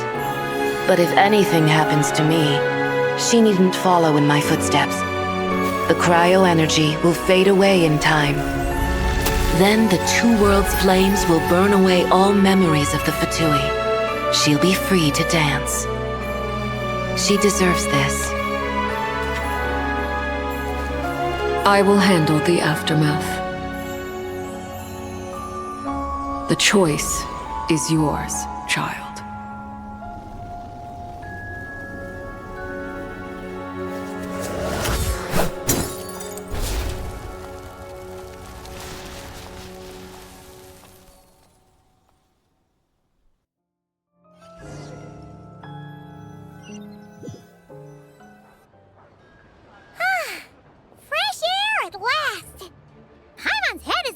Anymore, and the fever's all gone. Paimon's finally free to fly again. Oh, it's nice to finally know where Paimon came from, too. It did make Paimon a little nervous at first, but it's such a relief now. Like, who cares if Paimon's a creation of Celestia? She's probably not anyone that important. Probably just the fairy of food and fun or something. And like you said, this doesn't have to change anything between us. You're not gonna just... Hey! Hurry up! Why are you walking so slowly? You've spent the last few days lying in bed and stuffing your face. I didn't think you'd be able to fly this fast. Says who? Paimon's as agile as ever. They don't call her White Floaty for nothing. Paimon originally wanted to check out the bookstores in Snezhnaya, but she's more in the mood for flying around right now, so let's save that for later. Wait, they've got light novels from Yai Publishing House here too. Huh? And this is Paimon's favorite mystery story from Fontaine. Wow, it got a sequel. The local Snezhnaya books look pretty interesting too, but also kind of heavy. Not the easiest things to look around. I thought you were in the mood for flying around. Paimon can read while she flies. Hey, look at these two dolls. Which do you like better?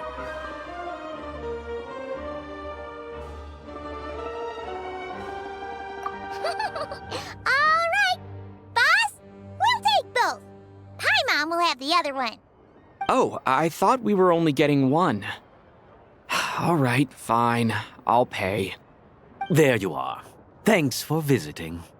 Paimon will grab this and then... Huh? Huh? Huh?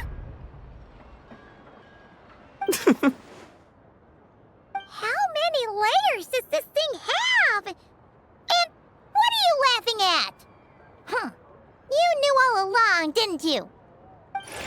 A whole bunch of people are gathered over by the plaza. Hey, look! That looks like Tartaglia! Hey, Tartaglia!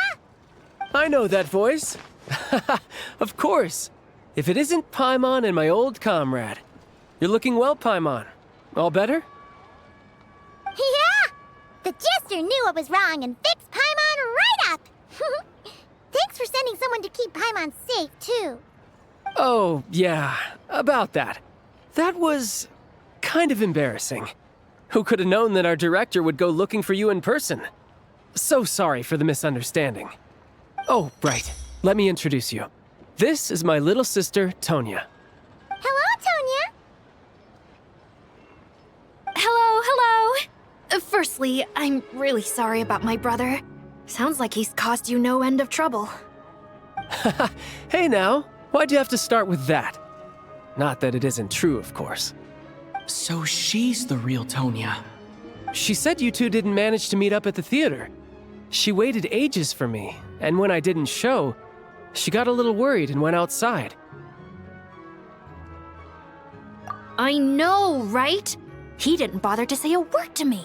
I searched up and down the city for him, and he only told me about it when I finally caught him at the gates of Glupov. I've been rushed off my feet lately, so I didn't get the chance to go home. I just figured the Traveler would fill you in when he got there. Well, the snow was bad, and you're never late. So I was really worried about you. How was I supposed to know that you'd stood me up? I'm sorry, Tonya. I really am. I'll make it up to you somehow. Just... please don't tell Mom and Dad. Although the mix-up led to a series of misunderstandings, it's probably for the best that the real Tonya didn't get caught up in that mess. Besides, it's obvious that Tartaglia isn't usually one to break a promise. He only gave his ticket to me because he had to look into Lelik. No, it's fine. It just meant I didn't get to see the show in the end. By the way, what did you think? You were one of the first people to see it, you know? I would say... the best is yet to come. Huh? What kind of review is that? Hey, look!